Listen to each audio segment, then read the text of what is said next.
can see the world as we are, insisting to be smooth.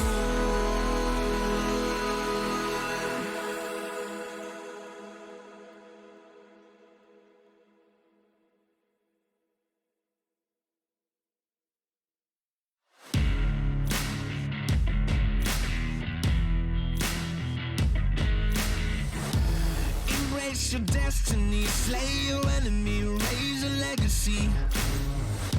No more apologies, trust your abilities, gather the energies. Pull yourself back together, been staying off track forever. Child of the nation, will seek redemption, time for salvation.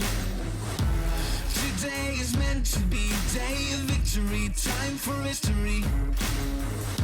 Reverse the tendency, fight the entropy, channel your rivalry. You're praying for fortune to come, you're hearing the sound of the drums.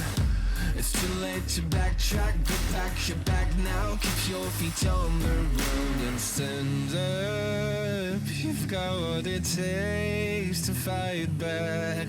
Don't stop until you black out, out, out.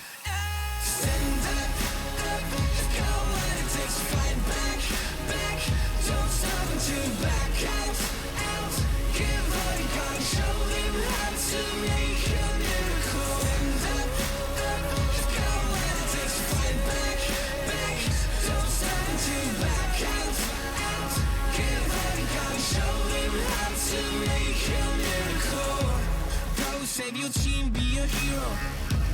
Take home the cup, be a star. They waiting for you, take aim, shoot your arrow. It's your time to shine, show them who you are. Stronger, gotta go faster, gotta get better, gotta work harder.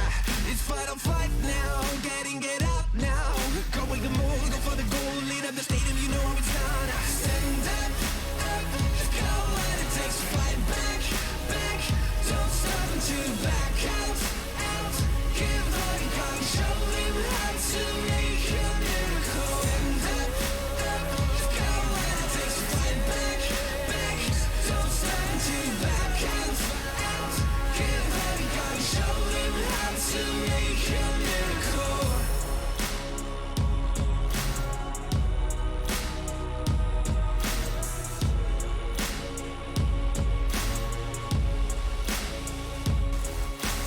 Stand up, you've got what it takes to fight back. Don't stop until you black out, out, out. Stand up, up, you've got what it takes to fight back, back. Don't stop until you back out, out. Give all you got and show them how to make a miracle. Stand up, up, you've got what it takes to fight back, back. Don't stop until you back out, out. Give all you got and show them how to make a miracle.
part of my story. I'm going hard for that trophy. It's why they all been on me. No guts, no glory. There's no need to go again. I don't comprehend it, I do not pretend, cause when I'm coming it's to win. You either got it or you don't. You either bought it or you won't. You either wanna give it everything or you wanna cry part of soul. I'ma say it from the jump. Mama ain't raised a chump.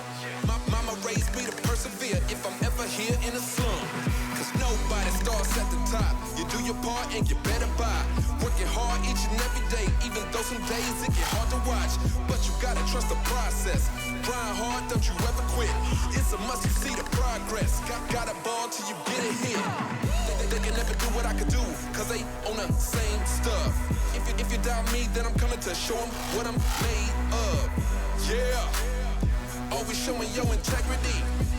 Yeah, if you want it, I'ma let them see. No guts, no glory, not a part of my story. I'm going hard for that trophy. It's why they all been on me. No guts, no glory. There's no need to go again. I don't comprehend it, I do not pretend, cause when I'm coming it's to win. No guts, no glory, not a part of my story. I'm going hard for that trophy. It's why they all been on me. No guts, no glory. There's no need to go again. I don't comprehend it, I do not pretend, cause when I'm coming it's to win. Wake up, put the work in, that's the only way it's gonna work out. Hard work and dedication, no time for procrastination. Takes a lot of time, a lot of patience, a lot of heart mixed with motivation. On the days that you feeling down, look in the mirror for your inspiration. Like, woo, just notice, never stop, never quit. People wanna see you doing good, but never better than them. Gotta push yourself to the limits. You cannot lose if you are not in it. You gotta lose sometimes just to win it. Don't get discouraged, it's just the beginning. Yeah, turn up. Don't end up a Timmy Turner. Don't get caught up in the streets. Don't get caught up with a burner. Don't be a slow learner. Oh no, you only get one shot, one chance. Talking March Madness at the big dance. Talking big man on campus. Like no guts, no glory, not a part of my story. I'm going hard for that trophy. It's why they all been on me. No guts, no glory. There's no need to go again. I don't comprehend it, I do not pretend, cause when I'm coming it's to win. No guts, no glory, not a part of my story. I'm going hard for that trophy. It's why they all been on me. No guts, no glory. There's no need to go again. I don't comprehend it, I do not pretend, cause when I'm coming it's to win.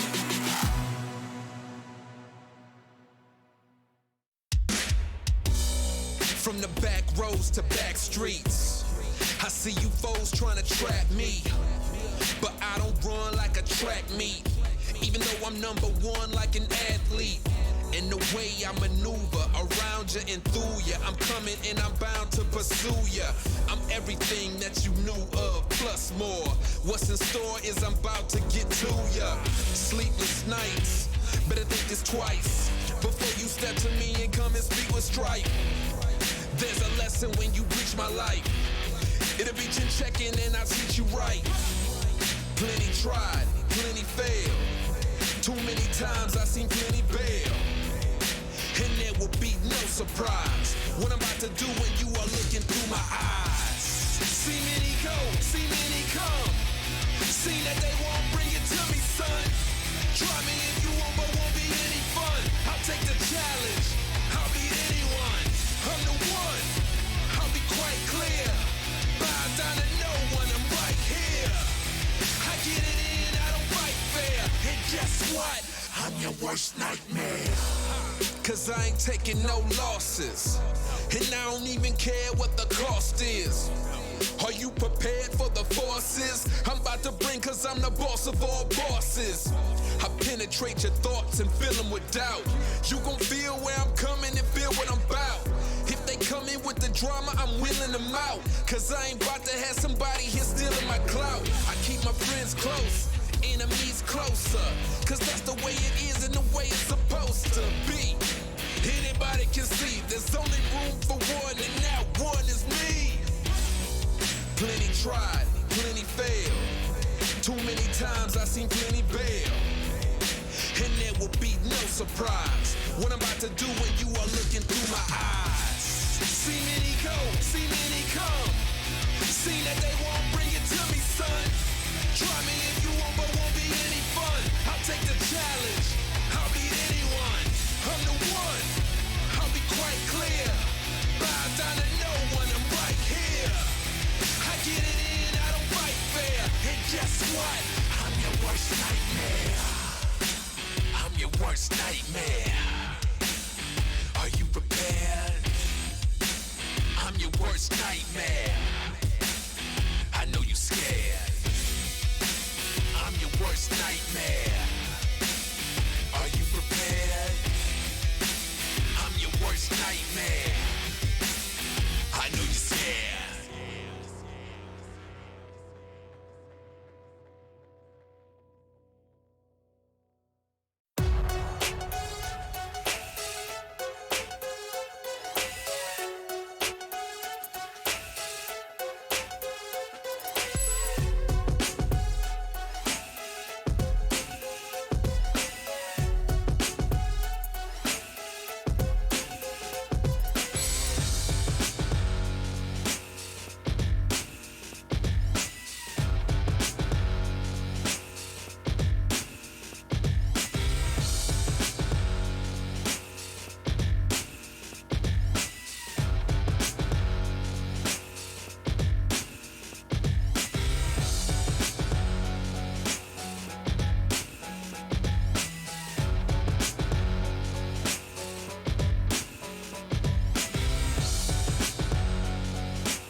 your steps, and every move you make, I'm always one step ahead.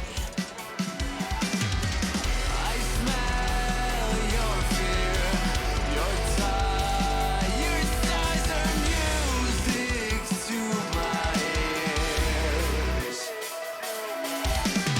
I'll never let you in. I feel you caving in. I'll never let you in. I feel you caving in. I never get tired taking down your empire. I feel alive in the middle of the crossfire. I am the wall you'll never penetrate. I am the living will to dominate. I am the wall you'll never penetrate. I am the living will to dominate. I am the wall you'll never penetrate. I am the living will to dominate. I'll never let you in. I feel you caving in. I'll never let you in. I feel you caving in. I never get tired taking down your empire. I feel alive in the middle of the crossfire. I'll never let you in. I never get tired taking down your empire. I feel you caving in. I feel alive in the middle of the crossfire.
ESL Pro League is brought to you in part by Gaming Malta.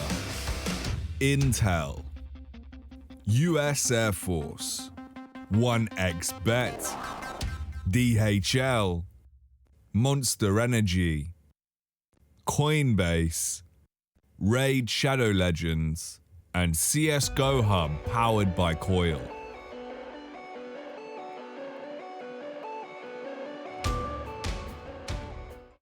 These are those moments I don't think anybody else is going to forget.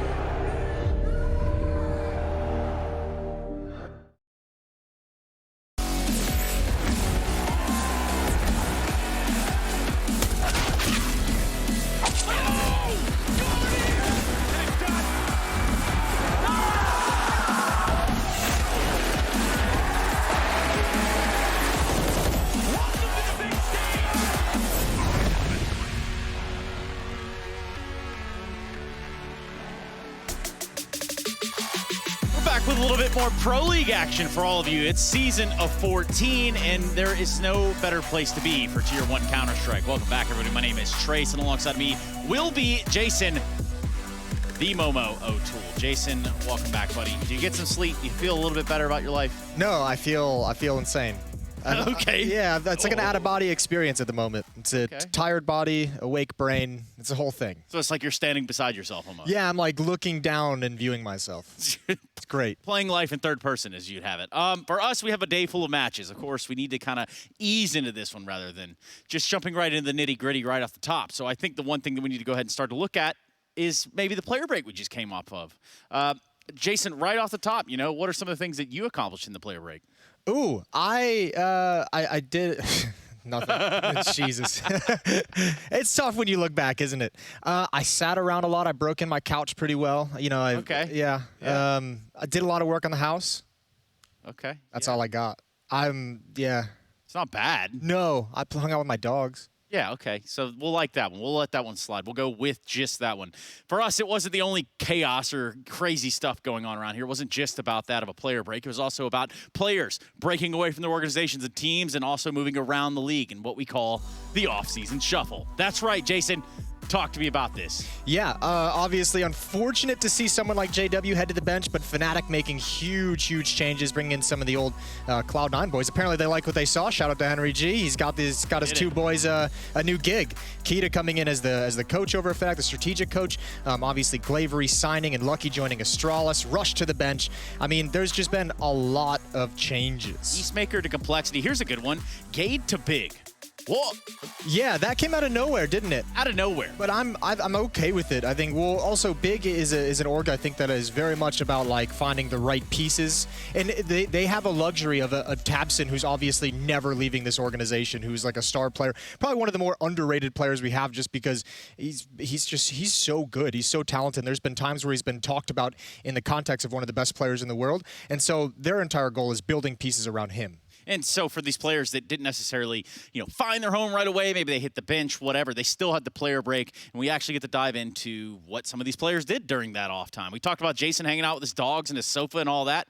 Here's just about what we had going on everywhere else. Now look at Shox out there in the wilderness, a wild Shox, a wild Apex, and let's continue down that trend, Jason. Yeah, not a single fanny pack in sight either. That's great to see.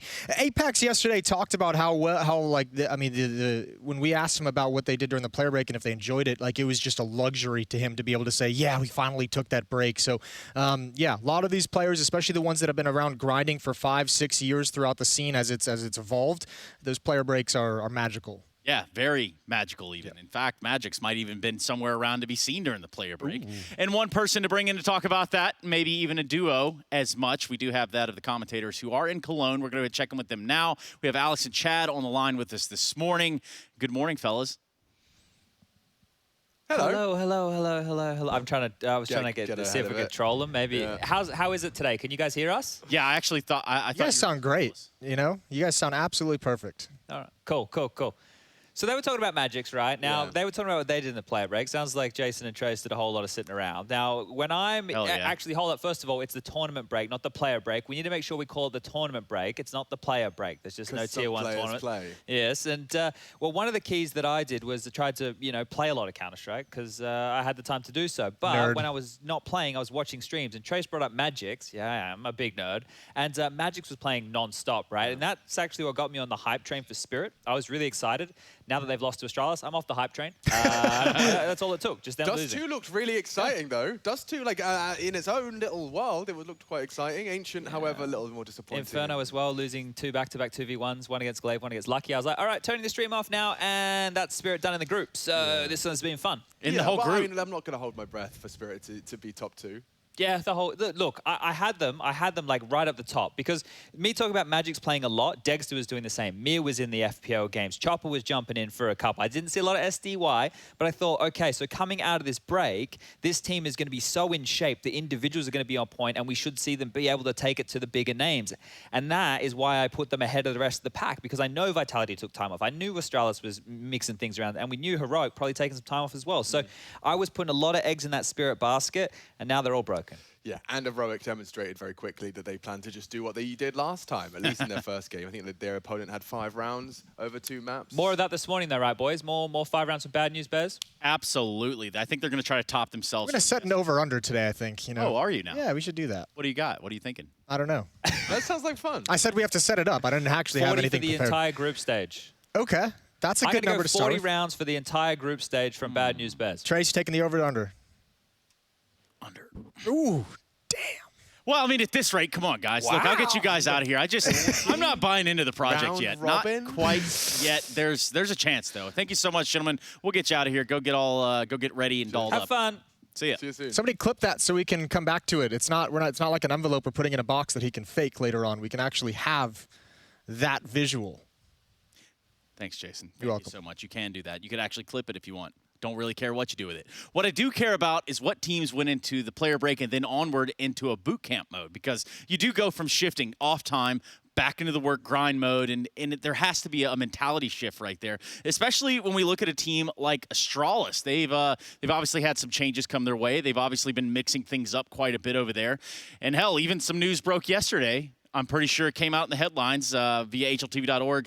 Zipex on the future with Astralis. And I quote, "Now is a great opportunity to see my options. Nothing is set in stone," end quote. Yeah, and that's fair. I mean, he's put a lot of time into this Astralis team. He's been a core member. He's been a huge member of this team's championship run, their run of the greatest team of all time, and also just even establishing Astralis as an organization. So obviously he's built up a pedigree of being an incredible clutch player, an incredibly solid role player as well. And yeah, go get that money. Go check out what you can get out there, what offers you can field from various teams, and find a project that you like, that you want to get stuck into. So fair play to Zip. So it's Mamba mentality, like scrape every dollar and penny. I don't think that's the Mamba mentality. Not Mamba, man. I mean, there's a mentality there to be had. That is just the yeah. Well, I don't think it's. I didn't want to frame it out to be like some kind of a money grab, but go out there. He's going to get some good offers and go see what you can get. It'll be interesting to see how Astralis manages. The RMR points if they want to make some kind of a change heading into the major, because you'd lose some points dropping Zip out. So it'll be interesting to see how they kind of manage this shuffling of players throughout the stretch leading into the major. Here's a tweet from Ince. 2 weeks until ESL Pro League, and our strap hook is looking fire already. Well, it wasn't looking super fire over there on Overpass. However, they did take on Vitality yesterday. They got knocked down 2-0. Beat up a little bit in some instances, but it's not starting the tournament off perhaps exactly how they would have liked to, Jason. Yeah, and again, a roster that's got a lot of figuring out to do of how they want to play together, so no surprises there, at least from my perspective. Saw some cool things from some of their new players. Hades had a couple good performances, and yeah, it just remains to be seen if they can put together. This is a tough group for teams that are coming into it still trying to figure things out. Yeah, it definitely is that. Speaking of a tough group, the Bad News Bears may have only bared a bad news right now. They're not really grabbing all the rounds and all the games that they should, but don't let that fool you, because they have kept their ESEA cash cups filled with all the guap. Isn't that right, Jason? 6 of them, I think? Yeah, not too shabby, and I mean, why not? Like these cash cups are great for the North American scene back home. They're great for the teams that are trying to get some more reps and trying to play a little bit more, but obviously just the level of competition is not going to stack up to what they're facing here. We have to remember as well, like with Junior coming in, this lineup that we have here here at ESL Pro League. This is funny. That's not pretty bad. good. That's pretty good. Yeah. Yeah. Shout out to Tom Brady. Yeah. University Shout of out Michigan. Tom Brady. I didn't know he was the one of the secret investors over there at B&B, but Ooh. also Michael Jordan, I guess, right on board with that. That one's a stretch. That one's a stretch. So you're saying you would put them on the same comparison level? Probably not. I can get on board with the Tom Brady one, but the Jordan one, that's sacrilege. This lineup with Junior has only actually played 9 maps together. Okay. So, I mean, it's a really tough ask when we talk about this, and it's obviously easy to crack some jokes and everything, but for a lineup coming in that has that few games, and 2 of them were against Heroic, right? So even leading into Pro League, only 7 games together, 7 officials. Man, like, I don't know. You can't really expect a whole lot out of them. They haven't actually beaten a non-American team. They beat Godsent twice, so, I mean, we can say they have, like, with Brazilians, but, like, outside of that, they haven't beaten like any European opposition. But they're playing Valorant after their matches, so that's cool, Jason. Anyway, got to go to a break. And on that note, we're going to come back with some more action of the ESL Pro League Season of 14, Vitality, Bad News Bears, Astralis Ints, and then we're looking at a little bit of Heroic Spirit. I'll be right back.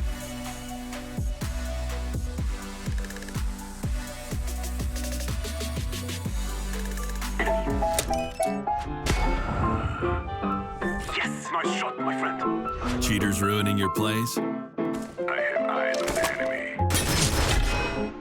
Bad servers stopping your shots? What you need is ESEA. Advanced anti-cheat to stop cheaters. And the best servers around, all with 128 tick rate. ESEA, the best way to play CSGO.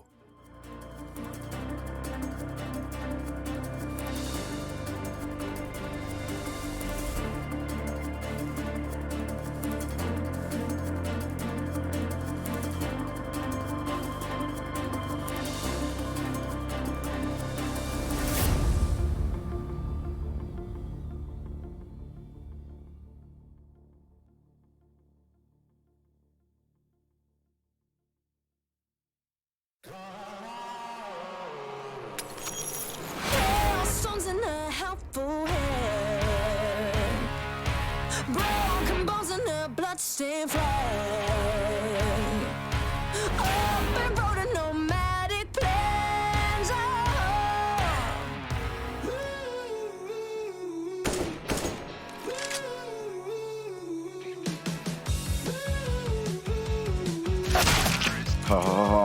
Bon, il s'est sorti. Oh. Oh. Oh. Oh. 88. 12 HP. Voilà. Ah, loco. Oh. Tiens là. Voilà. Where are you? Matu. Hiding like a bitch. Ça prend des visus. Ça prend des visus. Ah, on prend des visus.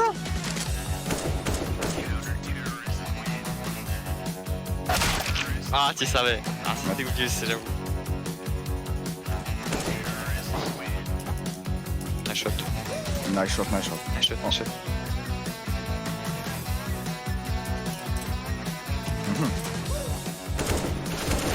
Non.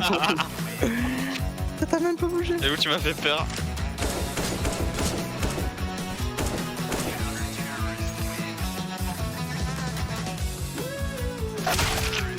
I knew it.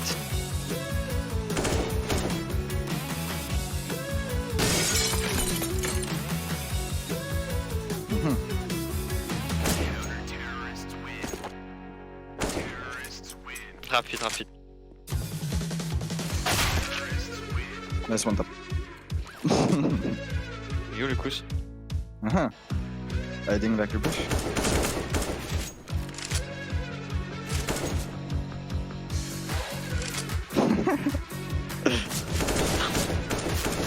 Ah, on a fait le même move. On a fait exactement. Ah, okay. Only one taps. My name is Scream. Déjà.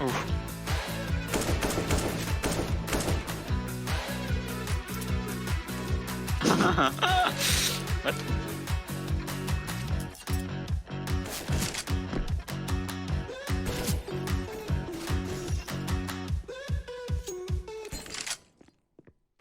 we're good. Tout, mais tout.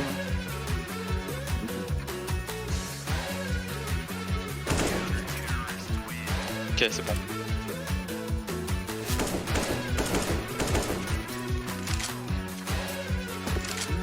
Non.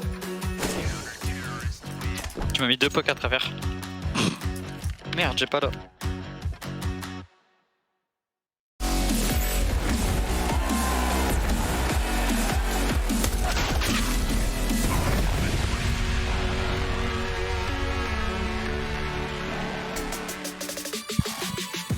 All right, so on one hand, we have an experienced, battle-hardened, and maybe even sometimes battle-scarred warrior in Vitality, and on the other, a simple shepherd.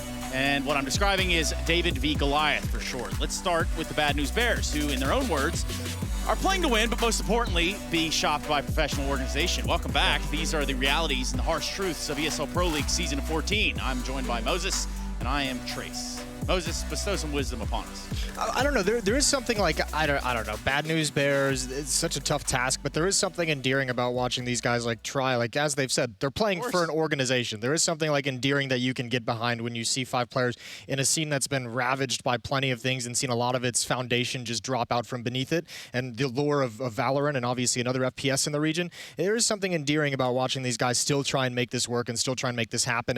And a certain part of you, even while you recognize that it's going to be a tough going forward for them, is still rooting for him in some ways. And I get that. I can sympathize with that, and I can understand that. One thing that we need to do is to understand the players that we're actually talking about here with Bad News Bears, and one of them being Sheikh Zula. You know, who the hell is Sheikh Zula? Where does he come from? What does he do?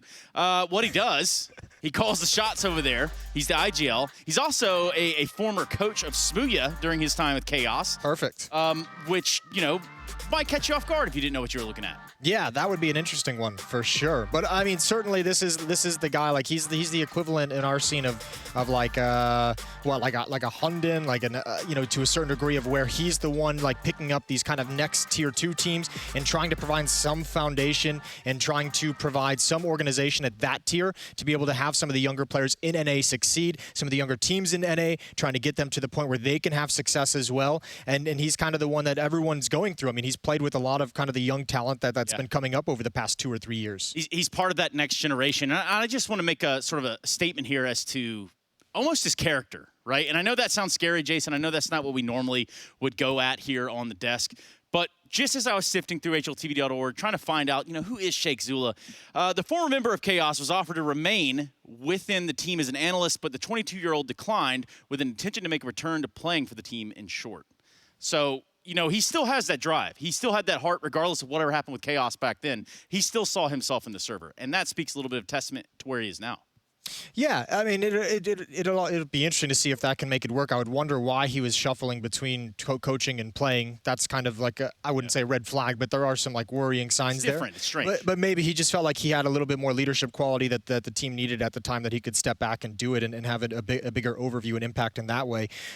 Still, he's now within the team and he's playing and he's got some talent around him. It's just a matter of getting them all to come together. Yeah, it definitely is that. And instead of us talking about Sheikh Zula, let's let him talk for himself. What did he say? All right, we're here with Sheikh Zula from Bad News Bears. Obviously, look, coming into Pro League, lots to talk about. North American Counter-Strike's been tough. You guys have been trying to keep it going. Didn't start great against Heroic, but I don't want to dwell on that too much. So tell me what's going on with Bad News Bears. Obviously, you guys are looking for an org, and you're the man behind all this in terms of in-game leading. I mean, we're pretty much coming over here and just trying to use as much practice as we can over here and just get, you know, as much experience as we can.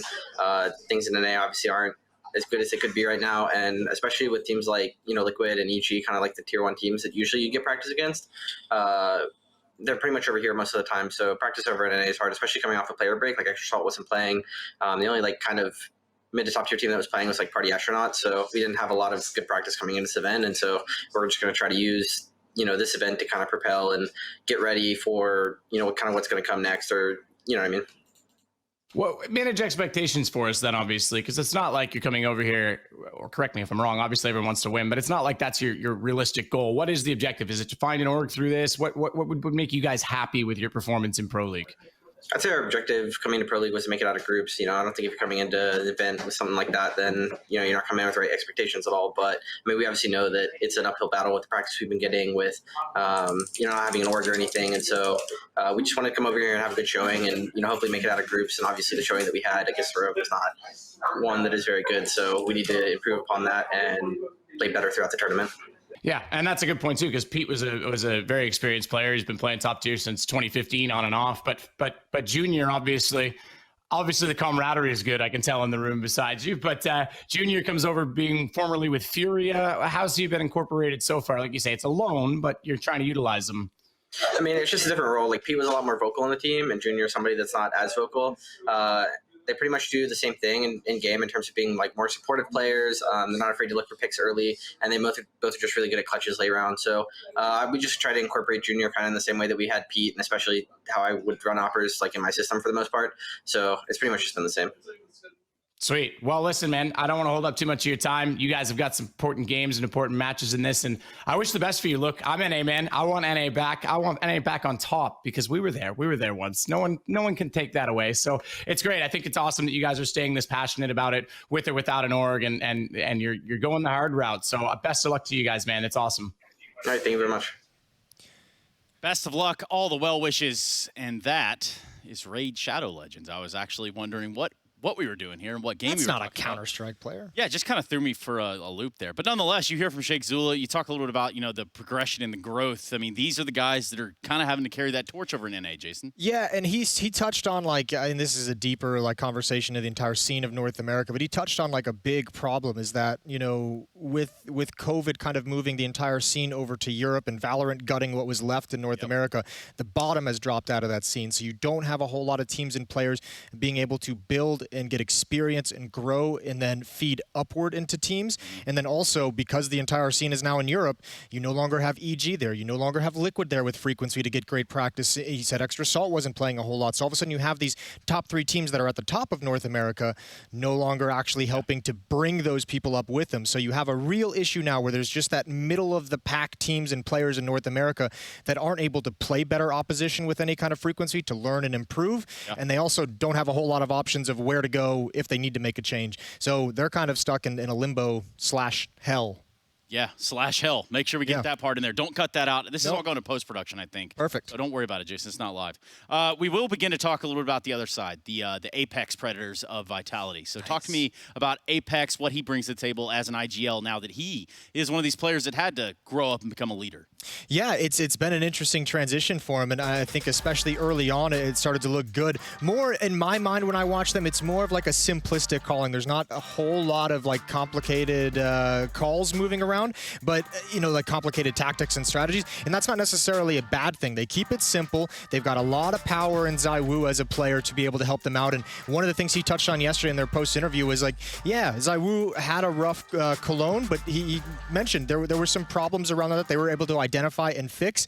And listen, we'll see long-term if they found an actual consistent fix, but at least for Pro League, the opening match, ZywOo was fantastic, so they've got to be happy with that. Yeah, and if you're, Bad News Bears, you maybe want to lean against the idea of what maps you're going to play going into this. Maybe there's something in the wheelhouse. Maybe, you got something up the cards and the sleeve and all that crap or whatever it is, Jason. Or yeah, just screwed. I listen.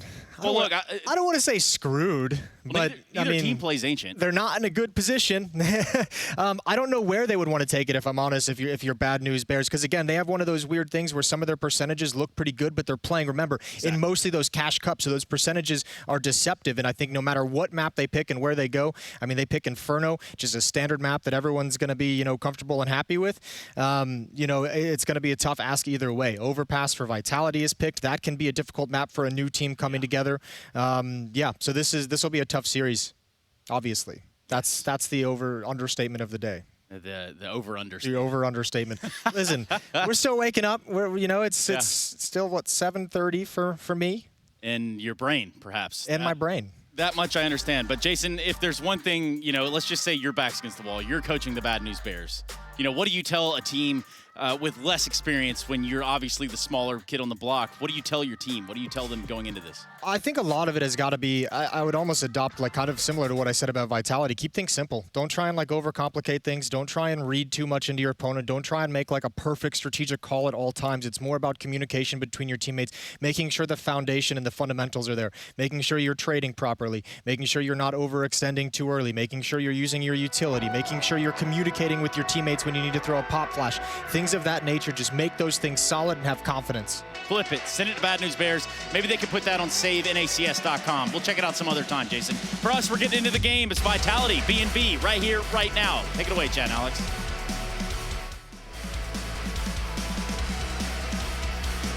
Pleasure. Thank you so very much. That's Tristan Sorrentis and Jason Moses O'Toole, our American counterparts over in Katowice. I'm not going to lie, it's nice to see them together. Yeah, you know?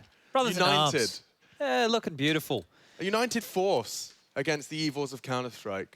The evils of Counter-Strike, all right. That's us. Yeah, I can side with you right there. And, well, I think bears like honey. So maybe there is a chance for the Bad News Bears here today. I watched Mamma Mia as well when I was in quarantine. Here you go again, Mama. You know who can't sing?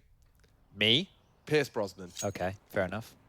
Oh, 1x bet odds at the top of your screen. They might be the wrong way around there, ladies and gentlemen. I tell you a lot that it probably should be favoring Vitality in this one. So, hey, those with a grain of salt for the time being. And watching Masuda get pressure towards top banana here. Flash ball with thrust forward and gets a frag completely blind. Yeah, he's got a chance for some more here. Shox does find one elsewhere. It's ZywOo just welcoming them in. That's how the sentence could have gone. Poor old Swisher and Sheikh Zula still there with the corpses of their former teammates. Spongy Jr. and John G gone.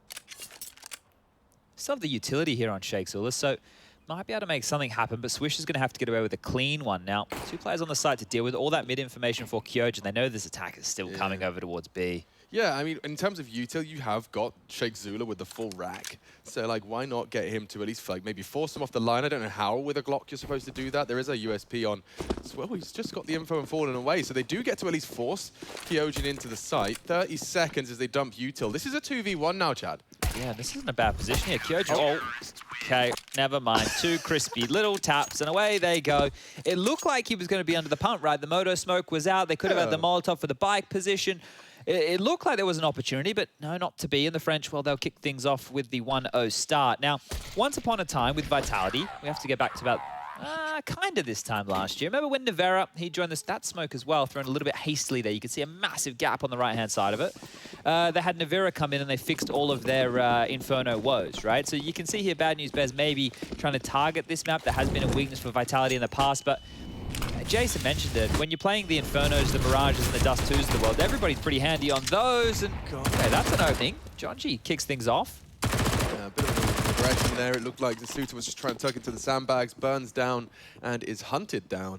Those Tech 9's already drawing blood, and that does put a weapon into John G's hands. There's 3 here, They're going to execute. There's 3 here. Yeah, ZywOo's rotated in and shouldn't have too many issues. Oh, that's 3 frags out of the Woo.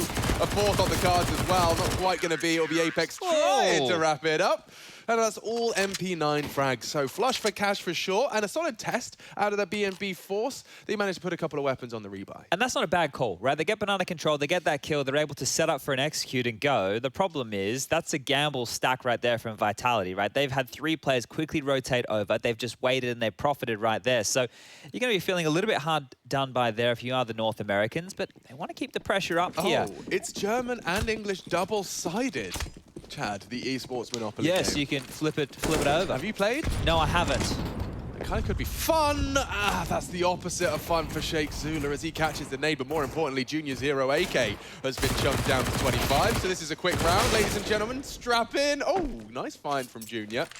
Trying to bail himself out of trouble. Unfortunately, already at 1 minute 30, his priorities have shifted into a very different realm. And when you invest like this, you're hoping to get 2 to 3 kills. Now, the problem is that low HP and Spongy without any armor to work with, this is not going to get any easier. I'm sure Vitality would love to get their hands on that free upgrade of the AK-47 as well. But it looks to me like Junior could be calling the save here. He's parked very, very passively towards the bottom of second mid.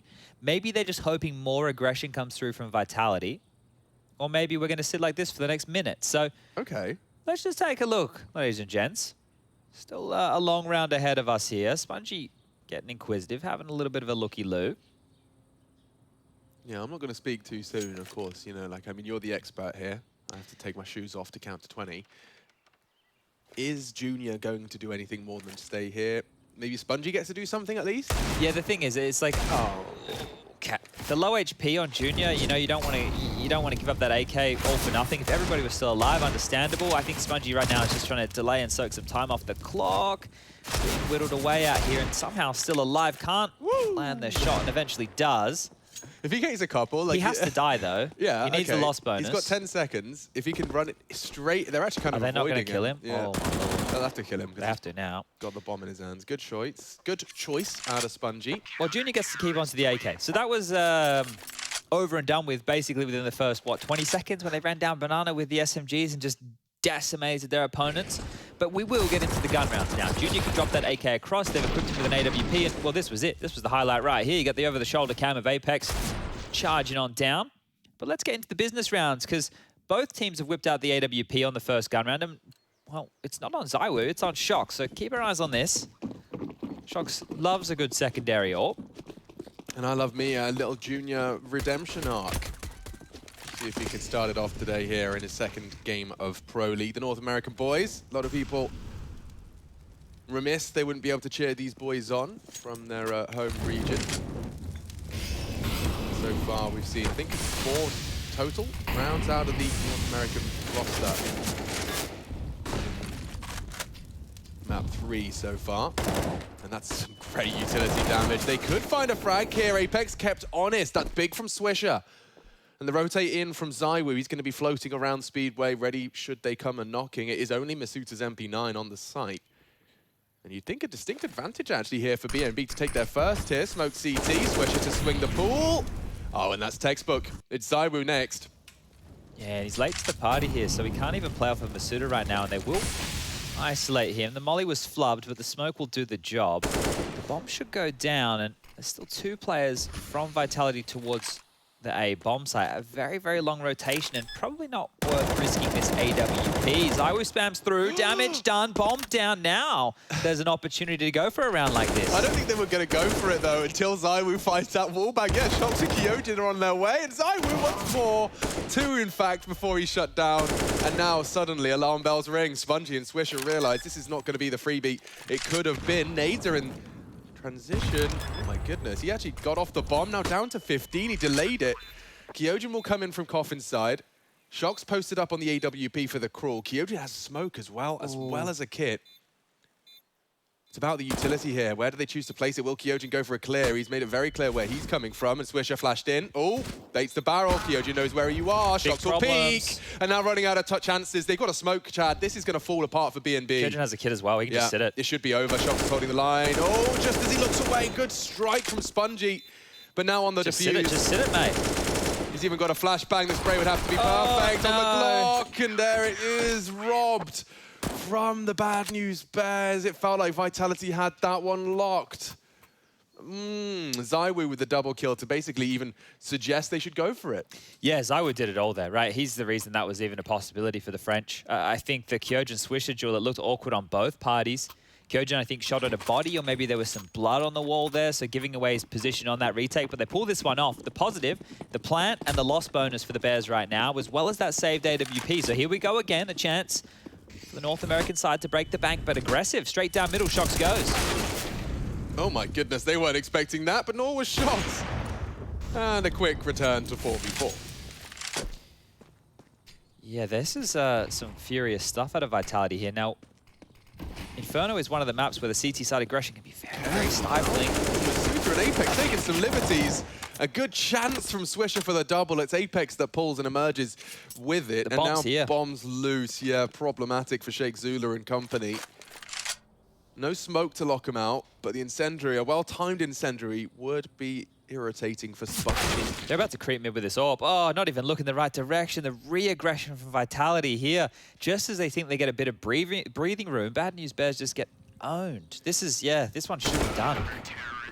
And what I'd appreciate, Chad, during this game is if the expected outcome continues in this way, could you help me understand and highlight the differences between what Bad News Bears are putting down and what Vitality are used to playing against? You know, like, as in help me understand where that discrepancy lies. Yes, because before, just to finish my point, yesterday we couldn't really analyze further than they weren't able to win the duels. Remember, we were just watching them unable to take those fights. And this one right here is probably an occasion where they should have gotten 2 onto Apex, right? Because they almost lined up, right?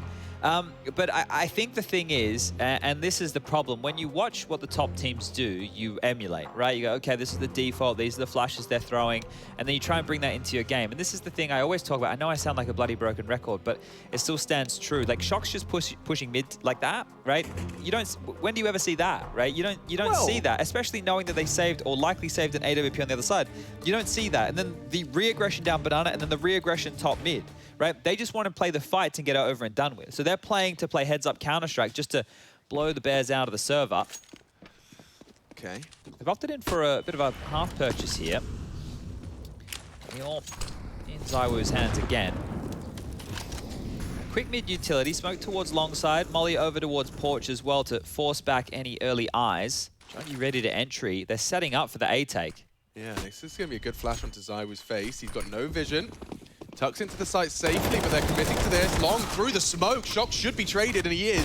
Swisher equipped now with the M4. The upgrade short-lived. It's Zywoo to shut it down, and now chances starting to dwindle. Spongy kept busy by Kyojin, unable to find impact in the apps. You see that underhand smoke from Kyojin just completely removed that prong from their 3-pronged assault. Oh, completely blind as well there. Perfect stuff from Zywoo. Kyojin mops it up, and you can see the idea there, right? Draw the eyes and the attention, and they actually did draw Shock's back. You could see him fading away from that smoke, but the fact he gets one, well, that was more than enough there to stop that little wrap around the jungle side. But the flies back out, 6-0, AWP again. This was it, right? You can see he was having to transition. He knows he can't do anything through that smoke. He was going to rotate around, come through Moto, help them fight over towards the A side. And this is the flashed up kill. Zywoo just pulls the trigger at the right time. How many kills Zywoo got already? Yeah, what is it, on 10? double digits? On 10 already? On 10, yeah. And he's come B this round as well, so just battening down the hatches on the B defense for now. They know that we haven't seen PNV demonstrate anything quick towards A.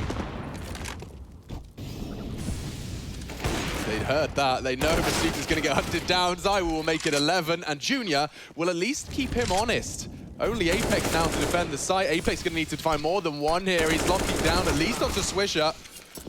Not far off on taking down Junior. B site's open for business. This could be the Bad News Bears first. Yeah, and maybe even the save call coming out of Vitality here. So great stuff there just to trade in their favor.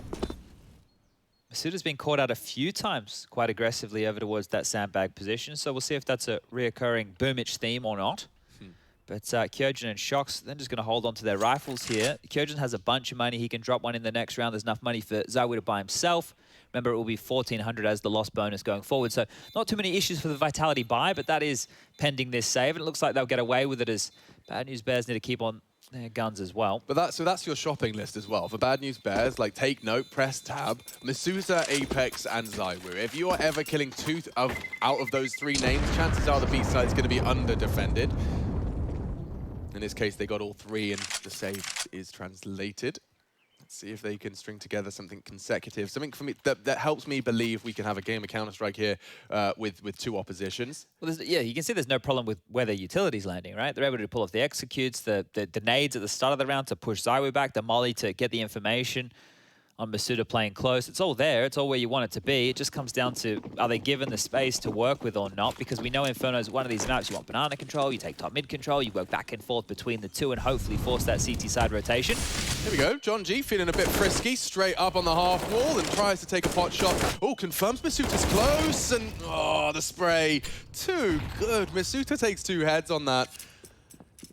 In the first mag of his M4, happy to take the AK upgrade now, but mission accomplished on the B defense. Let's see what this remaining 3-pronged assault, BNB, probably want to partner up. Sheikh Zula, Junior, and Spongy taking top mid. He'd hope to get gifted a kill now, but that aggression Vitality were doing earlier here within this first half, it's been tapered. Very passive towards Pit, a double setup. Masuta rotating over to be that 4th man towards Ace, so him and Apex can pair on up, and wow, there was a jiggle that was spotted. The molly to follow through, but there's really no dramas right now for Vitality and Pit. This is very fortified towards A. If you could somehow fake this, I don't know how. Sheikh Zula completely commits behind all of your util, and then you've just somehow need Junior to win the duel against Zyro. Never mind, Junior's dead. Sheikh Zula's got his nades out, and pants around the ankles for Spongy. Grabs himself a chance on the AWP. Good tag. It's the die, and another chance now. Is he pushing the smoke? If only he could have dipped into the boiler. Apex not giving him a chance to bolt the sniper. It will be 7, though, for Vitality as they return to their winning ways. Yeah, good round from Masuda right there. And one of the ways back in, you could see him going for those. It wasn't a jiggle. It was more that it was going for a bit of a peek and then going back and then reinitiating that same peek. If he overextended and got picked off, all right, then you can start having a conversation. They get given a free one. But look how many bullets he's just unloaded. He had 14 left, and then just calm as you like, still picks up 2. But then just clamping on down, right? Once contact's taken, you can see where the eyes of Bad News Bears was drawn, and smiles on the faces again here. It's always good to see. I mean, these are opportunities, you know, these are games throughout your group stage where you're going to have a lot of learning opportunities for sure. But obviously, not much you can learn from a lesson where it's just like, don't die to Zywu. Yeah, look, the way that things unfold for them now is they get a round robin, they get to play 5 opponents, and they get best of 3s. You don't get much better than that in terms of an overseas jaunt, right? Back in the day, you'd go over, you'd have randomized maps, you'd have best of 1s, you'd lose 2 in your round, and then you'd be on the plane on the way home. This is a fantastic way to, you know, have a big spread of maps, but the problem is, as Trace was talking about on the desk, they're here for results to get noticed, and maybe it's doing them more damage just by getting blown out of the server, especially when Heroic, Astralis, Vitality are all in your group. That just is a rough bunch of names. Well, when you want to stand out, it is, yeah. Yeah, unless you beat them all. Yeah, but true. Zywu, usually good for 1 here. Masuda somehow trying to force the issue over the smoke. Jonji burning. Very nice evasive maneuver to at least keep his heart beating and his weapon still part of the frame. I want to throw that Galil to someone else as he's trying to keep B players under wraps. And it's going to work. With the pick onto Masuda, Smoke now, Lurk Smoke dropped on B. They start to regather their resources towards A. There's a chance they can actually make this conservative buy down to 2K. Their second round here, Chad. Shox and Kyojin to receive. Oh, mid to B might be all right, but the weapons aren't for it. They're just going to head straight up lane towards A and out apartments. This could be into the blender. Yeah, it's Kyojin and Shoxy as well. Just nice Shoxy. Nice delivery. Swisher's Tech 9 looking rather sharp. And now the bomb's going down, and it will be the round. So Bad News Bears don't even have to use all of their resources. It's just about actually being given a pick and letting the action settle down to convert their man advantage. Yeah, you notice there it wasn't just the constant fighting from Vitality. They were able to do exactly what you said, play out the round. And that's one of the keys when we're talking about the respect that you need to earn. Well, you get a pick. That's a fantastic way to do so. Apex and Zywu, 2 prized possessions to hold on to here, the AK and the AWP. They want to carry those forward because still, even though there is money again for another Vitality buy, it's not fantastic over there in the finance department by any means. Jonji's starting to have a little bit of a look in here, seeing if he can find any more heads towards the chicken pit.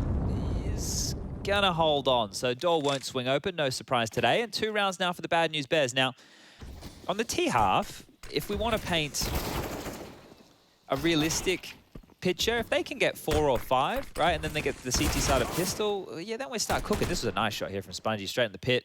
1 dig to the head of Kyojin. Good work on the Tech 9. And here we go again. So with that partial investment now, all the big guns can come out. Junior into his AWP, AKs for most, a Galil for Swisher.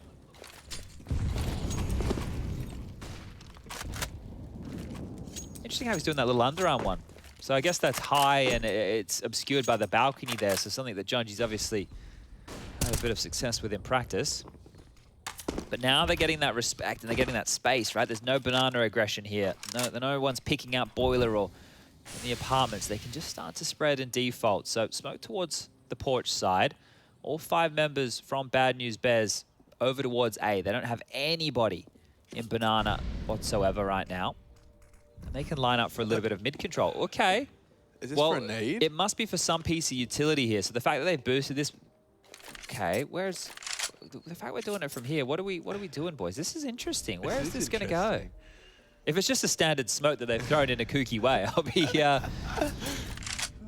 Sheikh Zula, give it to me. What are we doing here? Show me. Stay with him, Rushley. Be patient. So look, they're gathering for an apps pop. So is this just util to kind of make it look like a long take? I don't know. Maybe it's like a quicker landing smoke. You see people doing the jump over here to show they're stylish with movement. So he flashes top banana. Okay. From the same position. Okay. Makes it feel like they're heading taking B control, and it's a moto smoke. Did they double smoke? They just double smoke moto? I think they just double smoke moto. 2 very quickly, and they'll be wrapping on through. Chad. Yeah. Well, it was cool. It's good to know you can smoke moto from there. I think they double smoked it though. Look, the only element of that being boosted up on that porch is to flash banana, which I can understand the thought process, right? Is that it saves you having a man. Yeah. Taking that top banana control, but it's also not a guarantee that it's received as top banana control without a body there to force it off the line. Yeah. It's an interesting one. Moto can be smoked from a multitude of different locations, and perhaps we're misreading or misunderstanding.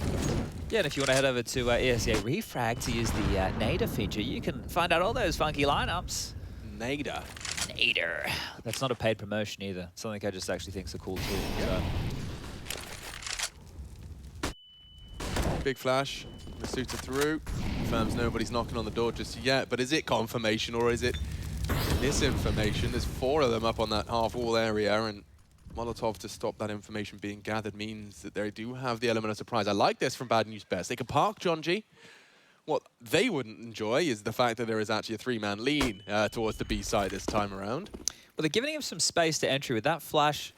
Off with the timing, so he was completely blind when rounding that corner. But Shox is typically A, so like he's here for a reason. Yeah, good read, haven't they? Vitality, more than enough doogs over towards this B bomb site. Should be able to lock this one out.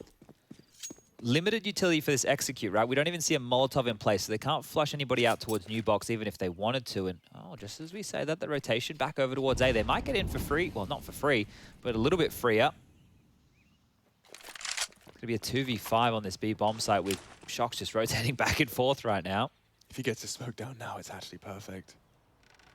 Yeah, drop it. 30-second mark. They're going to have to go through it. He drops the incendiary instead. Oh, they're burning to a crisp. 5 HP. John G 30. Shox starts to unload his mag. That will draw attention away from Apex. If he can deny the bomb. Too many men. Great spray. Doubles them. And even Junior walks in. Apex has got 4. Make it 5. That's a quick ace. The quickest we've seen. 4, in fact. It was stolen. Someone snatched it.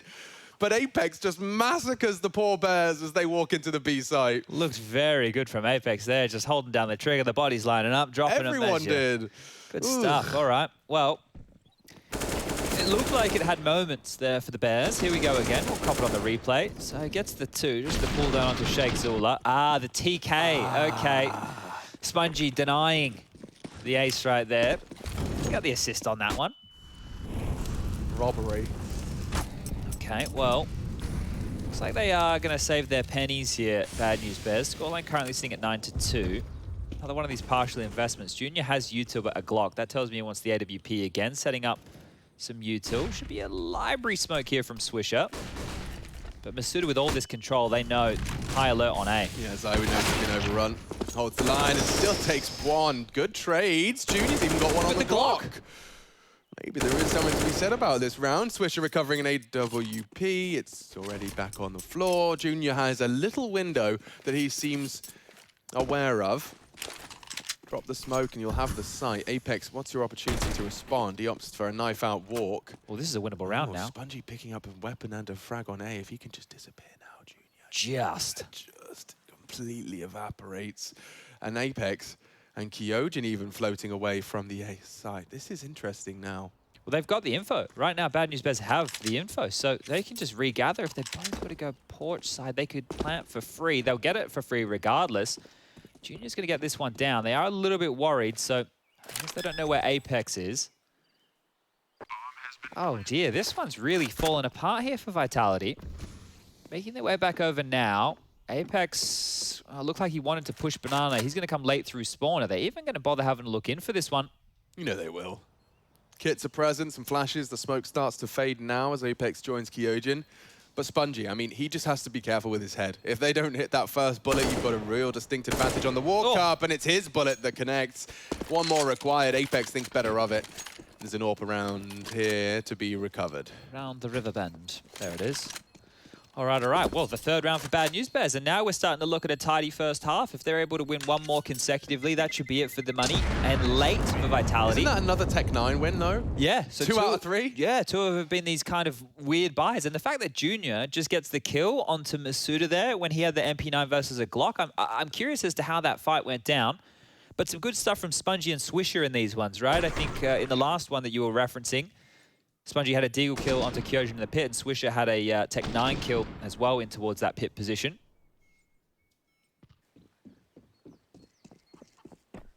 And there he goes. Tail between his legs. Okay. Well, they've got all their weapons now, Bad News Bears. That usually seems to be an indicator of the other results. Here we go. Now Junior putting his name in the feed right out of the gate. That's something new. And that's something quite spicy, taking top banana control early as well. Masuta will likely be looking for help somewhere. Apex walks down mid. Oh, Swish is going to be furious. He's just walked down mid, boys. Spongy will shut him down. And will it cost them? And he gets both of them. Kyojin delivers immediately, turning a 4v2 straight back into an even keel. Jonji walking up B. Bomb will join him. Masuta's on Swedway, so sound cues aren't going to necessarily be heard, but Masuta will be there in time. Has full belt of utility as well. The Incendiary is best opportunity for buying time here, as there is an indication given. He just wants to fight, though. And his timing's pretty good. AWP's posted up. That's big from Junior. And that should very well translate into a 1v2 for Kyojin. Will he go for it? I probably should save in a situation like this, but looks like they're just letting him off the leash to have a crack. Currently has the element of surprise. But it does look like Junior's now got the AWP posted on his position. Only 13 bullets as well. He doesn't even got full reload. And there it is. Good stuff from Junior. The opener and the closer. Even gets one in the middle there. So, all right, 4 now. And they can really stretch their legs here. Money not good whatsoever over there for the French. We're talking 2K-ish. I feel like they have to eco for the final or go for 2 back-to-back forces. So yeah, this is a good half. All things considered, this is a good half now from Bad News Bears. They should, as long as they don't stumble over this round right here, round number 14 against 3 Deagles, a USP and a P250, they should get themselves 5, and you can definitely operate with that. Yeah, you can work with that any day of the week.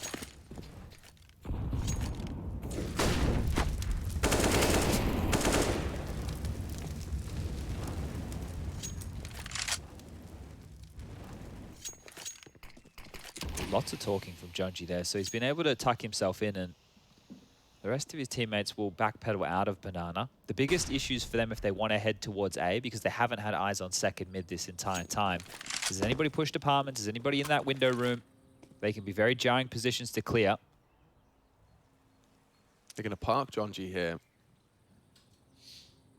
and send over the rest of the squad to poke and prod at A.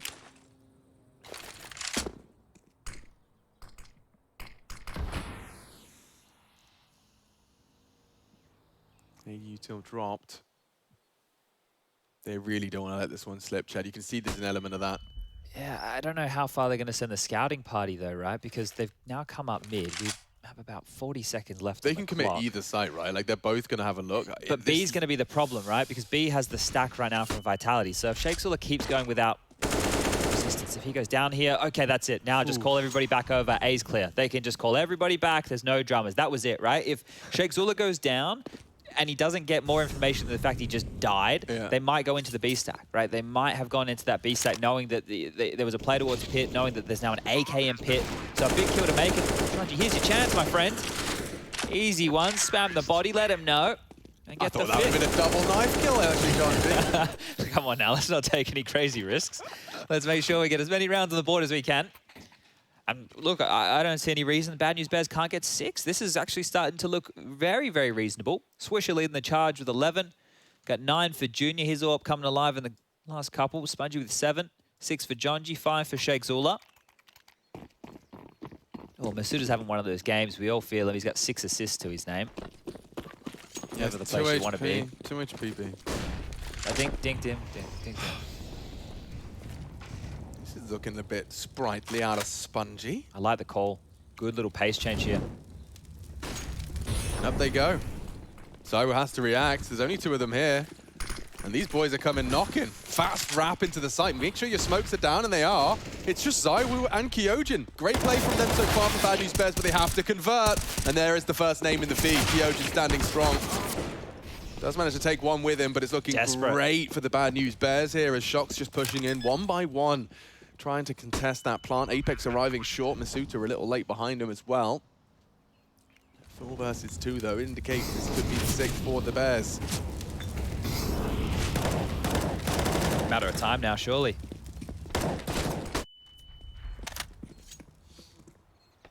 Just going to poke and prod as best they can. Yeah, Masuta, so many unanswered questions. The bomb ticking away. Final round, you will go for it. Apex is aiming all the right places. And Spongy, oh, another victim. This is getting close now. Clock favors the Bears, but a 1v1 at the end of it. And just hiding on the site is Junior. No time indeed, but trotting the clock as best they could. Masuta would have loved an extra 10 seconds. 9-6. The Bears will take it. A solid haul from North America's representation here in Group A. And Vitality looking to close it out in the second.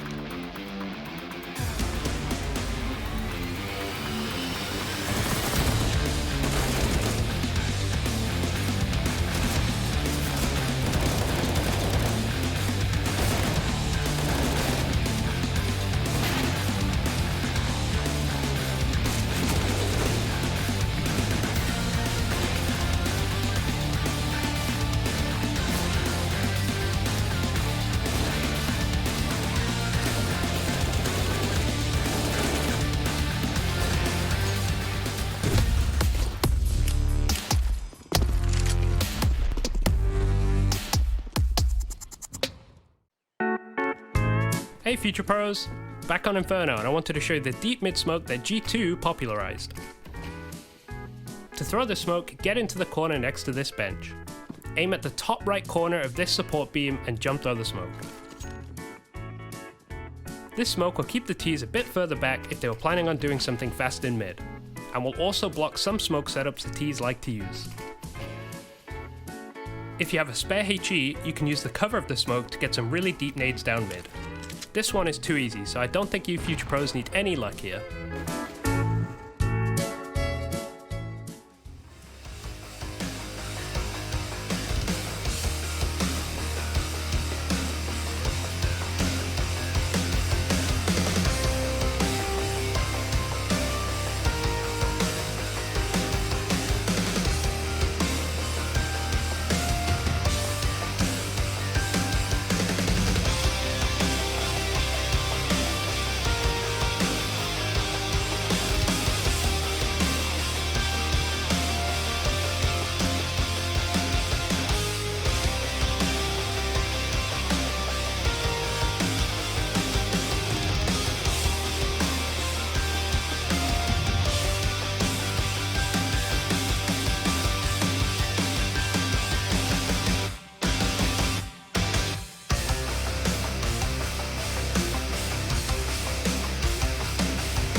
What started as a slow news week for the Bears perhaps has a little bit of a comic section. It's 9-6. Bad News Bears definitely posting a solid haul and some good individual performances, as well as some big conversions in their half-by rounds. It's put 6 rounds heading into their defensive side. Now this is Inferno.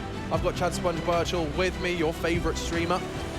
And we are ready to get our second half of Inferno underway. No danger zone here, Chad. I'm afraid this is just the standard game. Okay, yeah, this is the one I'm playing a bit more of. Rush has left me hanging, but we do have some serious business ahead of us here, because this is a Rush B strategy right now. Yes, one of my favorite strategies. We'll see how B&B handle the Rush B.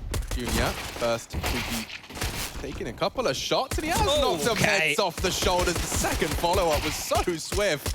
Jonji does well to post another, and Zywoo's head is just a little too small, enables him to start clicking heads of his own. Holy moly. Woo-wee. Zywoo happened just temporarily, as did the rest, though. Junior with a lovely two-piece of his own. It looked like Vitality couldn't find them. Yeah. Like, the amount of chances those Bad News Bears guys had to hit those shots, you know, they're just poking out from all the different angles, lining them up, and, well, eventually knocking them down. Vitality are on the back foot here, and a couple of key takeaways there. Apex was the one who's top fragging after the first half. He was the one who ran into this pistol round here with the P250, right? He'd been dropped that and armor, and now he's the one who has the hero AK, so Apex is feeling himself. He's top of the scoreboard, okay? His rule is that whoever's at the top of the scoreboard gets the hero AK. Yeah, that's fair.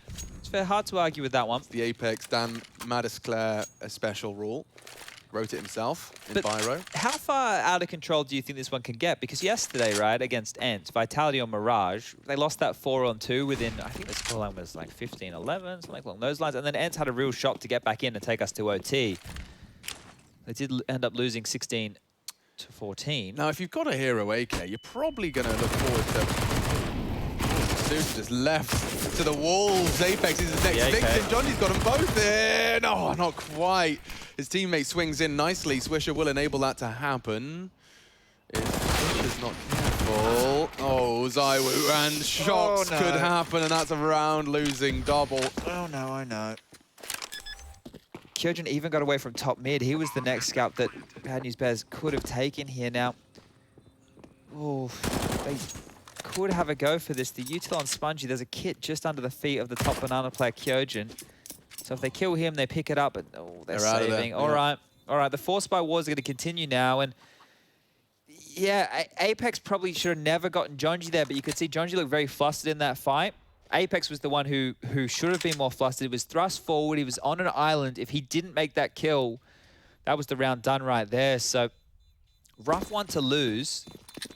Really rough. Who was coming to bail Jonji out as well? Like that, they had this. It had to be Sheikh Zula and Swisher, right? So yeah, because they both had swung on out. But when you do those little flash pop plays, right? The idea is you peek out, you get a kill, and hopefully you zip away. Jonji got stuck towards sandbag there, so he was hyper committed in this scenario. You see him jumping, he's strafing, he was desperate. This is who I was talking about. So Swisher, yeah. Like if Jonji's just stayed there. And that was the second double dig. It's brutal. Yeah, and the thing is, because they knew Swisher was there, right? So Sheikh Zul is coming to try and alleviate some of that pressure, but as soon as he goes down straight away, all over Red Rover. Ooh. Double tag, look at that. That is a lot of damage from the single bullet out of Junior's scout. This could be winnable now. Well and truly winnable. It doesn't even really matter too much about what weapons they're wielding on a map like Inferno. They've got utility to help slow this one down as well, so these Bears are in with a shot to keep the Force by Wars going. Going ahead of it. I love this. Ballsy from Jonji, and it nearly translates into 2. More damage inflicted, and that enables some util to find a frag. It is Swisher's highly explosive grenade. And now we've got ourselves a 4-1. Excuse me, 4-3. Vitality have no map control towards middle, so if Junior sweeps in now and confirms it's clear, they're going to have to just cut noise and look to execute here towards B, it seems. Coffin smoke in the air. One for CT as well. And a molly for the new box side. 3 versus 2 as they execute. Swisher locked behind the smoke. Don't forget, there is a slight health discrepancy for the boys from Vitality. They're so vulnerable to scouts, MP9s, even Deagle body shots are a threat. And there's the aforementioned scout onto Apex. CT smoke gone, as is the in-game leader of Vitality. Hard to plant right now. Kyojin is in so much trouble. It feels like they have to swing and fight together, but doing it independently, Kyojin should go down. The Coffin's push. Swisher very reserved. They've allowed that plant. Yeah, and allowed him to retreat as well somehow. Kyojin lives on. Shox, what are you up to? So many players pushing in, and they will finish it quite easy and quick. A couple of weapons to be thrown around and juggled as well. But Bad News Bears, this is going to be 8. And this is getting Vitality definitely going to be under their skin a little bit here as the Force Buy Wars do continue. Yeah, that plant means I think we should see Vitality dip in again for another Force Buy situation here. But look, I'm surprised they allowed them to go for the plant there. There wasn't too many positions that he could have been planting in that scenario with no CT smoke, with that scout posted up. And they actually haven't purchased just yet. So maybe the eco here. Looks like, no, never mind. They are buying. Here comes the AKs, the Galils. They have made it work. Okay, so this is going to be a very topsy-turvy situation then. So 2 FAMAS, AKM4. Definitely favor the Bad News Bears in terms of their utility for this defense. Yeah, I think if you're Vitality, you can negate that very easily. If you just sit back and let them use all their protocol nades, the molly drop towards halls, you can see the banana utility coming on through. They're going to siphon through it very quickly. And look how much is left. We've only had the first 20 seconds of the round played, and they're down to 1 molly, 2 smokes, couple of flashes, couple of HEs. So it's leveled as quick as you like here. Oh, there's another smoke flying through the apps. At 1 minute 20. Yeah, they're really concerned about a bit more of maybe like a Tech 9 pop or something along those lines, because not a huge amount of information for Bad News Bears to operate with. Spongy is the only one who has info, and that's now been denied with the long smoke dropping. HE coming through and should land on the toes of a few, so good damage, unconfirmed however. No top banana control, no top mid control. This is starting to look like a dream for the French. Yeah, and what's going to be that go sign? Masuta and Kyojin going to make it feel like a full AX egg. They want to push the bomb B. Masuta does get those frags. I'm worried about Swisher and Jonji though. He's already starting to rotate. Swisher already in a spot of bother. The CT wraps coming in. Jonji's been commanded to defend that side. This is brutal. They're against the whole team, just the 2 of them. They can make it if they try. Jonji, Masuta's his first chance. Kyojin jumping through for the frag. I felt like they had just a small glimmer of hope there for the Bears, but it will be Vitality fighting back with another traded round. Yeah, and once again, this is where for the CTs it starts to become more costly to go for the continued Force Buy War. If they had... Okay, so the FAMAS pickup from Sheikh Zula is not bad. Now we might see them go again. I was going to say if they had the MP9 and just the AK, then maybe they would concede and allow Vitality to win this one out. But with the FAMAS, we might see this continue for a few rounds further. It's, look, I love that little arch play right there. It is very, very risky. So they play the smoke gimmick on the arch side smoke, and then they drop the Moto smoke. And that Moto smoke, when it drops, it gives your arch side player, especially if he's playing from that position, 2 options. One, you're going to have to peek out and fight if you think they're coming long, or the alternative is you think they're hitting A, you think they're coming up short, you think they're coming out apartment, so you play on the other side of that smoke and you give up arch for free. The flash maybe a little bit late on that one there, and well, that kill was all it really took to pincer down for that mid to B. So here we go. Scout back out, another FAMAS purchase, make that 2. So 3 FAMASes in total. AK for Swisher, Scout for Junior again, and here we go. How much longer can Bad News Bears extend these lower buy scenarios? A double tag this time for Junior. I think he's got lucky with that already once a game is probably enough. Around though, I think he knows he has to do damage. Good flash, good tag, and keeps his life. So a good start here. Ooh, the woo. He knows where you are. Oh, that doesn't seem to matter. Swisher though does immediately demand respect on the B site. Double kill on his spray. They can't pounce off of this either. They need to go pick up the bomb towards T stairs. Shox is going to go grab that. They're up short. Pressure on long. Individual fights here for Vitality. Yeah, Sheikh Zula's got you'd expect, a real opportunity onto Masuta here, and that could be round winning. Kyojin as well. Oh, they clear him. Close corner clear. Shox with the bomb. Huge opportunity here. Still can't finish his meal. They're losing it. Pulled away from them in the last second. So much damage. Don't you dare save. No, you have no idea.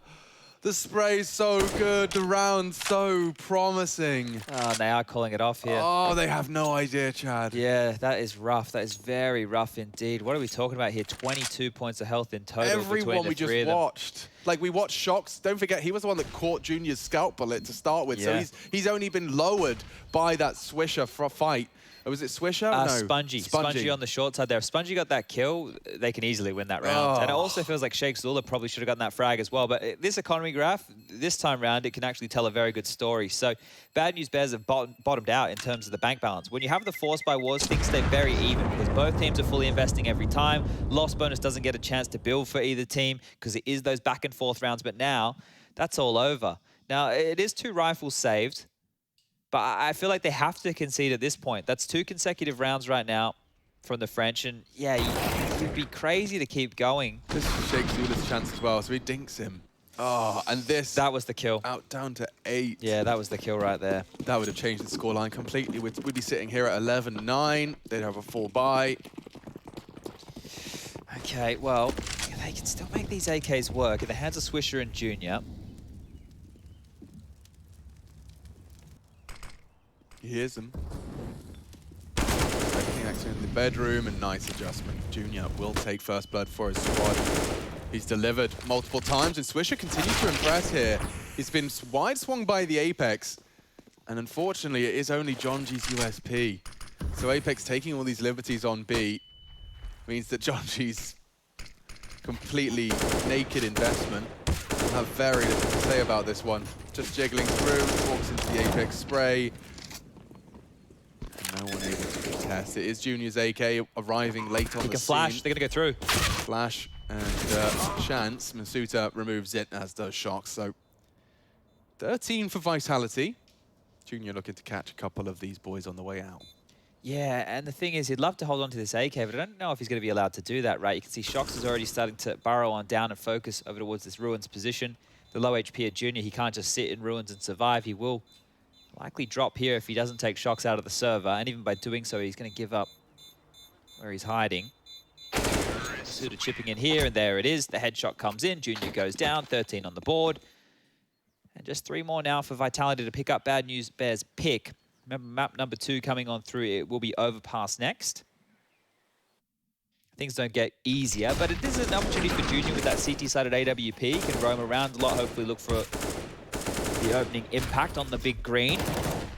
And that was a key fight, right? So you had Jonji back aside. He knows that he can't really commit too much to that fight. He's just trying to delay, hope that the bodies can get over there to help him out. Junior was the man with the rifle and the flash the furthest. Here we go, the buy's in. The molly's enough. Jonji's back. So I was calling for something, backing away. He's just communicating what he's counting over on towards Banana. Here's the FAMAS of Jonji unloading from the smoke. Just look like they've got a flash for it as it fades. But regardless, Kyojin takes App's control and is posted up. Actually, Junior would have had to hit a very quick flick on Kyojin's jiggle. They're just looking for some space here, and does seem like the smoke from Jonji will buy more time. Oh, time. Not much of it left for Spongy, and actually takes Shox down from the grave. It's a decent 1-for-1, but look at the rotation. They're already leaving B. They are gamble stacking A right now. That smoke towards top Banana, they need to hope it does enough here. It's going to buy them about another 15 seconds, but everybody from Vitality's headed back over towards this bomb site. And back and forth they run, so Bad News Bears caught between 2 bomb sites here. They're going to rotate in time, but they'll both be from CT. You're going to have to boost over the smoke. A real opportunity. It's criminally under-checked these days. Let's see. Jonji, 3 players. Of course, 2. Right play. Starts to unload his mag. It's only the good for 1, but it might have been enough to buy time for Swisher. Unusual, unorthodox plant spot does remove the opportunity to catch the spray. 3v3 for this retake, and kits are present. You got to give it all she's got, Captain. You surely have to give it everything. Zywoo's a threat, Wishes on notice, and he's got Kyojin to contend with as well. 2 on the coffin side. Junior doesn't seem committed to this. Just waiting for the FAMAS, and not far off from Sheikh Zula. Double, it is a 1v1. Junior might want to go for this. He has the kit. Zywoo peeks in as he closes the gap. That's just his game brain. He knows at the distance and with the time left, he's going to have to knife out at some point. Zywoo takes that contact immediately. And Zywoo's starting to join Apex towards the top of the scoreboard here. He's up to 20 kills now, 21 for Apex, doing a fantastic job. Masuda having a rough go of things. It's mainly that assist column that's getting lit up for him, but 11 kills now, 11 for Kyojin. And Shox finding some impact on that lurk. He's got 16 to his name. Impressive stuff from Swisher. He's got 19 kills on the other side of things. Junior's been contributing as well. Jonji's not looked too bad on the entries whatsoever. And well, Spongy in that first half with some impact on the lower buys. But let's see what the half purchase can bring on out here as they've gone for a 4-man mid setup. Yeah, I love this kind of setup. Deagles and Mag 7s are incredibly skilled in this range. Swisher demonstrates perfectly. Trying to get the weapon across as well. That's not bad at all. AKs to be recovered, maybe even a round to be recovered. 3 bodies dropped. Everyone rewarded for their initial crosshair placement. And that's what we're talking about, right? Bad News Bears, if they can win fights like that, if they walk on in and they can just immediately click that mouse one, take the heads off, that's good. That's the heads up CS you need to see them winning out on top of. That means you can't just get disrespected. The team's actually going to have to use their utility, make sure they're trading, their spacing is on point. Because now Vitality, they're staring down the barrel of a round loss here. 2-on-5 over towards the B-bomb side. Jonji, Mag 7 in the back of things. A flash to assist the peak. He steps on out. 2 shots taken. The third won't land. But they still should convert this one. Hold up a second. Why does it feel like this is about to be the 2v5 to break their backs already chipped away at? You know there's no kit. And Zywoo has already started to land some shots. 2 frags to the good already. Shocks with the AWP. It's the perfect weapon for the job. And this one falls completely away from the Bad News Bears. A heartbreaking end. Oh, no. And a 15th for Vitality. I've never casted quite so much with a grimace on my face. It looks so good. It looked so good. The 3 deagle shots. Bang, bang, bang. Yeah, 2v5. Oh, and the flash for Jonji, it was there. It's like it just wasn't close enough to the new box. That Mag 7. Just wasn't close enough. He knows he's tagged him twice. He's pumped him full of lead, dude. 3, you even get the boiler player. Look how it just looked too easy, didn't it? Sheikh Zula did go down at a very inopportune moment there. He's not going to enjoy that one. Getting caught around the corner. And the Bears feel like they had the round in their palm of their hands. Jonji's mad as hell. Oh, no. It's the 1G. Yeah. It's his own molly. His own molly. He was just furious, holding W into the sight. Look away, kids. Look away. That is such a machine move, by the way. Like when I'm salty about the round prior, I am charging through my own Molotov as well. Well, they have some info. That's just a chance. That was a really good chance. They've got 2 on B. Okay, Chad. Yeah, you're right. You're right. That's what happens. Swisher, been their shining light, their only beacon of hope, and he continues to present it. Swisher with 4. Mows down the entire Vitality squad, and if anyone was going to ignite some hope, it would be Swisher. There it is, takes the ace against Vitality.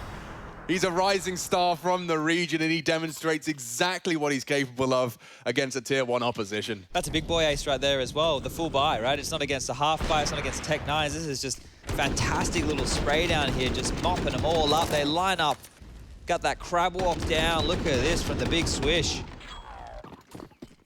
Nothing but net. All right, well, they couldn't convert the Deagle round, but that's a nice one, and I get him going. Oh. I guess Shox is doing a lot of the AWPing duties here on Inferno, because on the T side he's wielding it. On the CT side we saw him bring it out a couple times. So the number advantage for Vitality again. Didn't help him last round. Swish is still alive though, so I'm not worried. Well, it's a 3-on-3, all things considered. Zula walking in onto Shox. This is AWP, and another one for Shox on the AWP. Now that's an interesting one from Spongy. He's actually just walking through his own smoke, and only 3 for Shox on the AWP. He wants to finish it right here and now. Swisher, you got anything left in the tank, bro? He's ahead of Shox. He's clear on library side, so he will be able to cross through the smoke at least. Limbo, though, doesn't want to back up too far, otherwise Shoxy will take a pot shot, and there it is, 16-9, Inferno, the Bears pick. Unable to break the double digits, but damn close, and some individual performances to be proud of. We'll take a break and break it down at the desk. 81% headshots for Misuta over on Inferno.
there was a chance. There was a time you're like, you know what? The second half might be pretty damn competitive, but in reality, 9-6 didn't end up in the way of the Bad News Bears, and Vitality pick up the first map of Inferno, albeit the map pick of the Bad News Bears. So they are doing better than they were yesterday, and that's something we can dive into. Welcome back to Pro League Season of 14. Lil Momo and Lil Trace, and we're ready to walk in this little game right here known as Counter-Strike.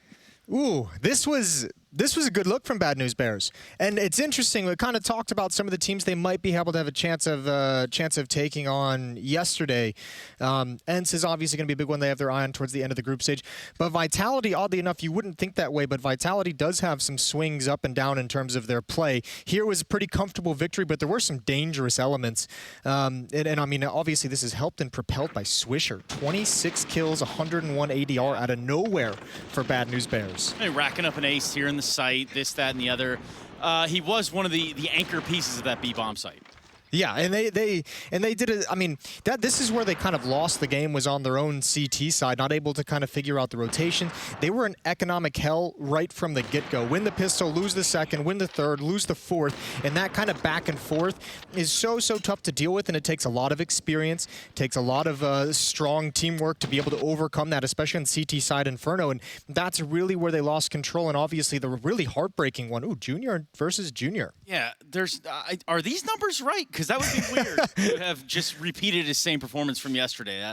Nonetheless, we're trying to show the comparison, the contrast right there between getting your opening match underway, Jason, and what the difference is to go into the second day and where your head's at in that. Yeah, it certainly helps. I bet that game yesterday felt like it went really, really fast for the Bad News Bears players. So obviously it's a good thing that they came in. I mean, Sheikh Zula said it in the interview. He was like, this was a bad performance. Obviously, we got to step it up moving forward. Yeah, looking at this, Jason, the one thing that I do need to note is that on the left, that's just the entire series of yesterday.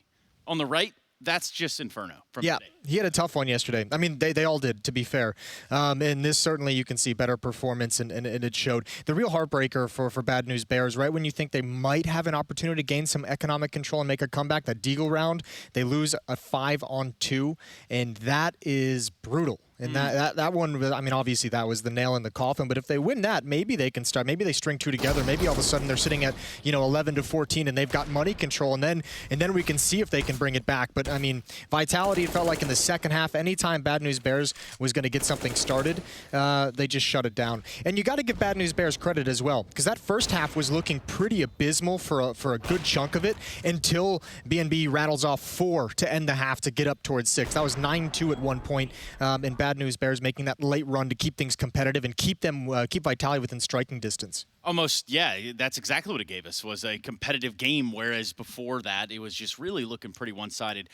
I don't know that I can look at Overpass if we're going to start looking ahead. I don't know if I can look at Overpass and say that this gets any easier by any stretch of the imagination. No, it's actually getting harder, especially when you consider Shox had a really good first map, 24-14. Zywoo was up there as well, which we'll just keep our eye on because of Apex's comments yesterday and his performance at Cologne. Apex had a good game with 21 kills, but Shox is the big one because over on Overpass, it feels like Vitality's attack and defense is like Shox plays such a big role on both parts. He's great at getting information, great at reading when it's his time to make a move and be aggressive, find map control, find intel of where the opposition is heading, and he can be very mobile and very sneaky on both sides of the map. And if you're not on top of that as Bad News Bears, like Shox single-handedly, even if he doesn't get kills, just the intel that he can gather for his team can be impactful. So I think, for me, for Vitality on Overpass, Shox is a huge role to play, and he's playing really good to start the day. Yeah, and if I look at Bad News Bears, just their competition on Overpass, we kind of touched on this before as to where, they're used to playing in North America. They're used to playing in the Cash Cups. Well, they definitely did play some Overpass in the Cash Cups.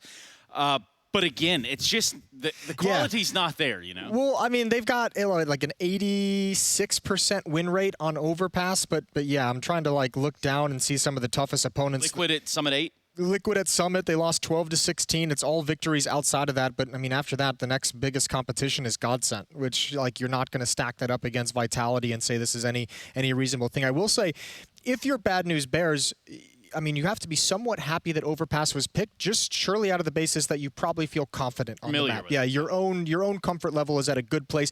Maybe not if you're looking at it stacking up to European competition and Vitality as an opponent, but within your own team, you guys are like, okay, Overpass, we know how we like to play. We've been able to handle business in all these cash cups back at home in North America. We know how we like to play. We know how we respond to situations, and so at least they have that basis to work off of. But that's, you know, at this level, that's kind of like a really minuscule detail to hold on to. And then in comparison on the other side, when you have Shox and ZywOo showing up on the scoreboard, it's not really the recipe for success right there. You're not set up for success at any given point. Or Apex. Apex was getting some mad multi-kills on Inferno, so he could have an impact here too. Well, that is a mouthful. We're going to be going to a break, and we're going to come back with some Overpass action, Bad News Bears, and Vitality. B&B, can they steal a map? Let's find out when we return.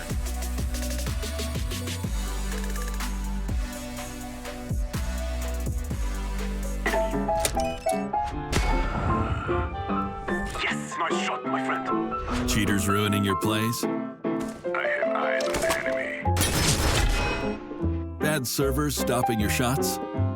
What you need is ESEA.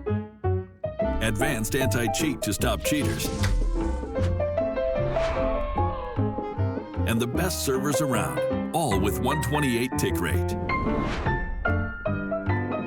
ESEA, the best way to play CSGO. Hey, it's Shox and this is my Prime 6.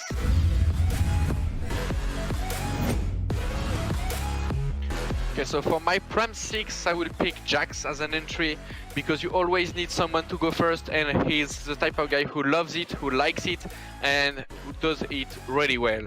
And on CS, you always need someone to go first because if no one go first, then you're never gonna win a run. So you better have Jax on your team. And for my anchor, I'm picking Robt. He's been really solid since a lot of time now. I know he's someone who gonna make good choices, will not do some greediness or whatever, and if he goes on your side, he will always have 2 kills minimum a lot of time. So you better have on a team someone as a B player side, having someone who is this type of guy for sure. As my upper, I'm picking Smith. Having played with him for several years, I know he's gonna position himself pretty well. He's not gonna overpick. He's also a really good team player. So he's gonna rebase in my team, a really solid thing when I can rely on. As my in-game leader, I'm picking Carrigan because in my team I want someone who can always create some new things and just adapt run by run, and I know it's one of the best capacity for Carrigan, and having all these players around him, I know he will use them as their best value. To complement this team, my star player will be ZywOo. I mean, he's one of these talents you can see only maybe every 10 years. He can do everything. So yeah, to just finish this team, I will pick someone who just can do everything in the game. As my coach, I'm picking Zonic. He's been there for like almost 20 years, even plus now, I think, with his time back in 1.6. And if I want my team to really communicate well and having the basics of CS, I'm gonna pick someone who has a lot of knowledge, who is really calm and can educate the whole team.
not too bad for the Bad News Bears on Inferno. That was their pick, but it does bear repeating that Overpass is the second and it's Vitality's pick. Could very well be another 2-0. Yet to see them make an impact, at least with the W in Group A. But to be honest, I mean, Chad, this is a stacked group. All of them are when you've got the ESL Pro League at the tip of your tongue. But Bad News Bears up against Vitality and already a map down. It definitely doesn't bode well for impact from these boys here in their second round robin. Yeah, look, it's more competitive today than it was yesterday. And if they pick up where they just left off towards the tail end there, I think that maybe they can push Vitality and make things a little bit awkward.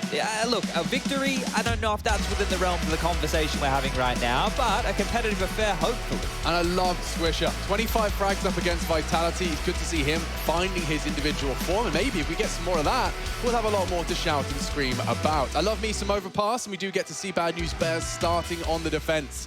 Will we get to see Junior ignited with some roaming AWP action? It would certainly help them a whole lot if they could pick up the pistol.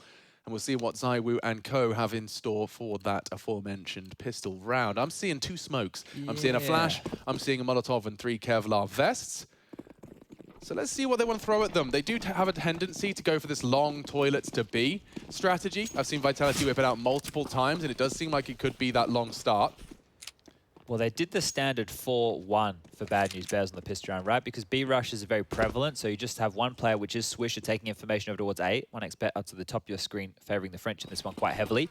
And then once it's not a B rush, you can position. Well, they've actually pushed Jonji all the way through in towards the backyard of B, so all the information right now is for the Bad News Bears. They should be ready for this A hit. Yeah, they're fully set up on this long side, and they're actually going to drop a smoke as well. Will Vitality choose to push through it? The utility implies they will. Flash is coming through. Chance now, backs a turn, and immediate disintegration. Spongy, Swisher, Spongy with 3. And only Apex remaining. He's got a chance to fire off one more shot, but Spongy will make a full 4 out of his long defense. Yeah, great stuff there. The fact that they're able to withstand what wasn't the B-rush with their stack, but then continue forward and get the information required, really set them up for success right there. So, Bad News Bears starting in a very, very positive way. I'm surprised we haven't had any Goldilocks and 3 Bears references coming on through just yet. And the porridge was just right. Yeah, I'm sure we can do something with that. Oh. Look at Swisher. He's always smiling. He's always having a good time.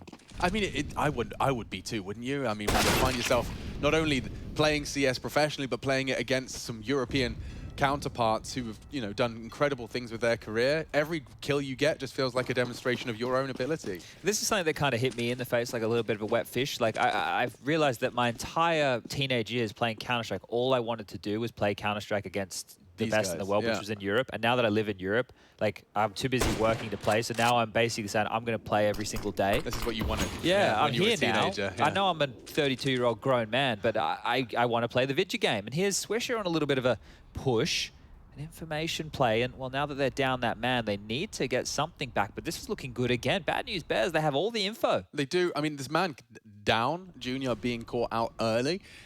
We saw Apex's scout, his signature second-round T-side scout. This time it's actually drawn blood. They 100% know it's A. Connector clear. They were flanking over towards this A site. Do you know what could kill them? Is just an over-pushing Jonji has gone looking.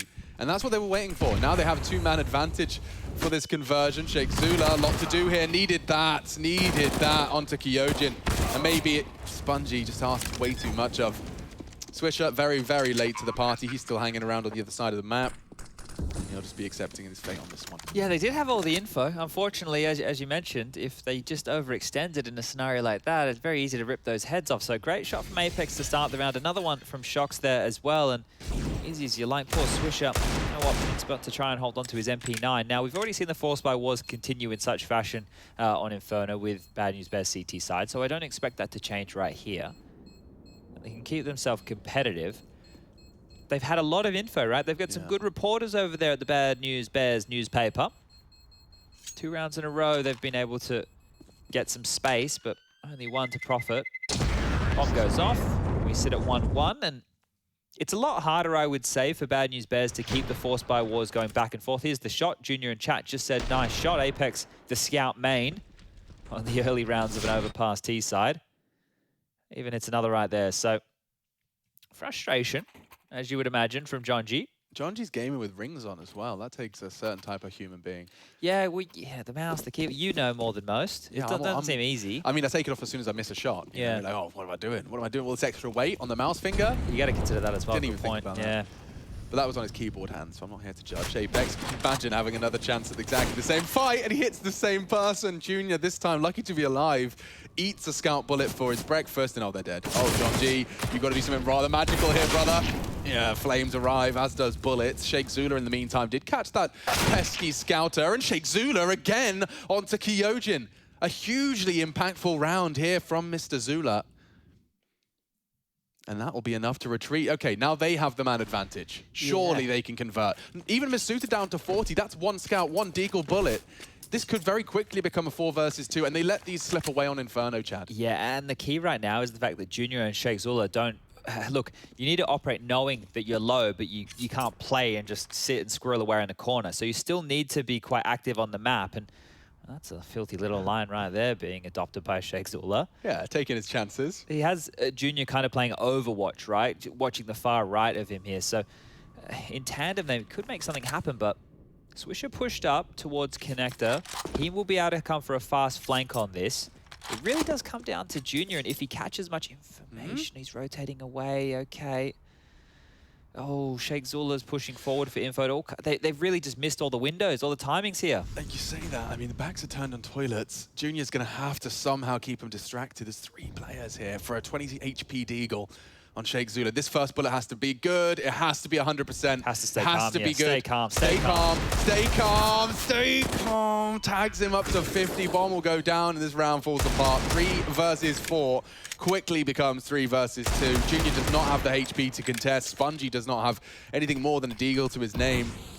And they're even re-smoking on the stairs. This retake becomes near impossible. And the A site again, the product of a Vitality second. Well, they're having a look in here. The fact that they're hanging around with Junior on this low HP, interesting to see. And of course, the caster curse, as I say that, they do start to silently... Well, again, caster curse. Silently start running away very noisily.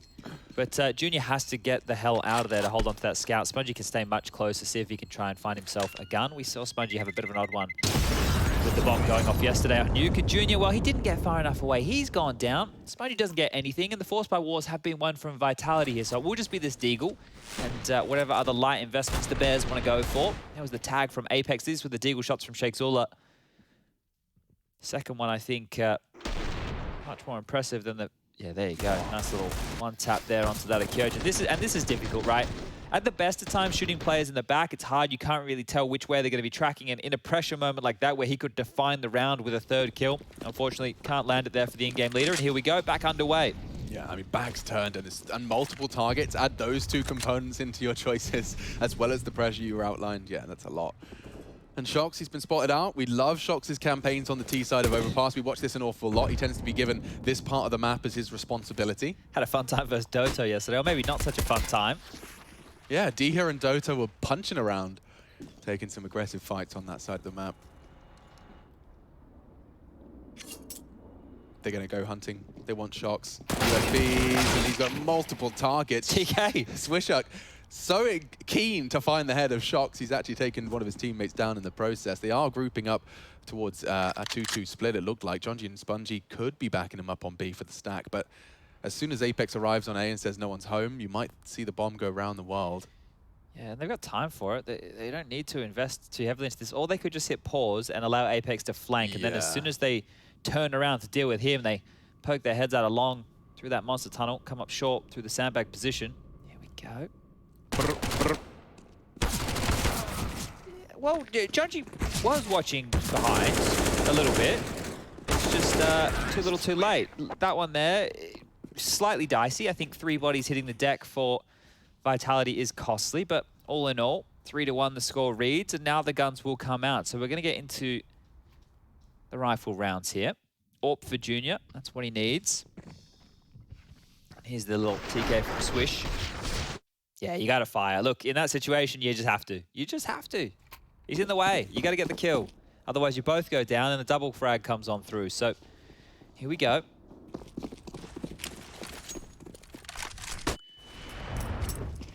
Junior makes the AWP very clear and apparent towards the party peak. Shocks again, solo this time, monster side. Sheikh Zula's gonna get flashed in here. There's no way Shocks turns this. Full blind, but he still has his crosshair in the right place. And another follow-up potentially on the cards. The flash is there. This needs to be John G. Great movement and follow-up flash from Swish. So they'll keep it 4v4, they'll keep it level. But more importantly, will they be ready to rotate through? Masuta caught out as well. Big finds from Swisher. Double kill for the impact. It was John G, for the first. It was Swisher's flash that had that impact. Flash for the boosted AWP. And they confirm long is theirs. But the rotates in from the CTs as well. Chad, this bodes quite well for the Bears. Yeah, it did. It definitely did. The spam battle through the smoke is the CTs, but you're not quite sure where the Ts are. Look, those traces, they're easy to follow when Jonji goes down. So, well, it did look good. Now it could be big problems here because all three players clustered over towards the top of the A bomb site. 40 seconds remaining. Still looks like the A hit's coming on through here, and well, just now we're getting that rotation from Swisher towards B. So A bomb site no longer as fortified as it once was. Very molly. Look at that. Junior's options are completely removed. Oh, slight gap in the smoke. He could work with that. 20 though, and Zywoo's posted up. He will not miss his chance. Junior will, and that's the end of the round. Just like that, it falls apart. 4v3. We've seen 3v5s. Bad news Bears. These advantages they've managed to accrue in these opening 5 rounds have not always been able to be translated.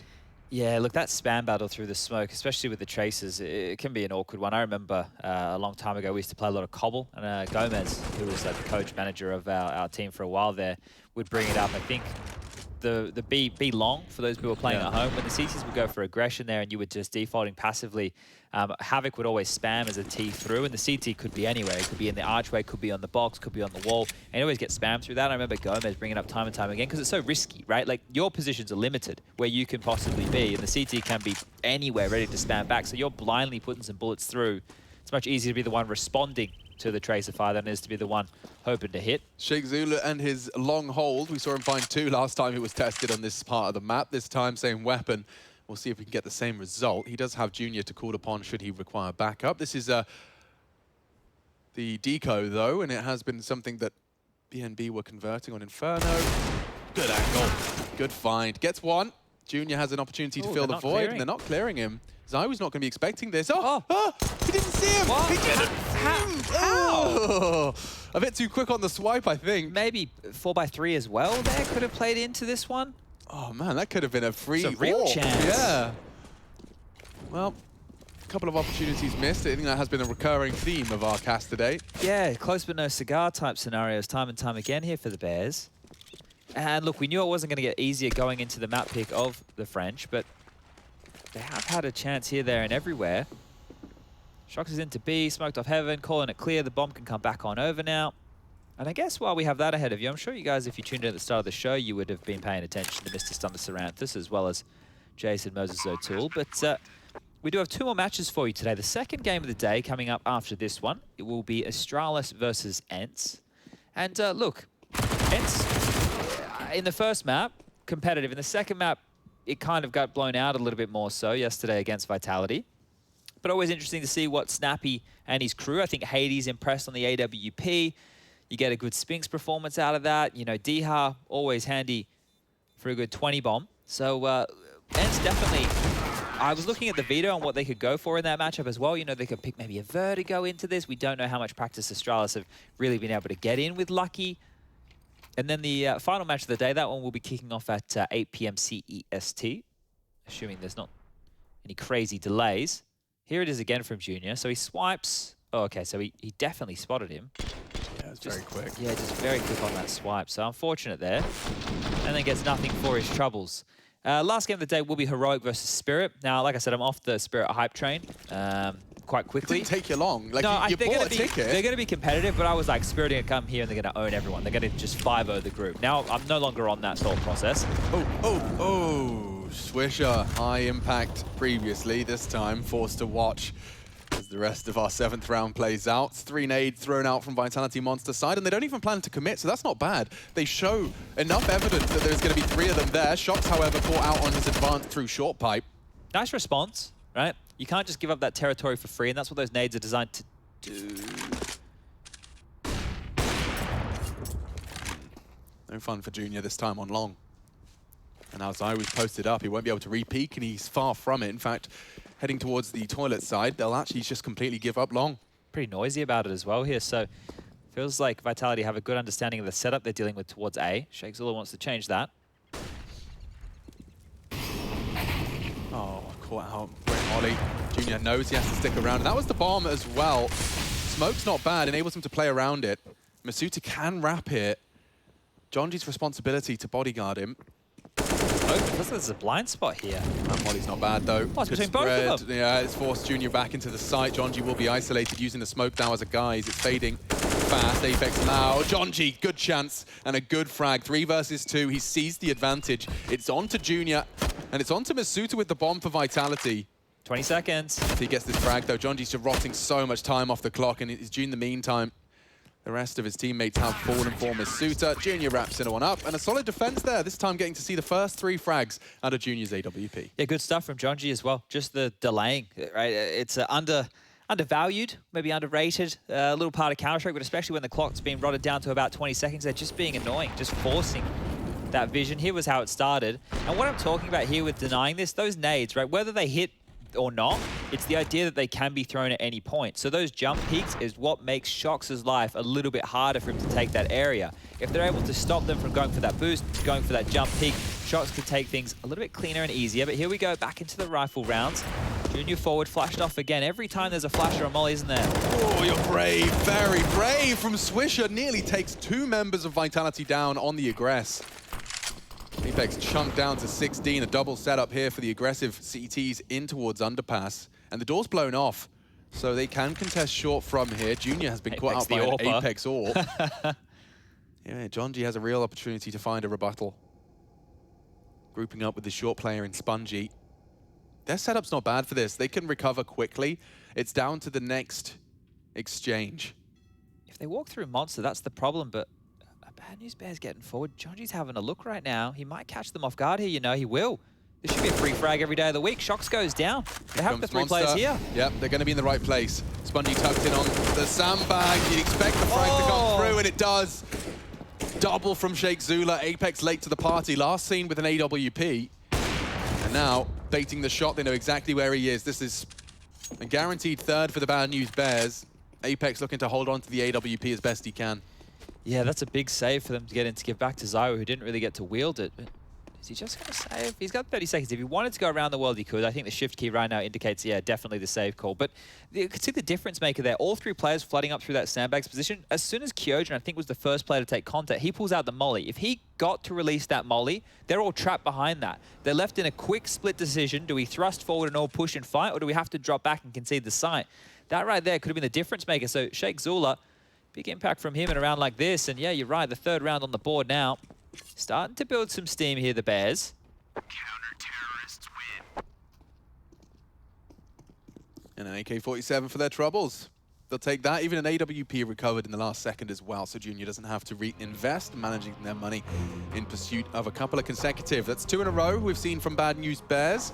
A saved AWP, all Vitality can report, but of course they got 5 consecutive after their 2nd round force. Which leaves us here, 5-3, competitive for now. And I'd love to see a little bit more out of the Bears. They've bared their teeth, demonstrated exactly what they are capable. And when Junior's on, when Spongy or Swisher has their moment, this time it was, of course, ShakeZilla. You can see that our team economy graph is starting to level them out almost entirely. So breaking points to be reached. Everyone's got about $200 residual in their bank account.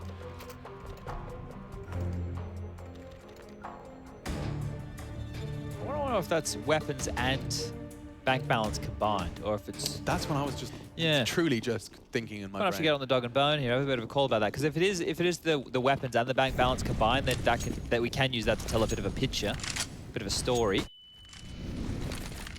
Feigning aggressive short with the extinguish.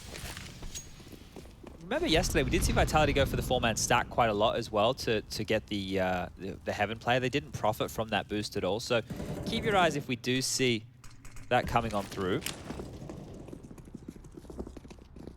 Chunks to be flashed in by Apex, and it looks like he thought better of it. No contact, no need. No sound cues required, apparently.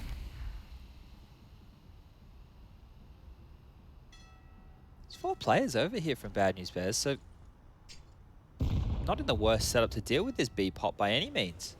Getting the jump from heaven to look towards the sewer position. You've got one towards the pillar, one up close. Here they come. Util starts to rain in, and Sheikh Zula does manage to take one head. Kept very honest. Spongy can't believe he's still alive on the close wall and loads his mag. Nearly 2. Swisher keeps the trades in favor of the Bears. 45 as bomb needs to be picked up, and on the retrieval, it costs him his life. A uncharacteristic slip from ZywOo. Now Shock's a chance to clutch. Swisher's an off angle though, and his tap's not far off. A different universe, he hits them both. Good stuff there, really good stuff. The fact that they're happy to gamble that it was going to be the B play, right? They had 4 players very heavily fortifying that bomb site. So the Bears now, they're really starting to string some rounds together. That's 3 on the trot. They've broken the economy here of Vitality. They will, I was going to say, have to take a save, but I've just seen Apex purchase into an AK. Some Deagles behind that. It was the trading, yeah. They're unable to just get more than one. Nice little position there from Swisher if you want to play where he was at home. If you tuck yourself in near those bin bags, you actually kind of sink in a little bit deeper, which puts you outside of that headshot range, or at least standard headshot across their placement. John G. Getting a bit horny here, isn't Dude, he? yeah, and if he gets this frag, like, any hopes they have. Okay. Now, my question is if he spots the bomb. I mean, it will just ruin anything these Deagles and a hero AK were going to achieve. And I think he might be spotting it shortly. Junior's holding close, confirms it's more than just the one. Jonji's pushed up on the playground as well, so should have this locked down. He hasn't spotted the bomb. He can spot their toes, their Vitality gaming shoes. Oh, and the hero AK's gone. The Kevlar, as well as Apex, leaves the server. Okay. Well, you're right. ZywOo did have a bit of an uncharacteristic fumble last round with that dropped gun. Let's see. He might want to make up for it here. There's still so much time for them to work with. About 55 seconds left on the clock. The bomb has been retrieved. It's also technically wide open on B right now. You're right. I mean, they have no idea. They're hearing the footsteps as well. That was a noisy retreat.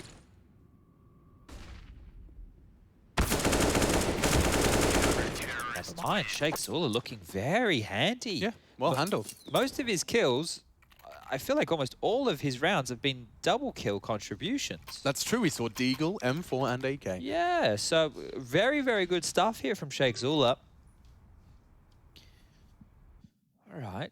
We're definitely seeing some positives here, aren't we? ADR from Sheikh Zula so far, and Apex starting to be as animated as he always is. Early monster smoke thrown out from spawn will give the B players extra opportunities to throw their own. Starting to believe now, aren't they? A bit of positivity. Well, there was always the smiles, but now it's changed. They're getting a bit amped. So Molly from ZywOo will land over towards the tree at Party. That'll force any AWPer back into a bit more of a passive stance. Or stance. However you want to say it, I don't care. You can have a dance and a dance. Yeah, do whatever you want, people. Junior's quite committed here, isn't he? Oh, the chicken was spotted. You are dead. Cooked. Extinguished, then dies. The recipe for John G. Junior, however, has got double on the cards. He's in so much trouble with the miss and exposes himself to Kyojin, who cannot help but click.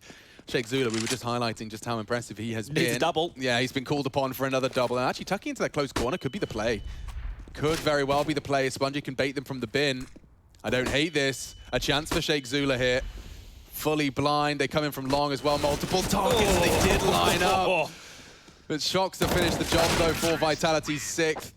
And they do pull away. Very close to lining up for another multi, but Vitality take it. And just 3 frags. Maybe a timeout here for Bad News Bears just to discuss what their buy is going to look like. They have enough money to go for it. Junior could purchase him with an AWP. Sheikh Zula can buy himself. Spongy the same. Swisher and Jonji could operate with something a little bit lower. I think actually Junior's hooked them up with Famis in the mix here as well. So big investment from the AWPer. There is a kit on Jonji, but this is a very important round for the CT side of the Bad News Bears here. They lose this, and they don't save any guns. Well, they basically lose everything, and Vitality can sprint towards the tail end of this first half. Deep nade, not profiting any damage whatsoever, and Junior back down towards Connector. They're going to keep this up, and he's not going to get anything this time round, so the biggest gun gone immediately. Yeah. I mean, you can understand his thought process of wanting to make an impact early, but it's actually resulted in rather negative impact upon his departure. very early into the piece. The fact is the AWPer, right, they can take a lot of liberties in how much aggression they want to have towards A. They don't have to worry about necessarily those long-range fights. Apex, oh, did he catch both? He knows Sheikh Zula was towards long, and this is Jonji's chance. Real opportunity. The Shadow advantage enables quite free fire. Back in it. Spongey's pulled it straight back into contention. More needed from Sheikh Zula. There's the double. And there is his second of round 12. ZywOo, though, thrust into a 1v3. 1 kill to his name already.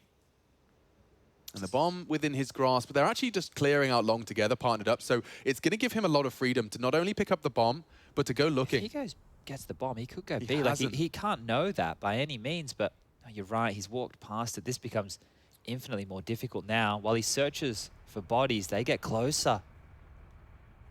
Oh, I wonder if he's even anticipating so many players. He's got such a good visualization. He anticipates one. There's more to come. The wallbang could have come through as well. Swisher goes wide, not daunted by that AWP being posted up on site. Huge round to win, and they scavenge that AWP. That is a massive one. I was talking about the ramifications of losing a round like that for the rest of the half. Well, they're able to steady here, and if you take a look, out of the last 6 rounds of play, they've won 5. This is looking very good now for the Bears. Competitive indeed, and as long as Sheikh Zula keeps up with double kills, they're almost going to keep grabbing some of these rounds. So here we go again. Vitality now, they're at the bottom of the barrel with their buy. 5 rifles, 2 Galils, 3 AKs. Extinguish again on that aggressive molly.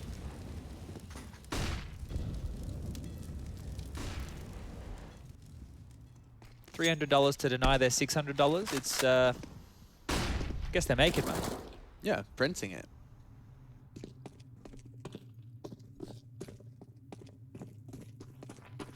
I think this was the conversation we were having yesterday with the Vitality Ents game. Like, there wasn't a strat which we could say, yeah, Vitality, just go back and do that again. The way that they were grinding out rounds was through good fundamentals, trading, being able to body their way onto sites on certain occasions, playing out the mid-rounds a little bit more proficiently. I think the utility usage from Vitality, when you see it, Junior's always flashed, they're always mollied out of position. They never get to play in those close, cheeky corners, so they're having to deal with that. But if they can withstand being bullied around the map, well, then in these fights, they're starting to look like they have got the pep and the step necessary. Oh, is he going through? It feels like he's flashed through and doesn't clear his close corner. Jumping back around, Masuta will be well aware something fishy afoot, and as it fades, John G will be locked in. Nice catch, though, from the AWP. Junior bails him out of trouble. He can live to tell the tale. Well, Kyojin can't commit here. He needs ZywOo to come on over and help him out. Shox is isolated towards B. Apex is stuck towards long. They have to get Jonji out of this position, and well, he's going to reaggress. Jonji, this could be basketball here. He's seen one. Kyojin's down, and well, ZywOo could quickly follow here. Oh, John G! Oh! That's magnificent from him. Junior and John G working together to get the job done. And here's the final frag. Shox is his test, and that is the pass. That's a big red A. Oh, he's getting fired up now. All right, spamming the body. You see him yelling. Starting to believe over there. All right. Oh, I love it. I absolutely love it. See if he loads up Valorant after this one today. Yes. Oh, maybe that was it. Maybe he played a bit of Valorant and he goes, oh, that game's too easy. Maybe I'll go and do this whole Counter-Strike thing again against the best teams in the world. Bang, this was great on the repeat. Bang. Oh, barrel down the gullet right there. All right, well, they can win the half. Try not to sound too blown away by it. I mean, yeah, 3.6K on the high end for the French. HF's in the chat. They're ready to go. Just 2 more rounds remaining of our second half of the second map of our first series today. Second day of ESL Pro League. It's going to be here for a whole month. You'll be getting to tune into the Counter-Strike day in and day out. I really enjoyed my evening of like Ancient and Pizza. It was I had a really nice. I enjoyed Harry and Hugo as well. Those boys, having them back in the studio just feels good. You know, how long have they been locked in Hugo's kitchen? I didn't know it was his kitchen. I thought it was maybe the living room or something along those lines. But the kitchen, at least I didn't have to go far to get a coffee, so... But yeah, you'll be getting those boys for your next game. Harry and Hugo bringing you the action for Astralis, getting to see them taking on the boys. Who's it, Spirit they're playing today? We're getting Astralis versus Ents and Heroic versus Spirit, which should be a very good game. Should be a very, very good game here. Now, this little snake-like formation, we see Vitality do this time and time again, just tucking around the corners, trying to avoid the AWP. And they've been able to get a lot of space without having to use too much sound, but it looks like Bad News Bears are ready. So it's John G. Only the one. Would have loved a lot more, and that's a retrievable weapon as well, depending on how this one plays out. You can see the flank is ready. It's cocked. Swisher and Sheikh Zula looking for the timing to finish this one, and he does. Shouldn't be too many more problems, really. They're into the site, admittedly, and that Masuta AK is a little threatening. Bank control lost, bomb down. This feels like they could stumble here.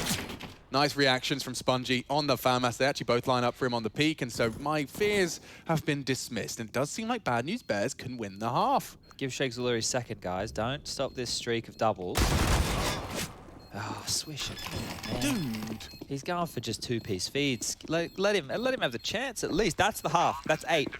The best they can walk away with is 9. They'd be grinning from ear to ear with that. Look, it is going to get very difficult when you have to deal with the defense of Vitality for sure, but this is competitive. Let me do the Counter-Strike cliche. All right. Well, dude, I mean, if Bad News Bears close out with 9 and win the pistol, we could be on for a third here. There we go. I'm not going to lie.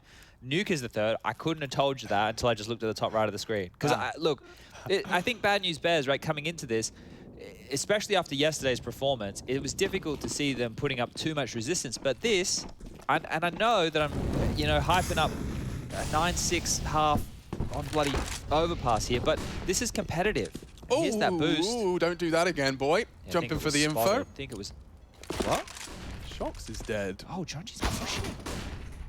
And Jonji will stick around. Oh, he's just in the off angle. Zoe clip his wings any second now. Yeah, that's a safe smoke. Get him out of there. Get him out of there. Phew. That was weird that they've gone for something aggressive like that. And I thought that the totem boost got spotted on the jump peak, which is why it was weird to see Jonji so hyper-focused on that left. But regardless, and it's a 4v4. trend. It's a trend we've noticed with Vitality's T side that when they do their 4-man boost, Shox goes like Aggie short. Yeah, tries to take space. I don't know how much of a Q you could use that as. Junior's going to be thick and fast. Kyojin's already there. Drops a smoke for survival. There is more to come. Apex makes it very clear, and Junior's going to be walking in. Oh, he's actually played him. Whoa. Nice adjustment with the Deagle. Could have got awkward there. And just in the off angle, Genji.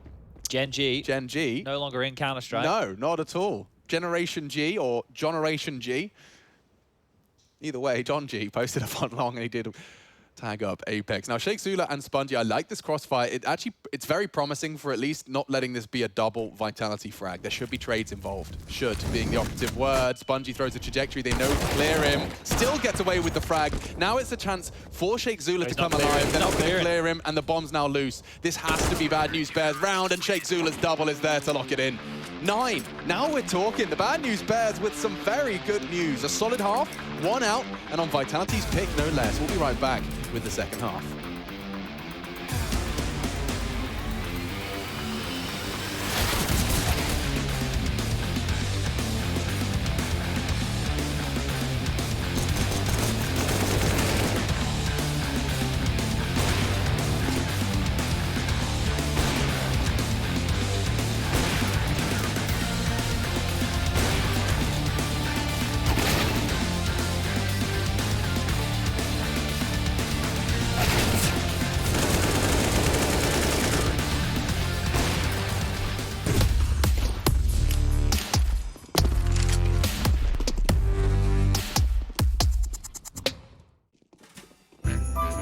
Hey Future Pros, over on Overpass today, to show y'all a smoke I saw Furia throw to help get out of the monster position on B.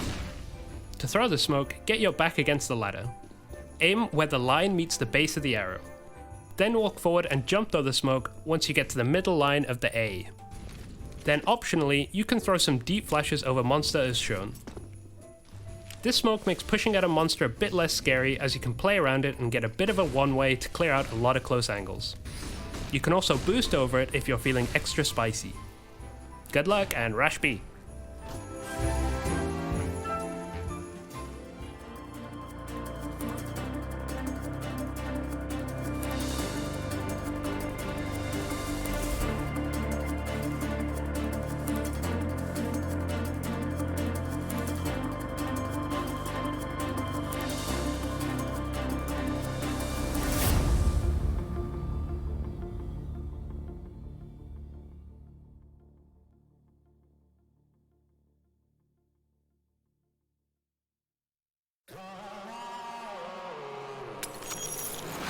Storms in a helpful hand, broken bones in a bloodstained flag.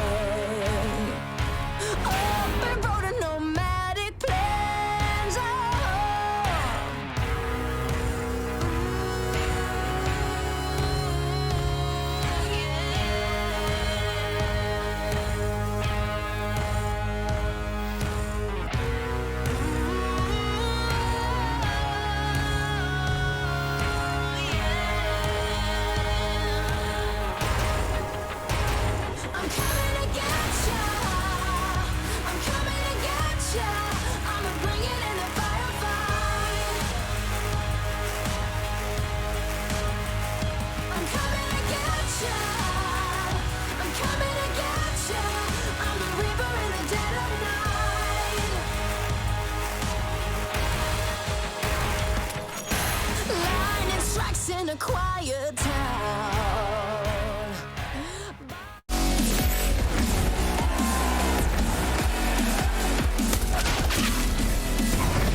overpass the map, and a 9 rounds to 6 lead puts Bad News Bears in good stead to be competitive and perhaps even push us to nuke. We did just see them lose their map, of course, on Inferno. There was some shining lights. Swisher dropping a whole 25 and looking convincing individually. Sheikh Zula stepped up to the plate here on our second. And I say our second, I am Machine. I've got myself Chad Sponge Birchall here to provide you with all the insights you desire. I'm ready to get our afternoon started with a third map. Let's see if Bad News Bears can take us there. Certainly Pistol would not go amiss in pursuit of that. A Zeus and a nade package from Asuta is a bit peculiar. I'm interested to see how he uses that little Zeusy boy right there, but Shakes will line himself up. A Heaven Smoke. 1xBet odds still very heavily favoring Vitality here, so they haven't won the bookmakers over by any means, but here they come. They're going to be high. That's big from Jonji. The first bullet out of his clock. There's more here, though. 3 more to be specific, and Masuta greets them with the double USP click. Where's the Zeus? It's not going to find any more action just yet. Kyojin onto Sheikh Zula, and Monster Tunnels leaves them with very little. What are you supposed to do now? 2v4. Jonji got such a lovely opener, but it was so quickly dismissed. Kyojin's taps just a little far off the mark, and more where that came from. Swisher trying to stick around. He's going to get hunted by a triple peaked, and that enables an opportunity for Junior. Does find the click, quick click, and now a 1v1. P250 no less. Swisher has to hold his nerve against Shoxy Jesus. He knows the fight's coming any moment now. Oh. Damn. Shock's ready for it as well. That was just deathmatch, man. That was just crosshairs on crosshairs. It looks like Vitality opted for violence there, right? When they knew where the last players were, they opted to take the fight so that it couldn't turn into one of these rounds where they're having to worry about the flank, they're having to worry about that minute that was left on the clock being played with here. So very competitive and a great entry there from Jonji onto Zaiwu of all people. So a great start to that one from Bad News Bears. No plan. No, and they have actually opted to go for not a full economical. There's a deagle or 2 on the table, one for Swisher, one for Jonji. Flash in the hands of Spongy to try and set these deagles up. And at range, they could decapitate 1 or 2. We've got a Famus for Kyojin and Shox. The MP9 pound for pound, best gun in the game for the others. Bucket loads of utility. No defuse kit in play, however, so keep that one in mind. Masuda had enough to purchase one if he wanted. Did Masuda throw his Zeus to Shox like a gift? Well, he died, so unfortunately he had to scoop that one up. Right? Good so point, good point. It was a 1v1. All right, brain fart, He's mopping up all the bits and bobs. I'm still trying to think about what on earth, like, there's no use for that. Maybe accidental buy. I know it doesn't seem like something you should be accidentally buying, but these things happen. Well, they're going for the little toilets pop and just 1,400 investment to Desert Eagles, and the timing favors them. It should enable nothing for Zaiwu. No issues at all as he makes himself some quick cash and massacres them all with his MP9. Oh, he's chasing for the ace. And he'll take it no less. Well, that's some nice stads. Padding for the stats. I always struggle with that one. Stat padding. Stat padding. Yeah. Pads. Stats. Yeah. I don't know what I'm saying. saying. We could consolidate the 2 words. Stabbing. Stat. Yeah, that's possible. Zaiwu, by the way, mate, this ace isn't as good as Swish's ace. It's also not as good as the 4 kills that Apex got that should have also been an ace, but I think Swish has denied it with the TK. Right, so the 5 kills are good, Zaiwu, but I want to see a bit more, all right? He has a lot of money, though. He did make a bank right there, but here we go again. Bonus scenario for these SMGs. And looking like they want to get aggressive towards Fountain. Ouch. 8 damage done. Sheikh Zula down to 38. Jonji's also been chipped on up. 74 for him. Shrug of your shoulders for Sheikh Zula after that one. You've done nothing to start the round. You're working with just 38 points of health against FAMAS and SMGs. Might want to see the weapons chopped and changed.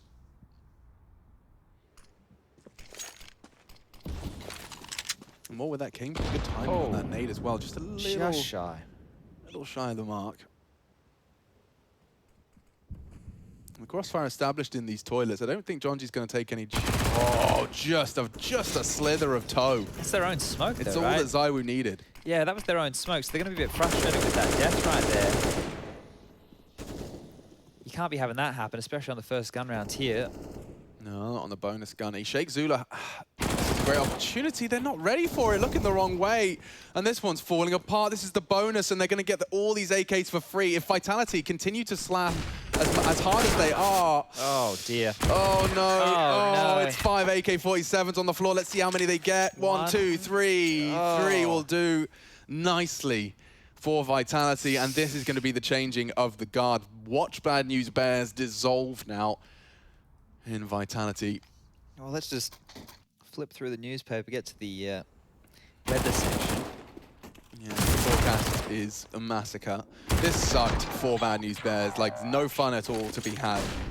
And that was like 4 AK-47s as well against just SMGs. It's really not ideal. And the first death, as you highlighted, through their own smoke, so something perhaps by their own design or a product of their own shortcomings. Well, this is a B hit right now. 3 players on the site. Apex, Masuta, and Kyojin have to deal with this. Or is it? One of those nades not landing, and oh, into the blender. Apex is thrust forward off of that info.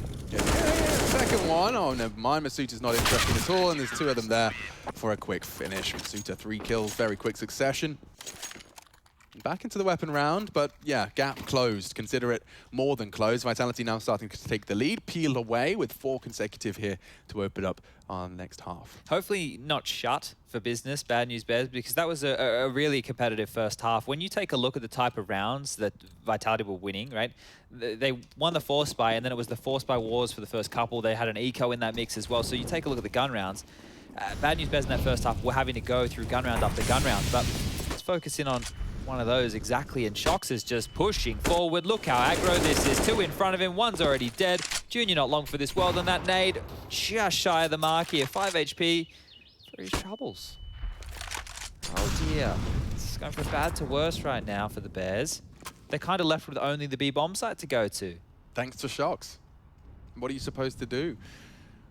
And as they return to focus their attention on B, they consider the underpass rotation. They being Vitality, Kyojin and Masuta. Weeb squad to defend B. And John G, the first victim. Here they come. Oh, and it's just all blue on brown. The Bears leave very quickly upon their arrival. Okay, pistol round, it was just Shox alive. Since then, they have managed a total of 1 kill in the last 4. 5 Kalashnikovs now in the palms. Ugly. Yeah, this is nasty. He's going for star points with the nade as well. Losing Junior, but no issues so far. Like Masuta and Kyojin, it was Masuta before. It's smiles for John G, but as the old adage goes, sometimes you have to smile, otherwise you will cry. It's another one of these half investments. They were doing well on rounds like this on Inferno, but overpass, well, apparently it's just an aim map. Look how quick this has happened. Headshot, headshot, headshot, and just a standard frag there for Zaiwu. Okay, well, let's continue that count. Max money. Everyone's flush for cash for the rest of the game. 1 kill in 5 rounds. That's, yeah, I guess that's a product of 1 death in 5 rounds. Yeah. Okay. Stonks. Absolute stonks for Vitality. Through the roof. Invest in Vitality coin now. My lord. Jeez, okay. 15k for Zaiwu, 14 for Masuta, 13 for Shox, 14 for Apex. Wow. Dearie me. This really has changed the tune, hasn't it? T-side overpass. You never want to be there. There's the coach of the Bears. I think they've probably got a lot of splaining to do right here. Freeze time ticking on down. A couple more seconds and we get back underway. Oh, okay, well, you have to hope on a gun round like this, you are given the room, same as Inferno, to be able to establish a bit of a default. So, look, players over towards playground. Sheikh Zula, he's going to respect the molly. They do smoke it on out. Boost here for Shox to profit. Bit of a gap there for him to play with, but not going to hang around as John G crawls forward. Swisher and Connector. Junior and Sheikh Zula dealing with any A aggression. Spongy currently watching that B monster push. So they've been given the room. No crazy pushes right here to unravel the T side early in round number 22. Make no mistake, all of their hard work in that first half has given them enough of a cushion to have taken that, yes, to conceded that start from Vitality's second half. Could still have a competitive game if you can wipe the slate clean and convince us that you can do a full gunny take. I am seeing 1 smoke left and a couple of flashes, so it will be that B finish, a smoke heaven perhaps on site. Don't have any guarantees as to where that way end up. I see Sheikh Zula long, so as part of me is a little hopeful. That looks like a very nerdy little smoke from Apex. We'll be getting that one deployed. If Sheikh Zula can just, you know, start kicking up a fuss, get Zaiwu and Shox a little worried, or you can be the late arrival with a flank. You never know. It's too late to call them back now. Look how committed they are. Judge is going in. Off his own flash, and yeah, nice 1 for 1 so far. They know where Apex is ramp side, and smoke just to isolate, jumping through that molly on short, and they're falling apart here. Spongy low, even lower now. 20 seconds, what are you supposed to do? The whole squad's here, the whole Vitality squad is here. Sheikh Zula so late to arrive. He's not even allowed to take a single frag away from Vitality. 13, everyone on max money now, apart from Kyojin. 16 grand though for 4 members of Vitality, and they've all still got their adversaries' weapons. So yeah, a real stark contrast from our first half here, Chad. Yeah, and look, max loss bonus, that's one conversation you can have about the Bears right now, but without the plant, it doesn't really go too far. And without the CT economy, there's not, you can't even touch it. Like right now, breaking the CT economy is like a dream. It's not something that is going to happen at all, unless they really pull their socks up and get to work here. Realistically, it has to be another half investment, because on the T side, you want to get the AWP out to help you establish your default. And that's exactly what we're looking at here. A couple of techers, a couple of Deegs. Junior can invest a little bit here. He is going to get 3,400 next round, so he's just going for the Deagle with no Kev or nades behind it. And this just looks like an all-in towards B play again, so it won't be the stack nades. They haven't bought any HEs, but they do have a couple of smokes and a couple of flashes to work with to help them pounce onto this site. But they've got to get through Masuta, Apex, and Kyojin again, who have looked pretty good with defending this site so far. Yeah, their util's been timed really well as well. Has Shox died at all this second half? He still has that Zeus. It's true. Here they come. Barrage of counter utility and bullets, as 2 of them are cooked. Nice medium rare. Bear. You know what? Shox hasn't died this second half. Hasn't he really been needed to frag either, actually? Because he clutched the pistol. Yeah. And then since then, there's only been 2 kills in total. So Shox legitimately has not died since the pistol. Well, no, this second half. He hasn't died this second half. That Zeus was bought in round 1 of the second half. It's still on his belt loop. I guess if we just follow the Zeus, we'll know how long he's going to live for. So get your... I was going to say your comments in the Twitch chat. I don't know what the lingo is the kids are using these days. Just, do you reckon he's going to survive until this map is over? It's looking good right now. Shox the Immortal. Here we go again. Orbs back out, AKs are there. Utility, the crawl, they're not being pushed. Vitality just playing a standard game to close this out. They haven't even run an AWP on the CT side. They have not run an AWP on the CT side of Overpass because they haven't had to. So I was just rolling around with this AK, ripping off heads. They're pushing for info. This is what Spongy's been waiting for. He needs one. Oh, it's hard to find when Masuta sharp as ever. First frag again. This is the opening frag absence that's been plaguing the Bad News Bears. The flash from Zaiwu seems diligent. Does force them in. Oh, come on, mate! Double spray. They're in a headshot angle. Doesn't stop him spraying. Junior flustered, misses his shot. Oh, Vitality not letting this one go. They've got a very firm grip on Overpass now. And Zaiwu continues to patrol. Another head. Sheikh Zula dead. And Junior with a 5-man Vitality squad hunting him down. From behind they strike. And that is 15, folks. Dearie me. Let's have a quick recap of how quickly this one fell apart. 9-6 on the half, and 9 found right out of the gates here from Vitality's defense. Look at this. Oh, bang, first head, and we'll take 2. All right. All right, all right, all right. I don't even know what to say about that. This has just been over as quick as you like. Yesterday was an absolute drubbing. It was 5 rounds in total. It was 16-1 on Mirage against Heroic, and then it was a 16-4 on Nuke. Considerably improved. Yeah, much more competitive today. We're talking a 16-9, map number 1, and right now we're looking at a 16-9, map number 2. One more kill. Just the Spongy, holding firm, and there you have it. Vitality, solid start from them into their ESL Pro League span. Expectations met. The Bad News Bears back to the drawing board, and we're back to the analyst desk after a very short break. So don't go too far. Harry and Hugo to take over the microphones for your next affair.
Take home the cup, be a star. They waiting for you. Take aim, shoot your arrow. It's your time to shine. Show them who you are. Stronger, gotta go faster.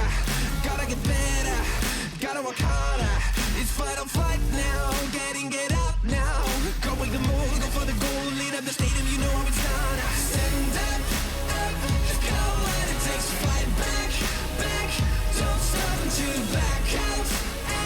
Give all you got, show him how to make a miracle. Stand up, go when it takes to fight back. Don't stop until you back out. Give all you got, show him how to make.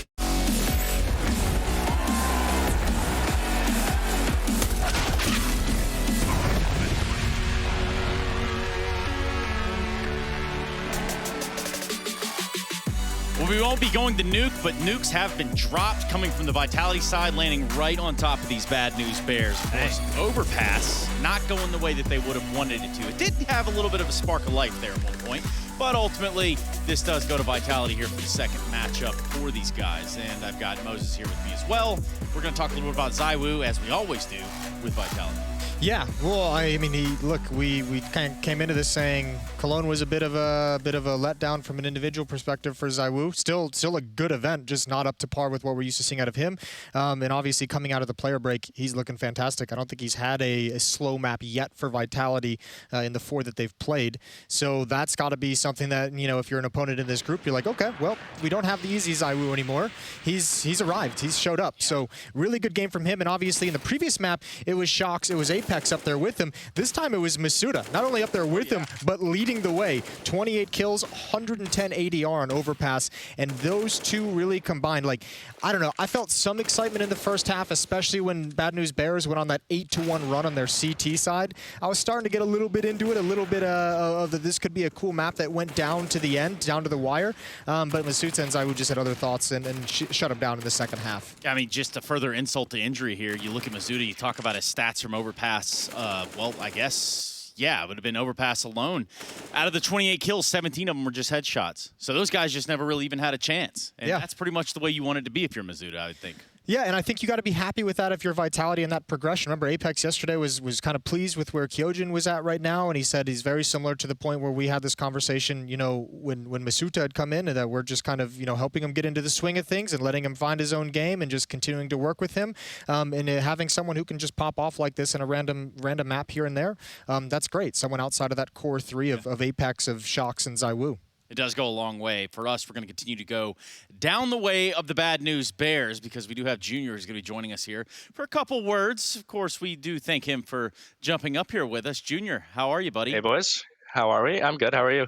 Not so bad. I'd say a little bit better than the Bad News Bears right about now. That one couldn't have felt good. Yeah. Overpass, did you feel like you guys were in control there at one point? Yeah, we definitely could have won Overpass for sure. All depended on the pistol in the first gun round. After that, like ZywOo turned up and they had full money the rest of the game. You're starting to feel a little bit more comfortable within the team. Starting to feel more comfortable reuniting with Sheikh Zula and getting the op back into like a North American squad.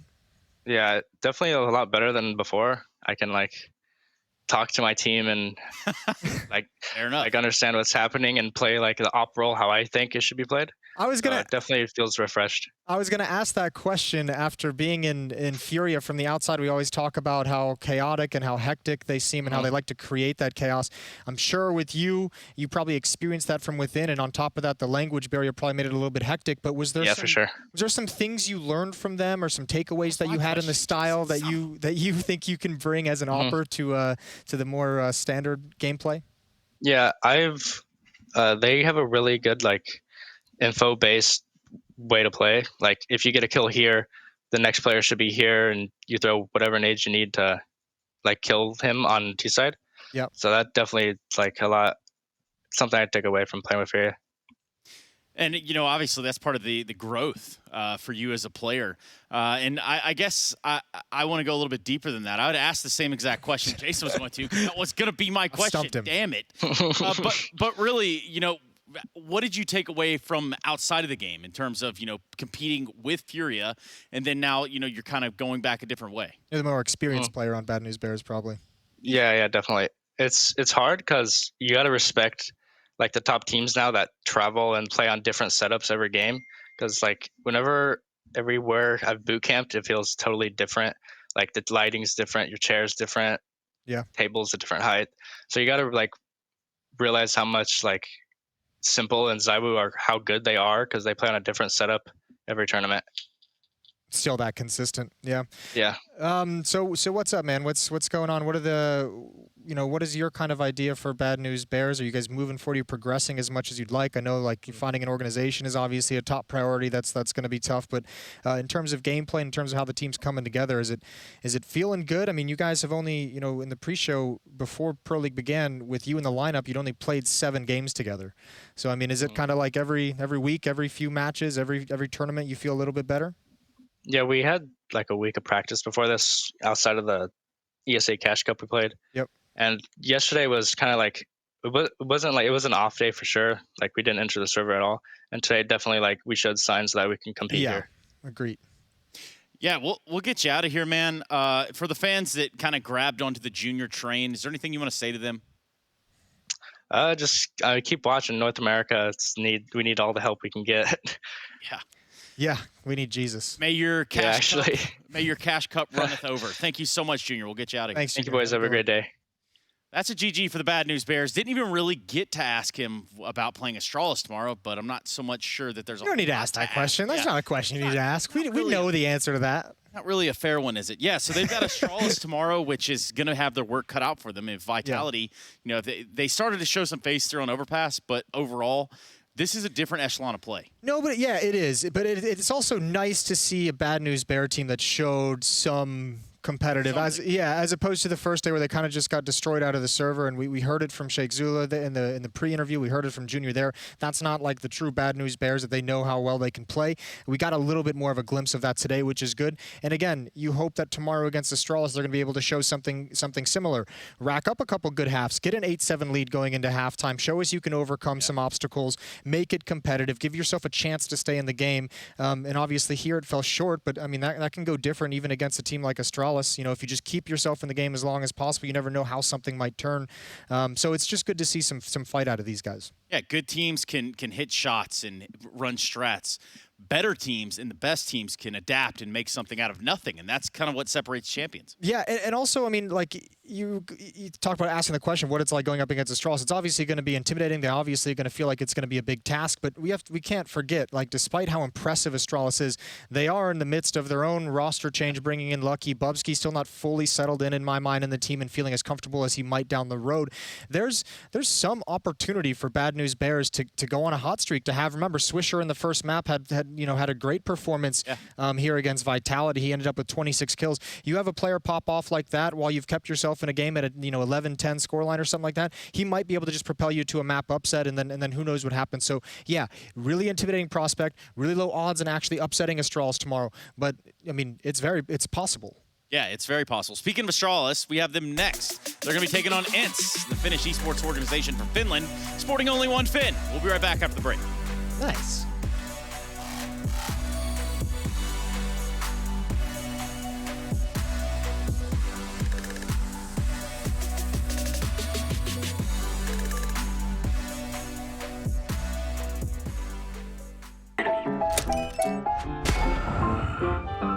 Yes, nice shot, my friend. Cheaters ruining your plays? I have eyes on the enemy.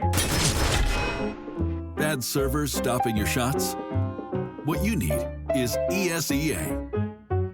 Advanced anti-cheat to stop cheaters. And the best servers around, all with 128 tick rate. ESEA, the best way to play CSGO.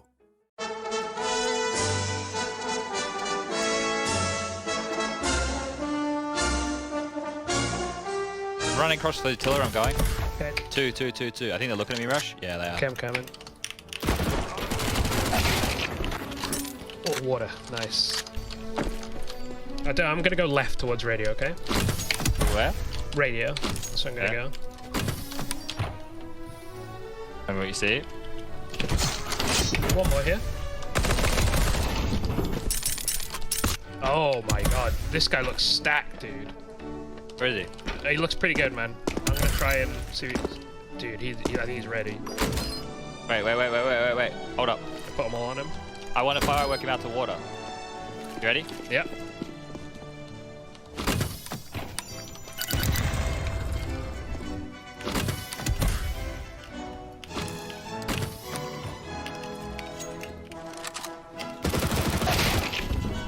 Oh, there's 2 people on me. They're probably dead here. Backup system if you got it. Okay. Oh, okay. You got it. Shifting around on the coast.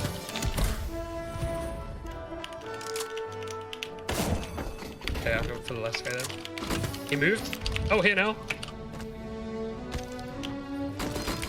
Okay, nice. Yeah. Oh, one guy there with armor, so that must be one of them. Yeah, 2 at the sea container here. Last 2 guys. Nice. Easy. Jimmy scouted while I was in the zone. Don't know what they were doing out the zone. Alright, I'm going. Wish me luck. Nice. Yeah, I'm going. Yeah, go for that one.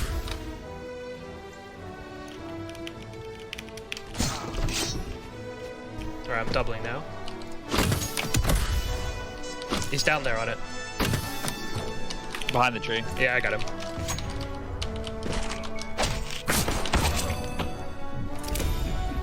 Alright, well I got a Goombin there. How many players, coaches at this event have played at the first Cologne in 2014? You have to be here? Yes. Oh shit, right? Oh my god! Oh, it's gonna be tough. JW? It's not, Fnatic is not here, forget it. Fnatic didn't make it, sorry. That's harsh. Okay, I can start. Me, Sip, Dupree.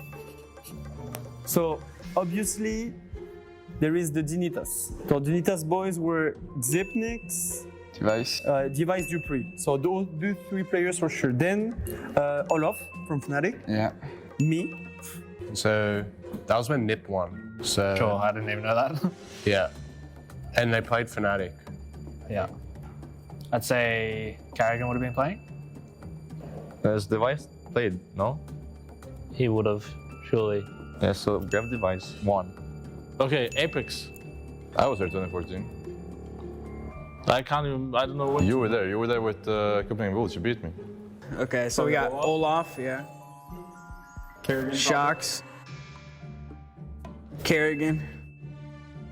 Apex? Apex. Wasn't Carrigan playing as well? Kerrigan, he was not in our team.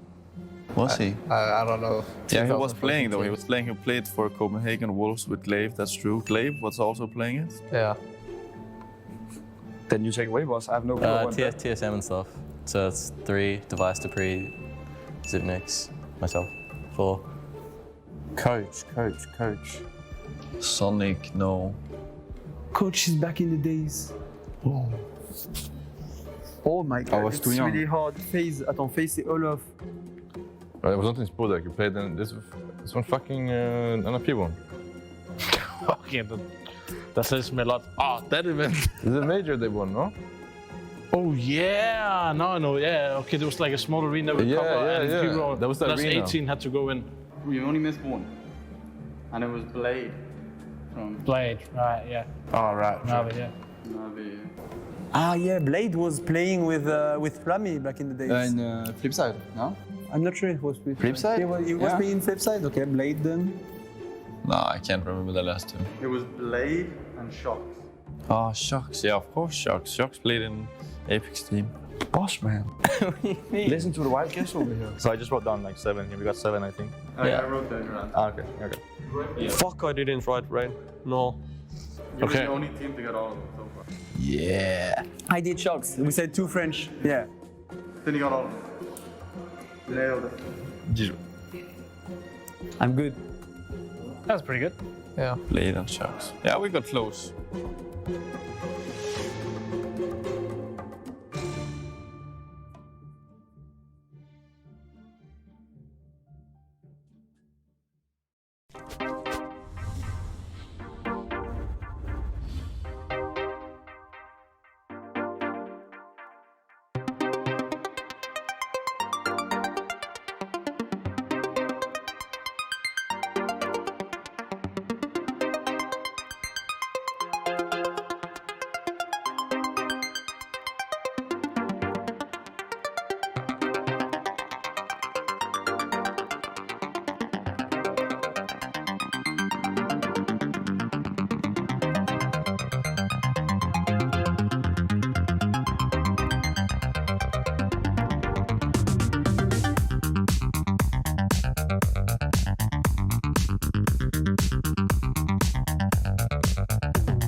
think the biggest thing that distinguishes between, a professional player and I guess whatever level you consider to be like a rank S player right beneath that would probably be literally it is like your ability to communicate and work with your teammates. I think that is extremely underrated, and I don't fully think that most players at the semi-pro or the rank S level understand the kind of level of comms and the level of thought that goes into working together on a pro level. It comes down to being able to come up with plans ahead of time, being able to communicate kind of and anticipate what's coming next with your teammate, being able to have your protocols set in place so you know how to react without even communicating in the heat of the moment. And I mean, even more importantly, sometimes it simply is a matter of being able to communicate and being able to read what's coming and direct your teammates on how to play a situation properly. So you're almost expanding your thought over to what situation they're going to find themselves in and giving them the information that they need ahead of time so that they can be successful as well. And I think that's the biggest distinguishing factor is that, I think most players rising up through the ranks, when they're playing the game, see what's on their screen and believe that's the game they're playing, when in reality they're playing the game with, they have to be thinking of 4 other screens, right? They have to be thinking of all their teammates' screens and even potentially what's happening on their opponent's side of the map as well. So, I think it's just a difference of, opening your mind up to truly be able to understand what's happening on the map and not just what's happening in your little section of the map. One of the biggest misconceptions young players have when they get to the top level is that playing the game a lot is enough to play on the very top level, let's say top 10, top 20 team level. I think there's a lot of stuff that people that are technically very, very good already have to learn to compete. We see it with all the young players that we add to our team. The longer they are in our team, they get so much more consistent from learning from our more experienced players. We have this team where we have 2 older, very experienced players and usually 3 very young guys. And you see that over time when they put in the work and maybe practice in a different way, more of an analytical approach to preparing, how they get way more consistent and add a lot more value to the team. I think the mechanical aspect, like having good aim and mechanical skills, are the base of becoming a pro. You kind of have to have that, and after you have it, or if you have it, you have to be competitive. Otherwise, you're not going to improve as fast as you have to. Being competitive, I think that's a key thing to have, and also having confidence. I think that's the most helpful things you can have or improve, so you can improve faster and be the best player you can be.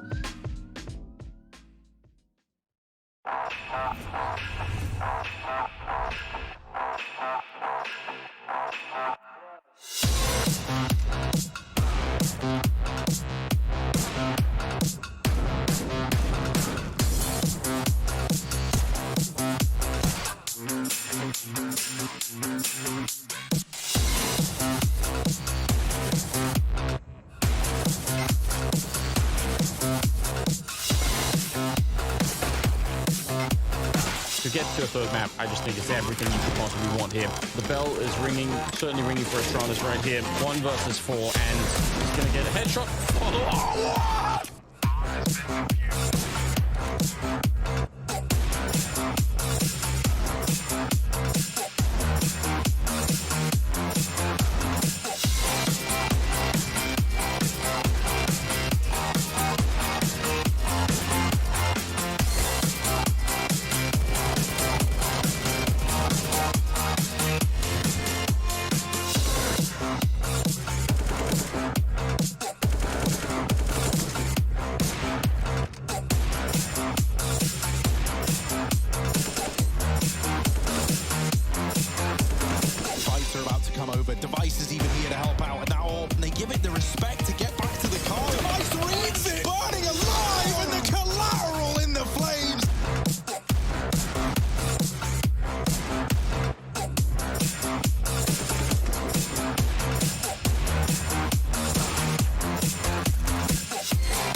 Future Pros?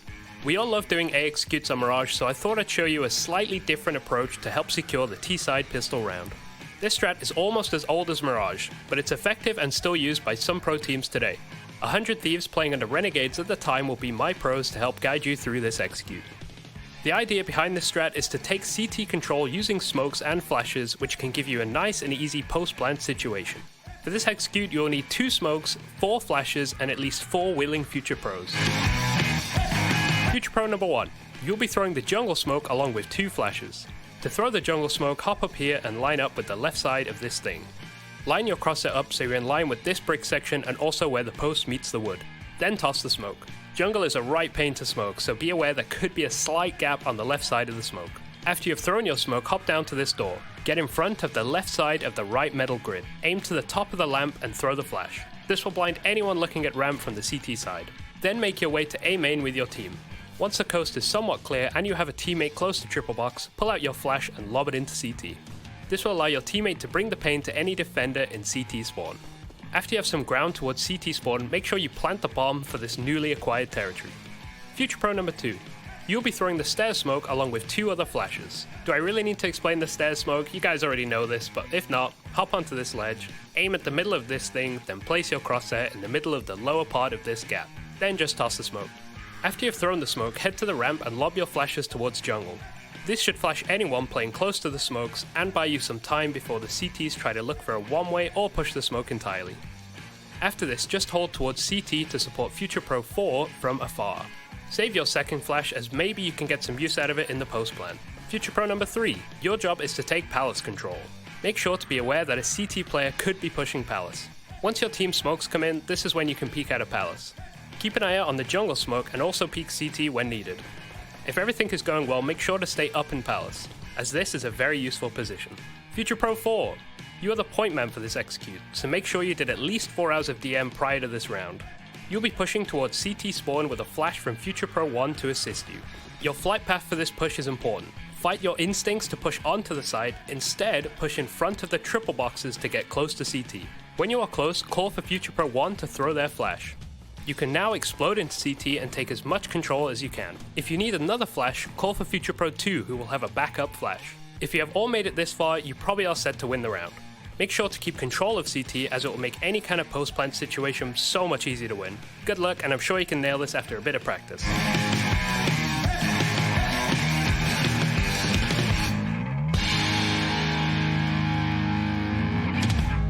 So far with the new lineup, we haven't tested ourselves against the best teams. I think we've been one of the better, if not the best team in Taiwan with Oleg. So hopefully we will show that we can also perform against the Tier 1 teams. I don't think the gap is that big at the moment. So I think the first big test for us is now in EPL. And if we do good here, that will lead to other and bigger events for us to get tested more.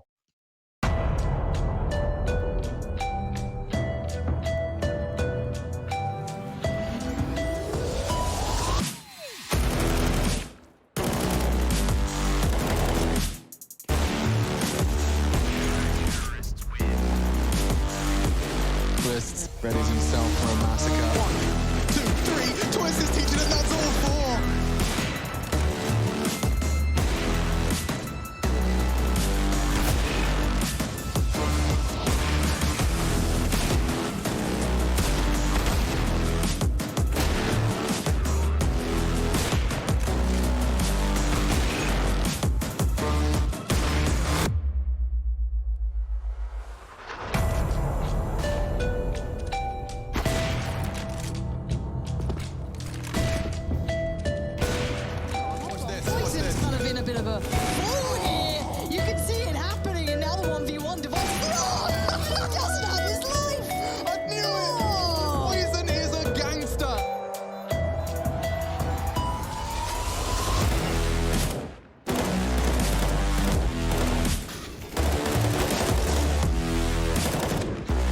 Frozen left with a Herculean task. Masuta, how do you get him off of this one? He knows he's sticking it, he's got to go now! Frozen! That is insane play!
bloodstained flag.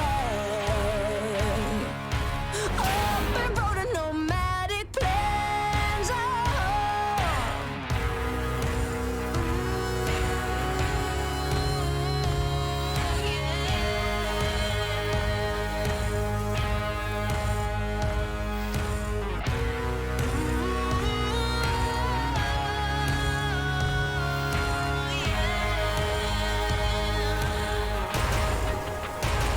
I'm coming to get ya. I'm coming to get ya. I'ma bring it in the firefight.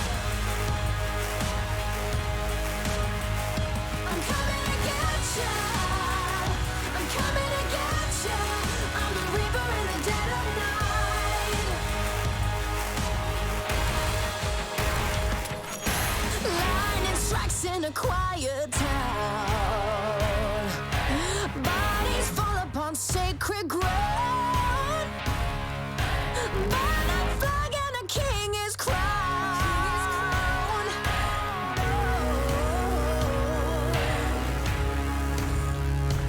Coming to get ya.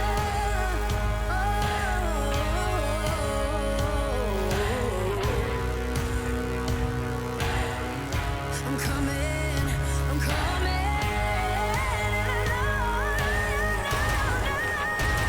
I'm coming to get ya. I'm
can see the world.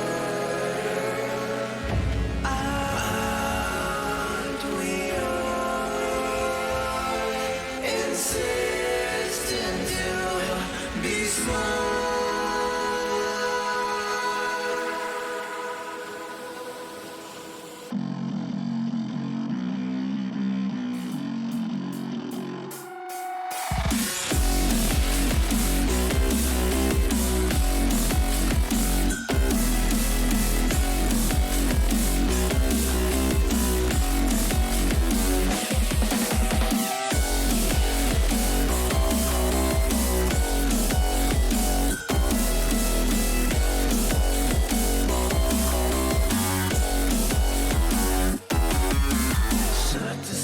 Subdivide.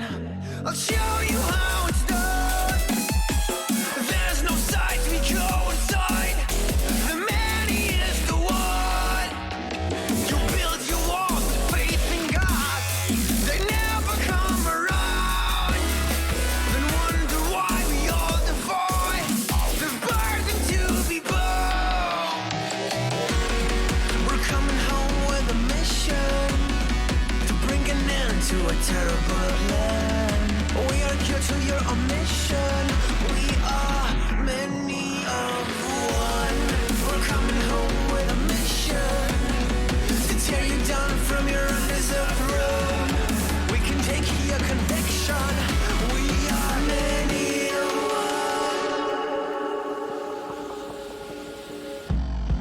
one. You may call it a virus, but we call it the antidote.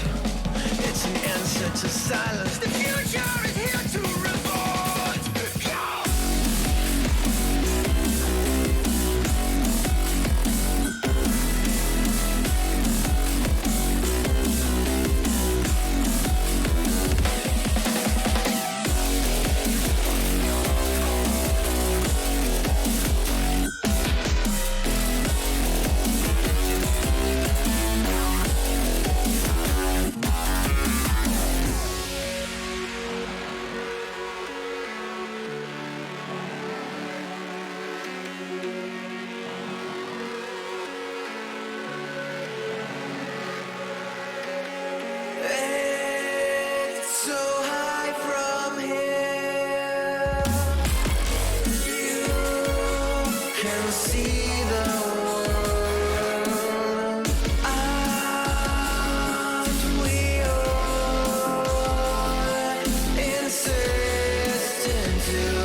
Embrace your destiny, slay your enemy, raise a legacy. No more apologies, trust your abilities, gather the energies. Pull yourself back together, been staying off track forever. Child of the nation, go seek redemption, time for salvation. Today is meant to be day of victory, time for history. Reverse the tendency, fight the entropy, channel your rivalry. You're praying for fortune to come, you're hearing the sound of the drums. It's too late to backtrack, go back your back now. Keep your feet on the road and stand up. You've got what it takes to fight back. Don't stop until you black out, out, out, out. Stand up, up. You've got what it takes to fight back, back. Don't stop until you black out, out. Give all you got and show them how to make a miracle. Stand up, up. You've got what it takes to fight back, back. Don't stop until you black out, out. Give all you got and show them how to make a miracle. Go save your team, be a hero. become the cup, be a star. They waiting for you, take aim, shoot your arrow. It's your time to shine, show them who you are. Stronger, gotta go faster, gotta get better, gotta work harder. It's fight or flight now, getting it up now. Go with the move, go for the goal, lead up the stadium, you know how it's done. Stand up, up, go what it takes to fight back, back. Don't stop until you back out, out. Give all you got, show them how to make a miracle. Stand up, up, go what it takes to fight back, back. Don't stop until you back out, out. Give all you got, show them how to make a miracle.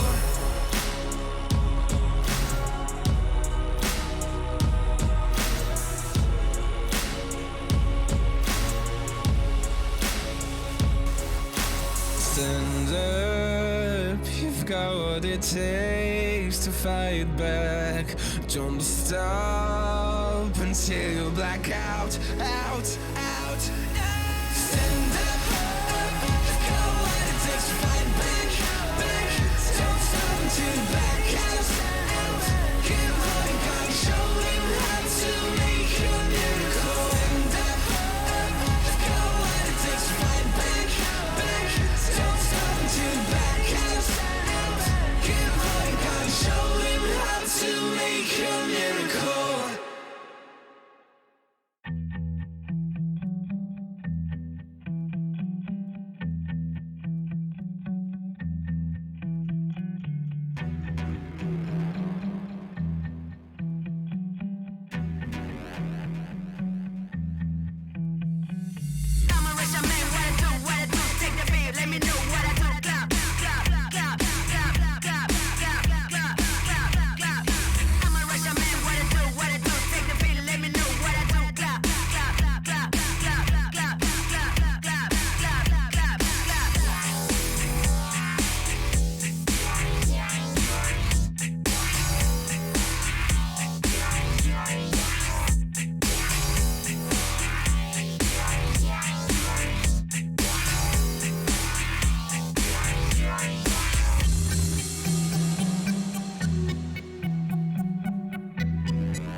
Glaive is camping! Oh, der er surf as well.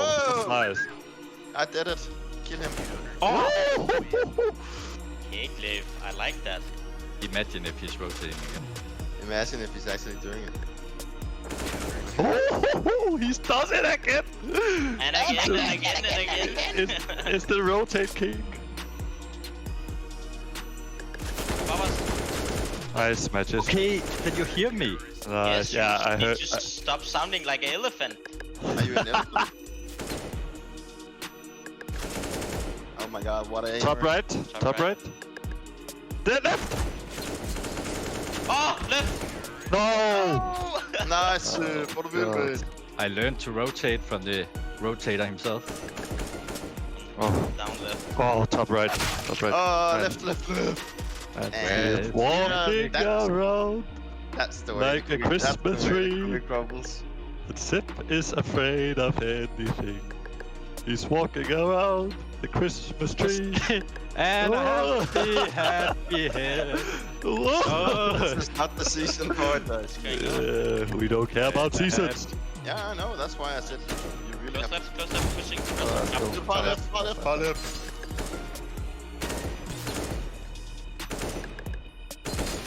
No. Oh, really gotta win Mattis, those. you are crazy good today, my friend. I must say. Thank you, everybody. Oh my god. Glaive, you 22. I saw one going top left on left cam. One, he's left, middle left. Dead. Man. Where is he? Please don't take the Follow. H's.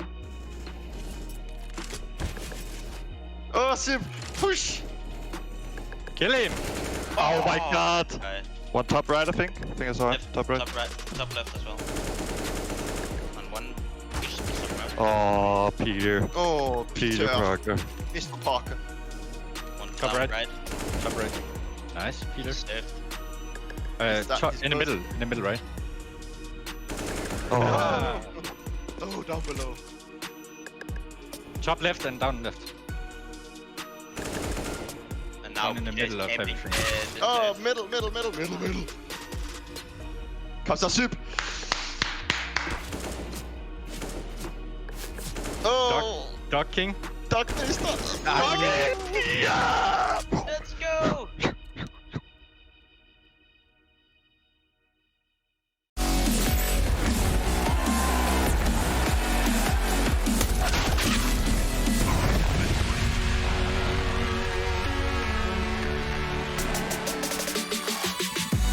Well, hell yeah. Welcome back to the Pro League, you guys. Astralis versus Ints is what's on the docket for now, right on our plate. And boy, we couldn't be any more excited about it. Speaking of plates, not many of those around here. Catering was some time ago, but I have got a delicious treat for you all. It is Yanko. Poundovich. Close enough. Close enough. I like it. I thought you were from Alabama, not Atlanta. What's that? This is the big little city in the South, so it's kind of like the only real city in the South, actually. The only real city? Yeah, shout out to the A1 time. Speaking of which, we're pretty far from Atlanta, and so are these next two gentlemen who find themselves situated in Cologne. It's Harry Russell and Hugo Byron of Brighton Beach in Glando.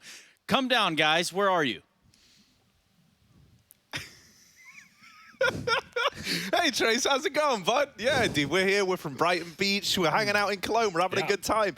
I'm wearing I'm like the green ref. The Green Goblin. The Green Goblin, right? I'll be like the referee for this one, Hugo, right? This is going to be a very exciting series we got coming up now. A little bit of Ents taking on Astralis. I really want to talk about Ents for a moment. Yeah, we saw Astralis the other day. Sure. Something I find so interesting now is because, Ents, they are the Finnish esports organization, but they're not a Finnish team anymore by any stretch of the imagination. There is something kind of interesting here in that Doto, you remember when we first cast this guy, when he first joined this team, and it was like, ooh, cool, a youngster. Well, he's now the longest standing member of this Ents squad. Yeah, it's very, very weird. Our times have changed. He's 9 months deep in his tenure in this squad, and yeah, I think that's something very, very interesting to home in on. Yeah, Hugo, I understand as well. You also took a look at like some of the games these guys have played recently. They recently had a Finnish face-off. It's funny because you mentioned the Finnish esports organization from Finland, Harry. Well, they're no longer a full Finnish roster. Obviously, Saw and Dota are still in this team, but prior to Pro League, prior to the player break, the last game they played actually coming into the player break was against Harvu, I guess #1 team in Finland right now. They lost it as well. So Ents moving away from Finnish roots. We've seen a lot of teams inside of the Pro League right now moving away from these national rosters, such as Fnatic, right? Finally getting off of this Swedish move and bringing in some British boys as well. So I think it's finally the time that we're starting to see, more nationalities, more varieties, and even talking to a tier 1 team like FaZe, for example, who looks really good back at Cologne just recently. I think we're in an interesting time in Counter-Strike. Talking about like national squads, though, Hugo, what did you make of Astralis yesterday? Yeah. I was pretty happy with them. Yeah, it's not an answer, by the way. So yeah, I was pretty happy with Astralis. I'm expecting them to tear through Ents today. I hope we get to see Ancient in this series, considering Astralis look pretty capable. They both play it, and Ents love it. They both play it. What do you make of the Danes? A couple different things. I think that they are the team on the other side of the equation that are just trying to figure out which is their best foot to put forward. Now, obviously, with the news. Foot. Yeah, probably. Yeah, that's exactly that. So for us, we look at Astralis, plenty of questions right there, but there's been like one real keystone, one cornerstone for Astralis. I could talk about Glaive probably until the cows came home, Yanko.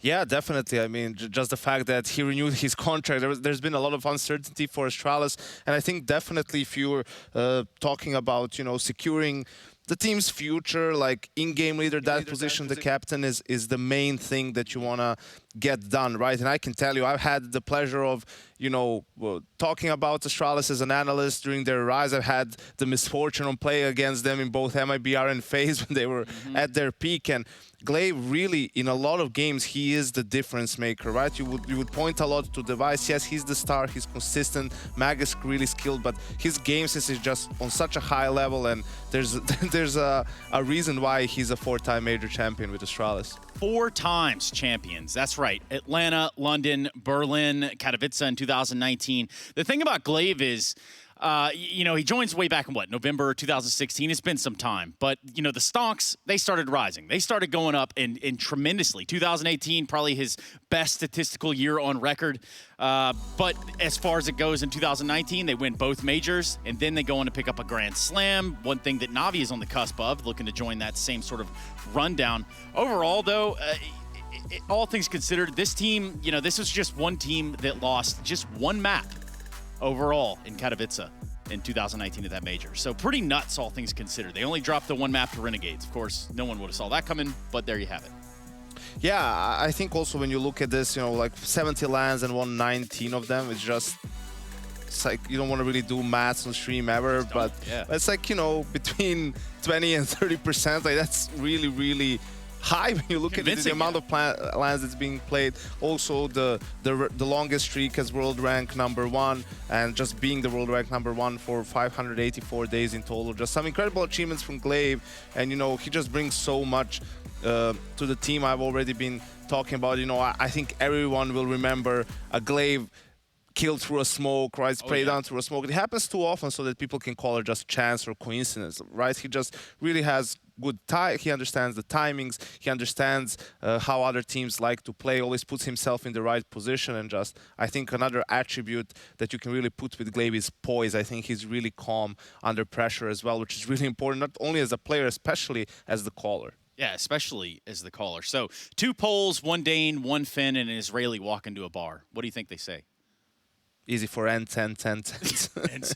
Yeah, so that's basically what we're looking at here. We talk about the composition of this Ents lineup and everything that's shifted. It's not, you know, any longer a Finnish lineup. It might be a Finnish organization, but overall, when you look at Diha, Dodo, Snappy, Sphinx, and Hades, there's a couple of talking points when it comes down to who's the more exciting players to watch going forward, Janko. Yeah, and I think also you definitely have a lot of talent. Diha in several other teams, you know, has shown that star potential. We see a lot of great young talent coming from Israel, right? Sphinx, we have Flame Z over in OG and so on. So Hades is the op taking over for Alu, and I think for Ents, it's really, you can see here, for those maybe unfamiliar with them, their roles as well. Snappy, obviously the veteran, and the in-game leader, and Dotto on the rifle. And I think for them, it was a good move for Ents. It's not like that Finnish talent is as depleted as maybe some of the other regions, but just the flexibility you get from going international, from speaking in English, right, just gives you so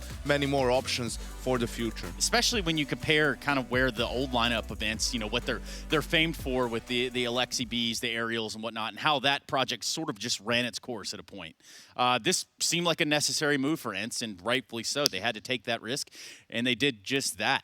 Overall, though, kind of looking and highlighting players to watch when we go forward into this matchup. Could be pretty easy to pluck one from Astralis, but for the Ents side, I'm not sure who we're putting all our marbles in. Maybe a Hades?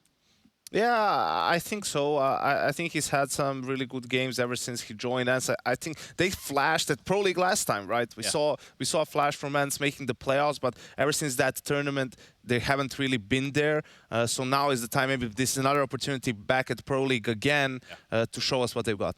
Yeah, and that's exactly what we'll do as we find out who our players to watch are. Maybe it's Glaive, maybe it's Snappy. Who knows? When it comes to in-game leading, none have had more success than Glaive, who has led Astralis to a record 4 major victories, an Intel Grand Slam title, and countless other achievements. However, on the brink of fatherhood and with a revamped roster, will Glaive's ruminations be as resounding? A new challenge awaits, and bringing in an 18-year-old Opper to replace their former star will be a task of leadership yet untold. Perhaps never a mind more sharp within the game of Counter-Strike, Glaive will likely be up to the challenge. Seemingly, leadership is a high quality amongst Danes, as when Ents selected to expand beyond their Finnish borders, it was Snappy that they targeted to take the reins of a then struggling lineup. Immediately things improved, but with Alu no longer on the team, a major reason for Snappy taking the role, his biggest test is yet to come. And at Pro League, Ents is looking to take the next step toward a return to the top 10 spot in the overall rankings. Map vetoes, the next topic of conversation. Yanko, we just heard him say Ancient's possible? Yeah, anything is possible with ENCE. They're a team that plays all 7 maps in the pool. Obviously, no Mirage for Astralis, and that gives ENCE the flexibility to veto Inferno, which would have, I think, most definitely been Astralis' pick. And they go for Ancient themselves. Now it gets a little bit interesting.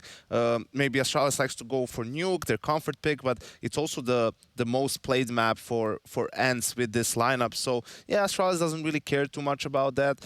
They have a new, young, fairly inexperienced Opera, right? So they want to do what they want to play, where they're comfortable as a team. Even in the case that he's struggling a little bit, the other guys can come in and carry the load. Comfort levels on Ancient. You know, not so much as where it falls in terms of like maybe the map veto itself, but for each of these teams and what sort of they have to offer on the map. I have to be curious. Who's going to be more comfortable? Yeah, it's hard to tell. ENCE obviously wouldn't have picked the map if they don't feel comfortable on. They haven't played too much with this lineup 4 times. Didn't play it after the player break, where obviously wouldn't really have had the chance. And Astralis, we saw them yesterday against Spirit. You know, that the Ancient was the decider, and they walked away with a pretty comfortable win. So a bit surprising in that sense, but maybe ENCE saw some, you know, gaps or some things in Astralis' game that they feel like they could exploit, or that they just match up well against Astralis on the map. So who's going to win it? First map, Ancient. First map, Ancient. I'm still going to go with Astralis.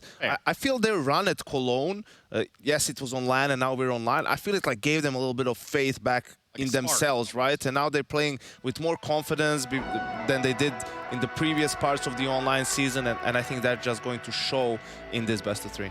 Well, you can show us who you think is going to win by using hashtag ESL Pro League all the way over there on your favorite social medias. For us, we give the mics over to Harry and Hugo to deliver that Ancient action.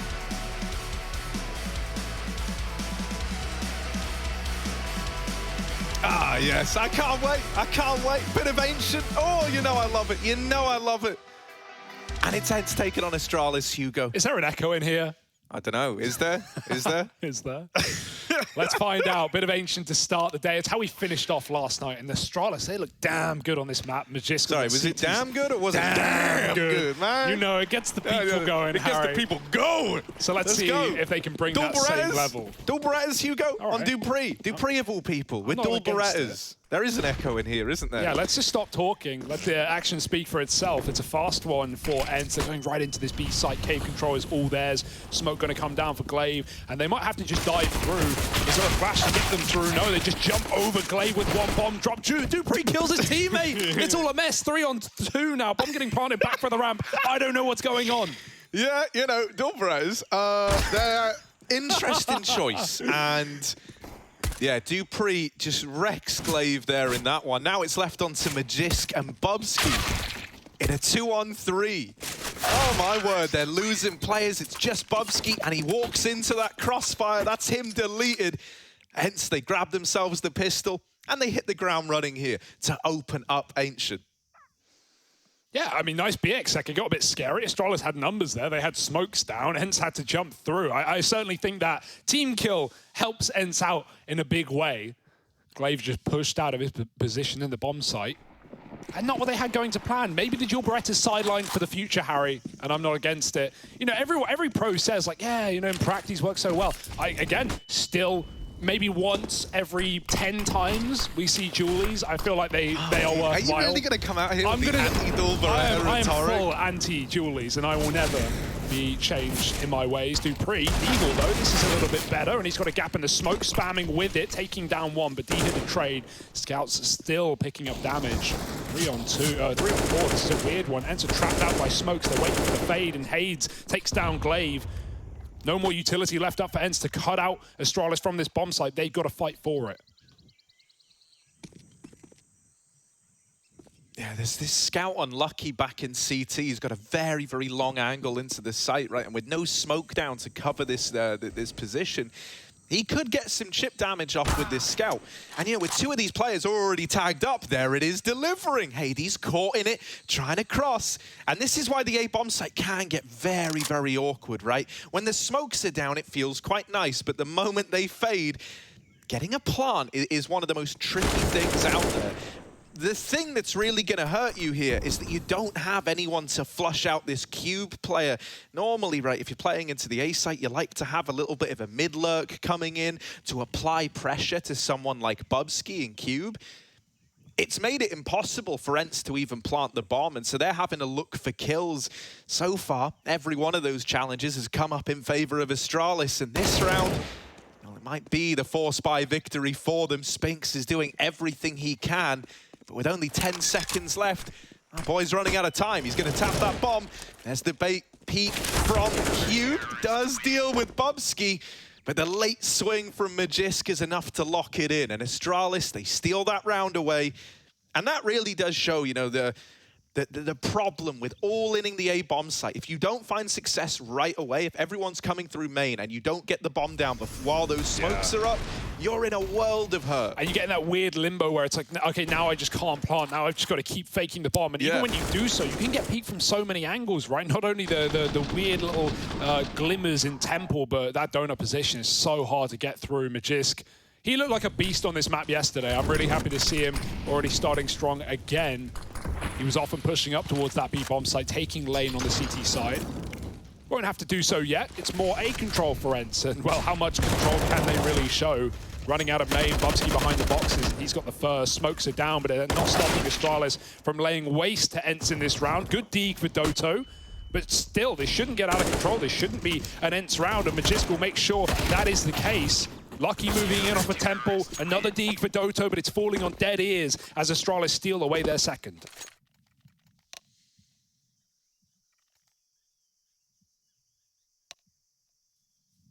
Yeah, so when we think back to, you know, Astralis and what we saw out of them yesterday, I think there were a few things worth talking about. I think, you know, when we look at that series, there were two pretty clear heroes in my eyes from like the Astralis of old, right? I think Glaive had a really good time yesterday, especially looking back to Inferno. I think he was instrumental to the success of that map.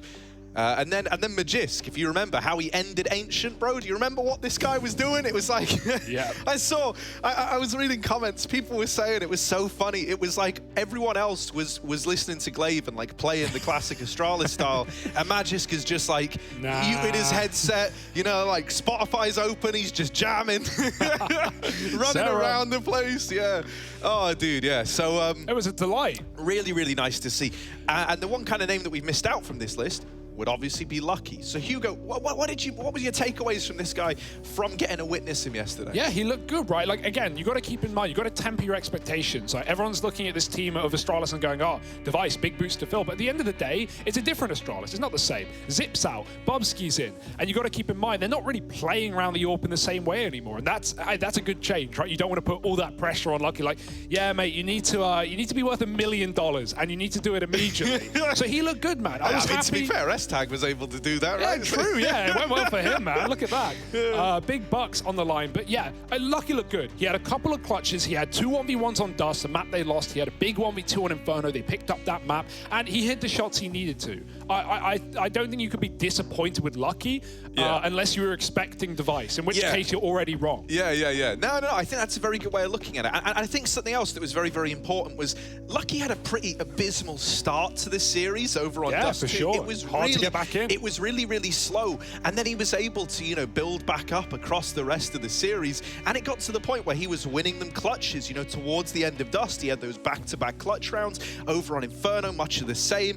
When we got him onto Ancient, it felt like, you know, we finally had him like fully warmed up and we were getting a lot more out of the guy. So I think, you know, it's the tip of the iceberg right now. I don't think, you know, Lucky, I don't think he came in and like delivered his best right out of the gate in terms of... Give him time. You know, some players make their debut at the top level and you just go, wow, and they almost give you like one of their best performances from the get-go, and then maybe they drop off a bit, right? They lose that like honeymoon stage. Other players have to build into it, and Lucky's looking like that type of play. I think the comparison to S-Tag is nice though, even though the roles are very different, right? Because it's like when S-Tag came into this team and we saw them in 2020 in that online era, it felt like Astralis were, you know, playing around S-Tag to a large degree. They were putting him in nice roles. They were, you know, they were setting him up. And he was succeeding as a result. Now, it's not the same here where it's like, yeah, Lucky, go kill 4. But at the same time, I feel like you know, because of that, it's less pressure on Lucky. You know, you've got Magisk performing, you've got Glaive making the reads. I like this Astralis roster, and I can't wait to see them develop over this season of Pro League. I think they're in a decent group. They should be getting out of this one, safe to say, right? Keep in mind, Heroic, Vitality, and Spirit. Bad news, Bears. For the Bears, okay, yeah, sure, slow start to the tournament. Man, Did you expect anything else? Let's be realistic. I'm so sad. I know, me too, but it's I love those boys, man. I really do. I hate seeing them lose, but I hope they can keep grinding, man. I hope they can pick up some prac in Europe and get a lot better. I've been, you know, reading John G's tweets and seeing about how he talks about, you know, it's like getting a Scrim versus Liquid is like winning the lottery. No surprise. NA teams in Europe are struggling. Like, welcome. I really hope that one day, man, just John G DMs me something, even just a hello. I just want that. I just want John G stan. I am a John G stan. Okay. Really. At the end of the day, like, I can't blame you. Hand on my heart, yeah. I stand John G. Yeah, no, I was watching a stream the other night, and he was very happy that there were 4 EU FPL games going at the same time, and he was freaking out over that because obviously in NA, you know, it's a lot more dead over in that region in terms of pro play. So there was something else, Hugo. This is like this is a real topic change here. Okay, but I got spammed across all the social medias by this one interesting figure, shall we say. And he was saying, like, I have it on good authority that we all hate this pause music. Now that's a load of shit. Let's be real. I love the pause music, and I know you guys love the pause music as well. It lets us get really emotional with one another. There's not much else like it. I find myself looking forward to the pauses more than like an eco round, hands down. I love this little time. I'm not going to agree with that. I'm not going to go that far. I'd much rather watch the gameplay rather than sit Maybe here, I did but, take it a little too far. But no, well, Harry, that's why you don't give the attention to the people, the naysayers. You know, you don't give them the attention. That's what they want at the end of the day. What's the most attention you've ever had, Hugo? I've casted a couple of seasons of Pro League, Harry. We've had a few people in here before. We've had a few chatters, a few viewers. So the most attention I think I've ever had in a public setting was I was on a plane. All right. Where's this and going? I dropped my phone into the toilet. No, because if it was into the toilet, I think it was screwed. I don't know if I've there's seen any you drop your getting phone that into the toilet twice. Well, I've not seen it. I wasn't in the toilet, but you have. You were actually in the bowl watching it from like up to like scuba gear How else on. do you get free phones? Yeah. No, in the bathroom. I was in the bathroom. Oh, okay. And my phone fell into like the bin thing, and oh my god, bro, it was.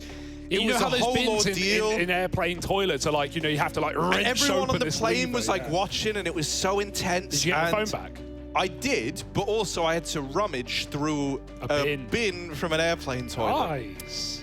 Luckily enough, this was in the before times, shall we say, and so, you know, even though it was disgusting, it was not maybe as dangerous as it would be now. That's a fair point.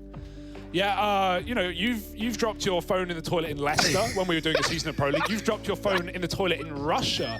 I don't know how. Russia was the worst one. I had to wake you up every day. Yeah, you I was did. like your personal alarm It was clock. actually really nice, I'll be honest. Like, because the alarm psychs me out. I don't know if anyone else is the same, but like at least I do. I pick a very grating sound because doesn't work. I want it to actually wake me up. Like I tried having the nice like birds chirping, whales the ESL singing, Pro League music, you know, like and none of that worked. So instead, I have like a noise, and it's horrible. Whereas Hugo coming in every day, holding like a little plate of breakfast, shaking me up, saying, "Honey, come on, it's time for work." that was incredible. Yeah, well, you've got the premium package, Harry. Others usually have to pay for that, but a special kind of guy. I don't know what's going on right now, guys. Sorry for the pause. This is actually me and Hugo pausing this. Yeah. Casters, we did stop the game. This is all up to us. We actually don't want the fourth round being played. Not yet. Yeah, because we decided that, you know, y'all would want to hear this. Yeah, it's an important discussion. We've got ping issues on a player, so maybe a quick reconnect, maybe a VPN launch, whatever it is. We want everyone to be in top shape, Harry, top form. We don't want any excuses for a game like this. And hell, I don't think we have time for excuses. This is going to be exciting. It's an early start for Astralis, but Ents have leaned into this map very often as of late, winning it over teams like NIP, winning it over Mouse Sports as well. Okay, yeah, sure, this map is new. These were pre-player break, you know, and no one's perfected this map as of yet. But now that we've had this player break, I certainly think we're going to see a better level on Ancient. And that was already the case yesterday with Astralis. They just tore Spirit a new one on this map.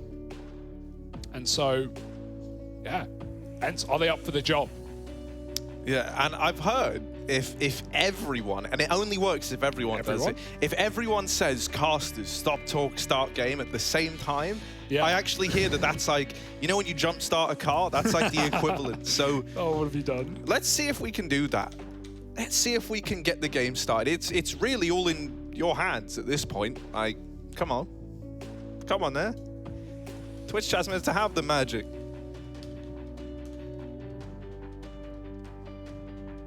Astralis looked sick on this map yesterday, though. I think it's pretty interesting that Ents picked into it, right? I think it shows that they've got confidence. They've got confidence in themselves, right? And that's good, but I also think that like it could be a bit of a risk in the sense of, you know, if you lose this one, Astralis moving on to their map pick, ooh, then you're staring down the barrel of a 2-0.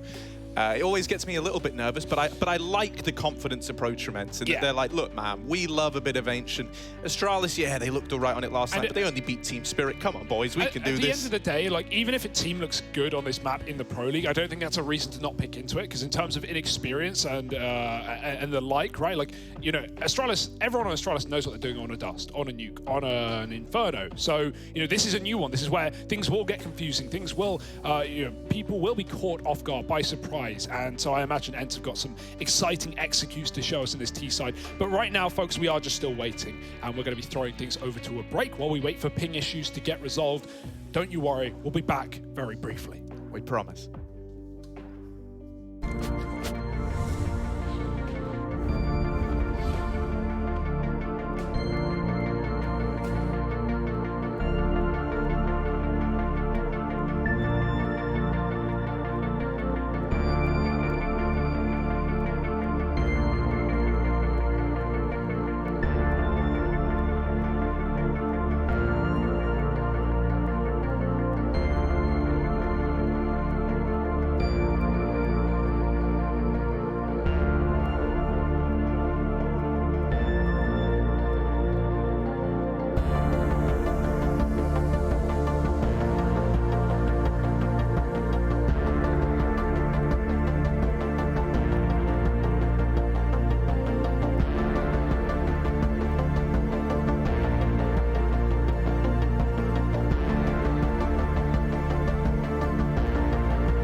Oh, hey, did you miss us? Because we're back, baby. It's I don't think anyone 4. did. Right, look at this. Yeah, look, we're back in. We're all about the Counter-Strike. That's why we're here. And look at this. Ents, they come off the back of a little pausey-warsy, and they come in with a bunch of big kills on this force by Hugo.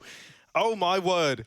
How have they managed this? The Deagle raining out with the double, and now these players having armed themselves a little bit as well. Oh, just Magisk and Dupree to try and see this through, and look at Magisk. All right. Fired at a dead body. Scared a little bit. Hades pushed back in main, and he's going to hit his shot. Magisk can't finish off Spinks, and it's somehow an Ents win with the pistols. They come in with barely anything to that round, and they still force back in, charge middle, and look at the results. They speak for themselves, 2-2. And already throwing a spanner in the works, that might force the buy from Astralis. The wars have only just begun.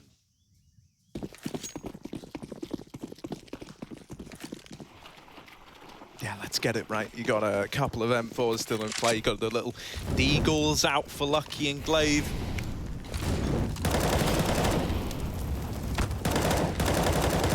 Lane control taken by Snappy, just running it fast with the smoke down in cave and taking all this real estate here. Hence, this is looking like they maybe just want to do an all-in B commitment. They don't have any real estate anywhere else on the map. So going back, that's not really something you can be afforded here. They want to just commit and follow through on this one. Magisk is dead and Glaive can't find a thing with his Deagle. The rotations have been called for, but Ents are already here, knocking on the door of this B-bomb site. Now getting that bomb down. A 4-on-3 post plant. It's looking good for the Ents squad. It's weird though, over the top. He finds Diha. Dupree knocked off though by Hades, and in the Deagle does catch him in the corner. 2-on-2, no kit for this retake, not yet. And Ents, they're going to try and go through the smoke perhaps. Lucky just clearing corners alongside Bubsky. Grabbed a gun, Spam comes through, jumping everything they can to get this guy off the bomb, and they need to 10-second stick. Bubsky needs both kills on the cover. Defuse is happening, and Bubsky won, and Lucky gets off it. I don't know if there's time now. He had to, he was going to die, but it's going to be very, very close. Oh my.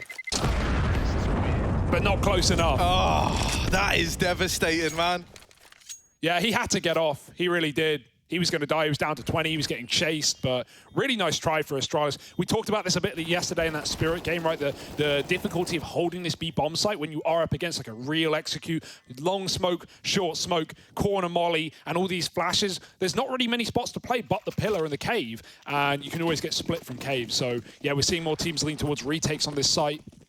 And that was a very close one. A kit would have made all the difference there. That would have been a 1 round, but obviously Astralis did not have the money. Ooh, and Astralis, you know, they're fully keen to capitalize on just how close that was. They forced up again in this round now. The only guy saving money is Lucky. That's to try and bring the AWP out. Yeah, that's the only issue here, right? It's like you've done a lot of damage in that last round. You got out with the gun as well on Bubsky, but Ents have still come in with the full investment. And so really, you know, this could see you put on the back foot in a pretty big way if you don't find success here on the Astralis side. Yeah, Ents are in no hurry. They find this kill in main. They know they've got that real estate with Doto cowering in the corner. And the more time that goes on, the more questions Astralis ask. They're going back in for this A execute again, right? And you remember what happened when they did this earlier on in the game, right? It grinds to an awkward halt with a nade kill coming in and Snappy on the receiving end of that. Ents are trying to clear this site, but they can't really clear it. There's so many smokes down. It's like a wall of smokes cutting the site in two, and it's very, very awkward. You need to flush out these players and try to get that bomb planted. And so really, the bomb plant coming in from Spinks, I think that's just saved the day. That has just alleviated any worries that I had. Magisk will take out one, but Hades, look at him. He's playing the trigger discipline. He's trying to milk this for all it's worth. There's the double for Hades, and just Dupree.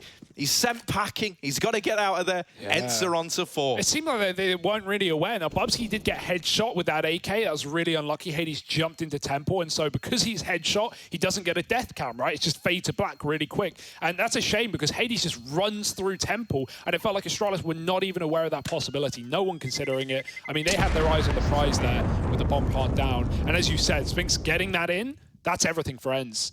Going for the J-Raz plant again, wide as they can be. Dodging the donut. That was what let them down last time they tried to plant on A, right, with Magisk coming late out from that position. This time, look at this kill from Hades. I don't know how he got this one. Just jumping, headshot, running, and then double up to close the round. Lovely stuff. This guy's a real talent. He's been all the talk of the town as of late. I mean, back in, you know, the Whistler Krakow squad, he was one of the go-to names. Obviously as well, I think it's pretty interesting, right? Like with the presence of D here, now you've got like the two poles together. Oh, nice beautiful opener, Doto. Beautiful. And, you know, this is a pretty normal strat. You might have tried it in your pugs on the eco, just full mid, just everyone. Now, Ents are still running this XX, so Astralis can catch a timing where they peek over this boost. But, oh, lovely shot. I was going to say they should find nothing. That's a last-second frag from the Magisk. Will it amount to anything, though? Snappy's low. Hades is getting rid of the bodies already. Glaive does find Snappy, but retaking here, you just don't have the weaponry. And again, it is going to be the biggest problem here. Another frag for Diha, and Ents are making quick work of this eco. I've got to say, it's a good eco for Astralis. They're keeping Ents occupied. They've got a couple of kills, but that should be the beginning and the end of the round. Bubsky looking to take one with him. Get another AK perhaps. They're just not offering up. Locked in now, waiting for the recommit. And there it is. Ents up 5-2. You know, fair play to Ents, mate. The Force by Wars came out. It looked like Astralis were going to start stealing things away. Then we had that round 4 mid push after the pause. And Ents have been running away with the game ever since.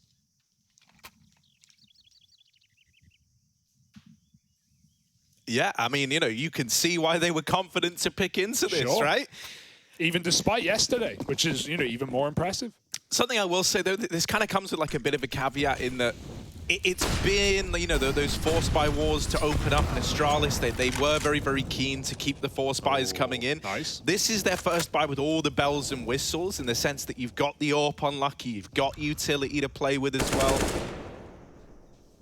Already, that AWP has found an opener, but Doto has kept it in a 4-on-4 with that frag there onto Glaive. And that's also going to entice Ents into this B site. Doto has actually just opened up this entire side of the map alone. The bomb has only just got to the double doors. Everyone else is like, oh, wait, we're in B? All right. No, they have no idea. Dota's going to catch Dupree. Oh, dear. He thought he'd still be aware. Dupree double back to check long. He knew about the chance of this player being pushed in deep, but can he do anything about it? Open plant, Dupree, a little late, waiting for his teammates. Or not. It might just be the save. His team aren't even shuffling. If Dupree got a couple of kills, suddenly you'd be convinced, but right now he might just have to get out of there with his gun. It's a sad case for Astralis, a man down with the one-man B hold, ruined by Doto.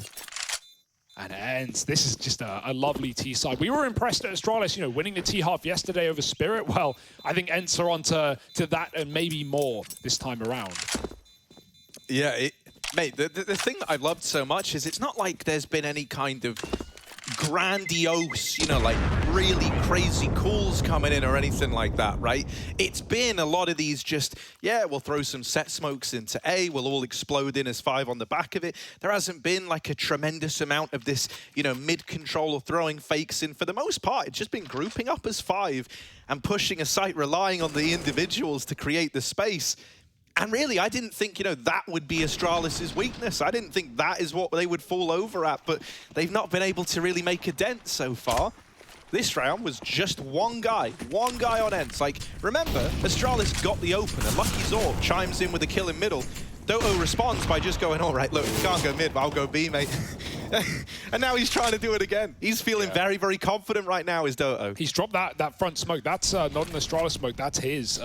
He just didn't want them to push down the ramp right and take all this space. We saw, you know, this is pretty standard. You can throw in those door smokes and you can get aggressive. They're going to do it in cave elsewhere. Hades with the AWP. Oh, missed shot. But he knows about the prospect now. 1 kill, but not the double. Majiski's going to get the trade, but he tries to clear the corner and they take him down late from the door. VP-esque backing out of B now. He's alone with the bomb and he doesn't want to lose it. It could cost them the round. Astralis haven't fallen for this, by the way. With Glaive now re-aggressing and taking back the cave control, Astralis kept 2 back at A. If they kill Bubsky, they might just try and plant. And that's when Lucky can cause all the problems. Bubsky, even 1 kill here would be absolutely massive. Snappy's selling a mid fake. Actually, that's a smoke from mid to the back of the A site. Bubsky's got the spot. Has he got the shot, though? Smoke down to try and buy time and help Lucky cover the cross. He's got him. Taking down Spinks. Nice shot from Lucky, doubled up. And Bubsky there to close as well. That's a lovely A-hold. Astralis, couple of kills at B, does not deter them. Maybe they hear the water, right? We did see a bit of a run on the rotate there for Ents. Always something to keep in mind. Yeah. The water just needs to go. Yeah, it needs to go. Just remove it. You don't even have to fix the bulb. No, now. no Just one... remove the water from the map. There you go. I mean, that's Problem the solved. thing. I find it, like, you know, sometimes, you know, people freak out about the smallest of changes, but I doubt there's going to be, like, a big group of people that go, we want the water put back in on Ancient. Right, yeah. I'm going to rage every game I cast until it's done. Oh, that's a weird. That's awkward. Oh, no! They tried it. Okay, the Astralis did this loads yesterday versus Team Spirit. They triple B ramped push. Clearly, Ents are ready for this. Doto is holding it. He's just spamming a smoke, and they line up in it. Again, that's his smoke. He's doing that to stop them from pushing. Astralis still, they come into that round with a game plan. They go, forget the smoke. We're still going to do it. I guarantee they're not doing that again. If that smoke comes down, Astralis are locked out of B aggression. Nice way of cancelling it there for Doto. And now Astralis, they are spread thin. They have to lean separate sites. Bubsky alone. And the orb at B, it can't cover his cross this time around. I can't blame Lucky for being here. Doto's still looking for the entries. One kill would sell the fake. Even a death would keep players here. He's exchanged some damage. He doesn't need to die. Now the A play coming in. Bubsky's on 1 health. He's a dead man walking. He already knows it. That should be the round.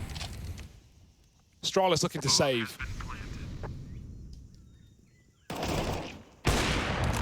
Oh, it's about to get even better. Yeah, Hades just waiting on this angle. That's a freebie. Sure, Diha dies, but that's not the end of the world. And man, this is looking really impressive. Like this wombo combo of Doto and Hades, this is the thing that's making this feel so doable right now.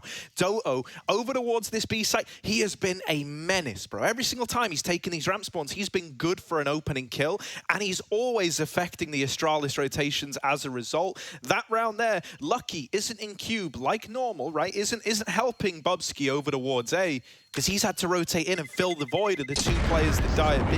And it's brilliant. Like, when Doto's doing this, there's 2 options for you if you're Ents. You either use the space he creates and just cascade and go in on the back of it, you know, and pick up the pace with him as your point man, or you can fall off like we see there, you can slow it right down, and know that you're in the heads of Astralis. So now Astralis are calling it a pause. They are feeling a little bit out of their depth here. They've got to come up with some solutions. Yeah. You know, they tried in that round, right? Their game plan was there. It was what worked yesterday in the B aggression, but now that's completely, you know, cancelled out. So what will be the way forward? We see a lot of teams, you know, while you can push cave, a lot of teams like to double mid early, get that util in. That util can be difficult. There's always gaps in smokes I even see still at pro level. And if you get that mid util in, you lock out Ents out of their mid spawns, you can climb up ledge, you can start to poke and prod towards B, but you do need that cover on mid constantly. Players will always be lurking on this map. There's always going to be a T straying away from the pack, just trying to prod and poke and backstab.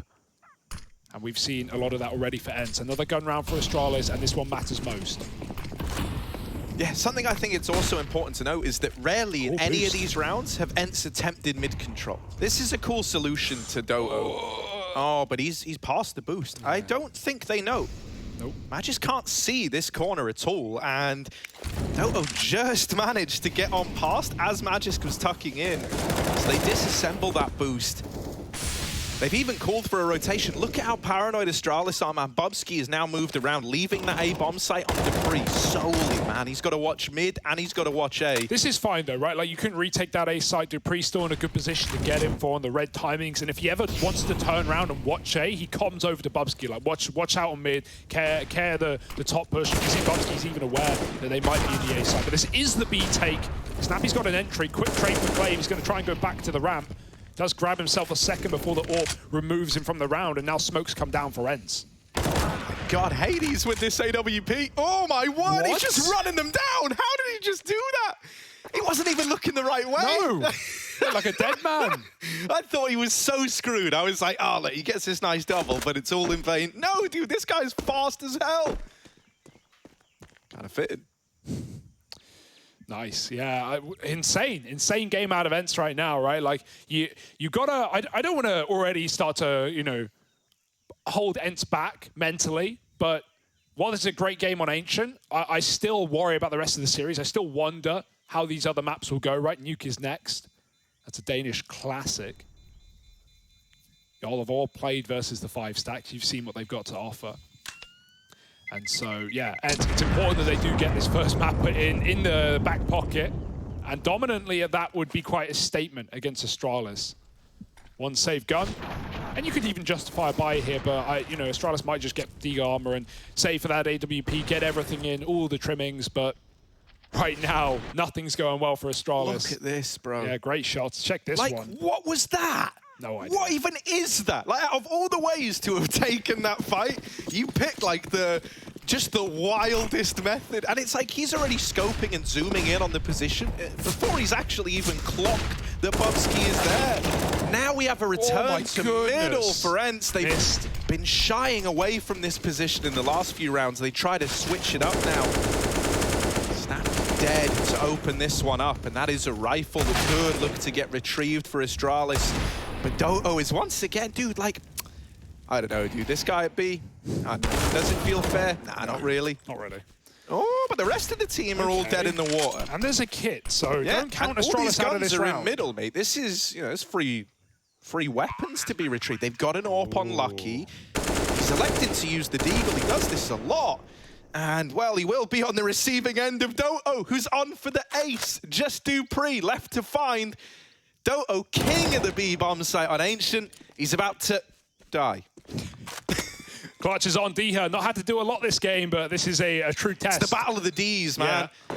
Doto's dead. Dupree now one man left to find. It's big Diha all alone in the cave. And Dupree does have a kit, so he's going to tap on the bomb, try to bait the peak. Diha sees he's not on it. He knows he's not sticking it. And that information alone has won the round for Ents. 9 on the board, and Dupree, he's running away. Diha hears him, but he won't be able to catch him. 1 point of health on Dupree, the difference between life and death there. It doesn't really make much difference though, right? It's not like money's been the problem for Astralis. They fielded plenty of buy rounds. That was a half buy. That was a bit of this and that, and they made it very close, but close, you know, that's not what you're looking for at this point of the game. You're 9-3 down. And sucks for Dupree there as well, right? He taps the bomb, but Diha peeks out from an angle Dupree's not watching, so he doesn't even know that Diha has called the bluff. He knows it's a fake. So there's no reason for Diha to swing wide.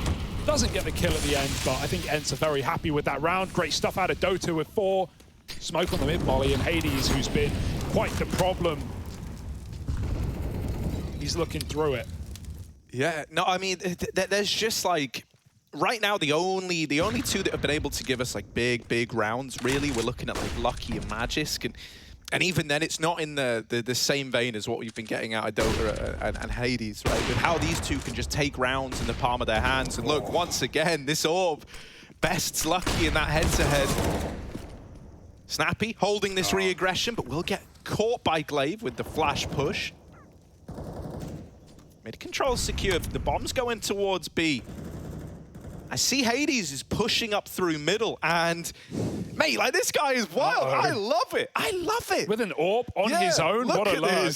Now, okay, this is weird because do you really want to flank with an AWP, or is he just going to wait to kill a rotate? He's hoping someone walks into his line of sight from A. Oh, it's got to be to kill the rotation, right? Yeah, you know they're going to be scrambling to send players over. Ents need to draw that rotate, although it might just come to them for free. There it is. My goodness. Now, Astralis know their backline's open. They try and move forward to take space, and Spinks will not allow even just Magisk. This is masterful right now at events. It's like, oh, hang on a moment. Magisk might have just saved the day. He's dropped the bomb, and even though Ents have got B, they have this flank. They need to deal with Magisk. Doto will trade it. Dupree was all the way over at the A site, and Hades is scoped up. He's just missed this timing. Dupree didn't see Hades either. Oh, my word. He will get out of there, right? Just not wanting to give this fight over. If you don't give Dupree a chance at the 1v1, he can't attempt the clutch. Is he going to save, or is he just going back in from a different angle? This is going to take time for Dupree. Maybe he'll poke his head in, right? Get a quick kill with the AWP, and at that point, it's Temptation Station, but they're not considering it. Could be a freebie for Dupree. Dota turns back around. He knows the timings. Dupree looking in, and he's got the kill, but that's still not enough. He's going to give it up. He's going to save his AWP and give Ents double digits in the T side. I say give. Ents take it away. They demand it. And this is a fantastic T side right now from the international squad. Yeah, what I was going to say is like this cooling out events, like the protocols that they've had are so good. It feels like they are just one step ahead of Astralis at every single turn. They knew that by making noise outside of B, they would force a rotation into Hades, who takes that aggressive line. Look, he was so prepared for that exact angle. That kill was destined to be his. Then they know that once they lose that top mid control, the response from the players on B for Astralis is going to be to re-aggress, to try and take some control of Cave and, you know, try to get like a little stronghold in the site, essentially. And everyone is holding for that exact response. It was like at every single turn, Ents were ready for what Astralis were going to do. And that round just looked brilliant for the Ed squad. Yeah, it sucks for Magisk as well. He has that nice double kill in Cave, dropping the bomb. But then think about what he mollies, right? He has one chance to stall that out with 20 seconds. He mollies the Cave side. He mollies the B side of things. The ledge side is the word I'm looking for. And well, both players are coming in from the flank. Doto walked up ramp, and we know Hades got that top mid kill onto Bubsky's rotate. So Magisk just kind of got trapped behind his own Molotov with nowhere to go and nowhere to hide. There's nowhere to go but up for Ents. Oh no, how's that a miss? Bubsky, a sitter shot, not going his way, pushed back to 10, and he smokes it down. It's confusion now. No one knows where to look, no one knows fight. Dupree's got a gap and he's using it well. Double kill, boost is up. If they try and re-aggress, they've got to be careful. Doto is right here, and the Astralis are making that same mistake. Doto's going to drop in, he can't double up. Glaive will get traded 2-on-3, but the Orps are here, and they're finally starting to kick into action. This is it, Hades. This is your time, buddy. Yeah, it's not going to be easy. With the Orps already entrenched, Bubsky locks in that round for Astralis. 4 on the board. You know, Ents, they try to throw in one of these Hail Mary A plays. I think, you know, the A take with the utility can feel like very 50-50 at times, right? Especially when you have a CT Orb like well entrenched over towards Temple. I think that can be a really tough spot to deal with. And the fact that they haven't been throwing this like Temple smoke to cut off the angle, a lot of the time they've been looking to fight for it. It left that sight line open for Bubsky. I like how much Astralis fight for it, right? It got a bit dangerous on that re-aggression after Dupree's double, but, you know, they don't want to give it up. They don't want to get that into a post plant, and, you know, we see what happens back at B when we get into those retake rounds, and Ents just lock it down time after time. They're still going for A, right? They're still doing it again. No fear from Ents as they run smokes into the site. There's a wall down now. Only got to worry about Temple. That's one way of dealing with a donut, not smoking inside. Can still spam these though. Bubsky waiting patiently, and he is going to give us the goods, taking down Snappy first. Still got a gap behind the smoke. Ents can't go any further. Bomb planted now, and this is going to be a 5-on-4 retake for Astralis for the half. Yeah, Bubsky has provided that man advantage just to help you out when it comes to moving in. If you're able to trade this evenly, Astralis could be onto a 5th. This means we need an individual to find something big. Spinks opens up, traded once more by these AWPs. And the Orps, they're doing everything! That retake is all Orps. Oh my, that is nasty. 4 out of 5 come from the AWPs. They say you don't want a double Orp in the retake, but Bubsky and Lucky maybe look to prove that wrong there. Are 5 rounds going to be enough for Astralis? That's the big question. We'll find out in a minute.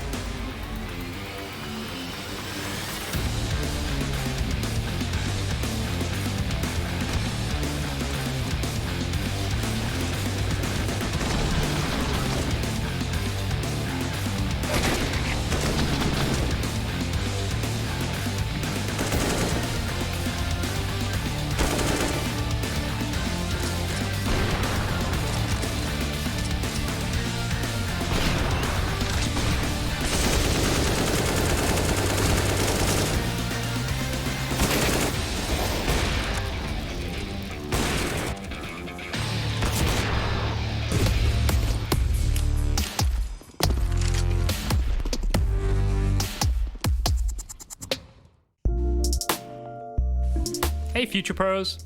Taking mid as a T can open so many options while playing Ancient. Throwing mid smokes from spawn is quick, but also means you could be locked out if the CT's utility is on point. So these mid smokes I'll show you will be great for a slightly delayed mid take. For this mini execute you'll need 2 Future Pros, 2 smokes, and possibly a molly to be safe. Future Pro number 1. You'll be throwing the top mid smoke. To throw the smoke, position yourself so this wall meets the edge of this highlighted brick while crouched. Aim just below this dark spot on the edge of the shadow. Then jump through the smoke. Not too hard, right?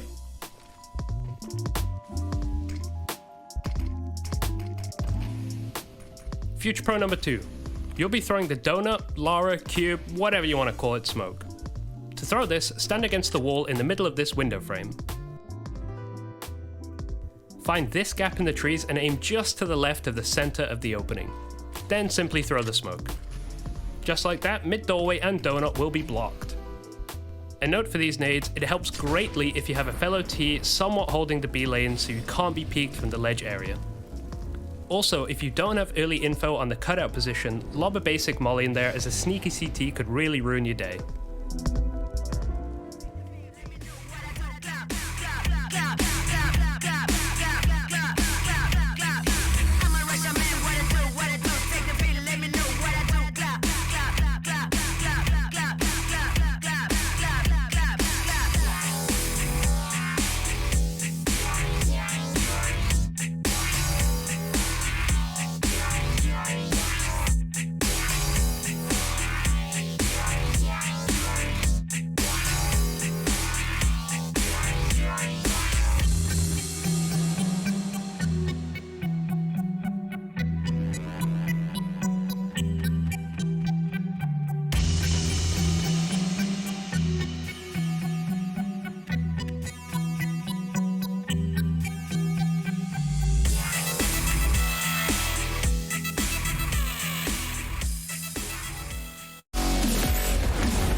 Rising game, grinders. We're ready to head into this second half of play between ENCE and Astralis.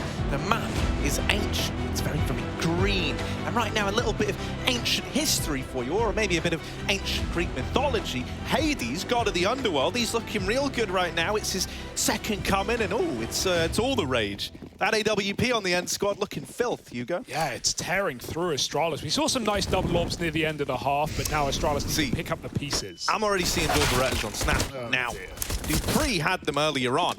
Let's see if they fare any better for ENCE. If you remember, Dupree team killed when he had them. Oh, that's the bomb as well. They try and do this fast mid-take and up towards a donut. Lucky's going to grab it and get out of there pronto, moving back towards B. He's holding on. Snappy needs to do the same with the Julie spamming, and he's got one. That's something at least. He's only on 5 kills. He'll take what he can get. 4 on 3, ENCE up a man, can concede this B-bomb site. They do have the kit on Doto to retake. He's waiting to see if he can grab a kill before that point. Lucky almost gives it away. Going to fight for the site now. No smokes down for Astralis. They've got one in the bank. They're going to try and chase down Doto. Running out of ammo, finally dead to the Glocks. And now that should provide a plant here for Astralis. Can Diha do anything about it? Oh, there's one. On the low HP Bobski, but he's sandwiched, double peaked between Lucky and Magisk. He's also walking into a sandwich, and no one wants to be the centerpiece of a sandwich. I mean, actually, I guess it all gets eaten. So, bad analogy there. Bad analogy. Minus 10 points. But +1 for Astralis. They find a pistol. If the comeback was ever going to happen, that's how it had to start. But this is... I'm still worried. You know, ENCE look really well-versed on this map. They look like they've done a lot of homework. And so, not necessarily on Astralis, but just on themselves on this T side. So, this force buy could flip everything on its heads. We had a force buy war in the first half that was won out by ENCE. Oh, and that's how it all begins, isn't it? Spinks with a quick D, gets out of there. Scot-free. No punishment here for Astralis. Molotov and Spinks will dodge it. Oh, he goes back in for more. He's hungry for a second. Taking a bite from the donut. Instead, Astralis, they navigate elsewhere, moving up towards top middle. This is being held, and now Hades hits a shot. So communication that watch out on your flank right now. Watch out on this A split. They smoked me off B side, and so Snappy comes in to try and do that. Even one shot to Glaive would finish the job, and he's going to hit it in the head as well. Dupree flashed out, and he is going to get the trade. That was massive. That was the bomb. It needed to make its way safe into spawn, and now it's all up in the air. Where do Astralis go from here? Yeah, Dupree's all alone. He's calling for Bobbers to come on over and like give him a bit of a helping hand here, because he doesn't want to risk giving the bomb away in CT. Astralis is just going to slow down, right? They've still got 50 seconds, and this is only going to get wild if you start panicking. There's a reason they always say in times of crisis, everyone remain calm, and it's because when you're all panicked, the decision-making goes out the window. This slowdown leads to an A-bomb plant for Astralis. Both these players are low, and Sedoto, you know, he could still look to give this a little check, see what he can get away with. If he's not given anything right away, I imagine he just saves the AK. Yeah, you never want to save in a 1v2, but no kit, 10 health, and Astralis could be absolutely anywhere. In fact, they are, Bubsky. flanking middle. Doto's a dead man. Obviously just needs to put the final bullet in the back. And there it is. Astralis up to 7. That started scarily with Spinx's Deegan middle. We thought it could get out of control, but Astralis do deal with the force buy, and that puts ENCE back on nothing. Got to play with the USPs now and wait for those guns to come out in the 4th round of the half. All right, we're seeing the beginning here for Astralis. We're seeing the recovery, slow and steady. Their T-side against Spirit was really nice as well, but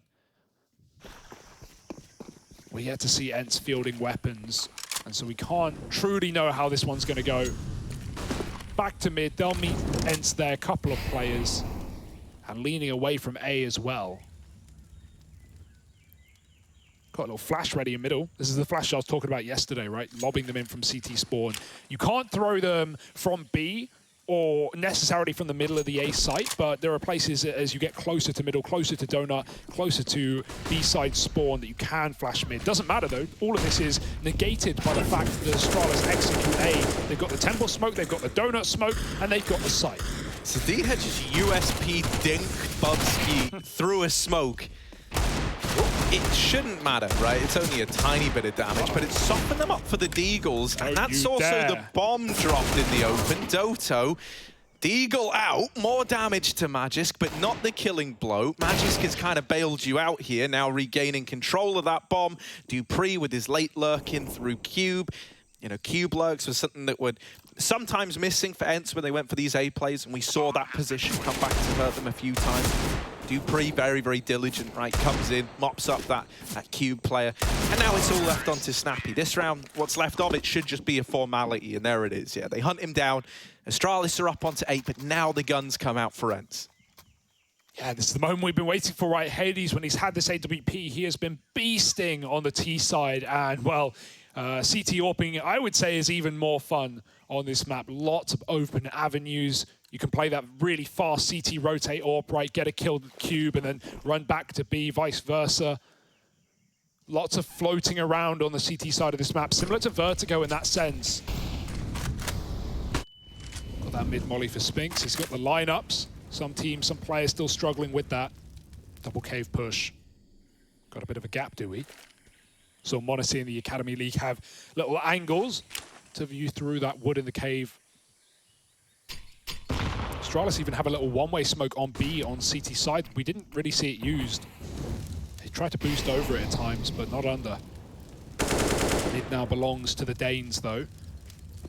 Molly in the cutout and smokes on either side means Glaive can get all the way up in their business if he wants to. Magisk, meanwhile, looking for B picks. He's poking and prodding his way into the bomb site. Smokes and Molly start to land, and that's an opening kill coming in for Astralis. Still 2 more CTs here trying to fight for the site. Doto's tucked in cave, knowing he could be split at any time, but he's gone to Dupree. AWP now has to find something, or this is a dead round for ENCE. Oh, well, if there was someone who could step up, who could fill this void, it's Hades. Oh, while this is going on, Spinx has caught Glaive down in the bottom of mid. Flash sets up Lucky for that kill. They're pushing through. They might go to A. Yeah, but they're going to run into this double setup, right? They've only seen Spinx. They don't know that Diha is up close on the box. And uh-oh, Dupree, 13 points of health. He realizes the error of his ways now, tapping the bomb. ENCE are running in through CT, and they're going to hunt down Dupree. It's 11 on the board for ENCE. Yeah. Great stuff out of that AWP on Hades again, right? He gets away with the double to try and propel them back into it. Spinx's mid-lurk, his decision to not commit to that after getting spotted, rejoin Diha coming in through CT, proves paramount in the end. Right? Yeah, it means that both players are there ready for the push. Yeah, they just expect Astralis see Spinx deep in middle, and they expect he's flanking up ledge, right? And so they think, oh, we're being trapped between 2 players. Let's hunt them down, or let's kill one, flank through to A, and get the plant. Instead, they're just grouping. I kind of like the idea as well. I've been calling it recently when we've been playing Ancient Pugs, that, if you do see on the T side, if you're going for an A execute and you see that your opponents aren't heavy A, maybe they're leaning mid, maybe they're pushing in deep, and you lose to a flank down mid, then what you can do, once you get those A smokes in, is go through Temple and route through CT to B. Like, that's kind of the inverse of what Astralis just tried to do there. Sometimes works, sometimes doesn't, but it's something to keep in mind if you are getting flanked on that A side. And also, it avoids the pain of having to plant with the donut position. Always a problem. Yeah, I just want to keep giving credit as well to Snappy and his calling here. Like, so often, right? I mean, in that round there as well, I don't know if Spinks' decision to flank, but I imagine that's just him individually. Like, look, I'll come group with you, we'll play this together. But it's like, ENCE have had such a good understanding of what the responses are going to be out of Astralis. That was the case in the first half, right? They were always one step ahead. That round was a very solid example of more of the same now on the CT half. And so Astralis, they come in with this buy. They all in this round. And they're looking for success over towards A. Just a standard set piece, right? Smoking cube, smoke for CT. Temple smoke gone in as well. This is more standard than the wall of smokes that ENCE throw. Is this going to work? Hades waiting in Temple, collects his free kill. No. The bomb plant is denied. The bomb getting denied, that's the biggest thing in the round so far. You know, like trying to recommit to a bomb plant now is impossible with these smokes fading. You need kills, and as they start to elude you, you can feel the round slipping away. Just lucky, and he is blindsided by Doto. You can see how scary that A bomb site gets if they're able to deny the bomb plant. Once the veil of those smokes is gone, or you're in for a rough time. Both teams have had trouble in this game getting on the A site, even with smokes, right? With many different executes being thrown this game already. You know, that donut smoke as well for Astralis. Obviously, lineups are new. They're very hard. Everyone's still trying to get the best lineups, but the smoke doesn't go deep in the donut. It's kind of shallow. It kind of gives a wall for Spinks to walk out behind it and have some cover. So it needs to be deeper in the donut to deny that aggression. Spinks just gets to play through it. Snappy jumping, and he gets a double. Should not have gotten away with that. The nade certainly helps and pushed through A. Diha grabs one and evades capture. ENCE know this is an easy peasy round for them with Glocks on the other side, and so they are taking liberties, flexing their muscles just a little bit. And why wouldn't you? You're about to be 13-8 up against Astralis. Miss smoke. That clipping is always weird. I've been there myself. But Diha doesn't care. It's all a means to an end, and the end is near. Just going to make it so. Lucky having a great game. Top performer of Astralis right now, at least. But we need everyone stepping up in this next gun round if Astralis are going to hold strong in the rest of this map.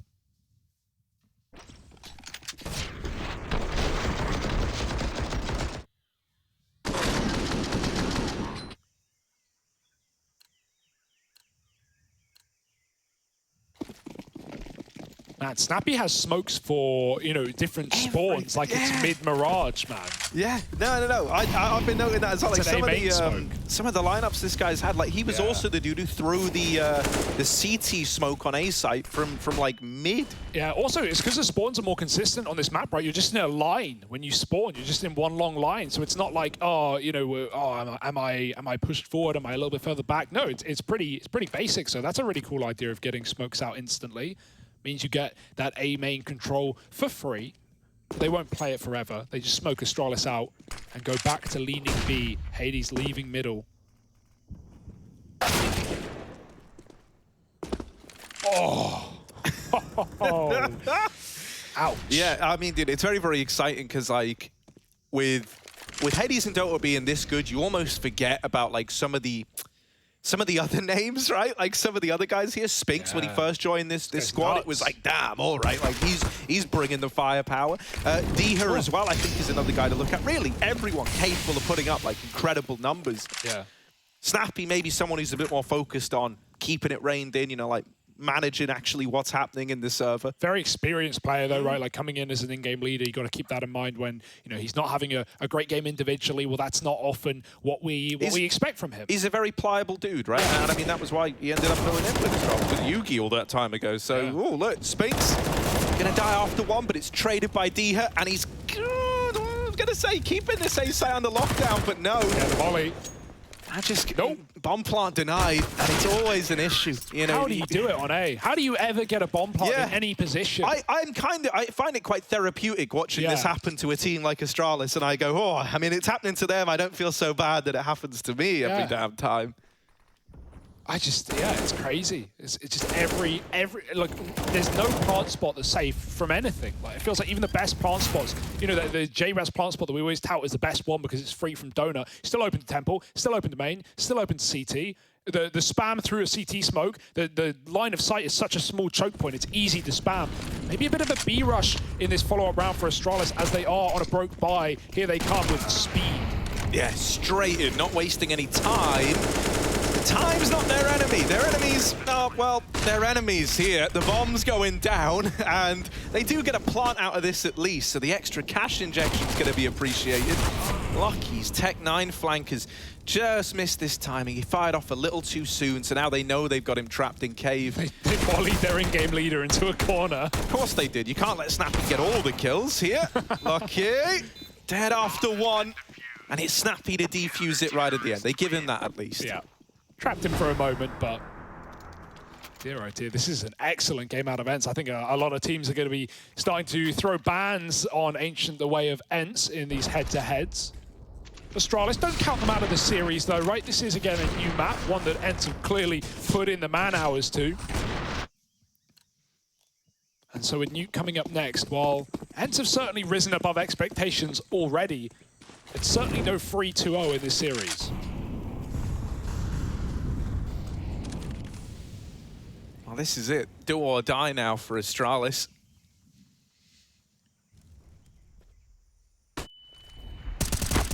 He has pushed up in A main. He gets flashed over the top. Oh my word! Yeah, they're not gonna keep fighting this. Surely, there's a re-smoke down to keep that choke point denied to Astralis. And ENCE, they actually dissolved this like double A stack pretty quickly. Mid control is getting attempted now by the Astralis squad. A Glaive with that opener. He's giving them a little bit of room to play with here. Snap will catch a man at ramp and gets away from this mid crunch for a moment. Dupree doubling up has just secured a route into the B site. But look at Bubs all the way back outside of A main. Yeah. What's the plan going to be with him here? It's going to take some serious time if they actually if they're actually committing into B. This is scary. No, it's fine. The smokes are down. They know ENCE have to play for retake. That Molly may even benefit Astralis as it delays the plant and gives more time for Bubsky to get set up. This is all hinging though on getting the bomb down in the first place. And actually, Dupree's getting out of there. He's going, well, look, if Bubsky's walked all the way through A, we aren't going to look a gift horse in the mouth. Bubsky should have this round locked in now. So, yeah, it's a cool way of using this flank. If Bubsky got through A, as he did, you go back, you plant on the A site with a safe rotation through middle. They got the info that both players had rotated to B, and so ENCE are just going to save here. Yeah. It was nice, you know, nice way to kind of mitigate the dangers of this round. That's a good save. They don't have a lot of money. They have cash on both Snappy and Doto, so these two guns are very valuable. And so ENCE holding on to both of them means they can continue to buy up and give it another go. In the meantime, I mean, ENCE, they're no slackers. Ever since Astralis went 3-0 up off the back of the pistol round, ENCE have not dropped a round until now. 5 CT rounds in a row. And so they are more than comfortable in conceding one gun round and coming back in to close. 6 chances to find just one round. And if that doesn't happen, you've got OT to fall back on. But let's not get ahead of ourselves. We're not there yet. And this is what I talk about when I say the line of spawns, right, in CT. Just pretty standard, nothing special. Doesn't vary all too much. Yeah, your spot will change every round, but as long as you learn on lineups for each different position, check out Hades. He's throwing it now this time. Or that was Spinks, rather. So the A main smoke is down. It locks Astralis out. Go right through. Yeah, like it not respecting the smoke. And Diha learns about that lack of respect the hard way. Now, Hades is still waiting in the wings, and there's actually a third, a second player now, but it was a third player before Diha dies, over towards this A bomb site. It's Snappy over in Cube. Or actually, Spinks, rather. But Astralis, so once again, you know, they're not going to just immediately barrel in. Like, they get that opener, and now they sit back, they wait. They know that ENCE are likely feeling the pressure. These lineups are so scuffed as well. You're on the third green dot to the right of the left tree with the... You got to find the leaf that looks like it's missing an edge, okay? Then you got to go 3 leaves down from that. They are scuffed, man. Lineups are really hard on this map. All right, it's an A split. This is a really nice round for Astralis, right? They showed a lot of presence in main early. Lucky is now AWPing it, and he's going to go late as well, right? If the attention can get drawn from Astralis, or for Astralis, and they can get Hades' attention, then Lucky can try and poke them in the backline. Hades drops the bomb. It's picked right back up. Lucky is delayed. He's hiding behind the big box. They're trying to hunt him down. Hades stalling very well, but they're both behind boxes. He needs to pick an angle, and he needs to pick one now, grabbing Magis, and now looking back, he's found the AWP. How is Hades doing this round on his own? He needs no help. Finally put down. 3-on-2. Flank is in. Don't try and part. You'll get backstabbed. And from the front lines, it's Spinks here to close this map. Ents pick it up with ease, looking luscious on Ancient right now. This team is threatening Astralis and taking them to their map pick, where we've got to see the Danes pick up the pieces on Nuke.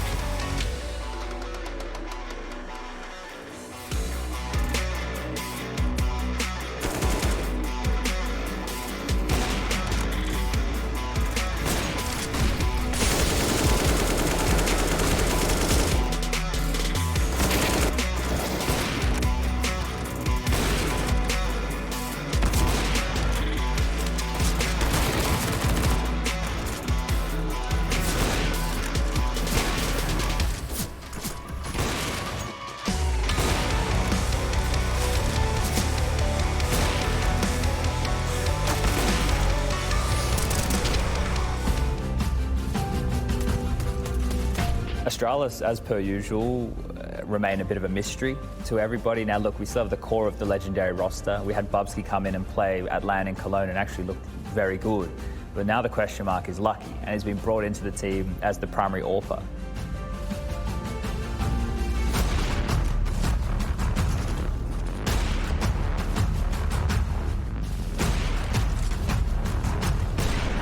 How do Astralis want to manage this? Are they going back to the 6-man roster where they have that revolving door and they change things up per map? Are they going to just use him on one map to begin with?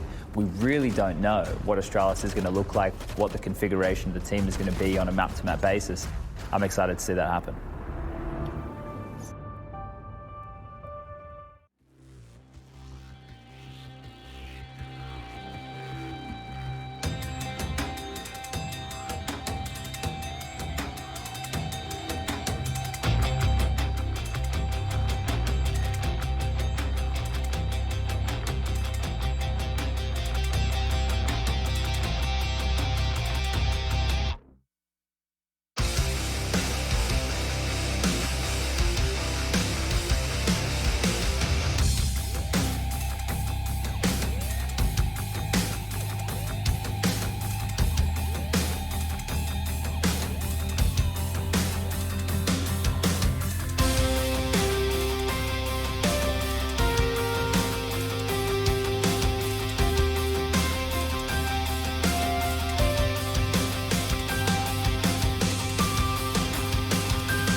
Well, Ince and Astralis split pistols here on Ancient, but overall it was Ince that command a victory on the first map of this series. Sets us up nicely for Nuke, the pick of Astralis, so perhaps a bounce back will be on the cards. My name is Trace, and I have Yanko here with me, and you're watching ESL Pro League Season of 14 Ancient.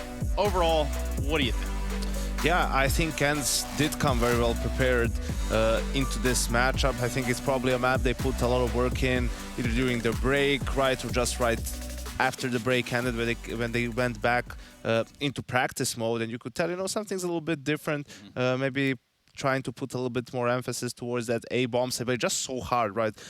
Until it gets changed a little bit, you can see, like, with all the difficulties planting the bomb, right? It's either you don't even need to plant the bomb because you already killed the defenders and the round is won, or you just can't do it because someone is alive and he's just pesky and hanging out. Yeah, and he's just very, very annoying.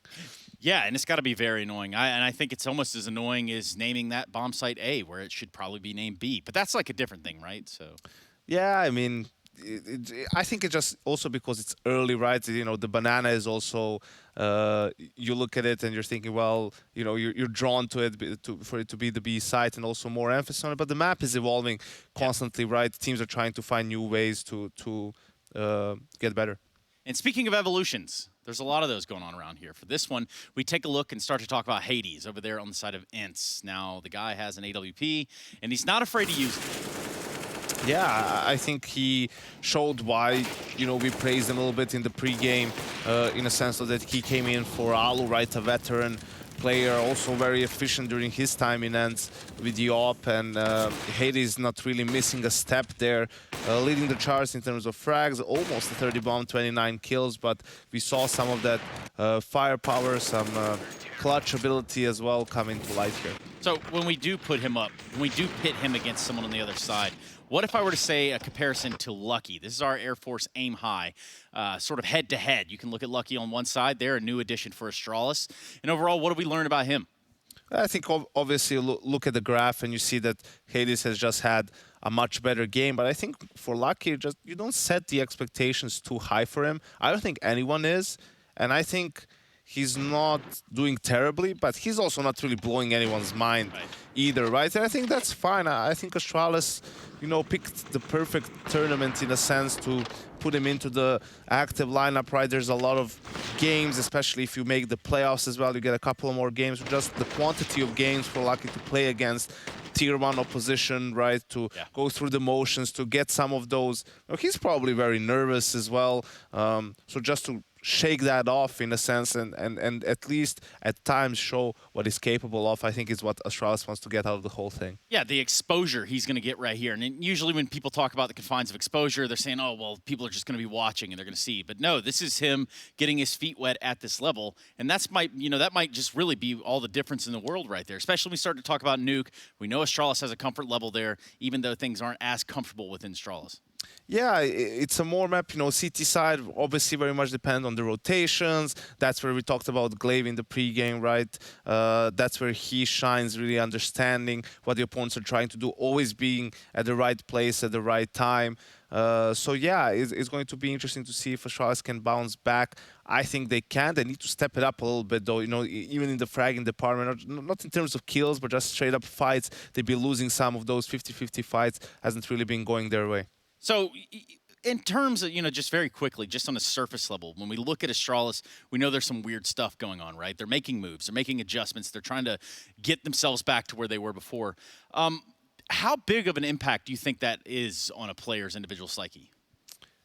On the players' psyche? Yeah. I think Astralis, if any team, you know, they're at this point used to, you know, the organization makes the moves, the decisions, right? We just have to deal with it. So whatever's going on, they realize they just need to be focused on doing their job, executing their role. Sure, if your, you know, role and your positions are changing a lot because of it, you're probably going to lose some consistency. It's going to be a little bit annoying, but I think in the grand scheme of things, I don't think it's really demotivating for them. I think it's normal for them for that to be the case. Maybe some of the guys dislike it or whatever the decision is, but I think especially, you know, when it comes to a guy like Zonic, they respect him and respect his decision making. So I don't think there's any not bad blood. That's not a good word to use, but I don't think there's any. It's not a stumble, you know. It's not. Yeah, I don't think there's any kinda... grievances within the team, and like, you know, people are, why are we doing this? Why are we not just playing with Xyp9x, right? I think they're just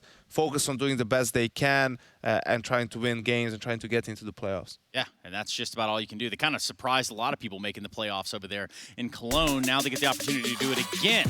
But first, they got to play Ints today. We're going to be going to Nuke when we come back, and it's going to be the pick of Astralis. So, will they bounce back? I don't know. We'll find out when we return.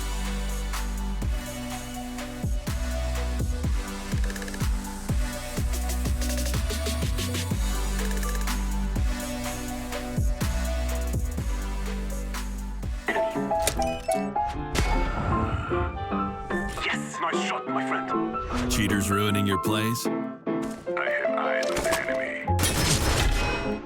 Bad servers stopping your shots? What you need is ESEA. Advanced anti-cheat to stop cheaters. And the best servers around, all with 128 tick rate.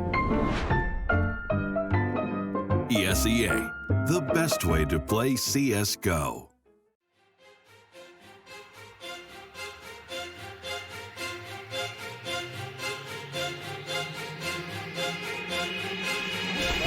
Search. There's 2 in that pit. That doesn't even matter because Celsius is killing them all. Finally, he gets in. He won't expect Freakazoid. Will expect Freakazoid. Oh, no!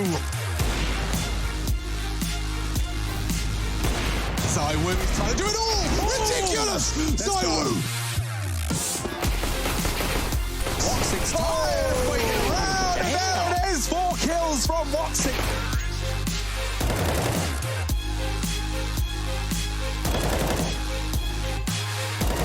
Maya locks down the A-bomb site. He's going to get the ace there. He's overwhelmed. Doesn't make it look like that. He wants some close quarters, shoving his barrel in their belly button. And he's got it as well. Freakazoid. Oh!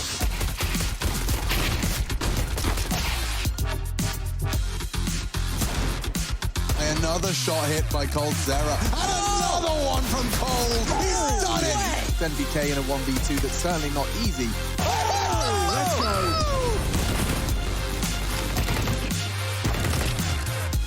Oh my God. That is just absolutely remarkable. Oh, let's go.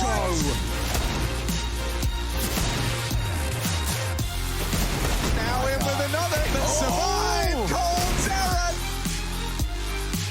Fallen, brilliant collateral shot. Fallen with a quad kill.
Well, Ents show up on Ancient. That's a surprise. That's a welcome surprise. Taking down Astralis in the first map of this series. We now head to the Danes map pick. It's Danish home ground, their territory on DE Nuke. But Ents, they're certainly no sleepers on this map either. They love a bit of Nuke. They love everything. They play the entire pool. Obviously, Astralis straight with a Mirage bam. But Ents, it's open season right now. They're looking for a 2-0, Harry. Safe to say, should be doable. Yeah, you know, I think if we can keep games coming out of guys like Hades, what we had just a moment ago, if we can get Doto delivering something like that, and then you've got either, like, you know, then you're looking at either a Spinx or a D-Head to step up as that third man. Oh, it's going to be exciting. So let's head into Nuke, the second map, Astralis' map pick in this series, and their chance for a bit of sweet, sweet revenge. No strangers to reverse sweeps. They did it yesterday, didn't they? Lost on Dust 2 to Spirit. Still won the series with two very dominant maps. So don't be surprised if you see Astralis come out the gate swinging. A missed opportunity perhaps on Ancient, but now they've got to put their money where their mouth is. We've had a dual Berettas in every single pistol round of this series so far. Yeah, and so let's keep track. We've had a team kill, we've had one frag out of Snappy, and yeah, that's with the team kill factored in, so we're zero. Yeah, we're zero. Yeah. So here we are. Take. Let's see, Doto, this is your time perhaps to shine with these dual Berettas. This is interesting. They're going ramp, but they're setting up a player for the door pop.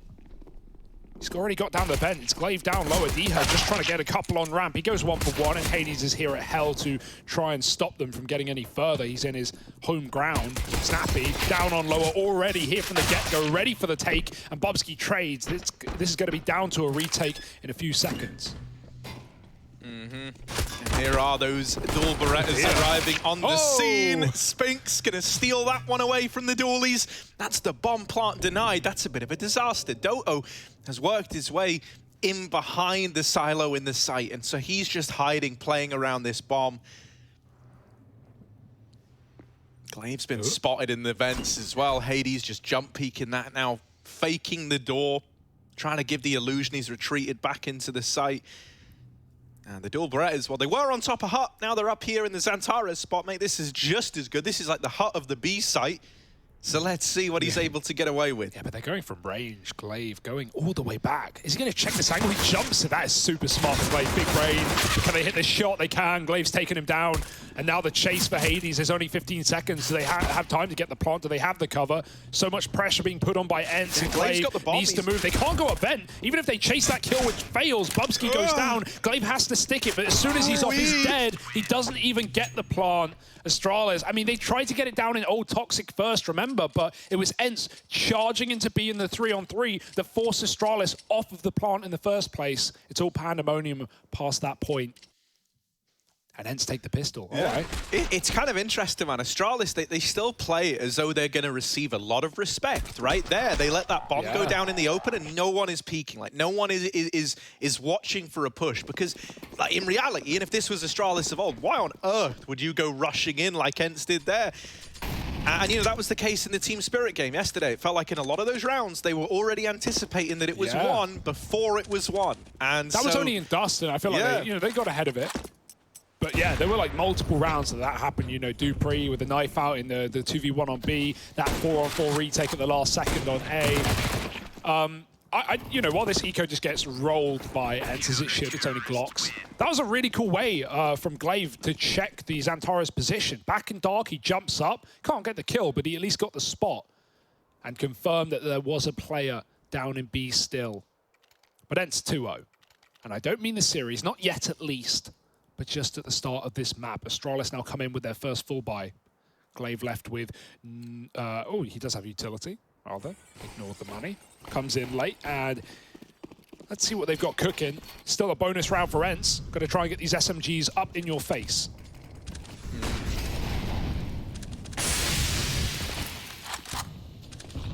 Yeah, boltless smokes down outside. These are pretty standard, right? If you've watched Nuke, you've seen these smokes before. If you find yourself going, wait, what are they? Then I don't know what to tell you. Yeah, it must be your first time. In which case, that's pretty cool. These smokes, they're just going to let you get down secret without anyone seeing you outside. And that's the bomb crossing behind it as well on Magisk. So looking like, you know, it was maybe destined to be a B play early on, but now that they've got Secret, they're not actually committing down to B. They're actually looking to retake this outside control late. There's a tag from Hades' scout. Nope, that was just in sync. It was Bubsky on ramp. Yeah, I saw that as well. 50 damage didn't make any sense. No, that's what I was wondering. I was like, how did he just do that? I could sense the confusion in your voice, Harry. We got to be fast here. Although this one's nice and slow.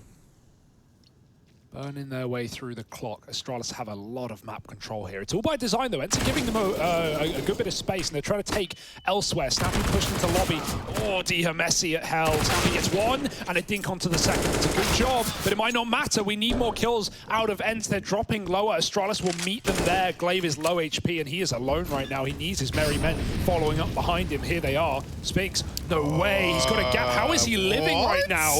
They are not ready for this position. Bomb dropped, and he doesn't even burn. 5 health. He's closed the door on the bomb as well. 15 seconds, and Hades is still here. Oh, Hades just missing that timing. But Lucky's low. Lucky's so low. And there's the bomb plant denied. Hades is just playing for time at this point. He's won the round by not fighting. And oh, that's heartbreaking. Lucky looking for an engagement that's never going to get given to him. 3 on the board for Ents. That was a bonus round, and what a round it was. So much just happened in such a short space of time. You had the secret take into the outside take, like, you know, the rotation back up, then into ramp, then down back to B. Like, you ended up where you started in a way if you're Astralis. And Ents, you know, they kind of seemed unfazed by it. You know, they had the rotations down on B in a very timely manner. Spinks gets away with that huge kill onto the bomb. I love how the door up Hades. The door pushes the bomb in. Yeah, right? Like the door will move objects. Well, that was why Spinks was so determined to close the door and actually, you know, force the bomb into Hades' control. So that's just a crazy round, man. And it was all made possible by him surviving in the Molotov. Like, how? Like, how does he not only survive, but he also like steps out to kill Glaive. He takes one step, and he still survives on 5. Hades, mate, god of the underworld. So maybe he's like blessed his team with the immunity to fire. Yeah. Dexter the Mothman watching on from the sidelines. Many of them in Counter-Strike today, especially in your pugs. Running through your Molotovs with no fear. Great start, friends. They've got to be feeling very happy right now. You know, we've already seen them starting to lean B, some good reads, right? Good shot. Not just Snappy in the pistol round playing dark, but there's Spinks dropping vent with no confirmation that that was ending lower. Just the reads right now out of Ents. Very capable and very experienced nuke team. Now, obviously, Astralis fall into that same pattern, but a newer roster and some kinks to iron out. How do you iron kinks, Harry? I don't know. I guess it depends on how big your kink is.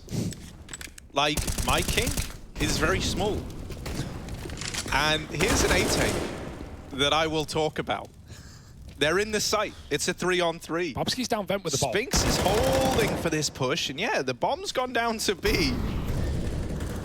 Okay, that's at least a guaranteed plant. Oh, that's all it might be. Yeah, sadly, that really might be the only thing you get out of this round now. What was a 3-on-3 is now a 1v3 for Bubsky. He's waiting in the vent. Oh. He's been spotted. And now they know he's here. Those 2 guys at ramp are just going to barrel into the site with a very, very alarming pace. Bubsky, it's going to be hard-pressed for him to do much here. And Snappy makes it happen. Ents are up onto 4. And they're continuing. There's this hot-looking squad, man. They're looking real good. Ancient was nice. Now that they meet Astralis on Astralis' map pick, they're keeping it going, Hugo. You may have looked at this series and gone, yep, nice quick 2-0. And hell, maybe you're right. This is a really good game out of Ents right now. Definitely one of the dark horses of the group. We have a few teams right here in Pro League where we don't really know where to place them right now. And Ents certainly one of them, already starting to answer questions. It was competitive against Vitality. And if anything, this makes Vitality look even better, right? The fact that, you know, Ents were able to, you know, fight them tooth and nail, take them to 30 rounds on Mirage. Still falling there, though, still getting 2-0'd. And now Astralis getting worse for wear. Snappy is again down lower, anticipating this to end B. No real information just yet. It's a late smoke outside take here for Astralis. Lining up utility.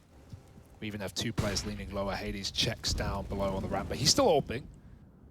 And you know, really, when you're up against Astralis, there's not always a big reason to play that AWP outside because Astralis aren't going to give you free kills at yard. They're often just going to run smokes.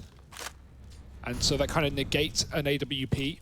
Hades will use it elsewhere for now. It also means he can drop down lower in the event of event take. This is a fake, though. Back into A for Astralis as Glaive walks through the main smoke and no one is wiser. That's a kill for Doto, and now the alarm bell's ringing.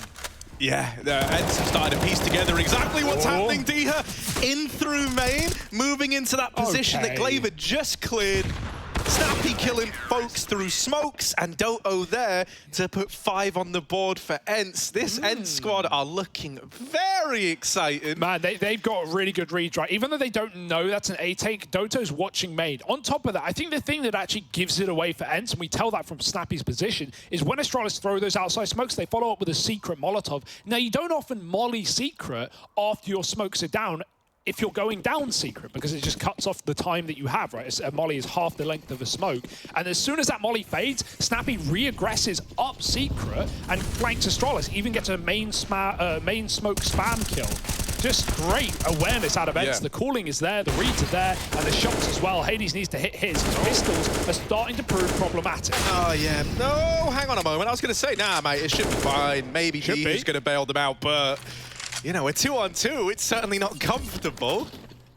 Astralis, when they play like they've got nothing to lose, they're a lot faster. They might look to put their first on the board. Can they get past Hades? They want the gun. Smoke him. Weapon picked up for Dupree. Oh, every time I see him walking near that smoke, I'm getting scared. They start to go down towards lower. This is where Diha waits, and he's just been sat behind Silo patiently. Oh, Lucky's going to take his head off with the Deeg.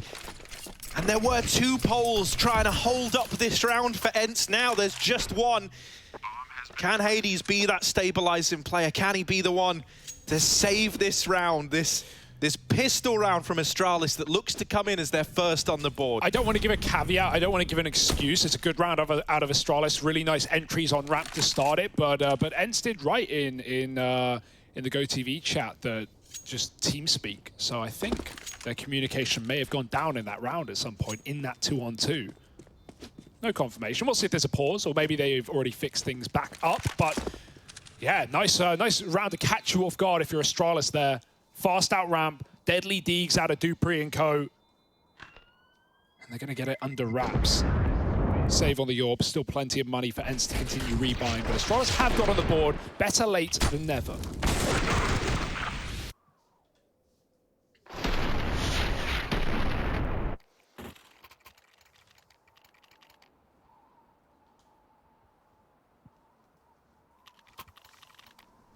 Yeah, great deegging out of Lucky, right? Orpers often are pretty keen with that weapon, but Lucky has already shown time and time again that in many a situation where he has an AWP and a deagle, he actually leans onto the deagle. He seems to love that gun. Yeah, he even had that P250 1v1 as well yesterday against Dexter. Yeah, he just seems very, very comfortable with all the pistols. Such is an AWPer, always the way. Quick couple of kills for Ents in this round. They push through the outside smokes. They, again, like you talk about respecting Astralis. I feel like when you do get back to not only this roster, but also the fact that it's online, yeah, they get a lot less respect. You know, that's a crazy play, and it works out for a double kill. Snappy has given us another on the ramp. Any more? Yes, indeed. And the bomb dropped. Snappy has done his job. Lucky in a clutch. He's found a couple of kills. He's on for the ace, but pushed in deep. Spinks has made a perfect play. And Lucky, surely not going to be checking this one. He has so many corners to clear. And the door as well. Deagle out, but yeah, not ready for a deep player. And, you know, that's another example of, like, Spinks just doing a good job in terms of knowing the fallback would be, you know, in through lobby, maybe look for a pick towards A. And the one place you're never going to be concerned about is someone, you know, deep walking T-spawn.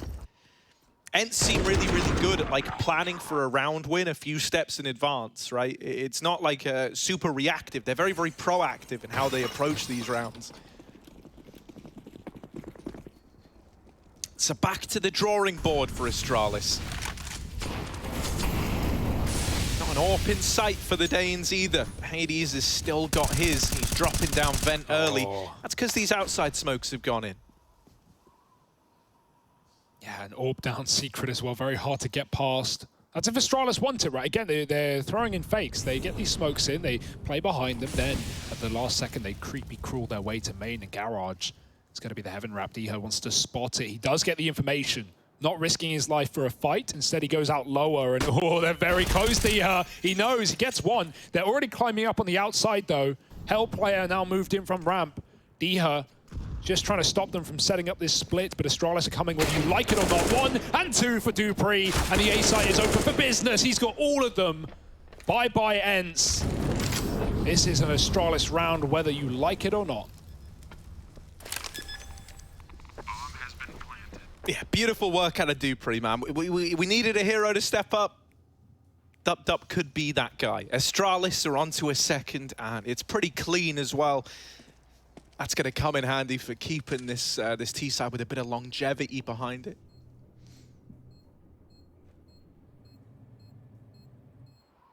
You know, stamina, endurance. Yeah. All important. It's about how long, you know, you can keep it up for, not just... not just what, Harry? How fast you can go? Yeah, how fast you can go, right. Sure. Some even say slow and steady wins the race. It does. That's the old prophecy. No, prophecy, that's the wrong word. Saying. Story. Yeah. Would you say you were more of a tortoise or a hare, Harry? Depends what we're talking about. Okay, Depends on the situation. Context is everything. Context is everything. Yeah, we can leave it at that. I think, you know, I'd say more turtle out of the three. Turtles are pretty cool. I thought you hated the ocean. Yeah, but if I was a turtle, I'd be suited to the ocean, and then I'd hate land. Yeah, you'd have like a, you know, shield. Yeah. Armor, as it were. Tiger sharks don't care about your armor, though. They'll eat turtles whole, and Diha takes a chump out of Glaive. Quick kill outside. Astralis wanting to hit upper with that main lurk, and Glaive got that's timing for Doto. They're still going to be able to drop the smoke, but they don't want to go down the vent. Oh, the spam will do instead for dupreeh. You said he could be the hero, and once again, he steps up to the plate. 4 on 4. Options open now. Back to ramp they go. Hades yet to die, and Snappy by his side. Oh man, yeah, this double hold at ramp, that's so problematic. The bomb is dropped out in the open. Oh, this AWP. It owns the ramp room. For Lucky, he's in a 1-on-4. He has just under a minute left. And he's on a big outside wrap.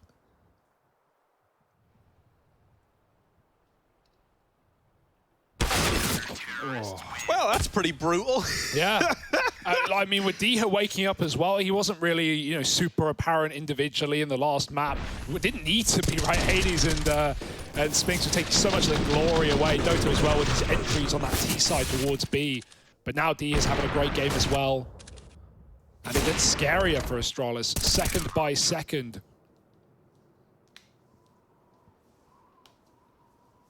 Of course, with every new map Astralis play, that's a new map for Lucky inside of this team. Prac is one thing, officials are an entirely different beast. Yeah, I don't know what the remedy would be here, right? If you're Astralis, it's very, very awkward. It feels like everywhere you've gone, like there's not been any like I can't, how do I say this word? Replicatable? Yeah. Replicatable? No. I don't know, mate. First one sounded right. Yeah, replicatable. You know, you haven't been able to replicate it. There you go. Yeah, just take out the change the ball. phrasing, yeah. right? You're unable. No, because they have been unable, right? And so that's why we drop it from the word. And so you don't have like that kind of light at the end of the tunnel and you go, oh, well, at least this worked. We can apply some pressure here. Yeah. You know, even like the ramp takes that have worked out for them, a lot of the times it's come off the back of like Ents over-facing, one player stepping up massively. There was that heaven lurk for dupreeh. But Ents are the ones kind of setting the bar right now, and Astralis are having to very much play their game. Oh, the door boost we see. These are always filthy, bro. Sometimes AWPers even go up here as well, over the vent on the head of their teammate. Oh, there's a bit of a gap, but not enough for Diha to do anything. He has to move through, and he catches a good timing, killing the rifle. They'll pick it right back up and get a second as well. Spinks in the lobby. He's got a smoke if he wants to trap them in radio. Snappy's got them locked in on the other side. Can't afford to die. That's the bomb. And no trade. Finally, Bubsky gets it. Thank goodness for that. He's crafted a path down towards B. He gets spammed, but luckily he's out of dodge, smoking his retreat. They could charge it. It would be a bit ballsy. And Glaive is here to make sure that they don't get away with that. Right now, it's an inverse round. Players have traded positions. A belongs to the Ts and Lobby to the CTs. And Glaive, with that picked up gun from D, his dead body, is doing the work. Magisk with another denies Hades rotation up vent, and Doto in a 1-on-3. Give it a go. Why not? Oh.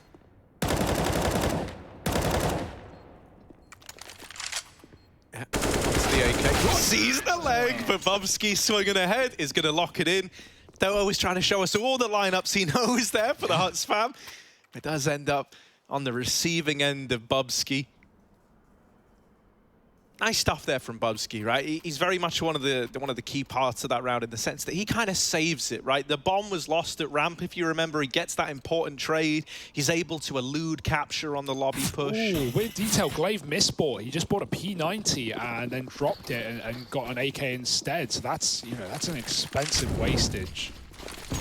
Like, it might not matter, but, you know, at this point in the game, you need every dollar you can salvage. Times are tough in the current economy. Oh, not for Hades, though.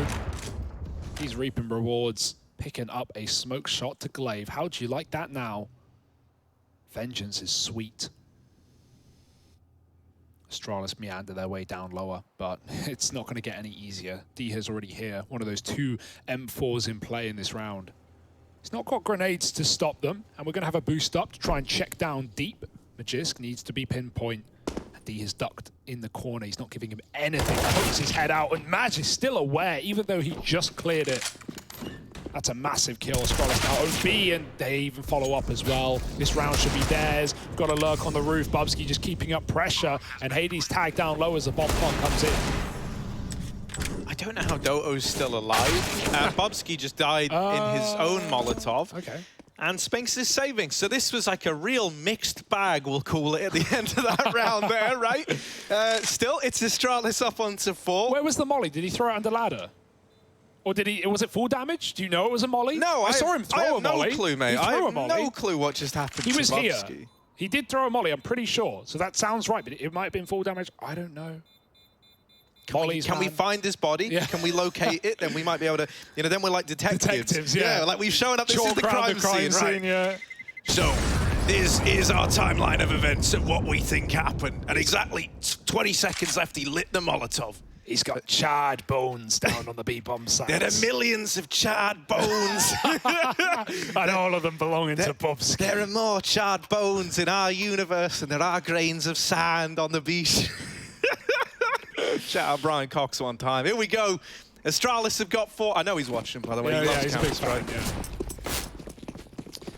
And now there's no money, Hugo. Yes. No money. That's actually such a big sigh of relief for the Danes. Yeah, this T-side is now opened up massively for Astralis, right? It felt like it was never going to happen with so many full buys out events coming in clean, but couple of rifle rounds, and now look at your reward, a bit of a freebie. The one rifle is the only threat, and Spinks putting it to use, finding a kill, but he can't get out alive. Lucky trades with the orb. Teammate picks up the gun. Snappy, no way, only gets a second. Lucky, he's getting hunted for the orb now. They want the bounty, and oh, missed shot. Now they're really well armed. Now they've got 3 rifles. Watch out, Astralis, they're coming. Yeah, oh, and they're coming fast. You better believe it. It's coming back to him. Here they are. Triple set up over at ramp. They're moving in. Magisk, he's got the bomb down. He's out of there. He doesn't want to hang around in this site, and who can't blame him? All 3 for Ents moving in through ramp. They're taking their time. They've got to clear all these close angles, but now they see there's no one here. They're homed in on the double doors. Hades with this orb. They worked hard to get it out of Lucky's hands. Now, what is he going to be able to do with it? Both players for Astralis just not facing. Eventually, you got to get on this bomb, and in tandem, both kills come through. Glaive and Magisk, they play that to perfection in the 2-on-3. I love that. They don't give you a fight until the exact moment that they do, and suddenly you get all the fights. Yeah, like that's crazy as well. I wonder how they even timed that. It's not like, I think it was Magisk and Single. It's not like he even opened his door. He was just backed up. Both doors swung at the same second, and well, both kills come through for Astralis. They needed that, man. They couldn't get eco'd. Like, that was one saved AK in a flat USP buy. So it had to happen for Astralis, and even though it was costly, the result is there. Smoke on the Molotov. Diha moving in outside behind the red box. Now they know he should be here. They hear that smoke bloom. Magisk, lovely shot. Taking down Diha outside. Ends with getting away with these kind of plays early in the half. Now it's no longer working. You can feel that as this game has gone on, guys, really I'm looking at like the old three of Astralis. I'm talking about dupreeh, Glaive and Magisk. They've started to look a lot more comfortable, and that's a real sigh of relief for me, right? Thus far, it's been a lot of like Lucky and Bubsky trying to do what they can. I want to be able to look at like the three tried, tested, tenured veterans of this squad and know that they can keep the wins rolling in. We're getting a lot better performance out of the three of them. Yeah, Magisk just made the dangerous walk through lobby in a mid-round. You know how scary that can get with some of the pushes we've seen from Spinks. This is a lineup. Doto, if it's a toxic plant, he has got the spam for it. We'll see if it comes to use or not, because he's still getting lurked on. Spinks has taken lobby. This is inconsequential at this point in the round. Too late to stop the bomb from going down. Doto, will he get back to his spot? Will it even matter? It's a safe plant. Doesn't affect. Bomb has been planted. And now the retake, if you even want to go for it, no kit. But everyone's here. Temptation.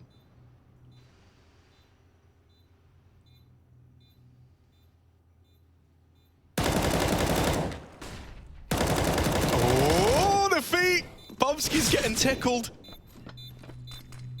But time is the real enemy of NC. They take a real long while to decide whether or not they want to go for this. So the kills have got to be quick, and they're not. Lucky and Magisk, they got that crossfire set up. I think Kent's got kind of caught between two minds there, right? It's like they're all there and they're going, well, it's a 3-on-3, like we could do it, but do we want to? And then you know, they do a little bit of damage because they kind of get interested and they go, all right, boys, let's try a late round retake. Well, with the AWP set up at ramp, with Magisk up on the silo, with that crossfire set up, it was always going to be tricky, and leaving yourself with only, you know, 20 seconds to actually get in, just not enough time. And in past post-plants on B, Astralis have played secret, right? They played double, they played single. Right there, that's not the case. And spend a lot of time clearing radio and the double door. And at that point, they realize, we've taken so long looking for these picks back into the bomb site, and everyone for Astralis is either ramp or in B, rather. So, yeah, we've just not got these kills. They throw themselves through the doors, but they were already shut and just didn't know. Just Eagles. Doto having a bit of a slow one today. He had a great game last map. Maybe the T side is where he's going to wake up once he has that AK-47. And it's not like he's, you know, having an easy game about it, right? Like lots of avoidance for Astralis, lots of fakes. It's a typical T side on nuke for them. The outside smokes, and then the doubling back out up. But you've got to be careful. Two players on either side here. The bomb is B.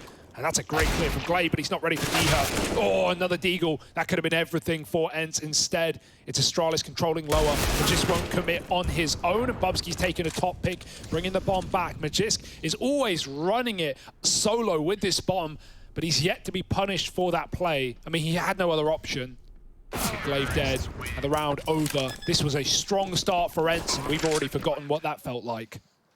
And mate, Lucky was topping the charts for Astralis back on Ancient. He's top of the board again here and now, right? He is, he's looking good today. Yeah, that's exactly what we want out of him. It's a little bit weird because it's like, really, if I was ever going to sit here and be like, yeah, I want a bit more out of someone, I kind of would have rather it be Lucky than me, like, looking at the old faces on Astralis. But hell, as mentioned, you know, they are starting to warm back into it. I think if you could get, you know, either Magisk or dupreeh to kind of relive some of what we had out of them yesterday, you might be on for a big comeback here if you're Astralis. Yeah, winning the half would be the cherry on top. Oh, okay, Spinks, where was that from? Did he go up the ladder? What? Oh my goodness, he's on T-roof! He's pushed the lobby, this man. He's like, well, look, screw it. If Astralis want to start playing their fancy Counter-Strike, I'm just going to run at them. Oh, quick switch. That should have been a shot for Hades. Luckily, it doesn't matter. Glaive Town low. Anyway, Diha really wants to finish this kill, and Bubsky's come in to provide cover. Weird round right now, but one where Ents just can't lose it. Yeah, no, it would be impressive to lose this round. Like, with all the map control you have, Bobski has got this as safety, like, and safety is a bit of an incorrect terminology here. You are the furthest thing from safe. They can be in any corner. Oh my God. The spam as well. Yeah, it's spooky. It's like a horror game, but there it is. Ents 8-7, and it's a close first half at the end of things. It's a nice recovery out of Astralis. Maybe they can save themselves from getting 2-0'd on their map pick after all.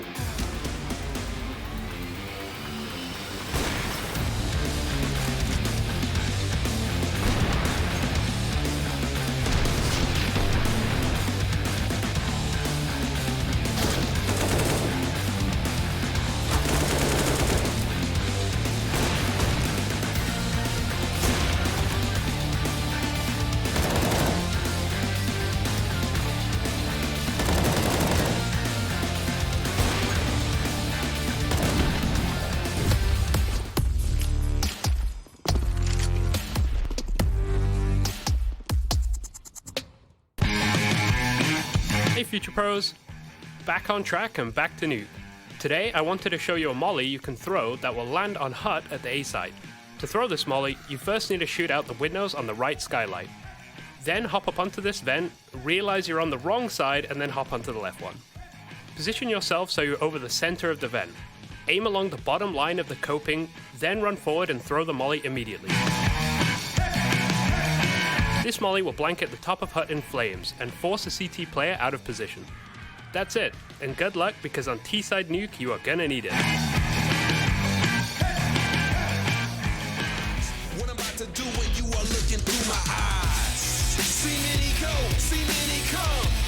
See that they won't bring it to me, son. Try me if you want, but won't be any fun. I'll take the challenge. I'll beat anyone. I'm the one. I'll be quite clear. Bow down to no one. I'm right here. I get it in. I don't fight fair. And guess what? I'm your worst nightmare. I'm your worst nightmare. Are you prepared? I'm your worst nightmare. I know you scared. I'm your worst nightmare.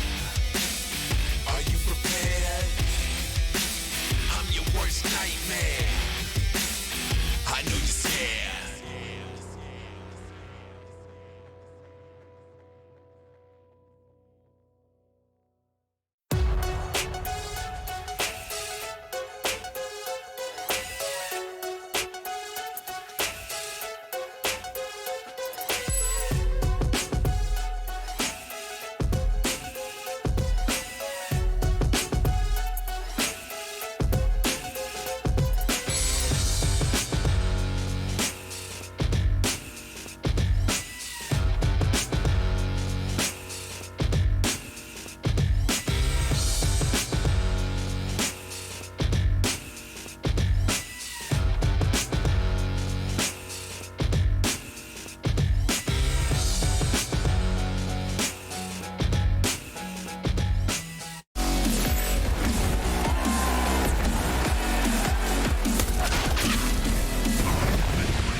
Well, it's been a little bit of a redemption arc for Astralis here. They had a slow start, but they've built back into this. It's not just a tale of redemption arcs, though, in that first half. It's a redemption arc opportunity for one guy on Astralis right now. Dupree, if you remember, he donned those dual Berettas back on Ancient. We've had a pair of dualies in every pistol round of this series so far. Well, he's bringing them out again. Back on Ancient, he TK'd Glaive and then died immediately. So Dupree, this is it. Are we going to get the incredible Dup with the dualies, or is it going to be Dupe? Let's see. Here he is, up on top of the hut. Come on, big Dupey. He's got the dualies in the hut. They don't know about him. Now he's out in the open and dead after 0. Dupree still stands at -1 with the dual Berettas. I'm not saying I like watching Dupree die with the dualies, but I'm just kind of glad that they're not doing anything. It's therapeutic to me at this point. Retake's not happening. Look at the health the Gooshes are in. I feel like there was a jump shot from the Glock as well. I can't even tell. Too many bullets coming from too many directions, and now everyone dead except Glaive. It's all about to happen, and so Ents lock in a pistol round. Lovely stuff.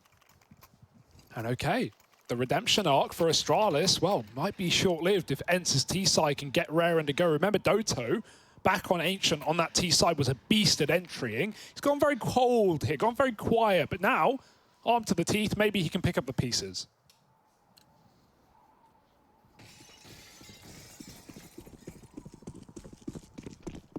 That being said, I feel like this is the most dangerous map in the game for a CT4 spy to find success. Yeah. Lots of avenues Why of is attack. that, Hugo? Give me your opinions. Right, close positions, you know, in everywhere. A and B, secret. You've got scouts outside often. Astralis, you know, they love a scout. But lobby pushes are frequent. I just think this is a good map for forces. You know, you see maps like Dust 2, it doesn't really work. Maps like Nuke, maps like Mirage. No, don't worry, Hugo. I fully agree with you. I just, you know, I find listening to your words to be quite nice. You're not the only one, Harry. Could have returned a compliment, but it's fine. We'll work on that.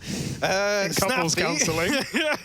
Oh, we do have that meeting with the therapist at the end of the week, Hugo, and I'm counting down the days. Dupree, he's mollied out, but look at this. They didn't see. They got flashed, and now they learn about him. Yeah, now he's a dead man walking.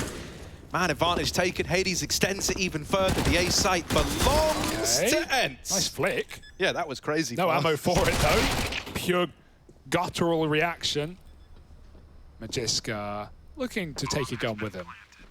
We would love to find an AK, but the roaming MAC-10s will make that very difficult. He coming up, and Magis does deal death, but going to spawn. Seen ahead, scout out now. Oh, and he can't do it, no armor, so tagged down by the AK, and Ents win the round, as they really should, as you hope they would, but we've been waiting for that buy round for Astralis. We'll have to wait longer.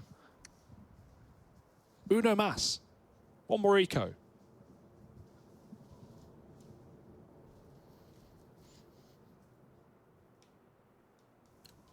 Yeah, Astralis in these little eco rounds, you know, normally they're pretty keen to just go fight you. You know, like they just make it as chaotic as you can, because like maybe you win, and if you don't win, well, it's not your problem anymore. Harry, get that scream ready. Dupree's got a Zeus. All right. Oh, okay. Now you know it's a fake as well. That's the best part about this for Glaive. The full smokes won't do anything. And in fact, Ents, if they ran into ramp, they'd run into a stack. Instead, they go A, and it's free real estate. Yeah, they're going in. They're uncontested over in this A bomb site. But hell, man, if you're Astralis, you're gonna try and milk this for all it's worth. You know, even taking guns away is super valuable. Yeah. Firmly grasp that teat and give it a yank. That's how you get the milk, Harry. That is, yeah. No, undisputable, actually. There they go, dropping on in. Oh, there's one out of the MAC-10. That should be the extent of the damage. Just lucky left. He'll take one more with him. And Not yeah, bad. That's actually a great eco here. Oh, imagine that. If it was an AK, man, if it was an AK, would have been another. But good eco, yeah. Astralis, they buy a Zeus in that round, and they get 3 kills from it. Well, not from the Zeus, but from the round.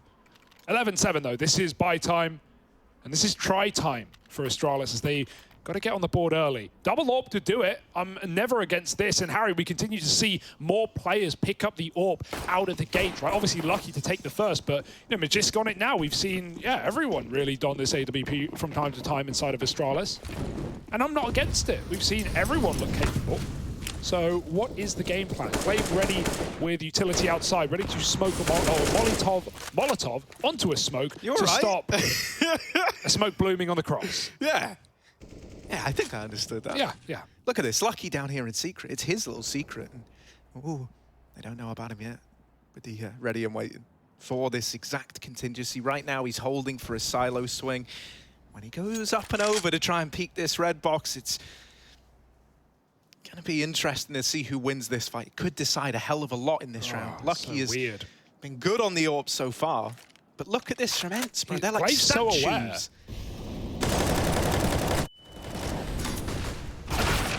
Oh, nice trade. Wow, okay. Yeah. We kind of get to see how immediate that was, because we get it from like both reactions, mate. Lucky gets one. You couldn't have really asked for more out of the guy. He's traded immediately by Snappy. They spot Glaive in the vent, and Doto drops down from the A-bomb site to deal with him. This lower take is now in full swing, and Magisk is the only guy that can stop it. Back in lobby, Hades is holding for a flank, but somehow Dupree's gotten past him. The timing's just been missed there, but I think Astralis are probably just saving. Yeah, Magisk would love that kill on the cross, but they just smoked it and planted in the smoke rather than going behind the silo. It's a weird round as well. Doto, good little lurk from him as well. He gets out behind the vent, and he actually hears Glaive drop down. He calls it over. That's why Ents were aware of Glaive in vent. And then as Glaive is stalling them out, Doto sneaks through the smoke and stabs him in the back. So Glaive could never get away with that lower rotation and left in a 3-on-4. Even with a missed shot from Hades, Astralis, they cut their losses. And the losses, Harry, they are building. 12 up on the Ents scoreboard. Great shot from Snappy. He's had a hell of a recovery. Let's talk about that, right? Like we said last game, yeah, you know, Ents are winning. Snappy's got 5 kills. It doesn't matter. He's leading. He's looking good. Man, he is performing individually. On ramp on that CT side was locking it down alongside Hades many, many rounds. And now on the T side as well. Getting a shot like that, taking down the AWPer. Pinpoint. You love to see it. 12-7. Another double AWP. Astralis' save is at least going to enable a buy. And they're about to get dealt an A push, like an A rush. Diha, 1 bullet's Glaive out as he's burning alive. He's slowed down. That shouldn't have... Get him out. The A-bomb site's open, mate. Ents have got it. They won the round right there and then. I am lost for words. Line up. Lucky. Oh, do it. Oh, what? He even let him plant. He gave him a second. Bro, Lucky's like channeling. It's like, this round has just been the wildest ride. Just the biggest roller coaster. CS is a drug. Oh. And I'm hooked up to a drip right now. Oh, mate. My goodness. What was this?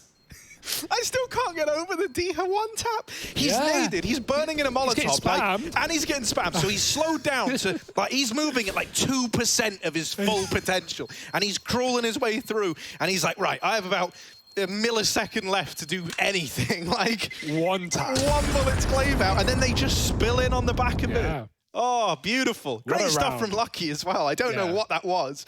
He's like building up the courage to make it happen. He's like, and then just nails it. Yeah. Oh. It's a shame as well, because that was you know, he made it a 3-on-3, I think. If he gets that, you know, if he gets this kill before the bomb plant comes in, I guess he waits for the audio and he's like, oh, bomb's down. Okay, now I take the shot. He didn't know, right? If he gets that shot off, suddenly bomb's loose, 3-on-3. You get to wait out the molly in heaven, the smoke in main, and maybe there's a chance. But Astralis, they know even with that kill, a replant comes in immediately. And Astralis, if they want to rebuy in the follow-up round, they've got to give it up. So they shall. Double AWP, dragged forward round after round after round, but still none in the pocket of Astralis here in the CT side. 5 in a row for Ents. Their T sides today have been lights out on both maps. Why stop now?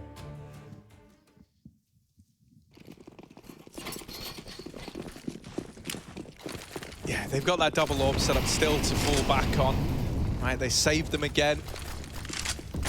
Another A-take. Just another one of these fast A rushes. Hell, let's see. Yeah, Spinks is brought down low. They're vent dropping. They change their mind. They go, all right, boys, bye. They drop down into B, and now they're looking for a plant. They do lose both Spinks and Hades over on that top site.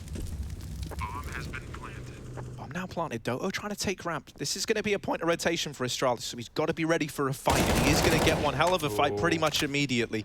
This round is rapidly getting out of hand for Ents. They've tried to make the best out of a bad situation, but it is just Doto. The lineup was almost there, but Magisk a little too quick. You know, if you take a swing at the king, you can't miss, as the old saying goes. He turns on a dime, he locks in that round, and Astralis is still in this one. Absolutely. They had to win that to you know, force that statement out of you, Harry, but they've done it, and they've done it clean, keeping their money intact. Good shot out of Magisk. And nice hold on that A site as well, right? Dupree getting rid of that top play. 2 players immediately dead as Ents get down the vent, so the plant is really all they have to be thankful about in the round. Another rebuy coming in, another AWP for Hades. and definitely got his work cut out for him. You know, Ents, I'm not against some of these rushes. They've gone for a lot of fast rounds. Maybe just let Hades work it now, right? Let this AWP, you know, there's a double orb. Just let him start going for picks, put him towards the door, put him on ramp, boost him outside, and once you have a kill, you can, you know, reassess your options. I imagine we see them slow it down now as well, right? Just because, like, while you're finding success on the faster rounds, you're also like making that statement of like, look, you cannot stop us. Like, we are the unstoppable force. And you know, it was like a bit of a statement victory whenever you were winning rounds playing quickly. Whereas now, like the first time it hasn't worked, if there ever was a time to maybe slow it down a bit, just remind Astralis that that's something you can do. You know, it's only going to serve to make your next fast round more impactful as well. Also, you know, when you start losing rounds, the util is just full out for Astralis. They have everything. You know, Molly's on all 5, so you don't want to keep rushing. And you know, we've seen, okay, yeah, sure, we had that one tap for Diha. That's not replicatable. So yeah, slow it down. Let Astralis burn some utility, and a lot of it has gone out. Quick vent dive over Spinks, and the funny part about it is that flash was so well timed. Bubsky has no clue. He may call, hey, they could be vent. They could be vent, but I don't think Astralis are aware of how fast he got down, and they still go out upper. Come on, Ents, give them a break. Spinks was about to kill Magis down lower. Forget it, it's not needed. You've got the A side. No, mate, I guess we were wrong about the idea of, like, you know, taking it slower. Well, they just wait out the molly and then they explode. Simple as. A little slower than normal, but it's just a delayed train, mate, by a couple of minutes. Oh. Like, and you know, right before that A play came in, Magis was dead. He was not considering Spinks in vent. There was no way, because the smoke missed as well. The smoke didn't even cover vent. So Bubsky, if you see a smoke that's covering vent, you can call like, yeah, I actually don't know. But Bubsky, even though he was flashed for a micro moment, a millisecond, so why would he be aware of that vent drop? Magis, that's awkward. Couple of missed shots. Don't know how the first one did not connect. Shaking on the ladder is Doto. Shaking in his sleep is Magisk. Lucky gets an exit, but it won't change a thing. 14-8. This could be the beginning of the end for Astralis. Or in fact, just the end. Yeah, something else as well I think you've got to give some credit to is like when they're going for these A rushes, everyone is so on the same page. Like they come out like pre-aiming, like all the spots, right? You have a guy checking top rafters and top hut. While that's happening, I think it's either Spinks or Snappy is the guy like swinging the CT vent. It's very, very clearly something that's been rehearsed down to a T. And that's what we saw in Ancient as well. One of the things that we were pointing out on this T side, it felt like the dry runs had been there for Ents. This player break has clearly been monumental for this team, right? It's not the same roster we saw yesterday against Vitality. As good as they looked, they had a close map in there. This is a whole different roster for Ents. They are looking so well oiled, so well drilled, and they are just tearing Astralis apart on Astralis' map pick as well. You know, Ancient was at least somewhat competitive at times. This one is not the case. We had the late half comeback for Astralis in that T side, but I don't think there's room for it here. It's now or never, do or die. 14-8, and the final bye.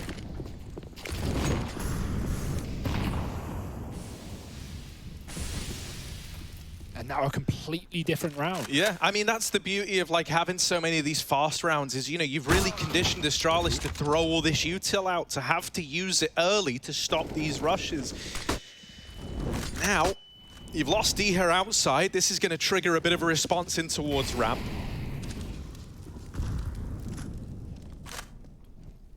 Yeah, I mean, the rotates is still good. Astralis is still a very dependable nuke CT side team.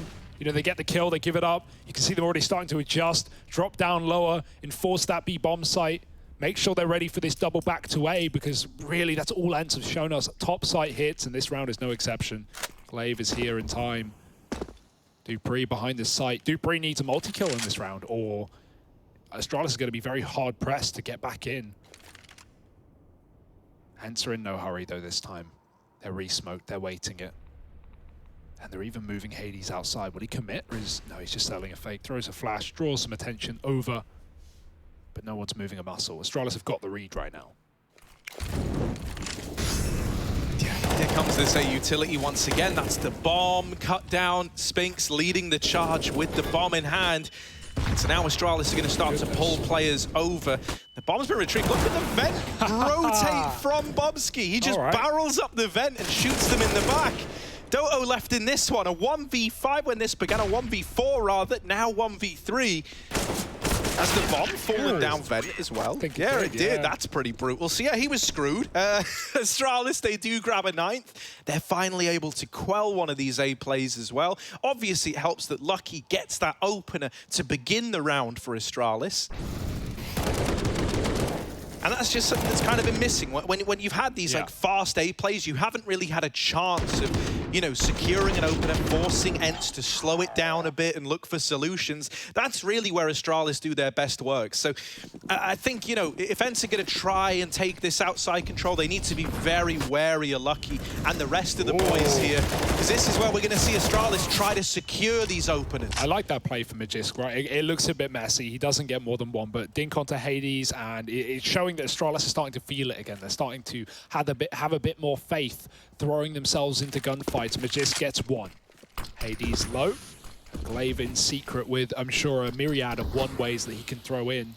There's another playing on top of the railing. But you see a smoke in secret, you know what to expect. Snappy is boosted up and looking for a kill out. He's been spamming the smoke, looking for legs. And Glaive will leg it. Back down to B he goes. Can always rotate back up vent as well. He's faking door. He's going to keep ENCE's attention as they try and once again walk out A.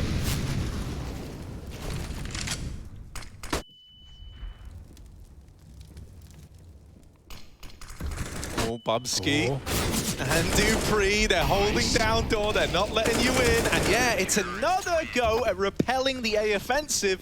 It's getting a lot more dominant now, ENCE. You can't keep going back to this. It's not working as well as it used to. Glaive was so aware. He literally faked the door, came up vent, dropped the molly in Squeaky. Like, you know, that was a 2-man A-hole, but really it was a 3-man A-hole.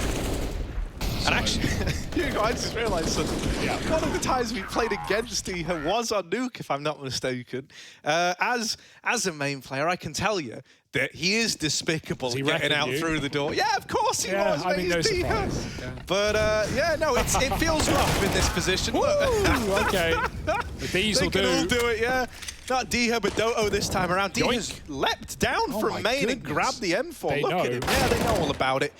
Dupree gets dinked, but is able to survive that one. And so Astralis are looking for 11. Yeah, I wasn't feeling it at 14-8, but now the winds have changed. The tides have turned, and the rounds are starting to stack up big. Magisk knows they could be behind him, but seems pretty sure that they are. In fact, he's right. How does that not connect? Spinks is shooting into walls, and Magisk ready to close the round. Easy stuff on the ramp room, gives that 11th over. Only a bit of a broken buy for ENCE, and this round won't be a lot better, at least for Spinks. They've got AKs otherwise. And so ENCE. Okay, now we see the depth. Now we see Snappy's tactical depth on this T side, because really, like, while I've loved these A executes and the pace and the protocols and who's looking where and the flashes that come through and some of the ideas, really they have just been all of the same variety on this top site. We need to see smokes outside. We need to see ramp takes. We need variety.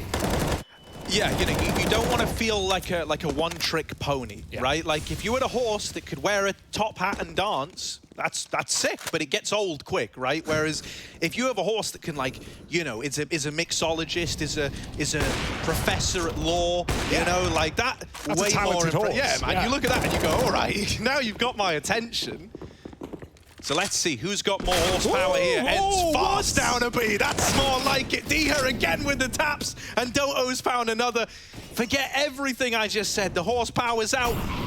Snappy getting that bomb down, and they are roaring towards the finish line. Lucky attempting to respond, but Deha up close. Beasting has annihilated this ramp hold, and he's in with the double. Deha taking heads off. He's collecting those Astralis scalps. He wants those Astralis scalps. And so there he is, up onto 50. It's a personal debt that ENCE have made upon him, and he will collect.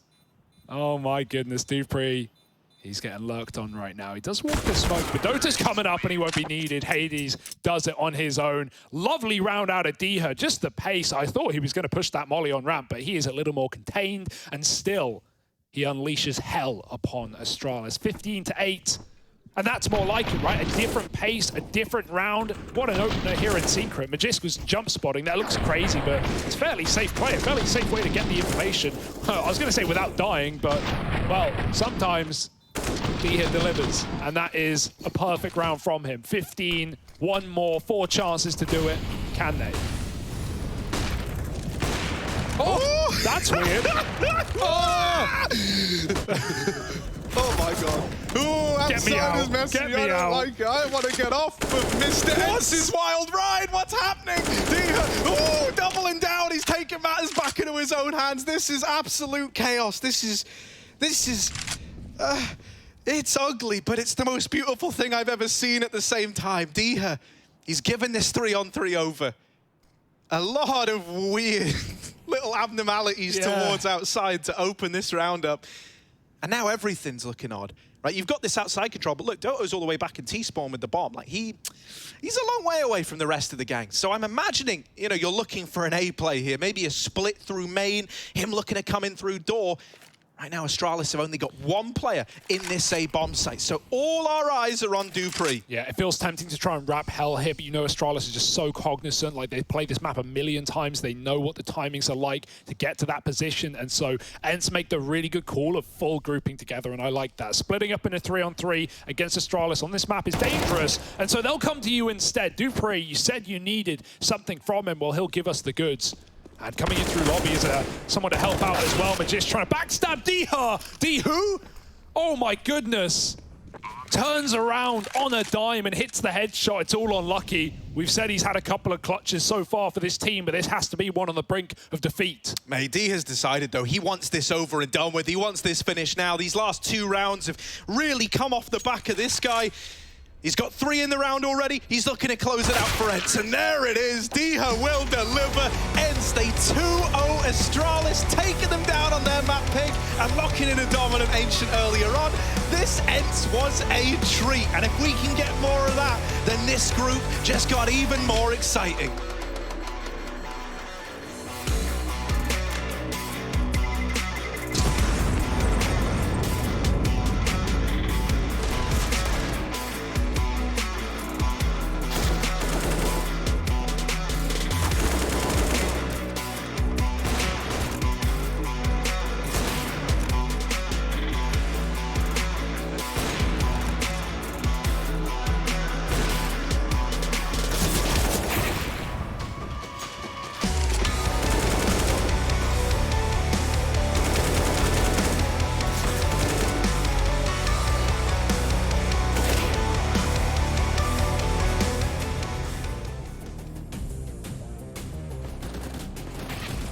Close.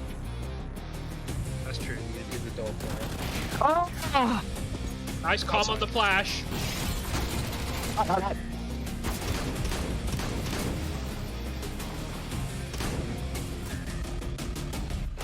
Oh. Nice.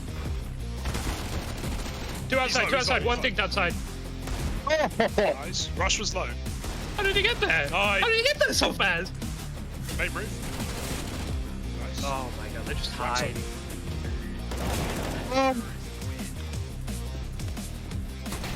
No, he's just... Last guy was warehouse, could be chasing me.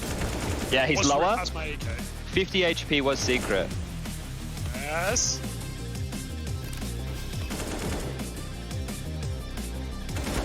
Nice, Harry. No, he's so fast down there. Nice, bro. This is the comeback.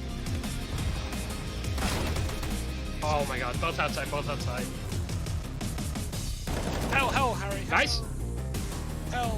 Oh. Nice! Let's go! 1 up. Both outside. Double spray down from Rush leader. The spray down.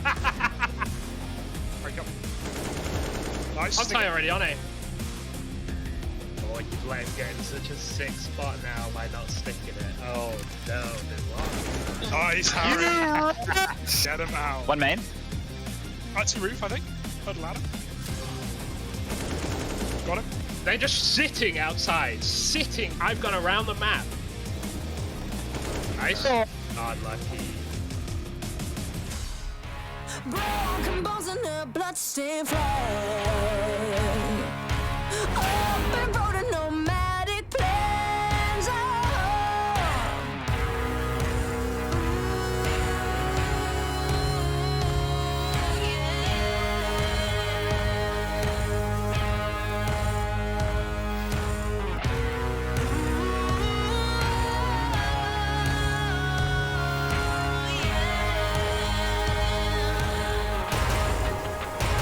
I'm coming to get ya.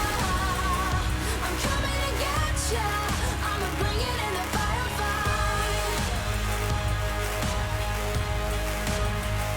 I'm coming to get ya. I'm coming to get ya. I'm the reaper in the dead of night. Lightning strikes in a quiet town. Bodies fall upon sacred ground.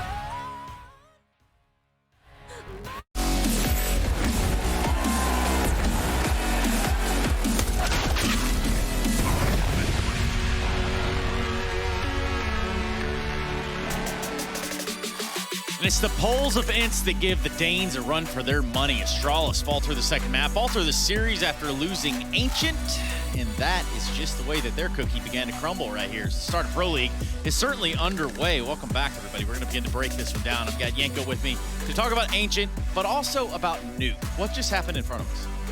Yeah, I think it was just ENCE was the better team in this series. I think they played some really solid CS as a team. That you could see they had a well thought out game plan. The execution of the game plan was on point as well. The individuals stepped up too. And I think for Astralis also the fact that they couldn't really get a good start going, you know, in this game in particular, 5-0 down in both halves, right? Like that's just going to be a very much uphill battle, and it's always been about, against Astralis, limiting the amount of full gun rounds that they can play. That's where their biggest strengths lie, and ENCE managed to do that very well in this series. Yeah, you got to knock them down a peg. You got to keep them there too. For Astralis, a lot of the question marks were around the, the roster itself coming into this matchup. But overall, what did you see that maybe you liked? You know, we've got Lucky in here now. What was your thoughts?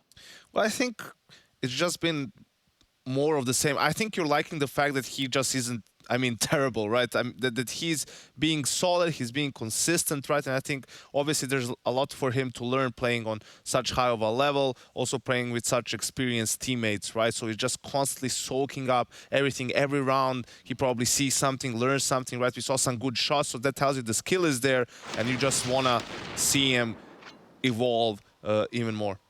Yeah, and I think it's just something that takes time, right? You know, for him to come in this lineup, it wasn't like you hit the ground running. Not many players can pull that off. And to kind of slot yourself in with Astralis of all camps, I guess you could say, it wasn't going to be an easy pattern nonetheless, but I'm pretty sure they can get their wheels turning right back in the other direction. For Astralis, they go 1-1 in the group now, and we look at ENCE, who do find some success after yesterday's falters. And we've got to begin to ask the questions, who is Hades and what does he do? Hades, are you with us? Yep. Hello. Hey, man. How are you feeling? That's got to feel pretty good, right? Yeah, it feels really nice, actually. So you've been getting a lot of attention, man. You've joined in here with ENCE. You guys just beat Astralis. Probably not something you thought you'd say this year, personally, or what? Yeah, probably not. I wasn't really expecting to play in Pro League, to be honest, yet.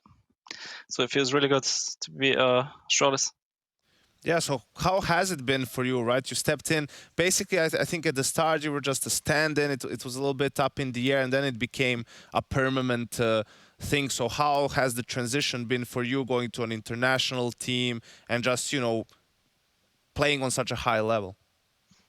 It's a long process. Like, individually, I think I've got, mistakes, but I was lacking a lot of, team elements, which I'm still getting used to everything, the communication in English, and I think it's going pretty well so far. Still need to fix a couple of mistakes, but in general, I'm really happy with the progress we're making. Is there, now that you found yourself in the Pro League, you found yourself amongst the pros, so to say, is there anything you tell the aspiring pros at home watching that want to be where you're sitting right now? Yeah, just grind it out. Like, if you believe you will get there. That's the main bit. Yeah. So, the biggest enemy is doubt. Yeah, consistency. Keep the grind. I like that. The biggest enemy is doubt. Yanko, anything else for the man? You have to believe, Trace, right? Whatever it is, you have to believe. You have to have faith. It's true. You got to have faith. I think that was a Limp Bizkit song. Anyway, that was a whole different thing. Hey, Hades, we'll get you out of here. What are your expectations, though, going forward? Obviously, got a couple more matches. Didn't have the hottest of starts yesterday, but beating Astralis today. Does it help raise the morale of the team? Yeah, it definitely raises the morals. Like yesterday was really unlucky. Like I watched like the demos, like everyone probably watched it, and we just saw we had like a lot of chances that we didn't take yesterday. So today was like the good ends, which should have been there yesterday, and I think we can only get stronger hopefully going into the event. Are you guys still saying easy for Ints around the office, or is that kind of like just dead in the water? We don't do that anymore. Nah, still easy for Ints. All right, easy for Ints, easy for Hades. Thank you so much, man. GG. We'll see you around. Thank you, guys. See ya. Hades, one of the newer additions over there on the side of Ints, showing his worth. Deha also showing up. I did say the polls kind of gave Astralis a run for their money, and definitely these two were a force to be reckoned with across Nuke. Absolutely. I think he had some amazing rounds. Deha hit some amazing shots. I think one of the reset rounds in the second half, that one bullet where he gets the kill on the guy in main, basically, you know, is the difference maker in the round. And I think Astralis was on the comeback trail in a sense, right? So that really meant a lot for Ens.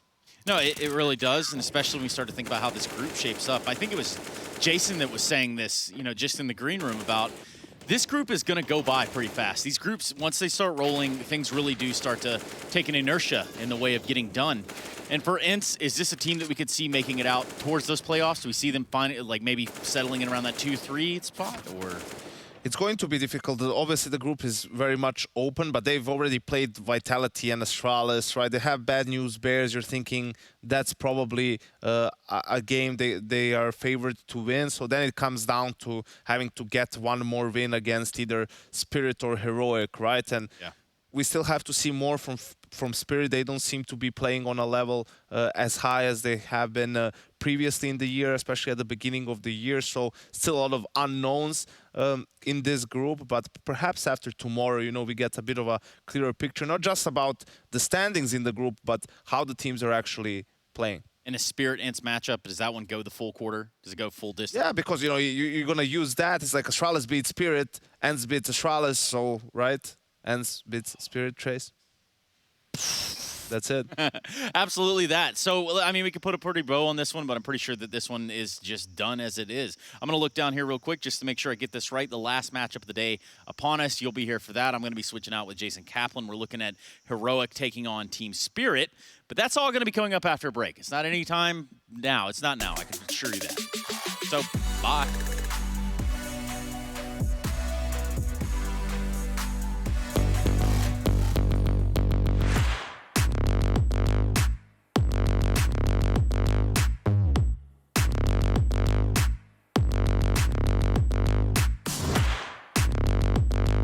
So Chad, you ready to taste my steel again? I need a minute.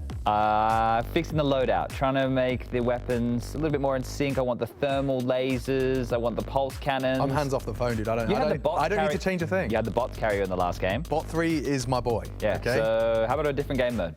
You got it. What are you thinking? Deathmatch? What, less bots? 2v2. Okay, game on. Let's do it. Game on.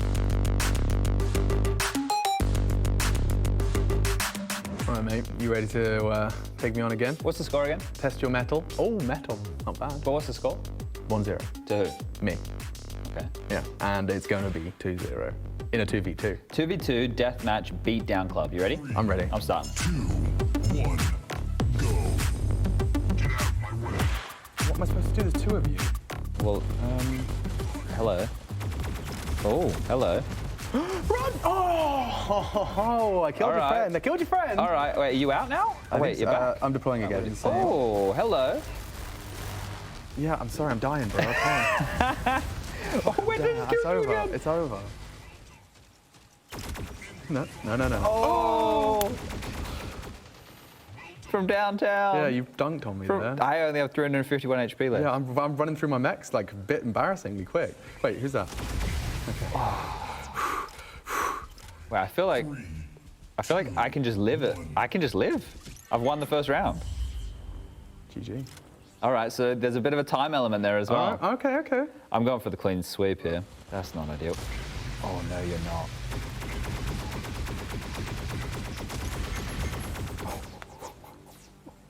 Barely got away with that. Bot 2 to the rescue. Barely got away with that. Shields are up.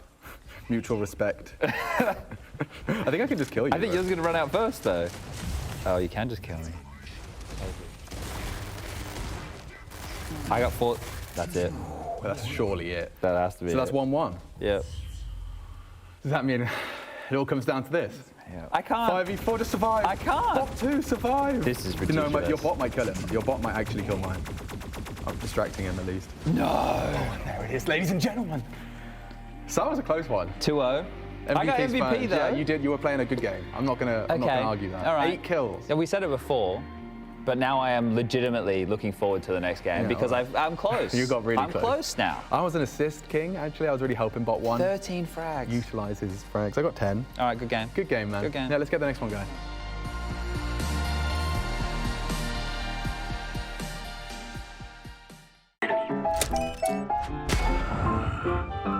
Yes, nice shot, my friend. Cheaters ruining your plays? I have eyes on the enemy. Bad servers stopping your shots? What you need is ESEA. Advanced anti-cheat to stop cheaters. And the best servers around, all with 128 tick rate. ESEA, the best way to play CSGO. Brand new indeed. Welcome back, everybody, to the ESL Pro League Season 14. We're going to be kicking this thing off with group stages, 4 single round robin groups. Each group has 6 teams, and teams within the same group play each other once. Hence, round robin. All matches best 3 group. First place teams advance to the quarterfinals, whereas in last season they went to the play-ins, which was a whole other headache to deal with, I suppose. Group 2nd and 3rd place teams advance to that round of 12, and then the playoff stages get set where it's a single elimination, best of 3 all the way through the grand final, which is then a best of 5. Of course, it doesn't stop there. The ESL Pro Tour is an open ecosystem connecting all ESL and DreamHack tournaments. That's exactly what we're doing here, working toward that next Masters Championship. Yeah, and the truth is, if you look at Bad News Bears, you're probably, asking questions. Who are the Bad News Bears? How the hell did they get the Pro League? Where did they come from? Well, it all started with this team, Chaos, and Jonesy having been over there in charge of things, now Sheikh Zula. Yeah, he's the one calling the shots. So Mirage coming through, Nuke coming in, and Overpass. Wow. I feel like you just said those exact same I really 3. did, and I didn't even cheat this time, so that's crazy. Haha, numbers. Mirage, the first map of the series. We look at Bad News Bears with their backs against the wall to start things off. Right now, a lot of mid control. Jonesy leading the pack here towards middle. Cadian going to be waiting underneath. Has the info. Spots 1. Looks for the second. Easy kills for Cadian. Takes down Shake and Junior. Swisher with a response from the side of BNB. But it does look like a free bomb plant over there towards the A site. It's going to be very hard for Bad News Bears to hold on to this, but Swishers needs to win this fight up against Tess's, and he's unfortunately going to lose out. Yeah, Swisher drops that fight. That was a big one to hold on to. Now just the retake, and pretty much all up to par, up to snuff, and standard stuff there from the side of Heroic. You're going to go ahead and grab this pistol round there towards top mid, and they'd be right for doing so. Cadian, very aggressive peek, ends up faltering Swisher's AK. Refresh sort of salvages the round with 2 frags there. But again, you got Refresh just up close and personal with the SMG. You got the M4 at Tessa's, and no one's even looking towards them. They're actually going to start to make some noise, but spots them out. That's the AK now down, and Junior's going to respawn. He's going to need a hell of a lot more than this to close it out. But some quick aggression. Jonji does get up in towards middle. Looks like he might even want to go in towards Connector here. He might catch out Stout. He's not even looking towards him. He gets the kill with the flashbang. God. Begins to open the keys here to the door that is A site. Just pushed up way close on A ramp. He's going to get caught out through the smoke with Jonji. And that is the open door. However, that bomb completely in control by Tessis. That's really not part of the plan here if you're Bad News Bears. Jonji going to try to recollect it, and he's not going to be successful. He goes down to the hands of the AK on Tessis, and he's got it locked up. 3v2. How could Bad News Bears lose this round? How could they do it? Well, they're living up to their own name. Bad News here. He's going to have 2 players here. Might get caught looking the wrong direction. Gets out Spongy. That's the AK now down, and it's just Swisher by himself. At least they don't know where he's going to be. He's going to have to make some noise. He's going to have to run for it, and Tessa's just going to be waiting. This should be a clean kill coming in for him.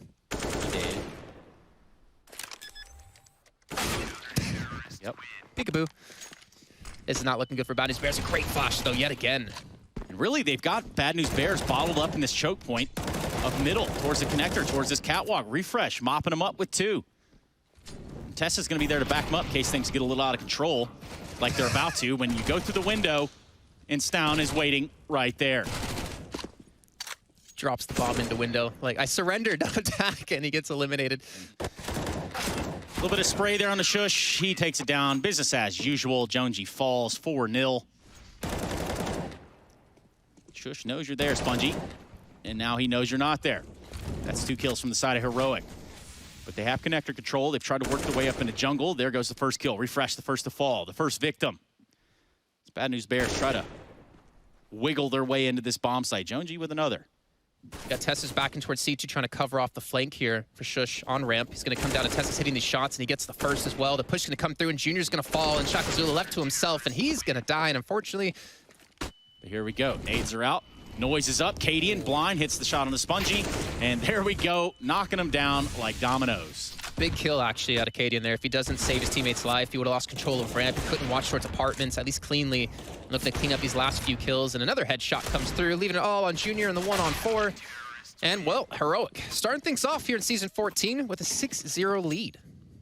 Swisher, Mega Brain running up catwalk, catches them with their pants down, but unfortunately for him, Refresh is there to salvage the situation. Stown taking out Jonesy as well, just 3 alive and barely that on Shakazula. I say that, he falls immediately, an AWP from Junior. Puts just 1 on the board for BNB. But again, Stown just playing ever so passive. They realize, I mean, it's 4-on-2. We don't need to rush things. Junior's going to miss the shot, allowing Stown to get out. Cadian, what a flick out of him. And he's all in a Junior at the op yet again. And, well, that's 7 rounds straight now for Heroic. And begin to take a posture here in middle. No one looking on from the window. Stown, though, just at the top of Con on the A side. He's going to be able to put some damage down should they try to rush through a smoke or get cheeky with it, as they would say. I think that's the Will Smith's new single coming out later on this year. Cheeky with it. Yep. Well, Swisher is about to get his cheeks checked. And he's not the only one. Junior Shake also going down. Spongy, there really wasn't a hope in the world for you there, buddy. That's going to be another round for Heroic. Easy does it. I mean, this round, of course, as I mentioned it, he does give an angle here as he peeks in from connector, but they're going to go quick. They're hitting his A site fast. And Stoud, he's the only one really there to defend with Shush. Yeah, not for long. Shush falls. Cadian picks up an AWP, looks onward into the Palace, finds a quick kill on a Junior. So that's the Palace presence gone for BNB, but they do have the site. They are going to get a bomb plan out of this. Steps in the right direction. Stown and company looking on. Trapped behind smoke. Swisher takes a shot there on a refresh, doesn't land it, and that creates a bigger problem. 4v3 on the retake. Heroic. Just 2 smokes for utility. All 4 players with kits, so that's really not a problem either. Jonesy and Shake set up for a trade here. Shake gets the first one. Tessis on to Jonesy. Does back Shake Zula back up into sandwich there. And from the looks of it, if they don't start to get a move on, this could be a problem. Big spray from Spongy. Takes down the first. Looks to get the diffuser. Doesn't find him. Cadian finishes it out. And a defuse comes in, putting a 9th on the board for Heroic. Junior, hard charging up there. He's not going to be alone. Another AWP in sight. Finds the head of Cadian. As Cadian dumps his Molotov, tries to back away. Middle, because they were rotating players over towards the safe side with Cadian going down, but the information gained, they're going to be able to stack up towards this beast, or at least rotate it. Hopefully Tessis can stay alive for him, but he's going to fall. Refresh is not able to quite hit a shot here from Catwalk. But it's still Shush able to close out one. Refresh does secure one for himself as well, and Jonji just trying to hit these shots, man. Down to the 2-on-2 and minute time to play with. Junior on the AWP back of the site is going to go try to grab that bomb. Didn't see the player coming through smoke, so that's going to be a big problem. Stowner and Shush do not want to let them plant this bomb. No mercy, no quarter given. Junior not up for hitting the shot, and neither is Jonesy. But again, here we go with the B hit for the side of BNB. They're up close. It's about to get personal. Tessis toeing the line in the site. Refresh will be there to back him up. All 4 players for BNB stuck inside of those halls right now. They can't get out. That Molotov's going to trap him in as well. Refresh mopping him up. Shake, not a shot in the world to make that one happen. It's just Spongy and Junior. And the nades never quit. The utility never stops for Heroic. Just not able to get out of apartments. Yep. Well, speaking of fires, there's Tessis trying to light one up there in middle. It's going to be Shake that responds. And here we go. 2 picks for BNB. First round. So, don't call it a comeback.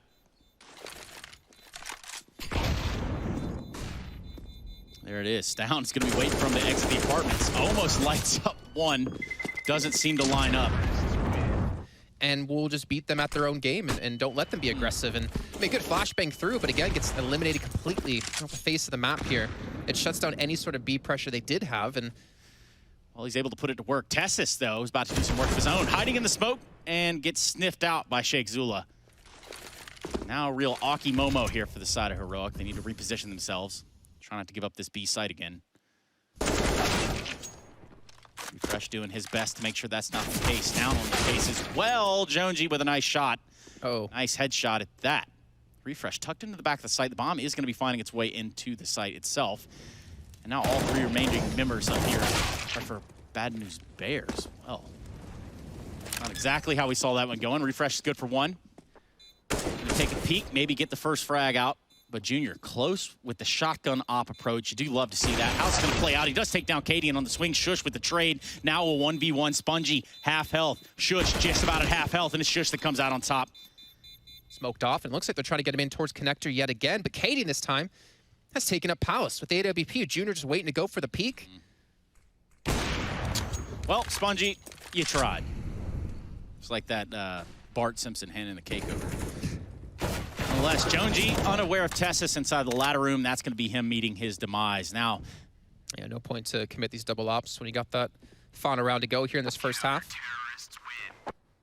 Not sure he's going to be gifted into angle. He's going to have to take this one himself. He still has to worry about windows. I don't believe there's a smoke in there. He's going to come around the corner, sees Cadian retreating away, and hits the clean shot right in the back. Exactly what they needed, though, to potentially take a second round here. Shush might have other plans. He's going to go ahead and take down Swisher. Looks for the second kill inside a sandwich. Does it on the Shake. 3v3. No plant thus far. Stown looking on from jail. Junior takes down Tessus. 2v3. First op shot by Stown missed. Now they know exactly where he is. He rang the alarms. Junior got his bell rung. And in the meantime, Deagle comes out for Stown. Jonesy falls. And now Spongy, V-Shush, and no plant. No way, Jose. That's going to be in the first half. 14-1. Heroic making it look easy peasy, lemon squeezy. Short work. Jonji charging up middle. Found a couple frags out early, but can't convert onto Cadian, and that one right there is going to sting. He was pulling out his nades. He still gets the better of him. Drops the flame. Sheikh Zula's got a lot to do and has found just the one. 3v4 made quickly into a level pegging state of play. Junior and Spongy left to play, and now on the reload, Tessus will fall, dink down on the Glock and finishes the job, puts it all onto Junior. Both of them are tagged up here. He has real opportunity to finish it. Bomb on the back of that tagged up player. Stown looking to retreat. If he could hit him now, the bomb's loose and will force Cadian to commit towards that kitchen. Spotted. Gets the info as well. Junior has Kevlar. Everything indicates this should be the end of Cadian, and it should be DNB. Donji forced to smoke out. Refresh already has been taken and tagged down by the scout. It's Tessus AK, though, to draw first lethality. And they're just happy to start the crawl. Tessus is going to be the pointy end of the spear. And that needs to be a precise headshot. And it is. Spongy confirms jungle's a problem. Wallbangs are coming in left and right. He's running out of options. And nades, bullets galore. And this one will just wrap up for a 16-1, unless Sheikh Zula and Junior. Process of elimination indicates CT. Oof, Cadian is going to finish things off with a bang, as will Heroic. Mirage, very quick, open and shut case, 16-1, as the defending champions of ESL Pro League start with a bang. Going to the next one with a fresh face. That takes experience, though, Trace. Takes experience, and the only experience that Bad News Bears have gotten here is the ride of a lifetime over on Mirage, and that was courtesy of Heroic. And he has got potential for a trade here. Great adjustment on the Julies. Calls lobby clear. It's not. Cadian stands to deliver one, but those Julies actually finding two. That's big from him. And now Shush reveals himself. He's going to hide in the hut. Jonji to keep him at bay as well. This is Heroic using an awful lot of map positioning alone. Look at this complete role reversal with CTs pushing out of hut rather lackadaisically. And now only Junior. Good luck, have fun, my dude. Swisher actually hitting some more shots with his Julie. 4 left in the chamber as another head rolls. He'll get the reload. Maybe we're going to see an ace clutch with the Julies. They always buy them. They're both there. An X-ray off as we live in the uncertainty with him. Not going to be. It will be Heroic to take it. And a very solid pistol, all things considered. The util's there for it and completely blind. Yeah, and straight eliminated. Shush walks into the site and demands 2. And that's the end of that for BNB. Locked out of the site, bomb ticking away. And look, against a force buy on Nuke, rushing top doesn't seem like one of the best options, right? You think, oh, let's go yard, let's probe, let's prod them out a little bit here. Maybe we'll work some slow picks towards ramp. They've just gone Did they even have the info on it? How stealthy was he? He's coming down now. And John G, yeah, none the wiser, just slowly descends the ladder into Cadian's grasp. It looks like another frag's been found. Swisher on yard falls. It's refreshed to do the damage. And oh, wasn't expecting Sheikh Zula to be so elevated. He's on top of the hut.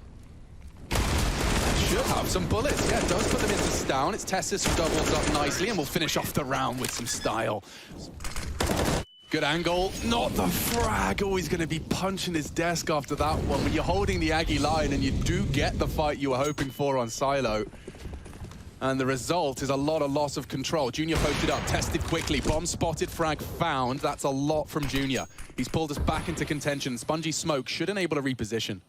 It's a lot of info right now, but Tessus in main. He could cut off Swisher. all of this. Oh, he's a sitting duck. Doesn't finish his meal. Tessus, unable to convert the spray. It's kept level by Stown, who's walked ramp.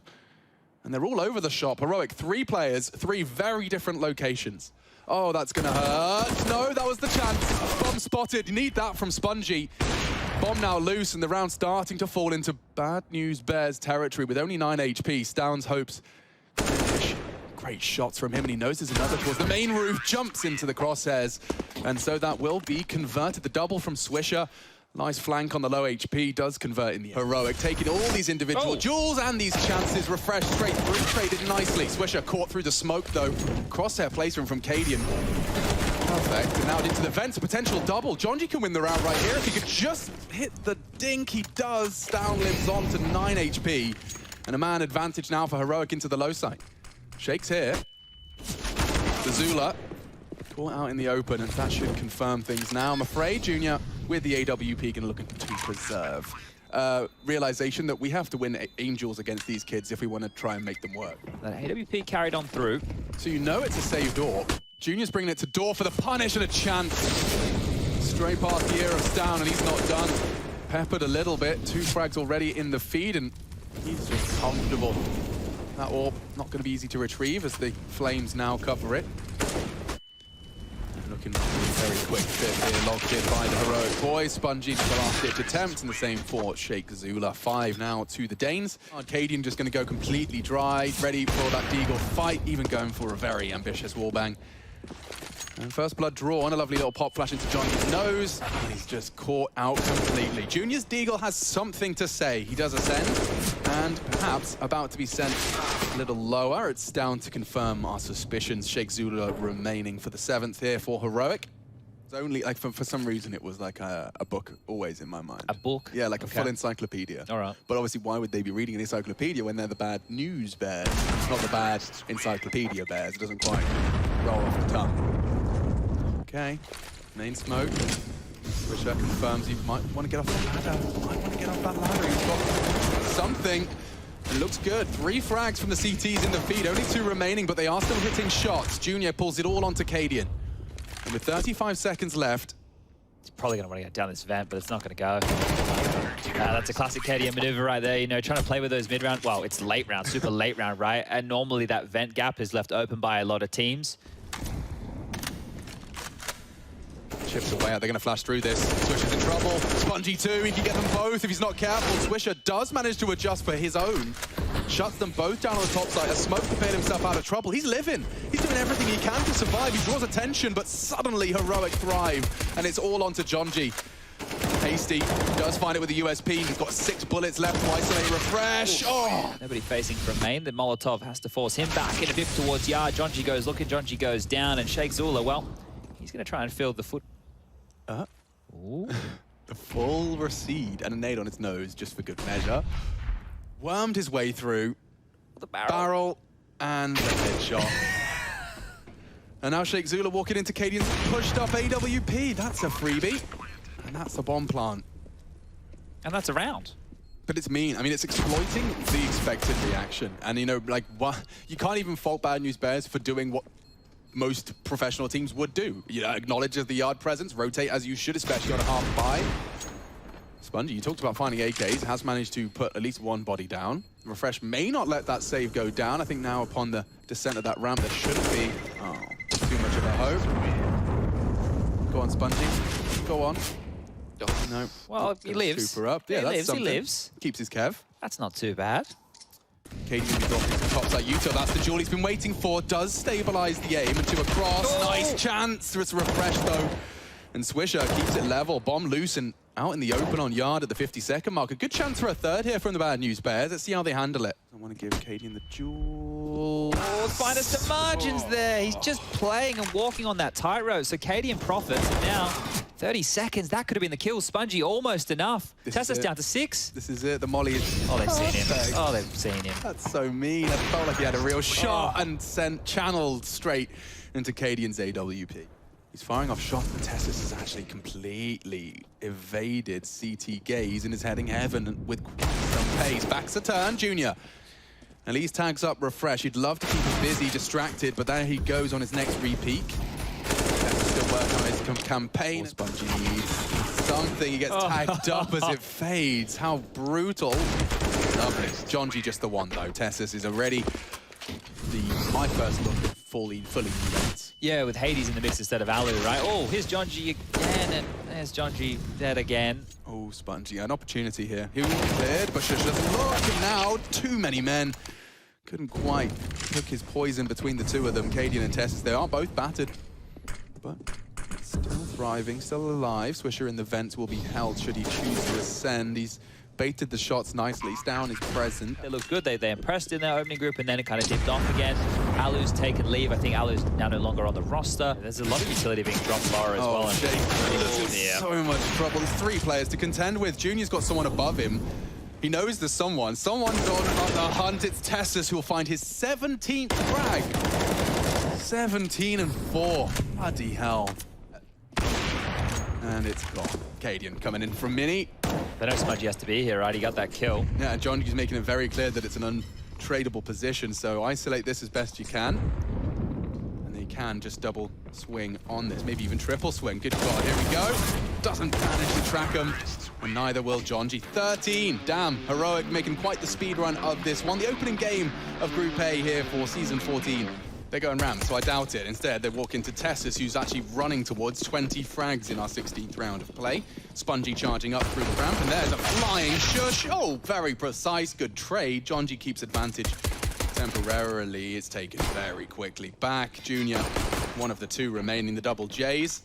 Looking for some juice. Tessus, 6 HP, if you could just dunk. Oh, catch that That's one. Lovely. Bowling from Jonji there. That was nice. Can't get the bomb down necessarily, though, with these 2 CTs. Oh, are they going to clear him? He's got a chance here. Oh, perfect placement of the crosshair, hunting for Stown on the retreat, and good shot from Junior. He's provided they want to go for the top site rotate, and Cadian's going ramp, so this is perfect timing. This one becomes very difficult to retake now. Bomb already getting close to halfway tick. Cadian have to hit a couple of bangers here. Yeah, he's running out of chances to hit his bangers, and Jonji does just accelerate into the next peak. So already a large disparity between the 2. That's great from Stown. Damn, Crosshair couldn't have been better. Through the vent, into the head. Jonji dead. And AK recovered. Junior equipped. We talked about Deagles close in the smoke. Oh, Tessus lets it slip. A real opportunity there. It does go awry. Shush is on a very hasty flank, and I think he could. If these Deagle shots from Stown do connect. Advantage BNB.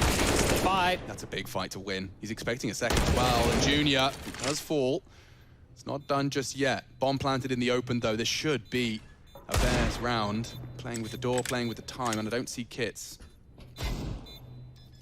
What's the best case scenario here? I'm not sure. Might even be a save call, but they're too committed to this right now. Heroic probably want to get out of here. They've realized there's no time. They're just trying to do more damage, but this was a force buy, so Bears, they might get some more damage done. Shakes all out the decon door. Can't get the kill, but confirmed that the guns will be saved, and look at what they have saved. 2 AK-47s. They've actually walked away. Tessus knows how many kills he could have had there, right? He does. I mean, that was 3 on a good day. Oh, they're forced. They're completely forced here. Swag 7 in the mix. There's a scout, and they've already got the opening kill. I was too busy getting lost in your eyes there, Chad. He knows where 1 is. Caden will draw attention. Down and able to spray, and so we go on. Tag with the scout, can't finish his meal. Caden's got a lot to do, and he knows they're coming in thick and fast. Deagle's perfect, turns the flash. Wrong way. This is tense. 6 Suitors looking the wrong way, and now only 2 remain for the Bears. Spongy and Swisher for their honor as Heroic's force. And he's going to be able to shoot their toes. They'll be completely blind to it. Door swings open. He opts for a line, and as their backs are turned, he lines him up for the double. Just a bit of utility around it. Some Deagles, Mac 10s, P250 as well. This should be looking done, especially now. It's down onto Spongy. First man's fallen. They're going to get the space. They're going to get across, but now it's about what they work with. That was a chance. A small glimmer of hope fades as John G burns. If he was ahead of the molly, if he'd have just caught down, grabs the M4, slows their rotate down, though, with his running out of bullets. Sheikh Zula's managed to deliver something with 1 HP. Cologne was a bit flat for them. This is a good way to get the second half of the season underway here, and it's looking like KD wants to continue the punishment. Look at all the space he's going for. They're out towards the top side in the meantime, and Shush is under the pump here. They're in. They are in, and so is down. 3, not quite the 4th, he even transferred into it. A dink, no less, somehow. John G, glad he bought his helmet. Cadian surging forward, the free fire's not there. John G's a gamer. Tessas still looking to finish it right here with a 1v2. Baits the fight, pulls it out. Tessas to finish, 16-4. Stylish stuff from the Danes, all things considered. They've got a lot of good things going for them, and they've been improving on a scale of competing with the world's best. So, yeah, tall task for Bad News Bears. It's not going to get easier. This whole group is a bit rough for them. Yeah, because what they've got coming up next, you know, they had Heroic today. They got Vitality after that. Yeah, that's no And they get Astralis. Yeah, So, like, but at the end, there's Ents. So you get to at least, that's a little bit of a breather. So you're saying they have a chance against Inst? I didn't say that. I just said when you compare it to Vitality and Heroic and Astralis, Ents is like, ooh, thank God. That's the one where I think if you're Bad News Bears, you're like, look, we're going to try and put some things into play. We're going to try and be competitive. We're going to try and do a really good job. Obviously, you're aiming to win, because if you're Bad News Bears, you're also playing for, you know, a sponsor, an organization. Things, yeah, you're paying for Future and Counter-Strike. You're playing for it. But you're looking at that Ents game towards the end of the group stage. You're saying, okay, that should be one where we might be able to steal a win. That's the most realistic victory we can take. Yeah, well, we're going to see some Mirage and some Overvest and some Vertigo, Kaplan. That's what we've got on the table. So, yeah, comfort picks. Quick. But no, I don't know. This veto is a little bit of like it kind of messes with your head just looking at statistics of win percentage on each map, because like we kind of outlined, Ents is playing in lower tier tournaments against lower opposition. So their win rates on some of these maps are actually much higher than Vitality's, who's, you know, obviously had to face some tougher competition. So I think these are good maps. Mirage doesn't surprise me at all. I think Vitality doesn't have a great looking win rate on it, 50% to the 80% of Ents, but I think Vitality is they've always enjoyed Mirage. I actually personally don't like Vitality's T-side on Mirage. It weirds me out. Old guard in Alu departing the roster, at least stepping down. And we've got this 4-man mid-Glock presence, and they're already testing Masuta. He's very ambitious to be going for wide swings like that. And now bullets are starting to connect to Soa headshots. Apex does well, trades are in, 2v2. Snappy with the bomb on his back, the ramp 1-for-1, and you can see Kyojin holds strong. Have to keep an eye on, but it looks like Snappy and Co are setting themselves up for a bit of an A-set piece here. The smokes are out through the sky. They're going to get what should be a free A site for a plant here. A retake setup has been deployed from Vitality. Yeah, Hades is going to be bringing that bomb in now, and no one can contest Huge gap there. Yeah, big gap in the smoke, sure, but they are across. Snappy jumping across, and it's Apex to try and keep them at bay with a FAMAS. Kyojin, aggressive, good flash for the swing. Snappy unable to deliver. Bomb now ticking. Ents have done well to get this bomb down. If they could just find a frag, there could be a way back in. Incendiary will make things difficult, as will Kyojin as he knocks a head off of another. Doto's Deeg only good for the one. And now Deha just desperately hiding in the off angle, hoping not to be cleared. If he could just deny the first, maybe. There's more to be said. Deha stands for another, but close. 14 HP remaining on Apex. They got plenty of time for the defuse, to the point where he wasn't cleared. And we're off again. It looks like quite fast into way. In fact, they did force. The Lils are out. They're in. And already one of them's out. Snappy, first of fall. CT's a problem. They'll plant connector side. That looks like a great incendiary. Destined for success. Sphinx will be forced away from the line. Bomb not down yet. It's loose, and the bodies keep dropping for enemies. Trades thick and fast. Boy. Shocks another. They keep strafing out from CT. It does start to calm in a 1v2. That bomb now down. Masuta tags up Dia on the cross. Nade looks great. Bang, straight on the nose, and a 1v1 established. He's got a smoke, he's got a kit. This should be a chance for Masuta. Looking the wrong way right now. Half health, and the time is ticking in his favor. Yeah, he's going to clear out ramp and under dark, but time getting a bit sensitive now. Smoke and a hold. Fakes it out. Smoke deployed as well. Sphinx does reveal his location, but now time is on his side. Masuta, they go a little too far gone. A quick little note going into the next round of play, round number 4. Apex sacrificed everything here. He's dropped an AWP across to Zywoo. He'll feed and pressure now from Hades. He's found at least spotted out one. Zywoo's here to punish though, and it's a missed shot. They know where the AWP is now. It won't stop the commit. In fact, here they come. Snappy, Deha, both connecting.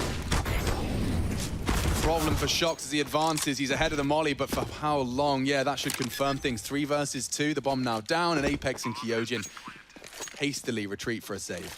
And Sid, nobody really wanted to put up too much of a fight, and utility towards Connector to hold them at bay, but this boost, Shox might be able to find something here. Oh, they've scuffed it. Cancel that, and straight punish. Snappy could get more here. Apex, however, with the AK and Kyojin as well, suddenly arrives.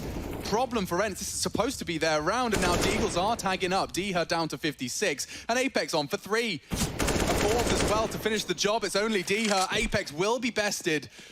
2 to Deha's name, and 1 more to find. It's Kyojin up against him, and lots of time. A battle of wits between these two. Gathering to fight this. They want to boost over towards the bricks once more.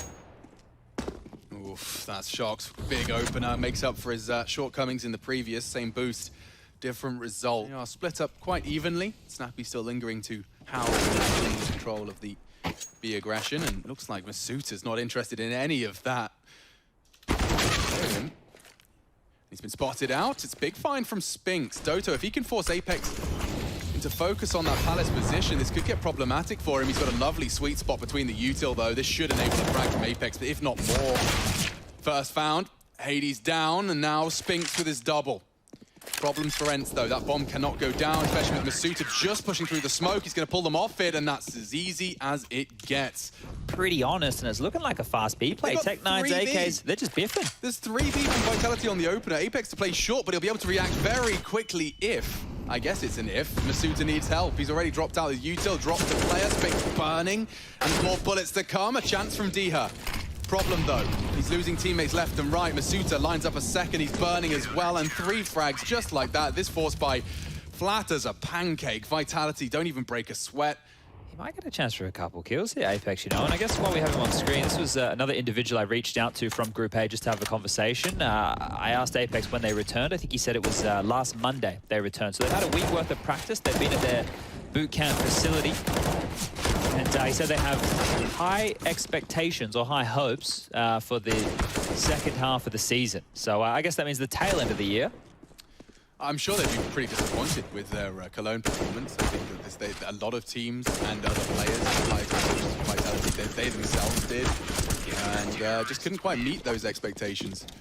Ooh, and they are got this. They may not be anticipating Apex, and he gets a lovely freebie. Back turned, I say free. Doto ensures it's not.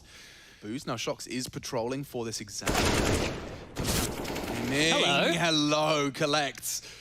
And Zaiwu advancing onto Deha, who's got a bit of a rock and a hard place scenario. Shox on one side, Zaiwu on the other. And even tucked in, concerned about the B aggression, so he's considering 3 angles right now. 60 seconds on the clock, and it is going to be Zaiwu given the first, and even a dink into Hades. He's just not wallbanged here. There's a chance. And so far, so good. So he gets it down. Doto really does have to play for his life here. Kyojin very quick. And now all the problems for Hades. He just doesn't have the health for this. Does well to take down Kyojin. Shox right there behind him for the trade. This is going to be a pretty solid pincer movement. Here comes the frag. They're going to accelerate on this. Good from the double Ds. Deha, Doto, double. Should be a plan. Suter and Shox not interested at all. Yeah, immediately there should be the save. Ballsy of Vitality to be pulling out a 2-man underpass into a full gun round. Oh. And there's a big duel from Snappy to be winning from the CT's remaining ability. Oh, it's passed. Just a glimpse of the elbow of Hades, and Zaiwu's not missing much into the head of Doto. More problems for Ents. And that's not the only man waiting to receive you on the site. Another wide swing, confirms it's Tetris and plucks him from the air. It's Snappy to do it all. He won't clear his corners, and it's all too easy for Shox. Now, 3 members on the bomb RB side. Zaiwu, a tag into Snappy's toes. He will re-peek out successfully. There's more on mid. Oh, it's not far off, you know. Doto does well to find one, nearly a second, despite his boots being late to the ground. Hit B. Yeah, Masuta's alone. Shox is desperately scrambling over there, and the util he's thrown out has kept them at bay in time. The rotate's there just in the nick of time. Masuta there, Shox, Apex. Masuta, shy of the mark, and Deha quick to convert. 3 versus 3, and they're looking to get that bomb down. Apex makes no secret of his seeking presence. Nade looks good for he's hurt. Little summon, but yeah, Nade was a 3v2, and Shox quick on the AWP. He needs 2 more though. And they'll play the angles. Very difficult for Shox to find both of these independently. One on either side of the site. Oh, he hasn't been caught in a jiggle here. This is his chance. Slips past the mark. 58 seconds here on Who Wants to Be a Millionaire. Your question is the purpose of an Earth. ZywOo both put their name in the feed. It's not going to be kept level for long. ZywOo, every bullet seems to be connecting, and he's perfectly repositioned. He feels like he's dealt with one problem. His teammates clear it out, and now just two remain for Ents. Doto looking to kick and scream a little. ZywOo's the one to issue the gag order, and Snappy walking straight into ZywOo's crosshair, denies long range with a Mac-10. They don't have head armor, you know? Yeah, there's a world. I mean, he's got 2 frags already. They have the bomb, and they are starting to extract to range. He'd love to be able to just bunny hop, grab the bomb, slink away for a plant. Ooh, I don't hate it. Bullets are going to come through. Houdini maneuver here. Double orbs out again. Forced by once more for Ents. They've been really limping into a lot of these buy rounds. Oh, it's just walking into that ZywOo crosshair as well. He doesn't seem to be having too many issues, especially peeking over his own smoke. If his teammates need any help, it seems they will. Call upon him. That's a double dig out of Hades. And a very convincing start to his A take. The pole, 3 frags to the good. He's done it all so far. Evades the nade nicely. Spinks desperately looking for something to equip himself with, and that distraction is perfect. It enables Shox to flank. Hades does not have the health for this, looking for an ace clutch. Some great deagle work, and now even better on the AK. Only Shox stands, and a very quick one on the USP. All kills are weighed the same, but would have been a nice round there from Hades. Oh, it's happened again. The mid-opening from ZywOo. Yep, ZywOo has once again opened up proceedings. His opening kill stats in these last 6-7 rounds, I reckon, is definitely in the high 60s and 70s. Apex onto Hades. No more impact from him, and that spray from Doto through the box headshot with a full spray. Definitely a little bit of luck involved. Lady Luck smiles in Doto's direction. This would be big from Diha, and it's delivered. Okay, so 5v3 becomes 3v3, becomes 3v2. Apex gobbles a bullet. Problems now. ZywOo has to close it out, and he has not hesitated. And picking the lesser of the 2 evils here. It's a FAMAS to contend with. Caught with the nades in their hands. Diha's down, 1v1, and Misuta will finish. What's B? Look at these nades in hand, though. Hades has spotted a couple, and Snappy can release this one for a lot of damage. Oh, it's premature. They've been baited out, and that right there is not going to land anywhere near they wanted. Spinks in his face. He's gone down, and the B bomb site has been swarmed. This one's all over Red Rover. It certainly is, and nothing for Doto to even say about it. What are you going to do? He will pull up to kitchen, ask a question. Kyojin will confirm his suspicions that there is an enemy there, and now grouping up for the double swing. 1. Don't know if my sarcasm was thick enough there, but smoke's dropped. Here we go. They are on their way. Diha and Doto looking to combine. Good shots. A man advantage. ZywOo's next. Oh, couldn't quite finish his meal. ZywOo was so low, though. 10 HP. Someone needs to step up, take him down, and they will. Doesn't stop him before his Galil found another target, though, but a 1v2 established, and this force works wonders. Hades is his best bet to deny 10-second Shox. You've got to clear CT now. Oh, he's got time if he just landed the shots. He hasn't look up A ramp right now. This is about to get dicey. Yeah, it's very loud about it. Into the sandwich. Oh, an MP9 could not have been a better weapon to deal with him. Kyojin and Misuta both fall, and now ZywOo's AK will be tested. He's got a quick adjustment, but Diha better. And the rest just falling into place nicely for Ents here. It's Apex's Deagle, just trying to take a couple with him, and does manage to put one body down for the rebuy. Run boost and the swarm of the Vitality Bees through middle. He's been dinked on up, but he wants to re-peek. It's brave. They are charging up mid, and they do stand and melt the entire Vitality squad. Throwing 5 bodies into mid, you can't blame them. Hades right now, probably flying that flag. Oh, Diha, so aggressive. The flash is brilliant. The trade, however, from Apex does arrive. Out, big fight from Shox. He's lost it to Spinks. And straight up, Apex knife out. Should be a freebie for Hades as he doubles up on his frags for round 20. And a 1 versus 3. Puts his thinking cap on. Nice play from Spinks. And starting that conversation. Oof, damn, Diha. Snappy on this anti-eco round. Found himself a 2-man advantage here, and I think that'll continue to build because... I hate that fight. I don't know how people make it look comfortable, but like, yeah, Hades so comfortable.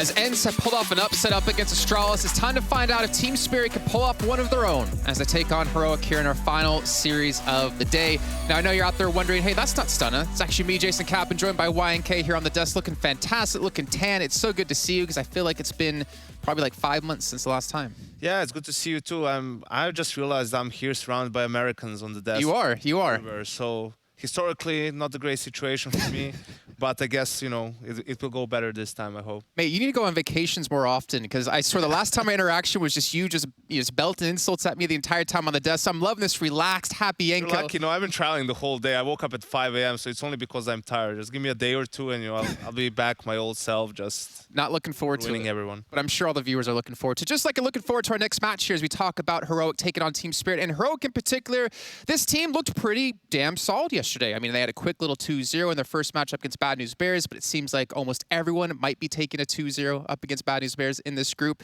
But one thing that's kind of looming over them is their coaching. Obviously, we know the whole situation around Hunden, and we can kind of see his effect within the team, and I kind of want you to kind of dive into it a little bit. Yeah, so you can see, obviously, he's had... So for those who don't know, the situation, as you like to put it, so he cheated, right? So then he was suspended for that, right? He served the sentence, laid low as he should, props for that, got back, right? You see some of the successes with him, that was right. They won ESL 1 Cologne last year, which was online, the European part. Then he got bad 3 days later, got back, started coaching them. Then, some shady stuff, whether he was giving the playbook to other teams, releasing sensitive information, that's all being processed now, but I don't know, courts and ESSEC and I don't know who else, right? So we have to see the verdict. If he's guilty for that, ban him forever. He cannot come near to the game of Counter-Strike, right? He had his second chance, and if there was some foul play, we don't need a guy like that around our game ever again. Well, I think one thing we at least need to mention is the effect he had on the team, because he did bring a lot of stability to the team, I'd say, and he did help them improve in general when they desperately needed someone like him to come in. So obviously, besides all of that stuff, I mean, we have to at least give a positive note to his effect on them. I think he had a really positive impact on their game, and obviously even when he was banned from being the coach of the team, he was still the analyst, so he was still doing everything except just he couldn't be there for official games. So he still had impact throughout the ban period as well. And yeah, I think you could tell the difference even in Cologne. It was probably a part of it, right? This year's Cologne, they traveled with their performance coach, the guy who was with the team when they were, even when they won last season of Pro League, he was the guy sitting behind them. So I think in some situations you could probably point and say, yeah, maybe they could have used them, maybe he could have helped, but obviously the situation is very complicated as it is. But you mentioned the performance coach, and funny enough, it's like you knew what was coming up here. We actually have an interview with Robla coming in with Sadakist, who was able to sit down and talk to him before the event began. So let's take a listen in. Yeah, we're back again. ESL Pro League continues onward, and we have to talk to the defending champions. We're sitting actually with Rubble, who's been an interesting figure in this team because you've gone through a couple of different roles lately. You are technically the performance coach. You come from a background of fencing, but you've been actually standing in as the coach since Hunden has obviously left the team. What's going on with Heroic? Because there's been a bunch of stuff happening. Obviously, like I say, defending champs, Cologne was a little downward, but now we're back online. Yeah. What's things like in the camp? Right now things are great. You're right. I've been shuffling a bit around. I'm the performance coach, also the mental coach, comes also from a background in psychology. My father is in Australia in a similar role, so obviously working with him for many years. So that's my background.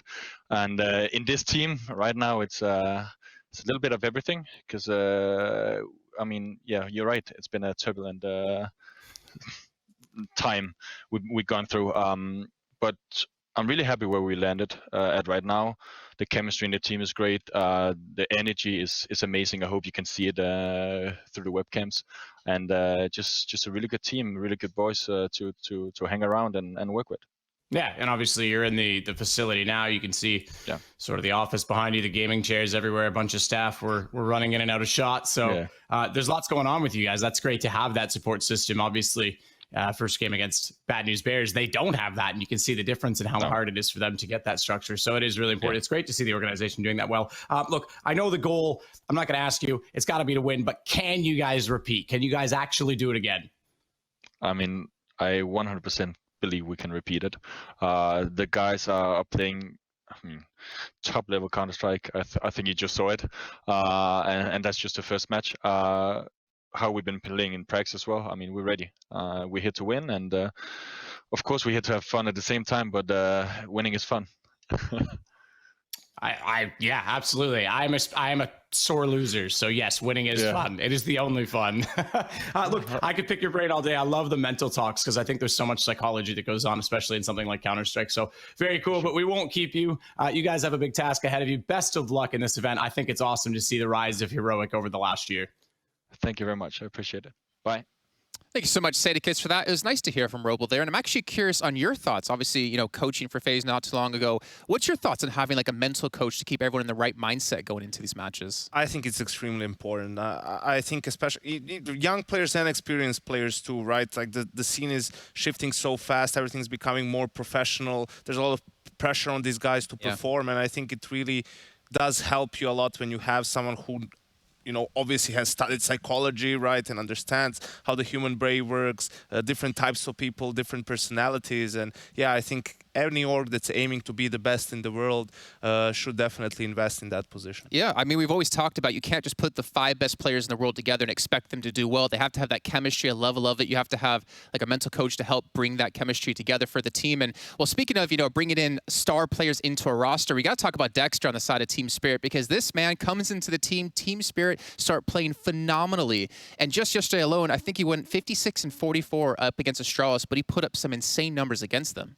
Yeah, he has been incredible for Team Spirit ever since he joined at the start of the year. You know, at first you maybe wonder if it's just a honeymoon phase or just, you know, initially people still haven't figured him out. But no, he's been the player for Spirit. Even if they were in a slump here and there as a unit, he still was the standout performer. Great tournament on LAN as well in Cologne, one of the top players for the whole tournament, even though he didn't play as many maps. So if you really want to nitpick, like, maybe wait a couple of more LANs before you really want to put him out there. But the guy has been doing everything he needs to do for his team and then some, and has really emerged as, you know, a star player in the region. That's actually a good question I have for you here is, in terms of Dexter, when it comes to LAN experience, was that the only experience he's had when it comes to LAN playing against Tier 1, or in his past, you know, if he has anything there to show? When it comes to Tier 1, that was the biggest experience he's had. And I think for a lot of these young up-and-coming players, you know, you want to talk about Gambit, everyone besides Hobbit, right? I think the way we're having these LAN tournaments and the way it has to be as we slowly get back to it is going to be, you know, smaller studio events, that, right? And it's great for them because first you're just on LAN, there's no crowd. It's basically like a boot camp, just a bit, you know, with a bit more pressure. So they're getting like the luxury of easing into it. Getting acclimated to the LAN environment, I'd say. You know, dipping your toes into it before things get crazy with the fans out there. But we can see our vetoes already coming through, and Vertigo going to be taken away by Team Spirit. Dust 2, I think that's expected and respected out of Heroic as well after we saw the success out of Team Spirit just yesterday. But Overpass, Inferno, and Mirage have been locked in. Yeah, for Spirit, Overpass was, I think, sort of an obvious pick, right? Really, they had good success on it. They can't pick Dust, which is their most played map. It's the permaban for Heroic. And for Heroic, they go for Inferno, which has been miserable for Spirit, so it's a clear punish pick. Heroic hasn't been too great on it either in the last 3 months. They don't have a win on it, but you know, throughout this lineup, they've been a pretty good Inferno team. Finally, they go away from, you know, nuke in a sense of that's been their pick no matter what. And we have an interesting pool. I favor Heroic, but we'll see. I mean, I'm very interested to see how things will go down between Cadian and Dexter when it comes to the op battle on a map like Overpass. And we have 2 fine gentlemen to bring us underway here with that first map in the series. And it's none other than Hugo and Harry.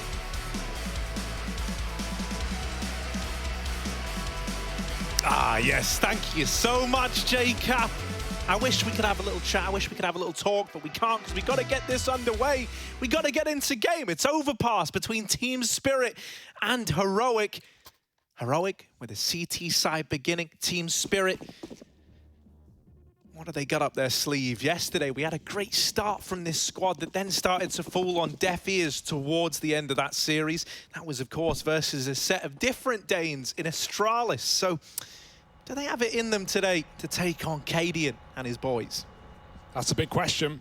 Heroic look amazing against Bad News Bears, but this might be a little bit more competition, and already it's showing up to the plate. pick down B. They go back up connector. One man in middle. And the lurkout monster might sell this fake. He might keep players down lower for Heroic. One more kill or to do it for Sunday Young.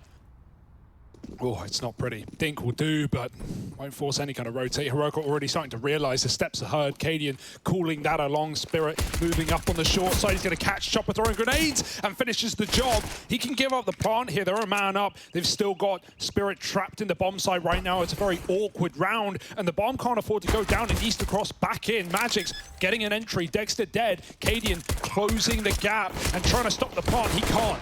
Oh, dear. Magic's death by 1,000 cuts as the USPs just whittle him down on either side of the truck. And there's that defuse. Cadian, the man to grab it. Heroic, they've got this pistol round on the board. And they're going to hit the ground running on Team Spirit's map pick. Yeah, Cadian hits every perfect timing there, right from, you know, hearing them come back up connector and running up on the A short. He gets Chopper throwing nades. He stalls for a second, eventually finds the planter on the back end of the animation. Can't stop the bomb going down, but catches him midair. And yeah, like you said, paper cuts are plenty. 4 kills in pistol, and he buys up the second round AWP, Harry. It's going to leave him with no helmet, but I actually like it. It's pretty audacious. Cadian-esque, it won't work wonders. Oh my goodness. That's not what you wanted if you're Heroic. A free AWP given to Team Spirit, not much to do about it. The grenade is good. Chunks up Chopper, but he still picks up the AWP. Will Dexter demand?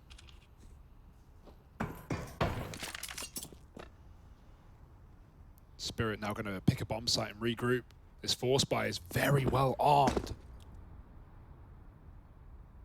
Boost up in connector, sees nothing, but they've got to watch their backside. Refresh is at least covering the tunnel, but if they walk out monster, there's no one here to stop them. Schurz is even conceding the site. It's so unusual, isn't it, right? Like, now you got to worry about this AWP coming back to haunt you. Oh, my word. It's scary. You know, like an AWP in this round, in and of itself, like if this was pistols around the AWP, that's threatening enough. The fact that you've got these AKs, these Galils, you know, a Mac 10 on Chopper, he can be very, very aggressive. He can get in your face, kind of be the Hail Mary player. There is a lot of ways that this could go wrong now for Heroic. Team Spirit still set down towards this B site. Tessez is holding long aggro, so maybe that's going to lead to an early rotation out of Stown. Oh, the molly. Wait. Yeah, oh, no. It's risky. He's going to get checked. Molly does not hold back. Magic's double entry into this B site, and on the back of that, this round is done. It's flawless for Team Spirit. They get out with the grand prize of Cadian's AWP as well. And they tie this game up immediately. That is going to sting when Dexter starts, you know, finding opening kills in the first few rounds of this map, and Cadian's sitting there going, damn it, dude, I set him up for that. I gave him the AWP. Oh, it's awkward. It's very awkward. Heroic, they almost caught that, man. The re-smoke at B slowed down Spirit, but the issue was Heroic didn't have that con control as they pulled back off of the B short setup, and they didn't have, you know, Cadian in toilets like in the pistol round to confirm whether Spirit were walking up on A. It left them with only a couple of players in B, and Magic's just decimates them. He was doing this yesterday as well, recalling some of his entries that game via Astralis.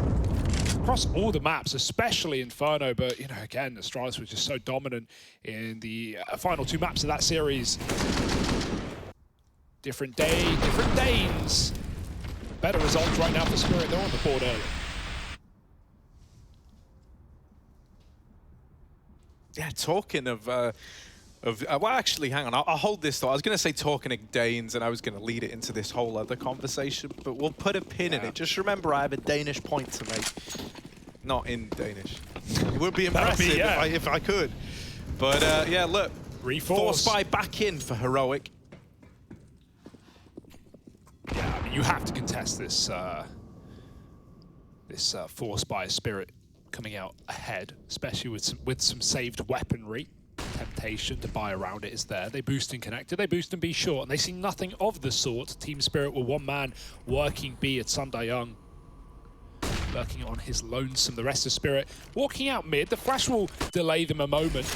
Tessa's drop his nade, but he gets blinded as well. Cadian is trying to hunt down that killing con. Chopper, got to watch out. Molly, Cadian goes right through. He's up close and he gets the kill. Deagle spam in the chest.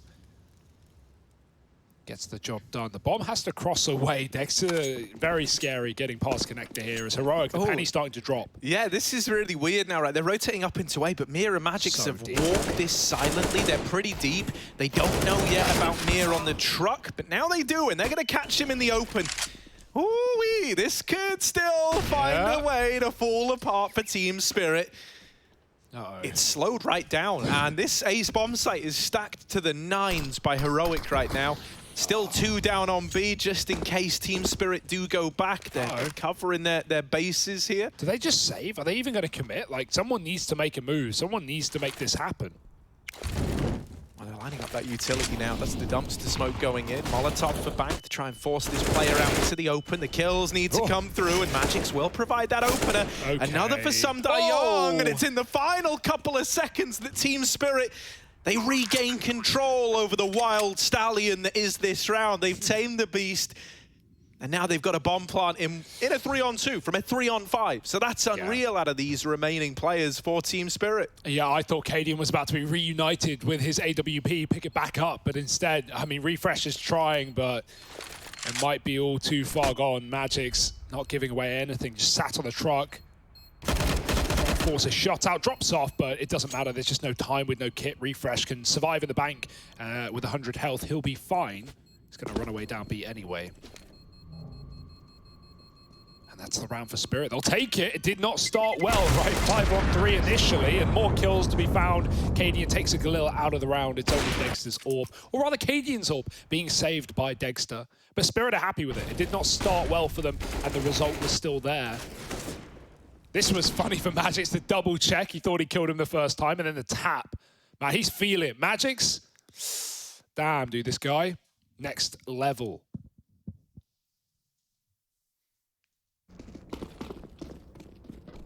Yeah, it's great to see him starting off like this, right? He was so instrumental to the successes in that Astralis game, as you say. You know, the duel of Magix v Magisk. Yeah, I mean, I wouldn't say he won that out, but that was less down to him, more down to the other Magix. Nice nades, stacked up. Yeah, that's both players that were trying to boost, naded out. Yeah. What a way to take the opener. And now, like, mate, you just ease into a round win here. That's all you're thinking if you're Team Spirit. Like, the utility's done enough. Oh no, that's the bomb. They're committed. They can't turn around the molly. Don't worry, Burns out, shush. Burns from 100 health to 0 in the molly. He was flashed out. Didn't realize until it was too little, too late. And no armor either. Hence his barrel position. He picked up a gun off the body of one of the boosted players. Cadian's got a Galil. He's making good work happen, but his teammate will not be able to cover him. They're out monster with a vengeance. These rounds are so finicky right now. But they are rounds, Harry, and they're all coming up to Spirit. Jacob Pimp finicky, maybe even, you know? Oh my goodness. They're not pretty, but you just take them and you forget about them. You move on. And now Cadian, he's brought his orb back out. He's got a glass as well, taking risks. Here's the triple nades. Killing both players is impressive. Like, sometimes you'll kill the top guy, but both, damn. Heroic are finally getting another investment here. Cadian's been reunited with an AWP, but he is glass cannon. That's always something to bear in mind. Early on, heavy stack down towards the B bomb site out of Heroic. Team Spirit, when it's come to these A executions, it's been pretty measured in terms of how they take the mid control, right? They're not exploding through long or anything like that. They haven't shown any of these tendencies that they're going to go mega fast here. They do just slowly work the con control, time that with like the mid pushes, use that to exert some control over the toilets. And so Heroic feel pretty safe in the assumption of early stacking 4 down towards B. Now we have that rotation of Stout back up to the A bomb site. He's going to join his teammate Tessez here. Yeah, Heroic needs to be careful with these rotates, right? We've already seen them let them down. You know, when we had that 4-man A setup in the 5v3, the Spirit eventually pulled back on A. It was Spirit going quiet in the mid-round, and Heroic doubted themselves. They moved down to a 2-3 setup, and it let them down. That's a good start for Tessez. taking a kill on long, and it's not traded. Tessus is tucked in with his teammate here as well. Even if he dies, he won't be ready for Stout. Nade is good, Tessus is better, and he kills both and the bomb. That's as far as a round goes. This one should be done. 20 seconds, how the hell do you recover this? They're going to try and move in, but as Tessus swings, Down can close the round if Tessus can't. He might be up for the job alone. There's 4 from Tessus. My goodness.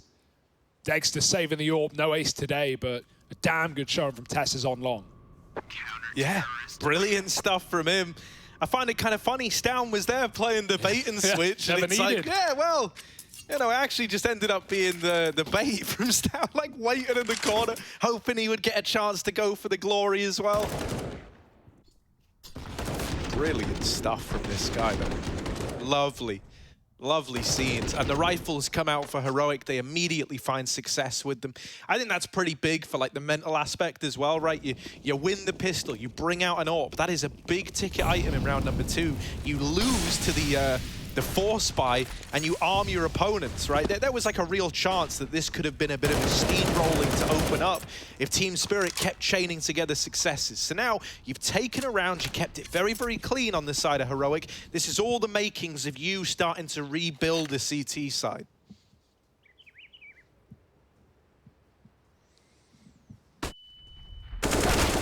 Flash is good, and Tess says he starts again strong. Dink down. Tagged a lot to just 10 health. He's going to have to back up, but he does take a man up, and maybe Cadian can throw him his AWP, although I say that. Triple setup on A. Now, this is where Heroic can't panic, right? They've got B water as well, so they've got even further info that this should just be the A play, the early warning system of that door of the connector being blown off. And so, just be confident. Just believe in yourself. Hold your setup. Wait for Spirit to come to you. They may take time to clear toilets and long, but the end game is always this A site. And the triple stack waits. Boost for Dexter. What can he see? Stown's no longer jumping at the truck as well, so no quick flick or pick back into this round for Spirit. They'll need to brute force their way in instead.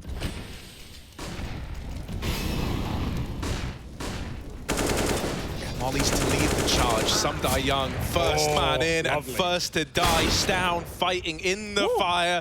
Refresh is going to help keep this in the advantage. A Heroic, Amir -1 and 4 has got to do the impossible. He's going to get triple swang from the truck. Really not much he could have done there. Heroic, this is looking good now, right? As mentioned, these rounds have been pretty clean as well. And that is so valuable when you're on this CT side. It really, really is. Yeah. You know, try to stay away from talking about money too much, but man, like the CT economy is so punishing. And so it is important that these first 2 rifle rounds out of Heroic have really set them up nicely for the future. Yeah, this is absolutely. This is definitely one of the, I'd say Overpass and Inferno are similar in the sense of like where money just dominates CT side. For Inferno, it's the utility. It's having the nades to take real estate and to stall the T's from aggressing, even retaking positions on the map. Here, it's about having those orbs. It's about having double orbs, sometimes even triple orbs on the CT side of this map. That's why we see Cadian so keen to buy up the second round orb. And even though it cost Heroic and dug them quite a hole, man, they managed to climb their way out. Dirt under the fingernails, but they're back to flat land. And now Dexter no longer donning Cadian's saved orb, which he kept going for many a round. It's just pistols, and they'll be made quick work of here by Heroic.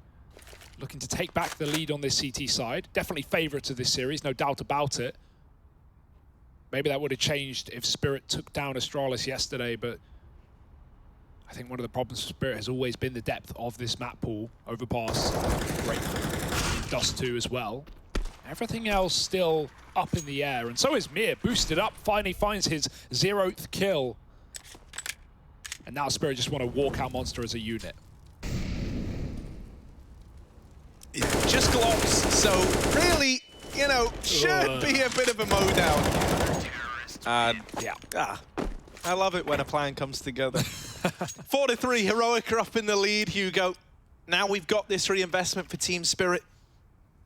you know, even though we had an early AWP in play for Dexter, not really a name we've had to say all too much. You know, we stole KD into the second round, bought up his own when he lost it, when the rifles came out. So he's had 2 AWPs. Haven't really had to mention him yet. I think he's going to prove to be an integral piece of the puzzle. It's something we say about this guy a lot. The reason I'm bringing it up is it's notable. Doesn't have one here. Money was not well established for Team Spirit. Fast short take, or at least it looked like that was going to be the case. Finally, they move out after the smoke and flash pops. The span from Stound does nothing. Tessus has taken a lot of real estate in this round. This allows a B stack. Oh my goodness, Heroic again with a read. Again, with everyone in the right place, and Tessus, he doesn't even need to activate. Like 4 players alone on B is enough to stop any kind of commitment here, and Tessus is just the cherry on top. And he's not even activating. This is great from Tessus. I mean, you know, again, like, you look at the map, he could activate, no one's holding it.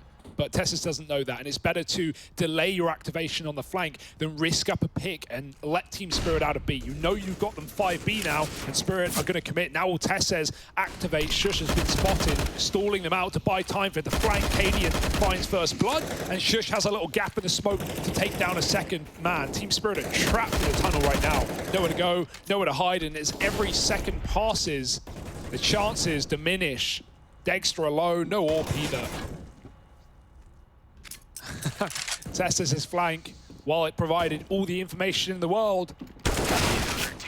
Don't think the kills are going to come through. Dexter gets 1, they save the AWP, they save the AKs, and Heroic are rich right now. Yeah, this is a brilliant return to form from Heroic, right? I was very, very worried with the fashion in which these first 3 rounds went on the board for Spirit, that we could have seen Spirit like running away on the back of the early momentum.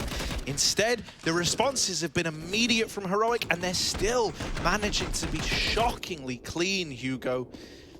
I think you're already in such a good spot to start to run away with this first half. Like, Team Spirit are going to be hard-pressed to get back into this. It's going to feel like a real grind. Cadian, this is the combat open he wanted. He will get teched out. And now that in the hands of some Young. Tess says, wrestling with control of this AK, and he just keeps putting up numbers. Finally, the response is in for Mir from this stolen AWP, but it ends after 1. Heroic up onto 6, 3 players staying alive. You know, they break even there. Yeah, Tess says he's looking really good. Like, yeah, okay, bit of a sloppy spray, but the results speak for themselves. He does stop that AWP from peeking out again. Even though he goes back into it, you know, that's just confidence right there. That just shows the mindset of Heroic right now. You know you're peeking at AWP. But Tess says, that's fine. He wanted more. He wanted them all, but that will do. And yeah, like, again, we go back to this second round AWP that got flipped and given to Spirit. And that gives them more credit to Heroic. The fact they're in this position right now, despite all that went wrong in round 2. And now you couldn't even tell. 6-3 up. 5 rounds in a row. Another explosive B play, this one with a bit more pace. Yeah, flashes go over and the contact is immediate. Young is already in, but oh no, shot in the back. Ooh, refresh on a tear, and still Shush is sat here in the monster tunnel like, yeah, try and come through the smoke, Dexter. Try and come through it, I dare you. Dexter's having to wait. The Molly's gonna push him forward. Oh, taps out Shush. Refresh is caught with the smoke out. Flash is good. That's going to get Refresh out of dodge, out of danger. It's not over just yet. You know, with Shush falling, now a 1v2 and a chance to reconvene. He's going to look for Cadian.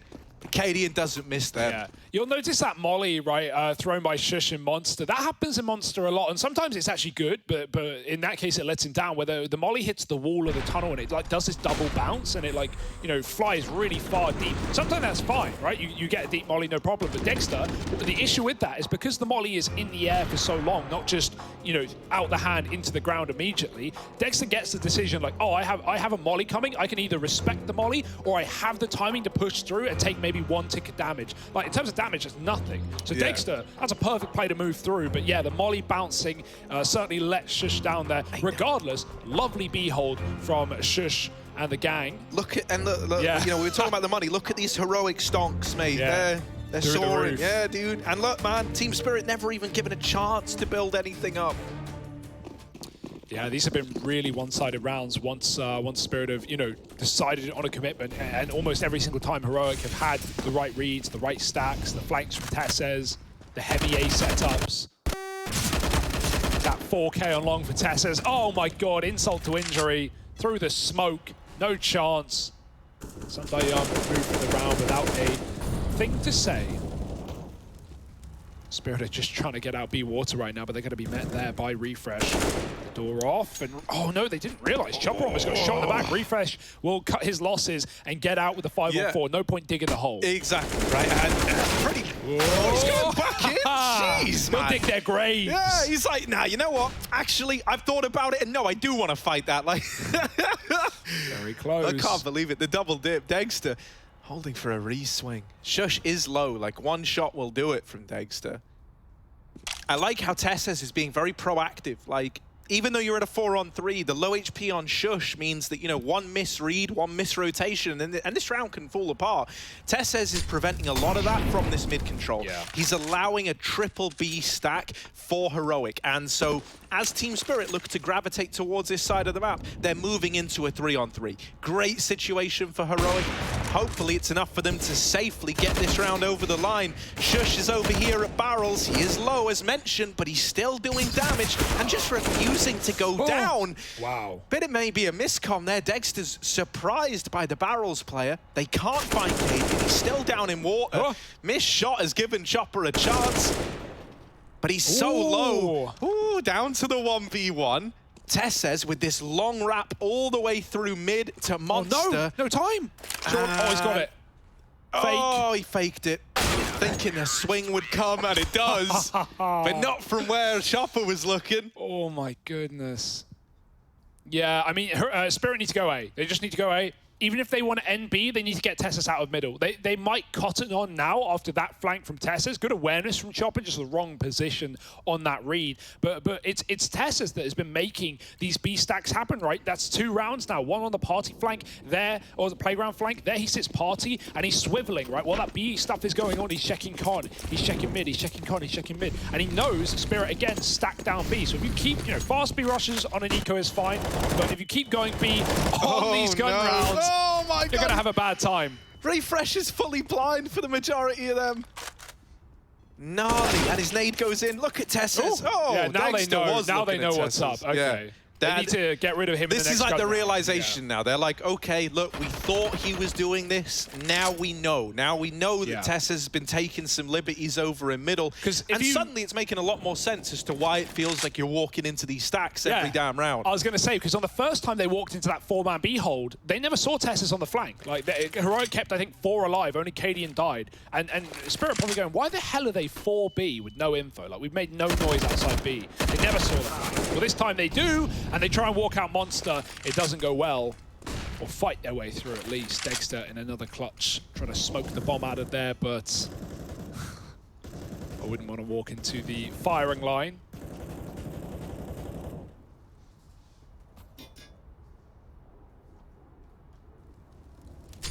Dexter's trying to like milk this for anything else he can get, but 9 health. Like, it doesn't take a genius to figure out that the odds of him winning this are pretty damn low, and there's down to seal the deal. So 9-3. If you remember, this was a 3-1 start for Team Spirit, right? That they won that force buy in the second round. They get the conversions on the back of it. Since the rifles have come out for Heroic, they've not lost a thing.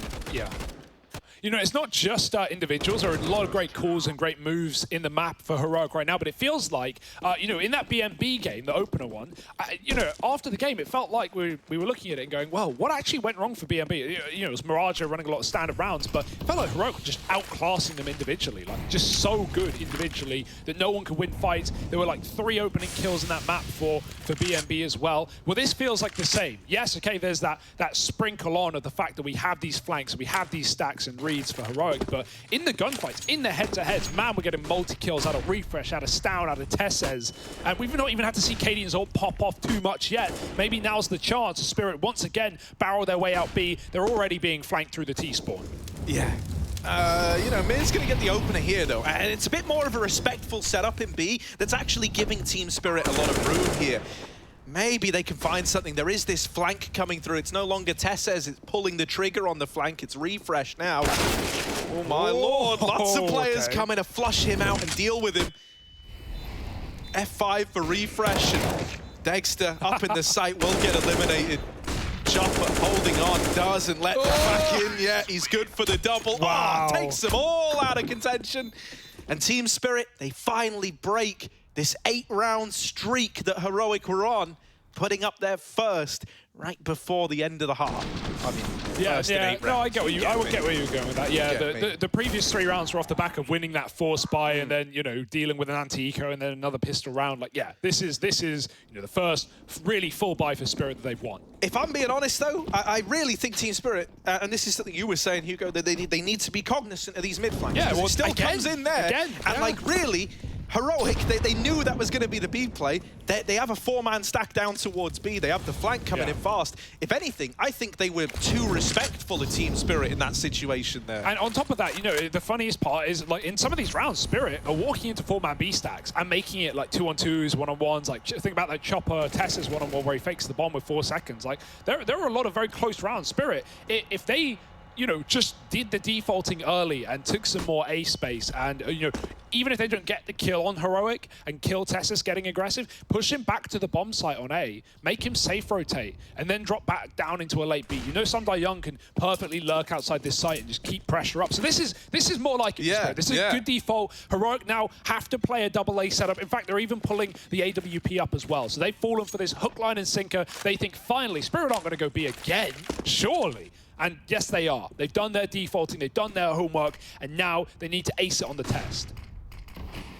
Yeah, but the test always, no matter how much research you've done, you never feel prepared for the test. I don't know if that's just me. No, exam conditions, man. There's something about it. There's something about it. And so here we go. Flash is going in. Heroic.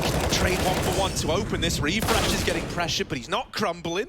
Mir will trade that out. Cadian now, lots of pressure on this AWP. It's the only guy actually in the B site, and so he's going to double down on that. He gets deep, he commits to trying to hold this line. Dexter might have heard him, but Cadian's the guy hitting shots.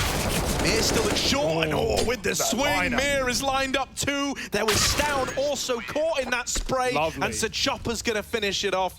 The default in works wonders, Team Spirit. That's more like it, baby. Perfect round out of Spirit. That's all we ever wanted, right? Just to, it did, again, we said this, it took them time to realize exactly what was going on that A site and how aggressive Tessus and Refresh have been in this game. But once they cotton on and they get out there, they force back passive setups, they get to throw one of their BXQs in. Clearly, this was the game plan for today, to run these BXX, because they've just gone back to it round after round, win or loss, doesn't matter, they've tried it.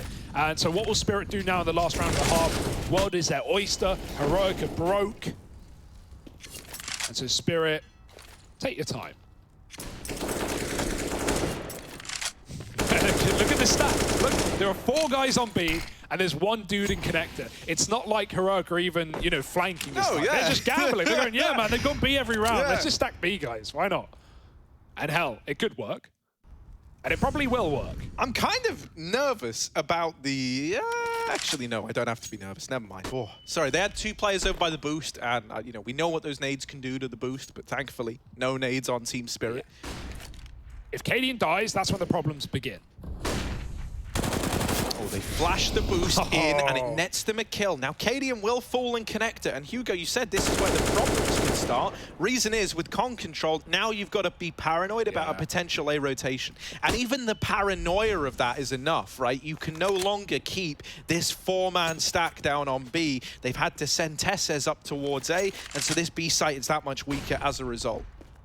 Flash is out, and everyone's locked back in the pit. The Eagles can be definitely up close. So that smoke, Chopper's going to try and jump over. Look towards the barrels. He's found Refresh. He's on the entries today, is Chopper. Not a quiet one from him. Double kill, 1 more man left in the pit. But in terms of winning the round at this point, for Heroic, it seems undoable. Spam won't work either. It's just Tesses. He's going to get sidelined. In Spirit, it's a decent half. It's one to be happy with. 6 at the end of their T side. It could have gone better, but Heroic will also be laughing as they take the lead. We'll be jumping into a break, and the second half is just around the corner.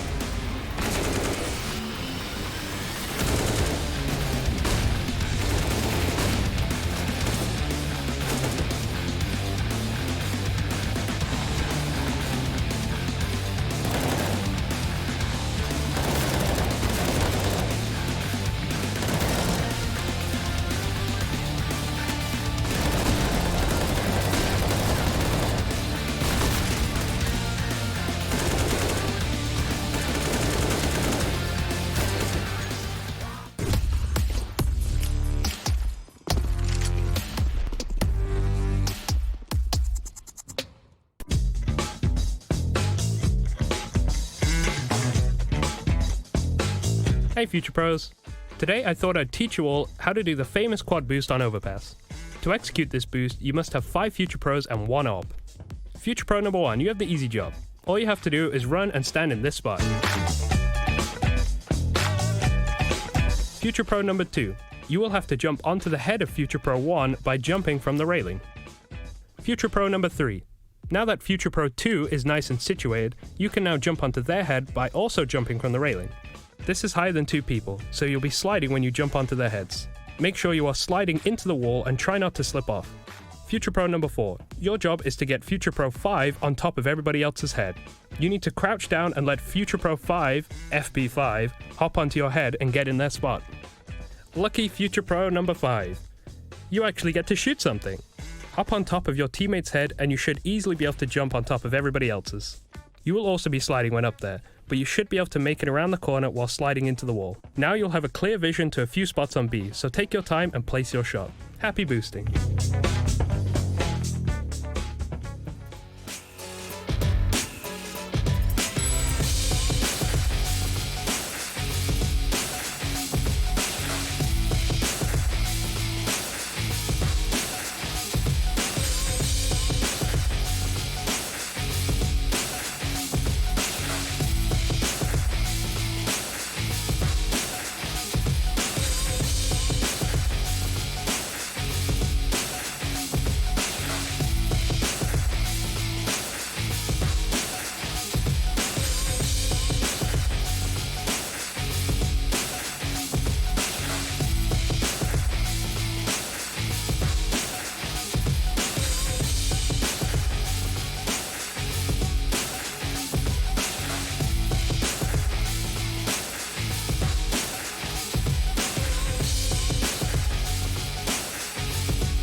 Danish destruction prevails once again as the slow start for Spirit is apparent on their map pick. A T-side start that had a very B-centered focus, but we'll see if Heroic will make those same moves happen.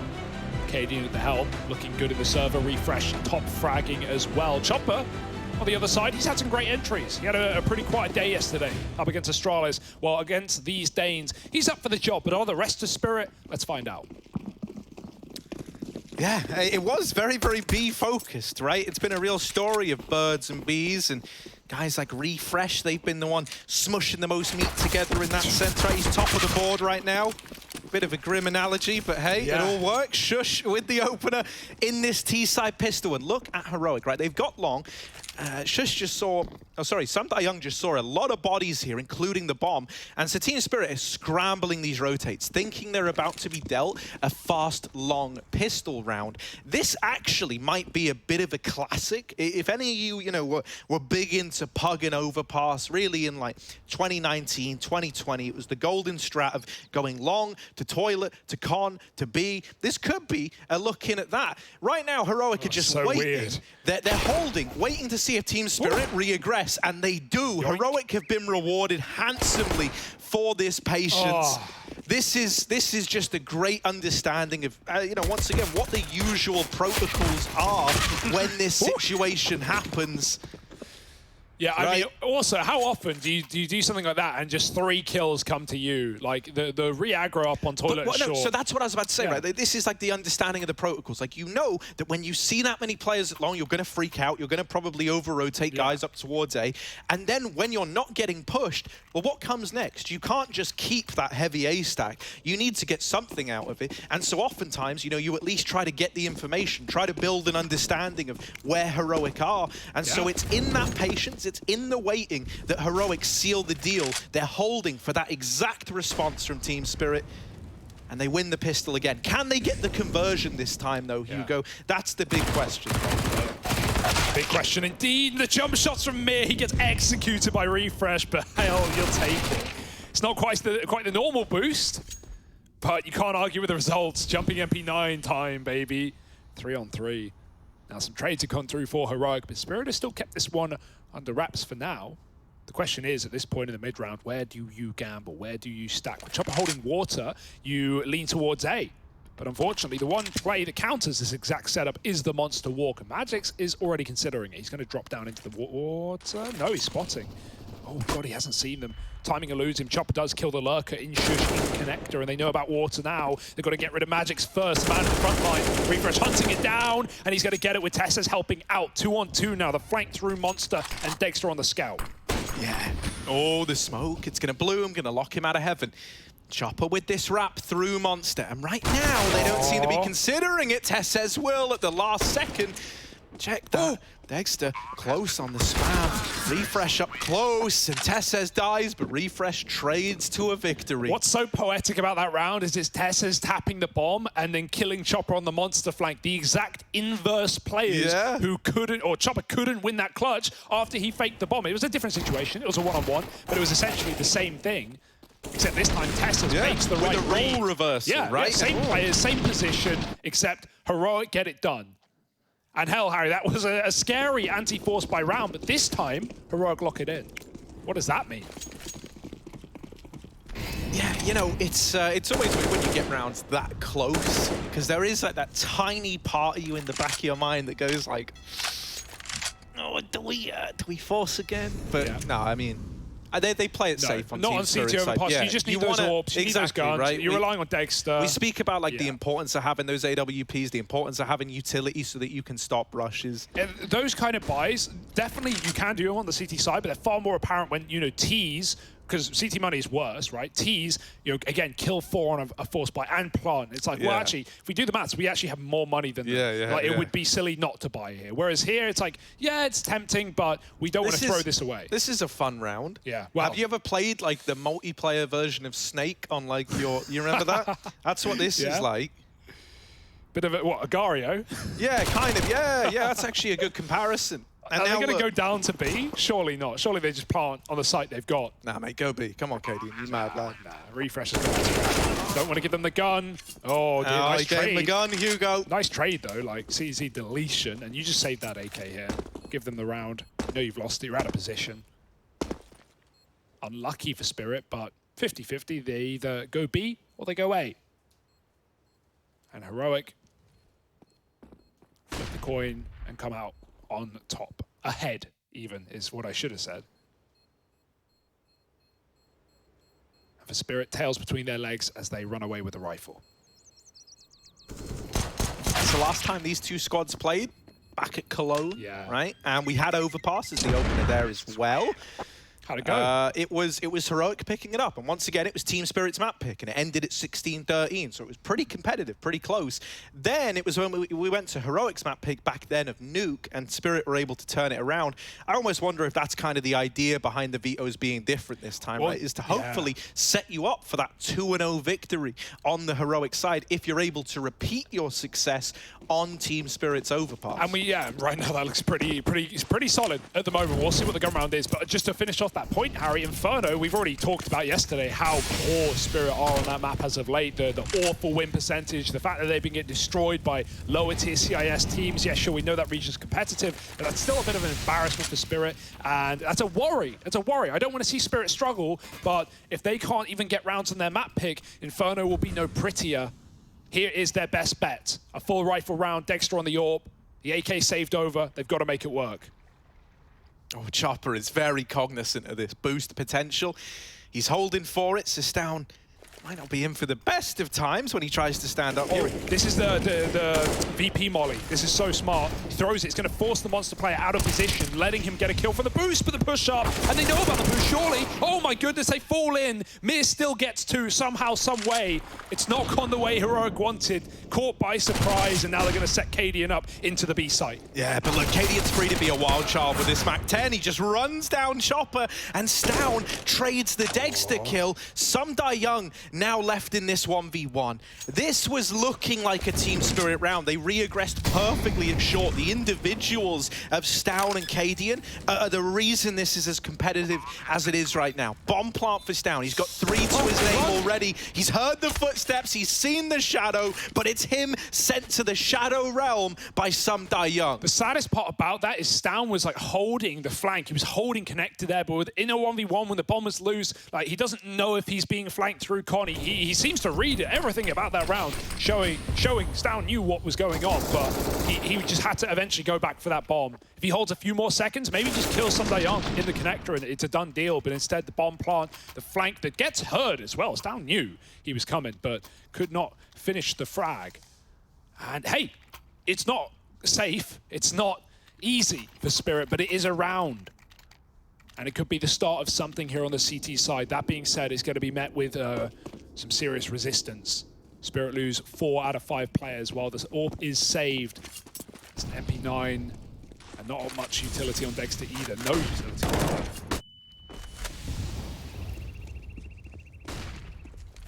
Heroic aren't feeling too deterred after that one. But this is a must win, or suddenly you're on eco. And Spirit are calling a comeback. Refresh has had an excellent game as well. Very important, very impactful on the CT side.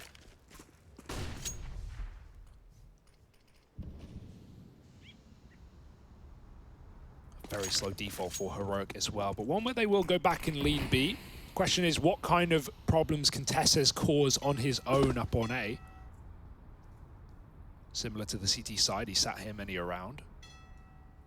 And he's used most of his util already, so in terms of faking, there's not much he can do, but at least Spirit are just playing a standard setup in this round. Tesses is good at being like a little ghoul, man. He'll appear and then he'll be gone again as fast as he's cropped up.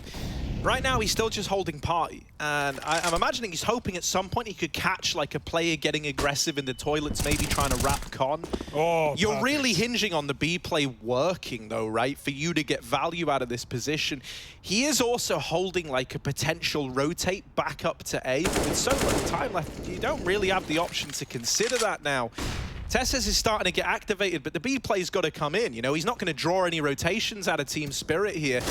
Heroic are committing into this site, and this all just feels a little disjointed. They're going to go back up Con to rejoin Tesses late. Quick. He's heard the footsteps. He knows the site's clear, so this was the reason he was sat back in middle. It was for this late rotation. Okay, Heroic, now I'm starting to buy into the program, but are they going to be able to make it work? They've lost 2. It's all on Shush in a 1v4.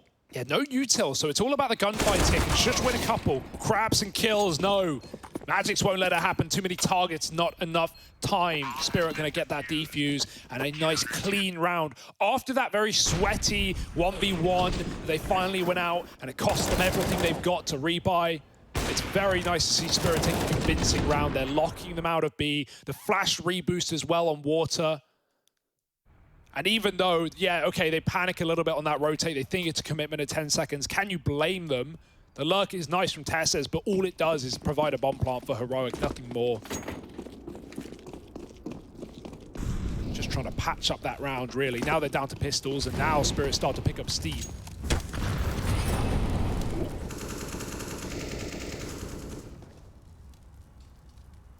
Yeah, just a low buy here for Heroic, right? Couple of pistols, bit of armor. And another slow set round towards B. They just wait, right? You know this monster smoke is going to keep getting replenished, and so it's just kind of a waiting game for these smokes to fade. They've got a heaven smoke lined up. Yeah, that's going to get thrown in by Cadian, and he's also got a flash to try and get his teammates into the site. You've got 3 nades, so it seemed like there was a plan to do a nade stack here. It's going to be on barrels, but no one there for Team Spirit. They'll run the monster players down, and oh no, Magix and Mir are both P250'd out of the round by Tesses. Uh-oh. They're trying to get aggressive with these pistols, and even though that kill goes the way of Team Spirit, the dink on Chopper is still big. Going to bring him down low. He's that much less impactful now in this retake, potentially. Guns retrieved, and Heroic, they're looking to fight. They're not playing around denying a defuse. They want a chance at the kills. Thus far, it's 2 dinks, but neither of them killing blows. Both these players are low. Refresh waiting. The trigger discipline might have just saved the round for Heroic, because now it's the low HP Dexter left to find. Refresh, 1 shot's all he needs, and he baits the AWP shot out, locking in the round for Heroic. They do it with pistols. Brilliant stuff for Tesses to capitalize on the opener. And man, like that's gnarly. That should not have gone their way. They're very happy to get away with a round like that. And think about what that's done for the future now at Team Spirit. They're down in the dumps, Hugo. Yeah, maybe not much future left up, right? Oh, that's Danish CS for you. What a punish play. With the pistols as well. And Spirit tried their best after the dinks come through. You know, we have, I think it was Chopper, low HP, obviously Dexter as well. Chopper jumps out to try and, you know, set Young up for the kills. He just knows he's going to be killed the second he peeks, so he at least sets some crosshairs off.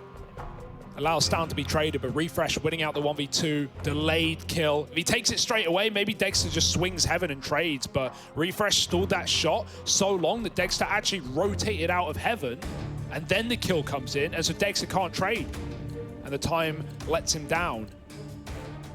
Just those 2 seconds of stalling the shot for Refresh make all the damn difference. 13-8. Spirit just putting in what they got. It's not a lot. 4 M4s, sorry, and an MP9, but not a single Molotov, and already pretty much all their util dispersed in the opening seconds, and hell, maybe for good reason. Walking through the monster smoke, Refresh has had enough. Disrespect play, but Chopper denies it, and he had to. That would have been the beginning of the end there for Spirit if Refresh walks out the B utility and closes the round. It's not the end of the world. I admire the play. Can Heroic put a knot on it without Refresh? Oh my god, Young could catch the bomb. Yeah, that's pretty gross, but I don't think he's going to go up the ladder. He's at least getting the info, right? And he's going, right, boys, they're leaving B. They're leaving B right now. And so he's called for a rotation up towards this A bomb site. Chopper is now moving up. Young still waiting in con, and that's because he can get a lot of value out of this position. I don't know why they have a double B setup. They still have players on B. I don't know why. Young's still in con to cut off any kind of late rotate back down. Like, they should be running up. Tessa's got so much space, and Team Spirit have no idea what's going on. Yeah, I thought more players were going to come up with Chopper. As you said, I was about to say, Young can get a lot of utility out of his position because he can deny those B rotations, right? It's a bit of a head-scratcher, and now it's left you in a really bad way. Tesses has manhandled this round out of Team Spirit. It's a 3-on-3. Young is low on this wrap round. 2 players for Heroic trying to play around the bomb, and Tesses was still fighting in the site. He dies without a kill going his way, but he's done a lot of damage. And Cadian and Stown, they were always destined to win this round. They were meant to play around the bomb, back in toilet, and it's worked wonders for Heroic. 14 on the board. But it was a bit of a head-scratcher there for Spirit. Let's talk about that. Okay, sure, Young only hears 1 man rotating up, but the key about that information that he gains is information Heroic don't know they're giving away. The fact that players running that rotate there should be enough to at least, you know, there's 3 players on B, and only 1 rotates up.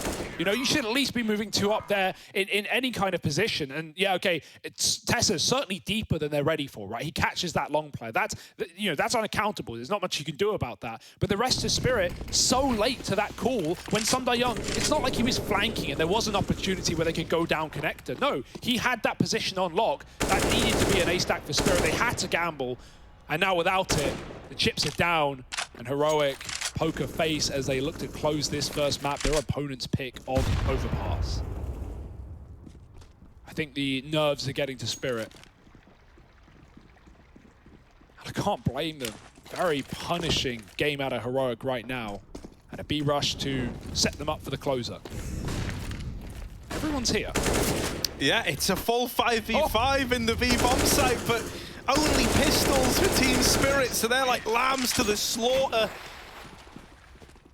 Heroic, they are the Shepherds, and now they're up onto 15. Did the Shepherds kill the lambs? I thought it was the Wolves. Wouldn't be very good Shepherds. In real life, I'm pretty sure it's, I don't know. Maybe eventually, but you got to get some wool first. You don't just. I don't know, man. Yeah, I'm not in. I'm not in on the trade, right? Yeah, but you know.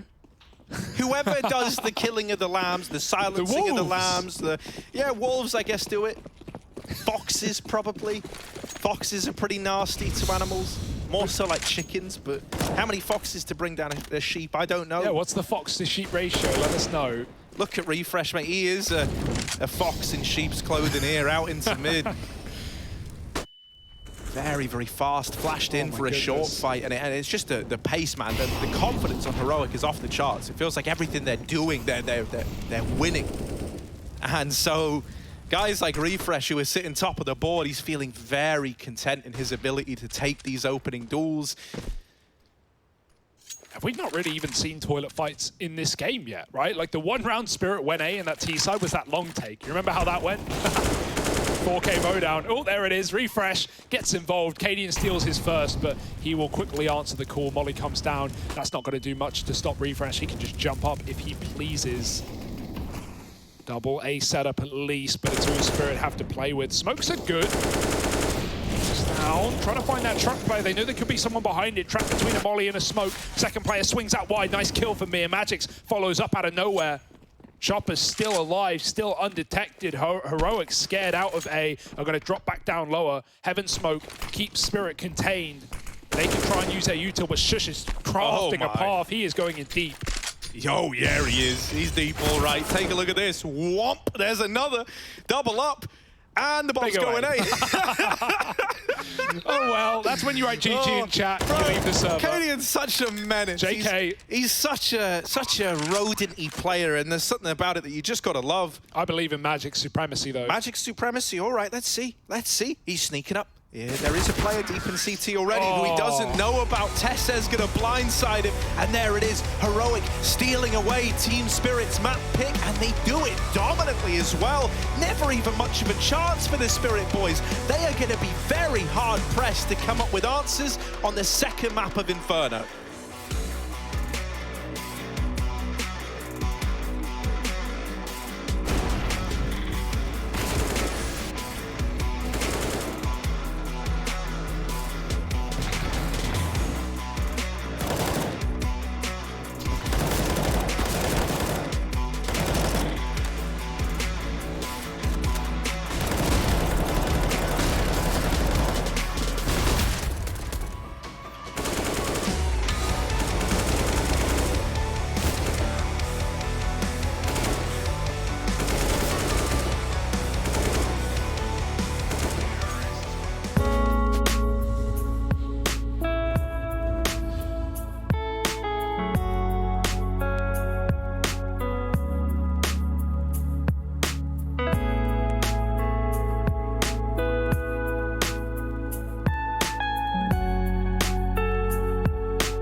On the choice of Team Spirit, Heroic come out on top and take the first map here of the series, but we still have another map to come. It's going to be Inferno, which is Heroic's choice. And unfortunately, Team Spirit didn't show too much spirit when it came to that map. Chopper only getting 2 kills in that one yesterday up against Astralis, but Heroic looking good. They had a massive streak in the first half of the game after that clumsy play, I guess we'll call it, out of Cadian. Yeah, Cadian going, they know they did their research. They know Spirit is going to force buy, so he wants to be a step ahead.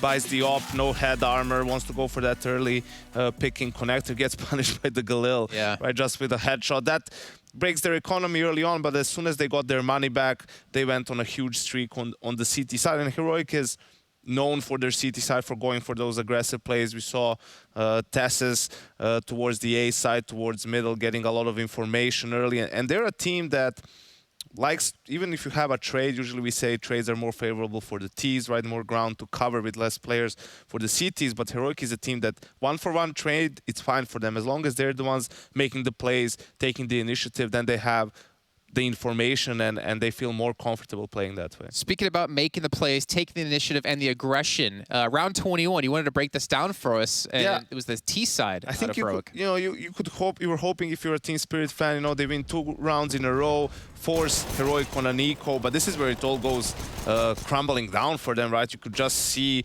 the pace from Tessus pushing down short, just a simple B pop coming out of short with 4 players. They overtake the side. The problem here for Spirit, yes, of course, like the first guy died, right, and they didn't hold the site all too well, but they were 3 on A because without almost anything being used or shown by Heroic, Team Spirit was playing passive there, so they were giving up ground, maybe even unnecessarily so, right, and some good shots even here, the guys getting dinked, puts them in a really hard situation.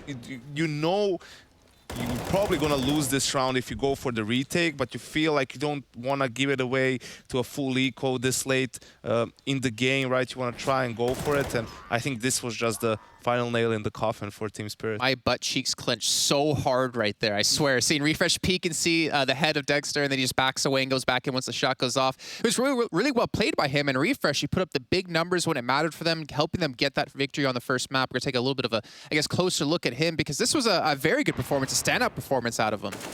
Yeah, definitely. So he is the X factor, so to speak, for Heroic, a guy who has a bit room to work with, to kind of go for his own plays, and they're almost, I don't want to say relying on him, but right when he has a good game, when he's hitting those timings, getting some of those plays in, is usually when they're having some of those more comfortable wins. Yeah, and looking at the other side of the coin for Team Spirit, you had Chopper actually step up relatively well. We look at our Air Force aim high here, and Chopper, I mean, typically not the person I would expect to go first for his team, but he was just as aggressive as you would see at G-Fragger. But we can see the comparison in terms of the top fraggers from both sides, and that ADR just kind of tells the story alone.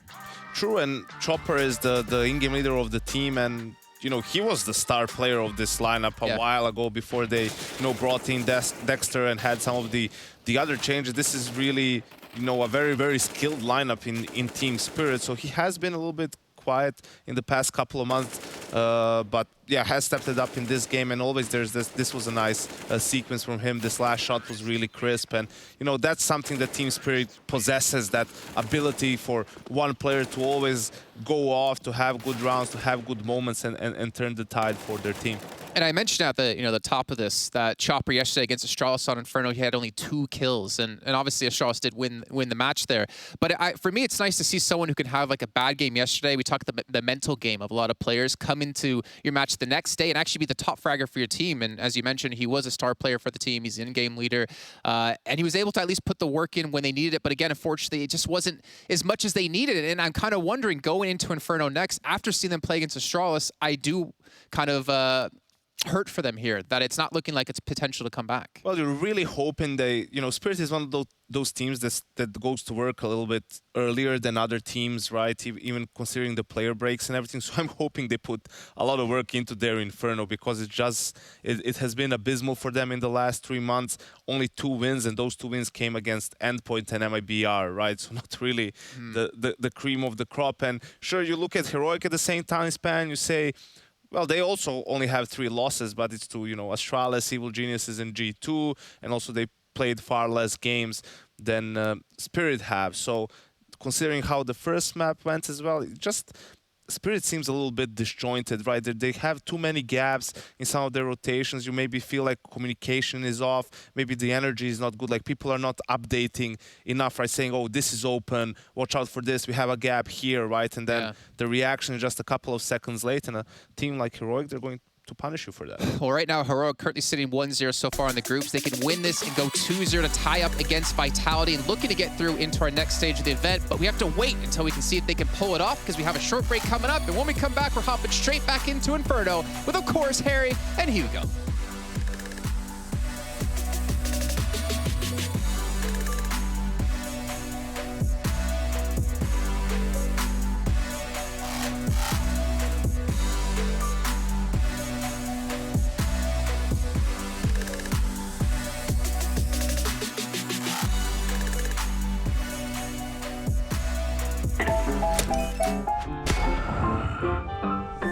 Nice shot, my friend. Cheaters ruining your plays? I have eyes on the enemy. Bad servers stopping your shots? What you need is ESEA. Advanced anti-cheat to stop cheaters. And the best servers around, all with 128 tick rate. ESEA, the best way to play CSGO.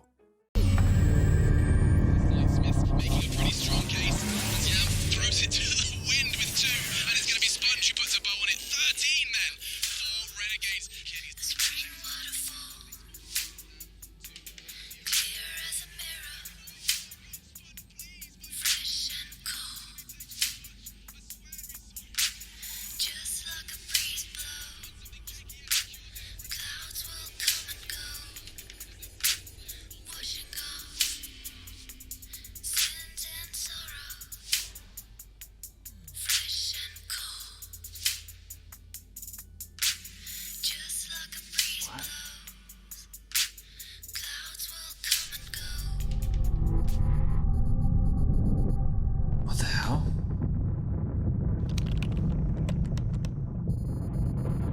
Follow the brown bear?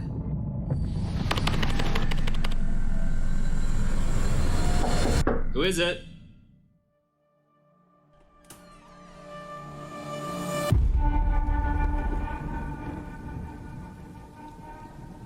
I know you fear this prison. A prison you cannot smell, or taste, or touch. A prison for your mind, for your soul. I want you to break free. And I know you want to. You want to feel the taste of victory on your lips once more. And so, the choice is yours. You take the blue pill, and the story ends. You wake up in your bed, and you're coaching that spawn-based Counter-Strike you've always been dreaming of. Or, you take the red pill, and I show you how deep the casting rabbit hole goes. The team you're coaching? Cloud9.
Welcome back. It's ESL Pro League. It's Heroic, it's Spirit, and it's a bit of Inferno to maybe even round out our night. We'll see how this one goes. Spirit not at the best of times on this map as of late, and yesterday was no different as we jump right into this matchup. It's Inferno, and it's already raring to go. We've started strong. Fights down Banana for both teams, and no one gets the better of anyone. 4-on-4, that's a jump shot for Cadian. One way to clear out the A side. Only Dexter's Julies, and they might be in the right place at the right time. 2 kills from the 2 guns, and now the bomb planted. Look at Cadian. Look where he is. He's in T-Sport. Mate, no one's in T-Sport. They're coming up mid. They're already here. They're already down Banana. Ah, Shush is dead, and Cadian's all alone. He might have started this round with a fantastic little jump shot, but it's quickly gotten wild and weird. And yeah, he's dead on the swing. All right. Maybe a competitive game after all. Finally, the Julies, for the first time today, have done something. Anything more than a team kill. But not the most. You go, talk me through that pistol. What the hell just happened? I don't really know. No, that was pretty wild. Couple of pushes down Banana. It was pretty wild, wasn't it? Pretty wild indeed, Harry. I like that. We got to see the Dualies do something. Yeah. Oh, tap for Magix as well. 3 kills from him. Good stuff. Like to see it. Magix has been the shining star of this team in the maps and the games they've already played here in Pro League. I said game singular.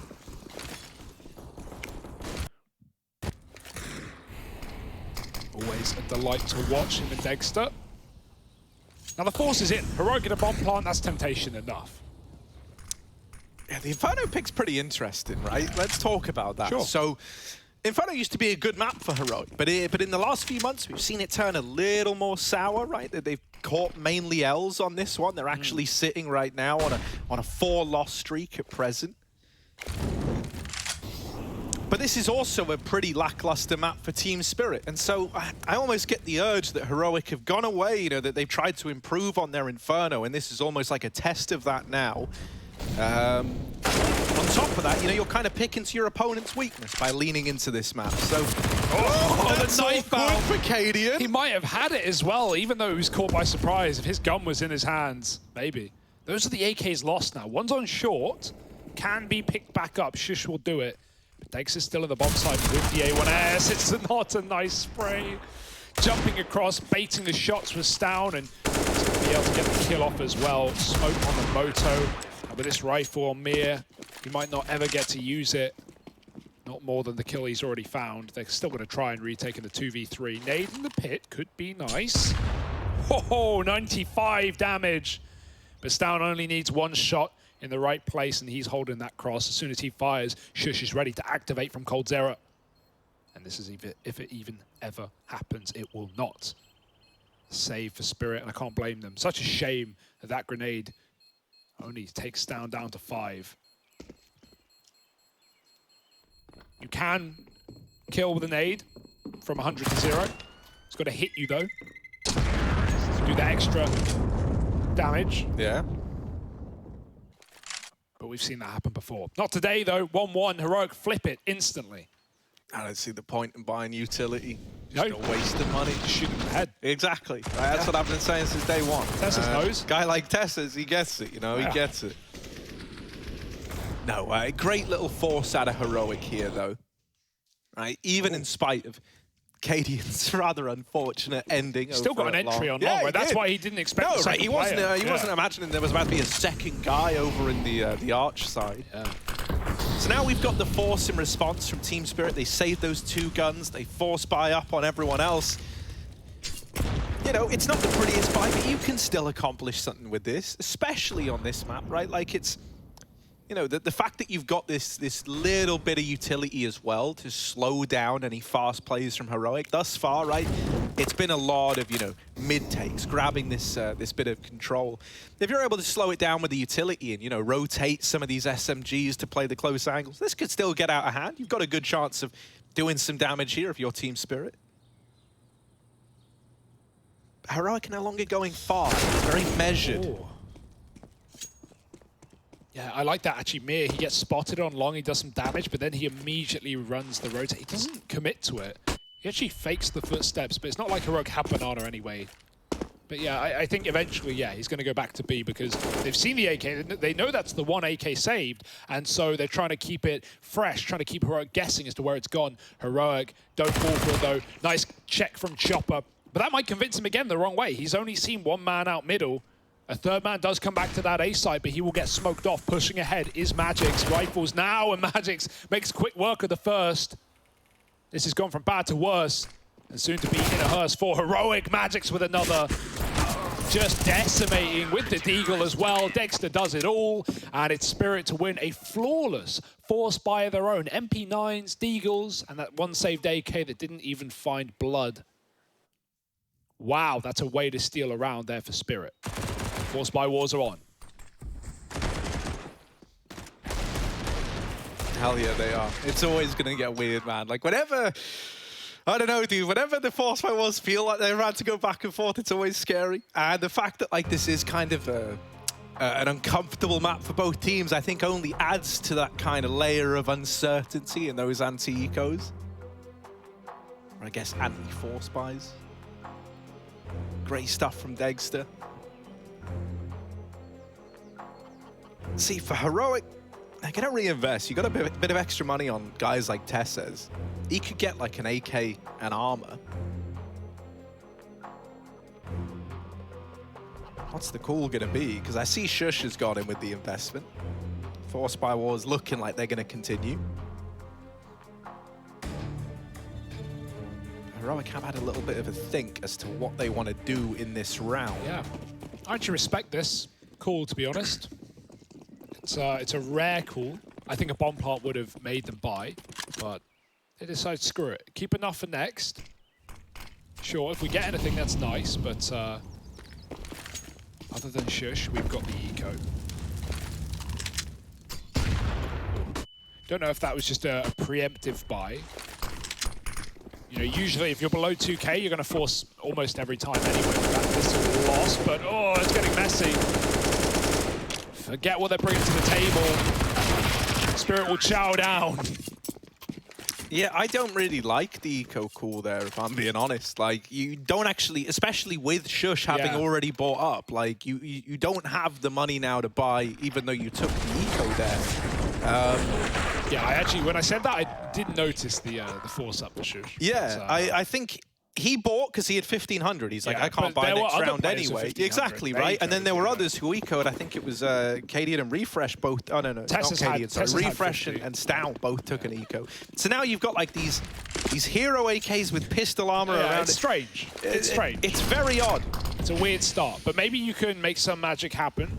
Couple of AKs in the right place. Oh my god, they've hit the timing, Harry. That B rotate, that third man who should be on long is late to the party. He might be caught by surprise. Yeah, Team Spirit are also probably a bit confused as to what the buy is going to be like here. Now they see the AK and they're like, okay, right, so they've got that. That makes sense. They did just eco. Careful on the B push. Through CT spawn in towards B. Mir is aggroed all the way down Banana. Somdayoung's now leaving as well. He just checked CT. He's coming back. He's coming back. And now he sees them, but they're already in B. This is so weird. Mir's wondering, why did I do that? Why did I push down Banana? And like, Heroic don't know that Mir's pushed down Banana. So they're like, guys, where's the B player? Where? Check it. Oh, he's not here. Freaking out right now. They've thrown this round, have they? Okay, cool. Thank you, Spirit. Yeah, that's very... I can't blame Spirit for the confusion because we're confused, Heroic are confused, Spirit are confused, you're confused. And so everyone should just save their guns. Yeah. Let's get out of there. Let's go next. Yeah, let's just try next round to do something a little bit nice. That's unlucky because, again, you know, it's a nice read for Heroic that Spirit will triple B early. Like, I'm presuming it's a read. You know, it's whatever. It's a call, and it's based off experience. But, you know, you never know when it's going to work, right? But the Spirit are going to triple B early, therefore leaving long open, giving you that gap into middle. Now, the issue is there, really, if you're making that call, that you should have a porch player, you should have someone watching the mid for exactly that play, but Spirit don't, and it's kind of their undoing. Magix finds out the hard way, and even despite that, like, you lose an Arch player, and Mir still goes down. I guess the reasoning there is, oh, if they were planning for if they're planning for a CT to B, you often see players in Banana with a bomb, you know, some kind of ramp control to split B, but instead Heroic, you know, they had a weird buy. They had pistol, 2 AKs. They just wanted to stay together as 5, knowing they could swap these 2 AKs across the entire roster. Great round, though, out of nowhere. And now we hopefully return to some normality.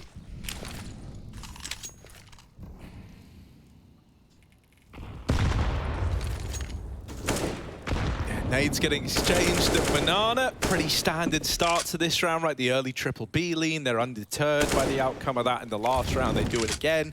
And now they send Magic's back over here towards A. They're actually even bringing Mira around, having Sumdai Young, you know, play this this solo Banana role. He's going to be able to get forward information from this position. He'll know if it's going to get taken. He's got the smoke for the time being. He can replenish that one. He's got a Molotov so that when all these smokes fade, if a B play does come in, he can slow it down and buy time for the rotates. And it's allowing a 4-man A stack for Team Spirit. Nice. Considering that's looking like what the hand they're going to get dealt here by Heroic in this round. Oh, Mia. Oh. He's coming back. Come back. Come back, man. No smoke. Mia doesn't have one either. Oh. Just sits in it. Okay. Okay, well, this is... Magic on the cam doesn't look too happy about that. I don't know what happened. This is... What's going on, Harry? And so now... I don't know. This is what happens when two teams who can't play Inferno play Inferno. That's obviously an exaggeration, but both these teams have had trouble on this map as of late, so a lot of this is going out of the window.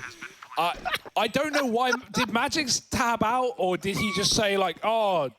It's not like he even peeked. Like, you may as well just peek, right? If you're going to do that, you may as well peek. So I'm guessing tech, but I really don't know. I don't know much right now, Harry. Can someone explain? Can we get an expert? Can a professional come and save me? What? Reminds me of that, like, I think it's Ocean clip. I don't remember who burns. What, the Cash one? Yeah, Or no, the Train Olaf one? Yeah, Train Olaf. I know exactly what you mean. But this time there was no smoke. There was no one to save you. Wow, that was cool. You looked at me with a smoke, man. Call for it. Yeah, there was no smoke. I would really... Okay, what happened? Can we discern anything from this? He pulls his gun, and then he gets crispy. He just didn't move. But on the cam, he looked pissed. Like he expected a different outcome. What did you expect? Like he stood in the fire and he's maybe like... he asked. Maybe he said, Mir, do you have a smoke? And Mir's like, no. And then you just accept your fate. But yeah, may as well swing. Next time, swing. Yeah. All right, Magic, he's going to swing all right. Everyone loves the swinger. Here we go. Magic's down through mid. And get that body count up. There it is. There's one. Dexter going to AWP out Tesses as well. It's down his holding for this aggression. Nice. Still a threat of Banana. They're going to flush out Magic's as well on his aggression. It is just aggression all across the map. Yeah. But refresh. Woo, there it is. Little like double. Was that a team nade? Where did that nade come from? He just got put down to 4 by it. I think it was Dexter in ult. Almost got him. Almost got the trade there, but you can't stop refresh. He's on a tear. 3 kills. Round's done. Box a Banana, by the way, but it doesn't matter. Just kill them everywhere. Kill them where they stand. I don't know what's happening. And Heroic having a great this game's time. kind of moved away from like the standard ebbs and flows of an Inferno. This is not Inferno. Normally we're sat here going, right, look, if this was any other Inferno, well, Team Spirit, they've got to save now. They've got to hold on to them M4s for the next round because you need the utility on a map like Inferno. But instead, no, mate, this is just absolute madness. Everyone's just rushing everything. Yeah. Did we just join a DM server? It's what it feels like, you know. It's a lot of stuff I haven't seen before. I'll say that much. Yeah, it's entertaining. Hell, I'm not complaining. Inferno can get pretty stale sometimes. This is a a fresh cut. Yeah, mate. Mate, what Magic's doing in that molly is far funnier and more entertaining than the saving, casting. Yeah. So.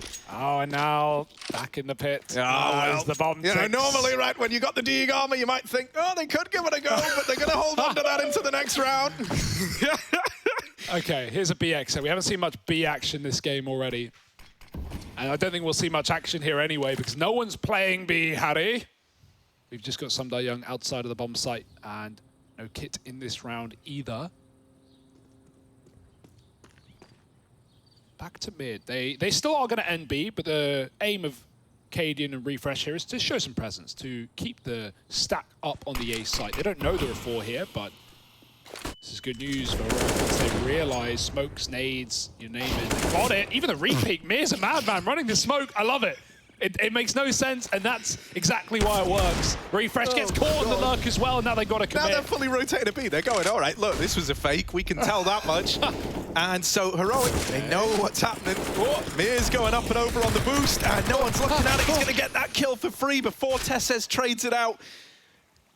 Bomb now getting planted out in the open. They're going to come through, trying to deny it. And yeah, Chopper will. Stound's out of ammo. And Team Spirit, they steal away the 4-spy. You want to know the saddest part about that? It's like there's nothing wrong with the default. Okay, I guess Refresh probably shouldn't commit there, but there's nothing wrong with the default of like, you know, doing that 3B and then going and selling the mid fake. But the saddest part is if Heroic just walked 5B, they could have just contacted the B site. There was literally no one in B. Young was playing CT spawn as a retake. He would have been smoked off. We saw rounds like that yesterday when Spirit played Astralis on this map, and it was the same setup. We'd have these 4-man mid crossfires, and Young would play CT, and Astralis would just smoke B, and they win the round. And we go, and now Spirit, they've got to save those Deegs. But no, this time it all gets a bit scary, a bit weird. That Molly, even though they smoke it, it doesn't bloom properly. The Molly isn't put out, and so they can't go and trade Dexter and his opening kill. Good start for Dexter. It's something Spirit needed now.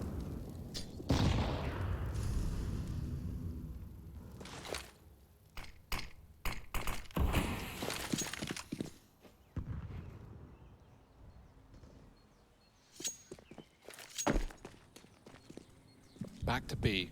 And Refresh, will he join them this time around? He'll be a little bit late. Double setup. And the boost is a lovely position as well. This one from Heroic won't do anything, however, unless Mir goes wide, and why would he? Can just peek off the back of Young and his contact. Silent drop off the boost, uncrouching in the air, and contact player like this. It's down. Can he aim up in time? He pre-aims it. It's down. Come on, bud. That's not allowed. 2 kills, and into spawn he goes. He's hunting for more. Yeah, he's going deep, man. He's holding over here towards the tree, trying to catch them as they move in for this retake. Yoink. Canadian steals one away. No. That's actually Stound to get it. Almost had us fooled. 4 for Stound in that round, and Heroic, they swing back out with a round right away, wasting no time. Brilliant entries for Stound. Yeah. Love to see it. I can't believe he's pre-aiming that boost as well. That's the first time it's been done. It's not like we've even seen Heroic at B. Not really, not properly. Lovely spray on the second as well. Great recovery as the flash pops. Yeah, the Cadian sync orb shot looked dead on, but Stound steals all the glory, and there's no complaints from Heroic. Yeah, I get that. Right, for right now, for Spirit, this has got to be feeling like it's dreadful, just awful right now. Even the rounds they're winning are messes. And for Heroic, yeah, okay, sure, not everything has gone to plan here, but you can't not be having fun with how this game has panned out for them, with some of the ridiculousness, some of the low buys they've won. I mean, it goes both ways, but Heroic definitely on the better end of things. Money, a miss for Spirit. They've got an AWP, they've got 2 M4s. But have they got a chance?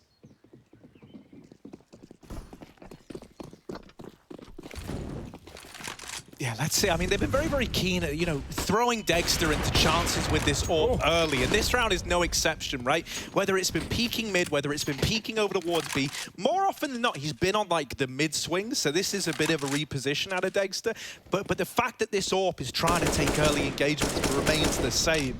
It's a little bit devastating that he doesn't land the killing blow to Stound, right? A 5-on-4 out of the gate would have felt great. Whereas now all you've done is leg a man down. Stound's been throwing the AWP by Cadian. He can't don that gun, so... Yeah. Typical second AWP for the team anyway, so it's pretty perfect here for Heroic. No worries, and we know Cadian and AK is not going to hold this guy back.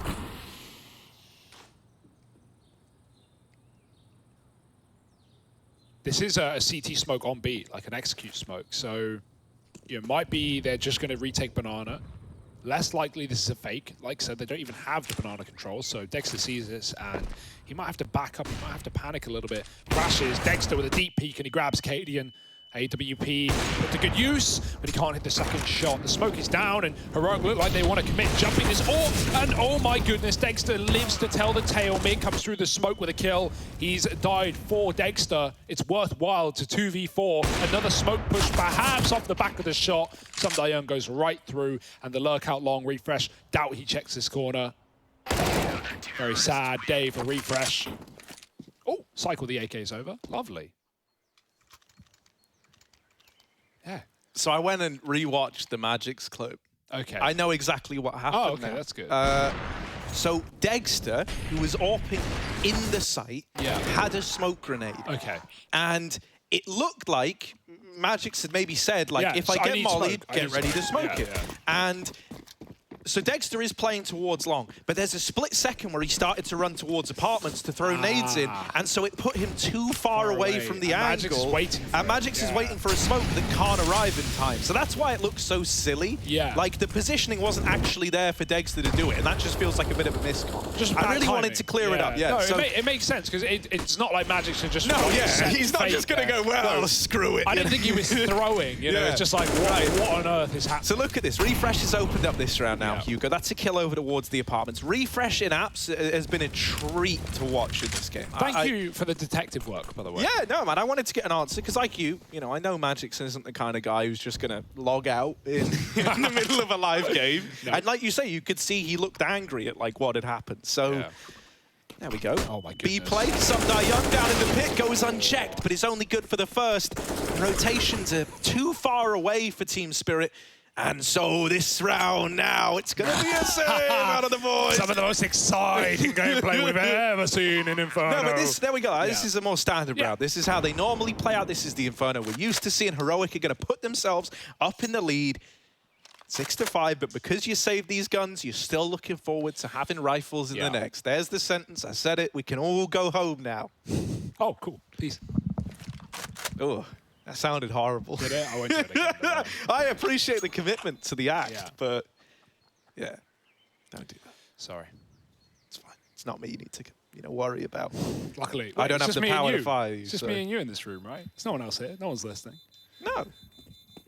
It is actually just me and you in this whole building. It's kind of wild. Yeah, that is kind of spooky. Well, an empty B site, empty of Spirit players at least. Heroic take the lead right back.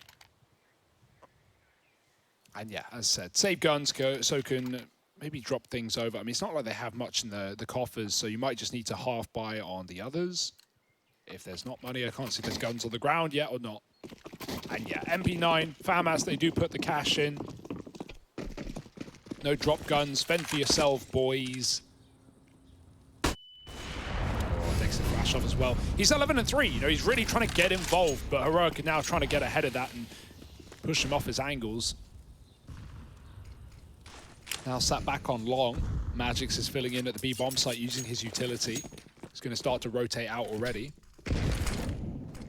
Meanwhile, this is a quick A execute for Heroic. They go through.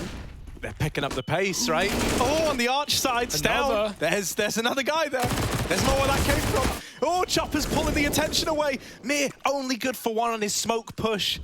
Dexter now in the sight, and he was waiting for the apartments player, blindsided by Long. Sundar Young might have no choice. Nope. But to hold on to that FAMAS.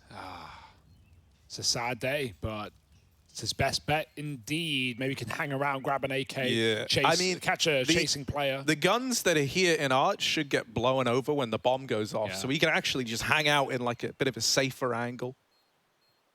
Grab them when, you know, forces and whatnot do their work on it. The forces of what? The explosion, you know? That's a tremendous amount of force. Yeah, the act of God. Yeah. He's waiting. Oh, did anything come his way? No, it didn't go through. Oh, he got it. He got it. Better than the FAMAS. It's an upgrade. We'll count it. 7-5 though. Heroic. It was a start. It was a weird start. It was a strange start. The game did begin. The game did begin at some point, and now it's getting better. Now we've normalized. That was a nice try on the long aggro, right? Especially when that corner player on Library was able to get a lot of attention. Mir, the second man through the arch smoke, gets a 1-for-1, but you really need a multi-kill there to stop the A play. Yeah, very punishing execute there for Heroic. They've clearly got some things in their back pocket, even if Inferno has not been, recently play map for them. Done some work on it. One rifle here, this should just be a formality, Almost no way this can go wrong. Sundayoung needs to be mobile, showing the rifle, changing sights, trying to make that read. Right now it looks good, but again, like, you're locked out. It's again the same thing for Spirit that we were talking about earlier. No one's in B. They can boost up, they can look for frags, but the rifle should be going down if it commits. Chopper will. And the rifle through the smoke. Tessers gets rid of it.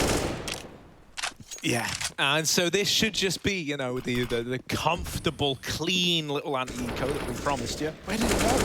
Where is it? It's disappeared. Well, out the map, maybe. Oh, I saw you desperately trying to go locate TV, but it. you know, it's too late, too late. Round already reset. It's got to be quicker than that, Hugo, if you want to keep up with my detective work. Exactly. Where do the guns go when the round resets? Where all good guns go, to the great beyond, Hugo. That's what Heroic are trying to get to. Quick 2-0, potentially. Yeah, Valhalla for the Danes. Nice. Right up Banana. Stoun's on his own, just selling this one. He's got 3 CTs here. They might even boost as well. Stoun ready for that one. Headshot angle. It's a spray and he gets the kill. Jumping is Mia. Don't think you can see Stoun at the logs there. So low down. Stoun goes through. He knows Magic's close. The smoke gives it away. Stoun looking for 3. Running MP9 will dish out some death. But Heroic don't care. They know that there's max 2 at A, even if these players don't rotate because the smoke is down at B. Heroic have a 4-on-2 right now at worst. Yeah, and in they come. Chopper trying to hide himself, steal himself away inside of the site, while Dexter is holding down long with this orb. Dexter has been the kind of shining star here. Let's see if he's up for the task of repelling this A play. Oh, there's one, but Cadian is swift on the trigger for the trade. The bomb cut loose. Chopper being a bit of a nuisance. How many more can he take to the grave with him? Cadian looking real hot with the trades. And so Heroic, they go 9-5 up. This is now on the verge of a very, very good half for the Danish squad. Yeah, that was a really nice try from Chopper, right? He realized at a certain point he can't even get that apps kill because of the pillar in the way, and so he just tries to stall and buy a few seconds for Sundayoung. Then it would be a 2v2 with both players in the right place, but Cadian really heads up play to get this pick. Instant trade, by the way, swaps off the AK onto the AK immediately, and then he's able to entry into A again. He probably wouldn't have had the same success on that frag to Chopper with an orb. It would have been a lot harder to hit the headshot, so 9-5. And double digits on the horizon here for Heroic. There's not much in the way here for Spirit. I mean, you could contact B. Look at the gamble being made. Oh my God, the read, not again. Not like this. Smoke, no fear. Cadian wants to go through. Stoun jumps up and they actually bail. If they went through, that could have just been the double digit half. But Heroic don't know that. They want to hold on and wait. Make the most out of this round. No, they don't. I mean, no, I'm wrong. Ignore it. Oh, he will get it fully blinded. Tessa's holding for the mid push as well, and it is the reads. Oh, Cadian. And now it's done. Who and cares? It is that 10-5 half, or at least no, maybe it's not. Hang on, Dexter with a double. What is happening? He can't retake. No, surely not, right? No. It's a scout in it's the retake. Impossible. It's like a worse orb, and so he's onto the AK now. Chopper's still rapid banana, but he's double smoked, so he's probably screwed. And yeah, there it is. That's all gone according to plan. Dexter, you're the guy. 1v3, 2 on the scout already, and no time left to play with. This is impossible for Dexter. I hate to say it. Me! He just wants to fight, and they're not giving him it. They won't give it over. He's going to die with the bomb. Oh, there he is fighting. And Cadian deals the killing blow. 10-5 to Heroic at the end of that first half. This game is wild. You do not want to miss the second half. It's coming up in just a minute. Don't you go anywhere.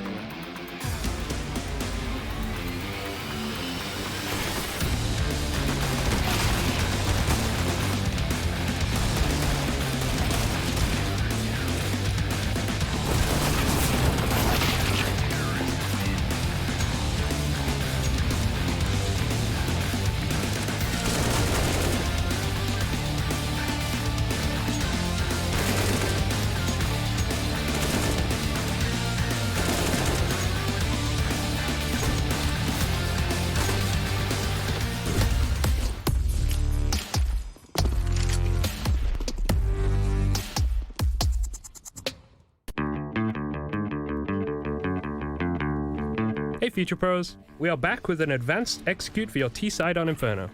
For this execute, you will need 4 Future Pros along with 3 mollies, 3 flashes, and 2 smokes. Let's break it down. Future Pro number 1. Your first job is to boost up Future Pro 4 onto the half wall. After that, get into this position and aim your crosshair above this point where the roof tiles combine. This molly will land and force out anyone playing first or second oranges. Then bank a flash off this window to blind anyone on site or in CT. This will allow you to get a quick smoke covering off CT spawn. And for good measure, lob this deep flash over CT spawn, which will further blind anyone playing on the site. Future Pro 2, you'll be smoking off coffins and also provide a supporting flash. To smoke coffins, get right up into this corner with the logs. Aim upward along the line of this fence and stop when you're at this line with this other fence post. This smoke will block off behind coffins. It is thrown this deep to discourage CTs from pushing through and hugging the side of the smoke, so be aware that someone still could be holding coffins. Alternatively, you can throw this smoke a little higher and coffins will be fully smoked off, but be wary of an aggressive CT. Finally, aim above these wires over the left of the plant bot. Walk forwards and throw the flash as you get to the second wire. This will provide a flash to blind anyone on the B site.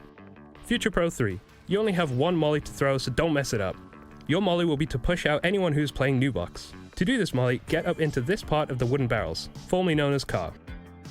Then aim at this part of the tile and jump throw. Now no one can play from new box, great! Future Pro 4, you also have an easy job. Once Future Pro 1 has boosted you onto the half wall, position yourself over this corner of the wall. Then aim at this gap in the trees and throw your molly. This will force anyone out of dark. If this execute is done correctly with the right timings, there should be literally nowhere for the CTs to stand apart from out into the open. But make sure you practice those timings, it really is all about timings.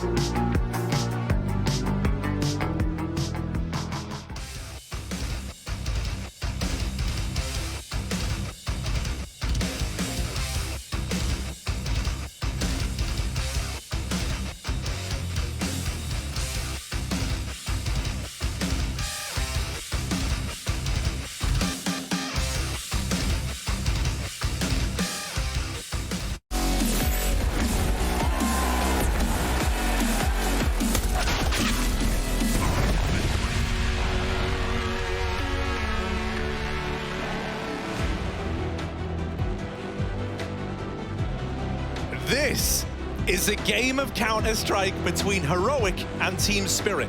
That much is indisputable. The first half sees Heroic up in the lead, Hugo leading the charge 10-5. It's been a little ugly at times, but they have actually, you know, forged one hell of a first half here. Now moving into their CT side, they're looking for a 2-0. Yeah, buckle up, because, well, if you didn't already, you would have been thrown out of the seat and into the road. This first half was wild. Hopefully normality is back on the menu, but we'll have to wait and see. Spirit bringing the T side now, and Cadian waiting for absolutely no one. Pushes into Magic's in alt mid. Nade at B does a bit of damage, and the commitment won't come through with that smoke in the way. It was never going to. Still back in spawn is Summer Young. He's got lots of utility, but will they ever get the chance to use it? Cadian, a refresh rather, has dodged death down alt middle and under the pass. He's going to hit them Group B. Or maybe he won't. They're sneaking. Chopper's running. Oh, Chopper's running. And that could be the biggest mistake of all. Triple B stack. Yikes. Yeah, Heroic, no. And it's all because of Refresh. He's even wrapping Banana. He's dealt with Chopper, who was lining up utility. Team Spirit are going to come back. Refresh can't jump the gun here. And the only one jumping into guns is Team Spirit. Refresh lines him up, knocks him down. It's just near. And he's dead to Stown right away. Pistol round secured. And Heroic, that is delightful. Much cleaner. Are Heroic going to win another season of Pro League, Harry? I think this Heroic certainly could. They are just tip-top shape right now. Form far ahead that of the next best. I just can't wait for Heroic Astralis, really. The Danish Duke off. Oh my goodness. Clinical shots from Refresh. Lovely flank, lovely read in the stack in B. It's a gross tap from Stown as well. And the full eco. It's the right call here for Spirit.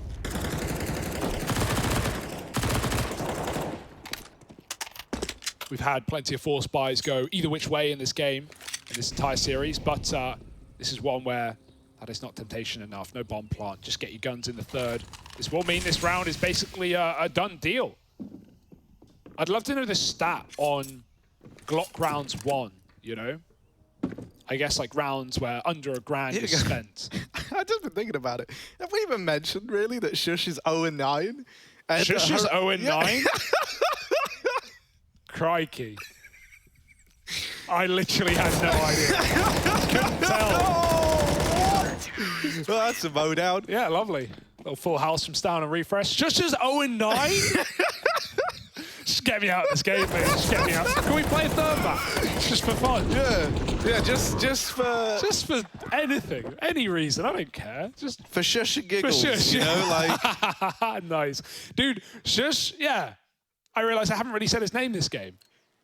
No, but there you go. We won't draw attention to it. Shush, Yeah, no, nothing's going on. It's all well and good. Like, you know, they're 12-5 up. He's 0-9, 10 ADR, but you look at the flash he's throwing, right? Like, incredible. Oh, you can't argue with that. That's a big nade. Of course, yeah, Shush doesn't get anything from the nade. He's got the highest effective flashes in the server at 12. He? He's got 8 whole utility damage, the lowest in the server. And he's got 10 ADR. Oh, Shush, man. He's a god gamer. We love you, Shush. Yeah. It's kind of remarkable then that this is 12-5 with... I hope he doesn't get any kills. Just for the meme. It would be great, right? Just for the meme. That's like this is like old school support, man. Like, yeah, Jakey, let's play Shush Cam. Let's do a demo of. Getting like a Smith's vibe here from the guy. Oh no! But also, yay! Congrats! Another day, another demo. Break it down. That's a massive frag for Shush. I think this is reaching the beginning of the end, Harry. This gun round. You got Chopper and Spawn, but that's all you got. Well, he's going to take one of the grave with him. But at 13 health, is there much he can do? He's in a 1v2.5 here. Surely he would be a half v2.5. Oh, well, Hugo. He's bringing him down, but it's Shush to close it. He gets his first kills of the game right here, and it's to put a stop to that clutch attempt. Yeah, and look, he's giggling along. Yeah, enjoy it, man. No, enjoy man, it. Yeah. You don't get games like this every day where like you can just kind of afford to be quiet and your team go, look, man, don't worry. At 0-9 and 12-5, there's no way you're even mad. Like, there's no way you're even upset. You're probably you're kind of laughing at the whole absurdity of this situation. Yeah, I mean, actually, it's funny because if he had any more kills, it'd probably be just like 15-0 or something. Probably wouldn't even be 5 rounds of Spirit. But hey, yeah, good job, Shush. He had to step up that round, and he did. And so now 13-5, a quick affair. I think Spirit, they need to stop playing Inferno. They need to start first banning it. I know they don't play Vertigo. I think that was their first ban. It's often been their first ban. Double check that. But yeah, these games on Inferno, yeah, they ban Vertigo. The games on Inferno have just been pretty dire, to be honest. And that's with all the craziness from Heroic in the first half. Like, think about that. Think about some of the mad things that KD got away with. All right, let's see what happens here. Pistols up Banana, maybe even through the smoke. Yeah, in they come. Stown on the receiving end of that. Rotations are now being called for. KD missed shot. It looked dead on it. There was like 100 people there, and somehow it just missed. He threads the needle through the herd. Tess says pushing through with the flash. He's blinded. Some Young's going to deke him out. This has gotten weird. T-Spirit threw the bomb into pool. There's no one there to actually get it, so someone's going to have to go across and now look to get that planted. Dexter has just annihilated them. Where was Kadian? He got wall-banged. Dexter on a tear. Couldn't tell you. Has put 6 on the board for T-Spirit, like we all expected. Just they through the win corner. the D ground. I think it was just through the corner. Kadian was ruins. It wasn't, I double-checked. It wasn't through the glass of the church. It was just a corner shot. But lovely Deeks out of Dexter. We needed that. We needed something, anything for Team Spirit in this game. Because they've not had a lot to rest their head on. Good round out of them, right? They're ready for that flash play through the smoke. Couple of players blinded. Good shot for Dexter. Yeah, lovely Deeks. Closes it out. Give him an AWP, and he'll put it to good use. Now a full USP round for Heroic. The pitter-patter. These silenced USPs. It's the Astralis stack. Beautiful formation but one that will never see the light of day. Team Spirit are about to walk into this A-bomb, so they have so much utility, but it's all essentially a waste. I don't know if it was intentional, but they've stacked the players in the exact order they are on the scoreboard, which is pretty cool. What, from top to bottom or bottom to top? It's down on top with top kills. Yeah. Then Tessa's and Refresh is like the tier beneath that. Interesting. And then Shush was the dude on the bottom, you know, holding it all together. If that's on purpose... Cadian is like got a real eye for detail, and he wasn't on the boost. He was like curating it. Like he's the what do you call the guy who like waves the sticks at a band to get them to play? Yeah, that guy. The conductor. Conductor, that's the one. Yeah. The one on the train. And he's also on trains. Yeah, it's a very busy schedule in their line of work. That's why they're always late. Too busy at the Opera House. That's a nice deep shot. Yeah, he does die after one. The USPs are getting a couple on these exits. Bomb! Oh, and so much damage done to Team Spirit. They lose 4 at the end of that one. 2 to the USPs, 2 to the explosion. That's by design for Heroic. Chopper may have broken the Olympics long jump record there, flying out the map over the balcony. Look, we're having fun, Harry, and I think that's all that matters at this point. Someone's going to be enjoying themselves, and hell, probably Heroic are. Spirit trying to warm back in, trying to get smiles on their faces here. A gun round would do it. Heroic take a full eco, and now they buy in big. Cadian Zorp is back with a vengeance.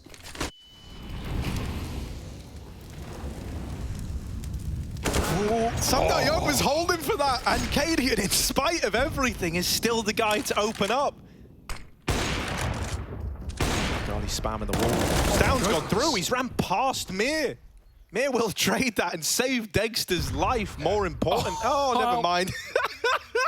Anything I say is an immediate curse. It's like anything that leaves my mouth must be punished immediately by divine intervention. What man at B now? Don't worry, though. Mir has got this on the entry. Oh, great. What are you doing, Harry? Leave him alone. This is still up in the air, right?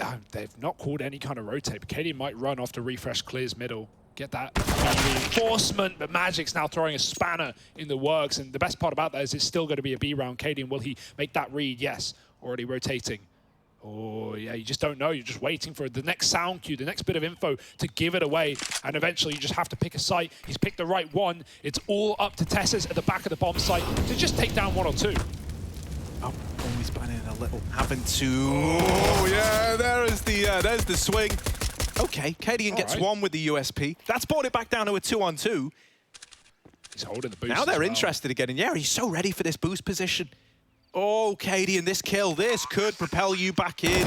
Shush, there he is arriving from Banana, and he silenced Magic's. Mir is all alone in the 1v2. We haven't had to keep an eye on Shush all too much, but in this round, he's given Heroic a fighting chance. Mir, what can he do? Heroic is slow on the approach, but he's got so many angles to watch. Missed shot for Cadian. Mir's dropped down. They're pushing into him. He's got to hold the line. Mir with the double, and the 1v2 is in. Team Spirit, they keep on fighting. They don't give it up yet. Blinder of a shot missed from Cadian. He's going to be kicking himself. Yeah. He had a free opportunity. And Mir turning on a dime, like looking left and right, I reckon must have thrown his crosshair off a little. Cadian feeling pressured to take that shot.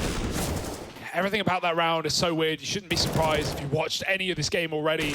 Nice try for Shush. He's the last guy in as well. Cadian even took the brunt of that, but spammed through the blue box. Oh, right down middle. Pistols getting involved. Dexter, he hasn't seen them, but he's blinded out, and he still hits the shot. The spray for Samdayong is perfect, and 3 kills in a matter of moments.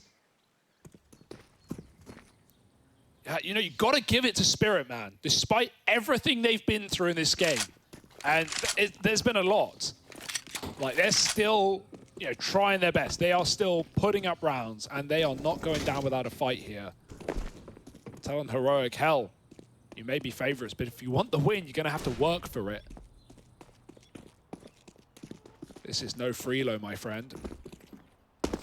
Bomb going to eventually get into the A site once they've cleared it out. Red carpet rolled. Welcome in, Mr. President. And Cadian just looking to get an exit. They've got him trapped in B. They know it. Even 1 kill here would be lovely. Oh. Oh, and now they start panning out.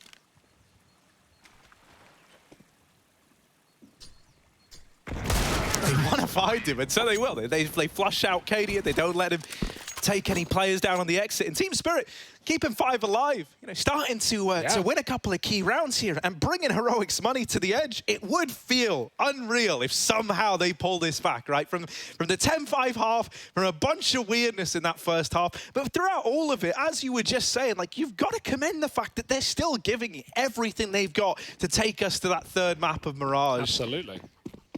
Yeah, and Heroic, maybe now, like, they have a quick realization, like, okay, guys, let's get our game faces on. No more laughing, no more fun. Let's lock them out. Cadian tagged from the orb. I guess his hand was seen, or his barrel was seen by Dexter, and he takes a wallbang shot. Stown going down Banana, and they're trapped in the corner. Line up for Stown, he can't get the second. The Molly will do it, and Tessus burns out too. That will do. With a Molly up top B provided by Spirit, Tessus is able to escape scot-free in a 4-on-3. And now Spirit got to make do with what they got. Yeah, I mean, you know, you didn't swim all this way just to die at the shore, right? They've got to keep on fighting here, Hugo. Even in a 3-on-4, like the situation we have right now. The thing that's a little rough here for Team Spirit, they don't have any information what's going on elsewhere on the map. And Heroic, they've been pretty keen on pushing, right? Ever since even the pistol, you had that big mid-push at a refresh. So you're very, very paranoid that someone's pushed through the apartments, that they're holding alt mid.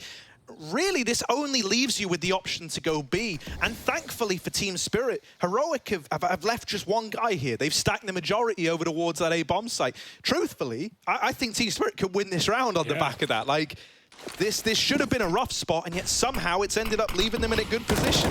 Oh, Refresh can just give it up, though. He's decided to play retake with a Molotov to stall the bomb plant out. Everyone will be in position by the time that is stuck, assuming Refresh gets the mark. Yes, there it is. Now they've got a plant late. Flash is being used. Dexter goes back to Banana. This is a massive frag, and he gets it. Tessus is through. He's got him locked in. He's stopped the bomb, and he kills everyone. Tessus, that's a big boy play. 4 frags in the round, and 14 found for Heroic.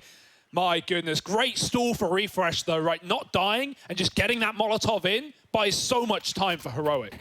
And Tessus, he capitalizes. Yeah, this has been a real great game out of Tessus and Stown. It has to be said, like, Stown, I got a lot of respect for Stown, right? He's the content king of Heroic. He's not just a treat in the server. He's also their physiotherapist, their massage guy. Poor Shush.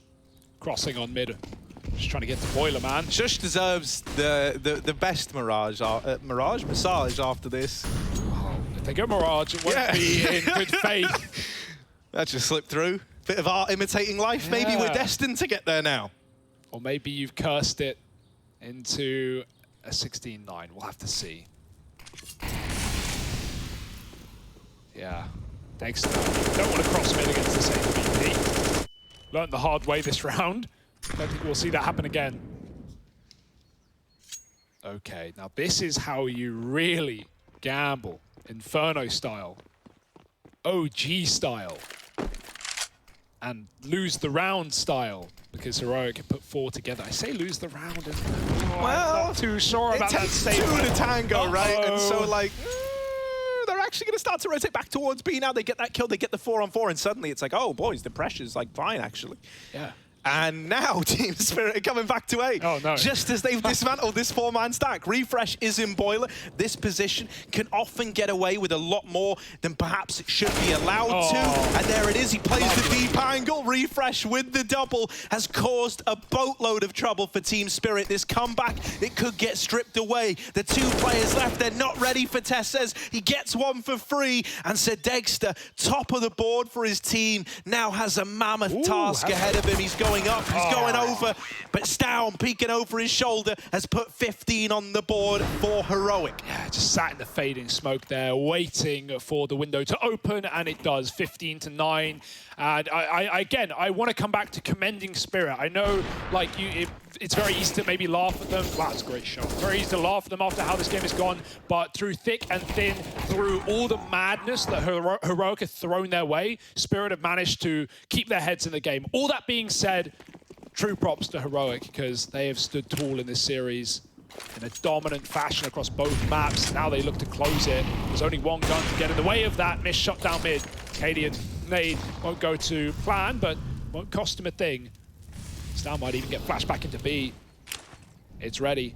It's raring to go. And so is Stown. Gets spotted though. There's the flash.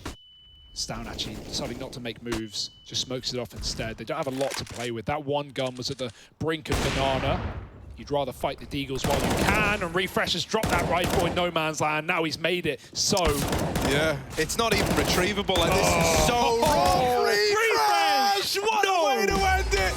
Left and right, and it's good night to Team Spirit. Heroic, they lock it in, and what a way for it to close. Refresh has given us a banger of a game, but that closer right there, oh, it's spicy. Heroic 2-0 Team Spirit. And that's all for now. Stick around, Analyst Desk coming up after the break.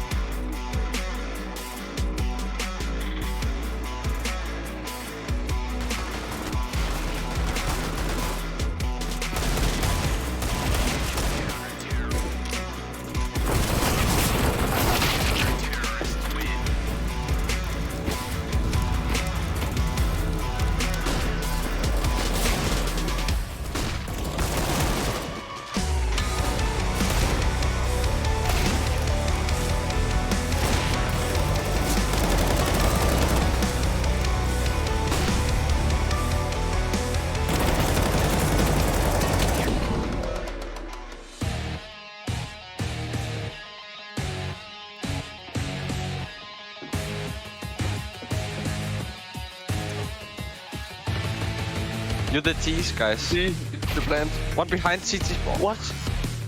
How's that even possible? Then he's on the B as well. He's boosted somewhere on B, I don't know. You can't stay in the skybox, man. One B. Bomb. Okay. Clear. Hey!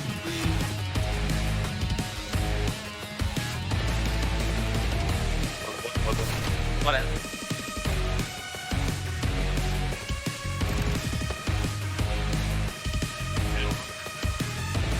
Bricks.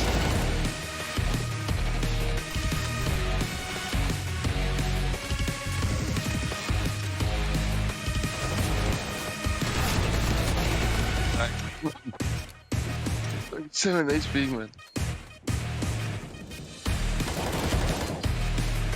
What's in back? Ja, just. You move well. Hey! Hey! Arch open. Yeah. One arch and the behind you. That's the side.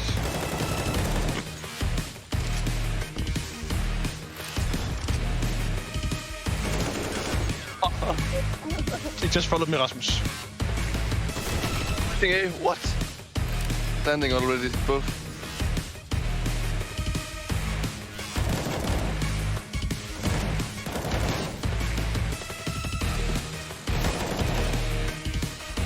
This is so fucking weird. Nice try, nice try. Oh my god. I don't know where I'm going. One long and one lunge. No. Okay. Long, I think. Side. Nice. Oh my god. 2 HP, 2 HP. At the Facebook.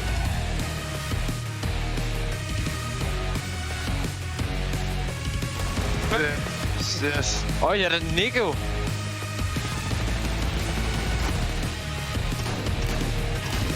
Oh my god. Oh, GG.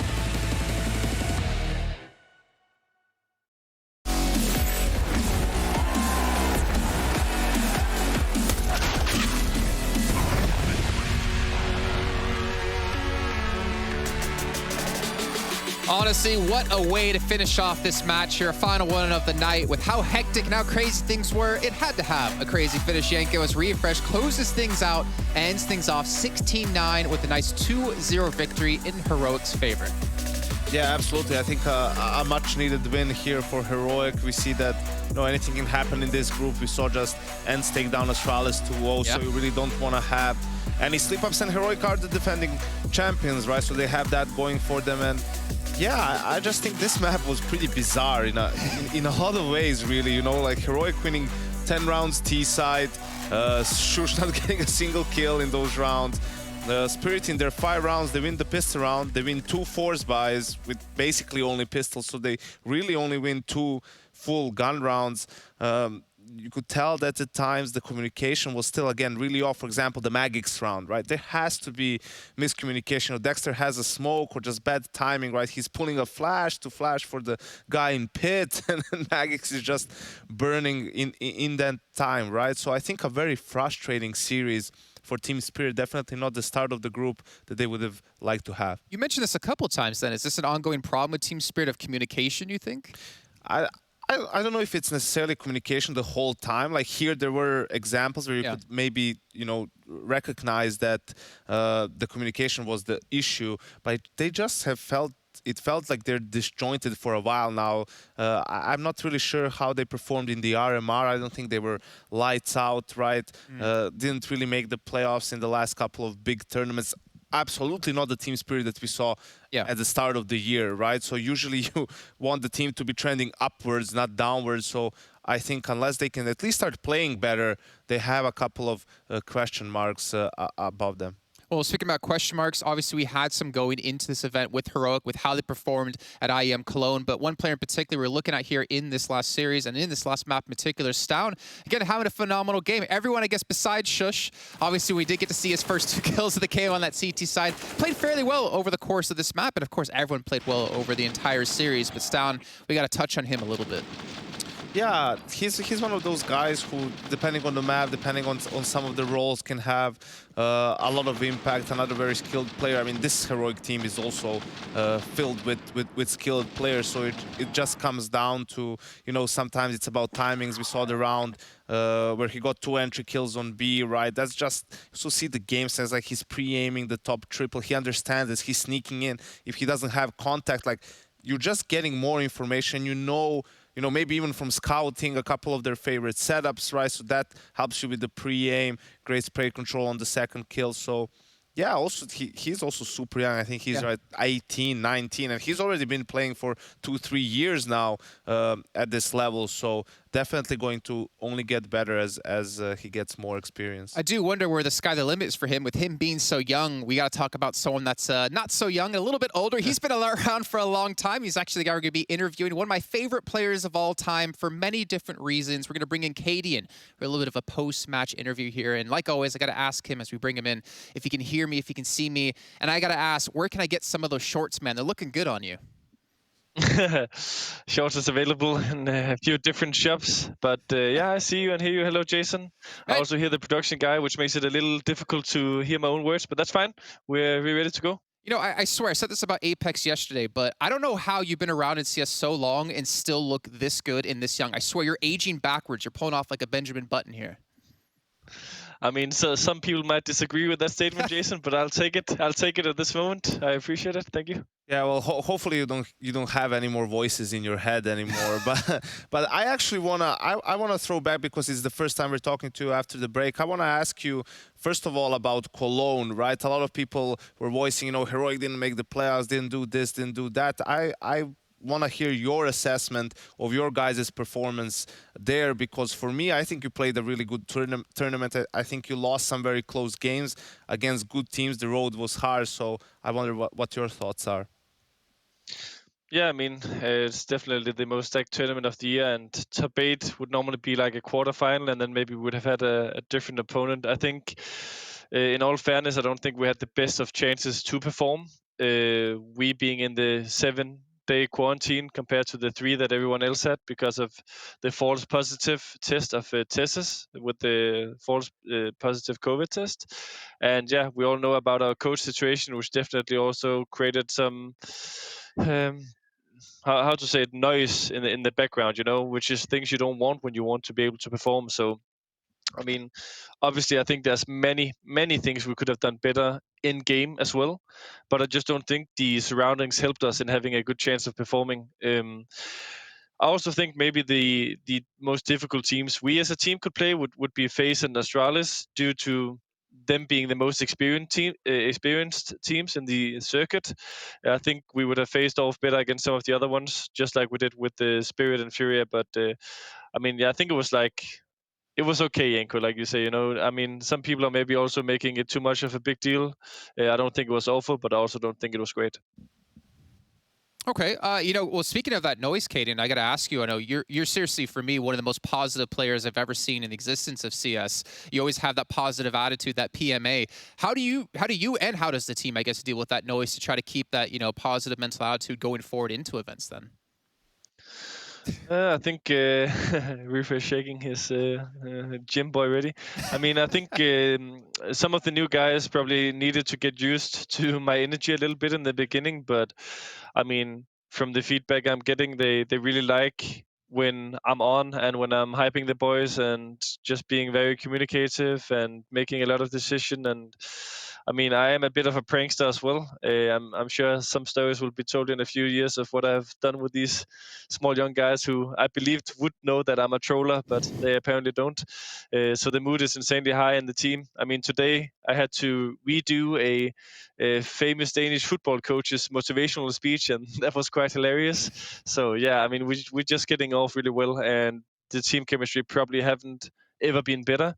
I think one key thing that I actually didn't really mention too much to the boys today was that some might think that the peak of us was at the last seasons of Pro League because we won, but I think the best is still to come for us, and I think we're still growing in a lot of areas. And I mean, yeah, I'm just really happy to be surrounded by these guys for sure. I think the player break is always something that's so interesting to me because you look at other esports, you typically don't have these happen that often. I'm just curious about you guys in particular.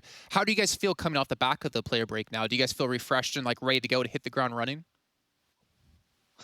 Yeah, for sure. I could have maybe used a week more and not started in Group A, but that's how the draw is once in a while. So we went back from vacation a little early. And this tournament, I mean, I think Pro League is one of the most prestigious tournaments there is, but with how the current landscape is with online LAN and so on, this tournament is not the most important one for us, which also has showed in some of our ways of preparing. I mean, we have been working hard and so on, but we also know that the most important tournament is yet to come. I think every team is looking at the major and the other LAN events there is. So first and foremost, the most important goal is to qualify for the playoff stage. And I think with 2 victories in a row out of the first 2 games, we're looking pretty good for that goal. Yeah, and on that note, last question here for you. You play against Vitality tomorrow, who is also 2-0. Do you have any, thoughts for us coming into that match? Yeah, fun playing them again. It's actually not been that long, but always tense matchups. I mean, I think Vitality is one of the teams that I'll always look back on with a little bit of a smile because we had the 2 finals against them, Cologne last year and DreamHack Fall. So we took them down in 2 best-of-5 finals, and it's always close, it's always tense. Apex is a great in-game leader, and let's not talk about Cyber too much because we all know what this guy is capable of. But yeah, going to be a fun game for sure. I think that I always like playing these French guys. They are legends of the game, many of them, and yeah, it's going to be fun. Well, Caden, thank you so much for joining us. It's always a pleasure to get to talk to you. I don't get to do it enough, but I always have such a great time getting to chat with you a little bit and catching up. Thank you, guys. See you soon. Look at that confidence. See you soon. That means they're going to win tomorrow. He's going to come back on the interview, and they're going to be up 3-0. I mean, to be fair, tomorrow is a very important match, right? You win that against Vitality. I'm not going to say you're for sure through into the playoffs, but you're pretty damn close. I think that's fair to say. Obviously, mathematically, you're still not in, but that would be a big step forward. And also, you know, in regards to the seeding, that's also going to be important down the line. But yeah, I think for them also, it's interesting what he talked about, you know, all the distractions and everything and the noise that was surrounding the team. And I still think Heroic, but the most important thing is like, only the players and the people directly involved with the team know what's going on, right? In terms of what you're trying to do, what were the main reasons you lost, and so on and so on. So I think they have a very healthy mindset, and I think Heroic is going to be around for a while. Yeah, and I hope so. Obviously, I'm falling in love with all the players on the team. I've always had a deep love for Kading, dating back to EMS1 Katowice when he was on the analysis desk for Mouse Sports, because they got knocked out really early. But you saw results there, and you can see, you know, Astralis at 1-1, ENCE at 1-1, Team Spirit at 0-2, Bad News Bears at 0-2. There's still a lot of potential for movement coming up because there's still quite a few matches to come that, honestly, no team should necessarily feel safe, but there's a couple of teams in there that I'm maybe worried for. Astralis not making it into playoffs, I would say come into this event not expected. Yeah, but you know, you're also seeing Spirit today against Heroic, because Spirit is the team that Astralis beat as well. Makes you think, well, Spirit is not looking at their best, right? So maybe it wasn't Astralis playing great that made them win that game. Maybe just Spirit playing average. And you know, you have two very difficult games still coming up for Astralis in the light of Heroic and Vitality, right? So it's going to be very interesting to see them and ENCE now against those types of opponents, how they're going to square off. Yeah, and they'll finally give us an idea, an inclination of how these teams are playing at the moment, especially after the back of the player break. But if you guys missed out on the matches that did happen today, we had quite a few of them. 3 like always. We had Vitality take a 2-0 over Bad News Bears. Astralis, they lost to ENCE 0-2. And then, of course, he rounded things out with Heroic at 2-0. But we still have more matches come up tomorrow. We mentioned before, we're going to have Heroic and Vitality facing off against each other. That will be happening as the final match of the day. But before we get to that, we have Astralis up against Bad News Bears, Team Spirit up against ENCE. And like you said, Yanko, that's a good chance. Spirit up against ENCE to get an inclination of maybe how these two teams are playing. Is it Astralis not playing well? Is it ENCE performing well? I'm actually really curious to see what's going to happen in this group, because I think, again, going into this, you kind of had your top 3. You had your Heroic, you had your Vitality, you had your Astralis. But right now, I couldn't tell you who I think is going to be the third place team coming out of the group. Yeah, and ENCE can't afford a slip up there versus Spirit. You know, they did a good job today beating Astralis. That's probably the, you know, that third playoff spot is going to be decided there. You would think it's going to be Spirit, but they haven't been playing like it. So they can't really afford to lose to Spirit tomorrow. That might be, you know, just that one game that's going to come back to haunt them. Yeah, and obviously they made it through last time, but we'll see if Hades can help lead his team into another victory tomorrow. But I believe we got to end things off today. Yanko, it's been a pleasure to see you. I'm sorry you had to fly in today just like Moses did yesterday and do 2 back-to-back best of 3s. A soldier indeed, and I'm so happy to have you back yet again. But I'm also happy to have all you viewers back coming up tomorrow, because again, we have 3 more matches come up. We still have the rest of Group A to play out, and we'll see you guys at the exact same time for some more ESL Pro League action.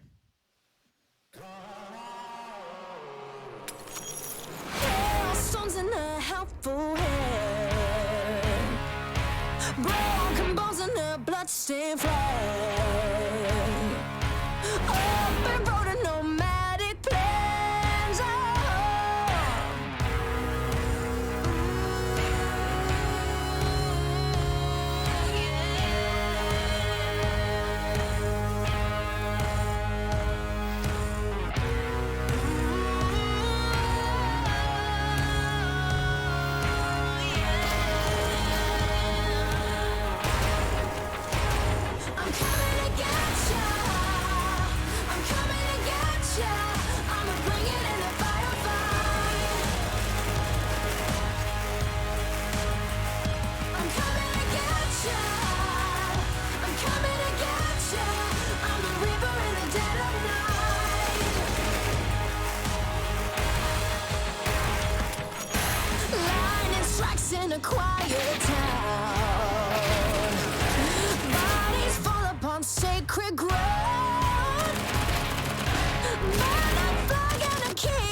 Yes, nice shot, my friend. Cheaters ruining your plays? I have eyes on the enemy. Bad servers stopping your shots? What you need is ESEA. Advanced anti-cheat to stop cheaters. And the best servers around, all with 128 tick rate. ESEA, the best way to play CSGO. Get one shot, one chance, talking March Madness at the big dance, talking big man on campus. Like no guts, no glory, not a part of my story. I'm going hard for that trophy, that's why they all been on me. No guts, no glory, there's no need to go begin. I don't comprehend and I do not pretend, cause when I'm coming it's to win. No guts, no glory, not a part of my story. I'm going hard for that trophy, that's why they all been on me. No guts, no glory, there's no need to go begin. I don't comprehend and I do not pretend, cause when I'm coming it's to win.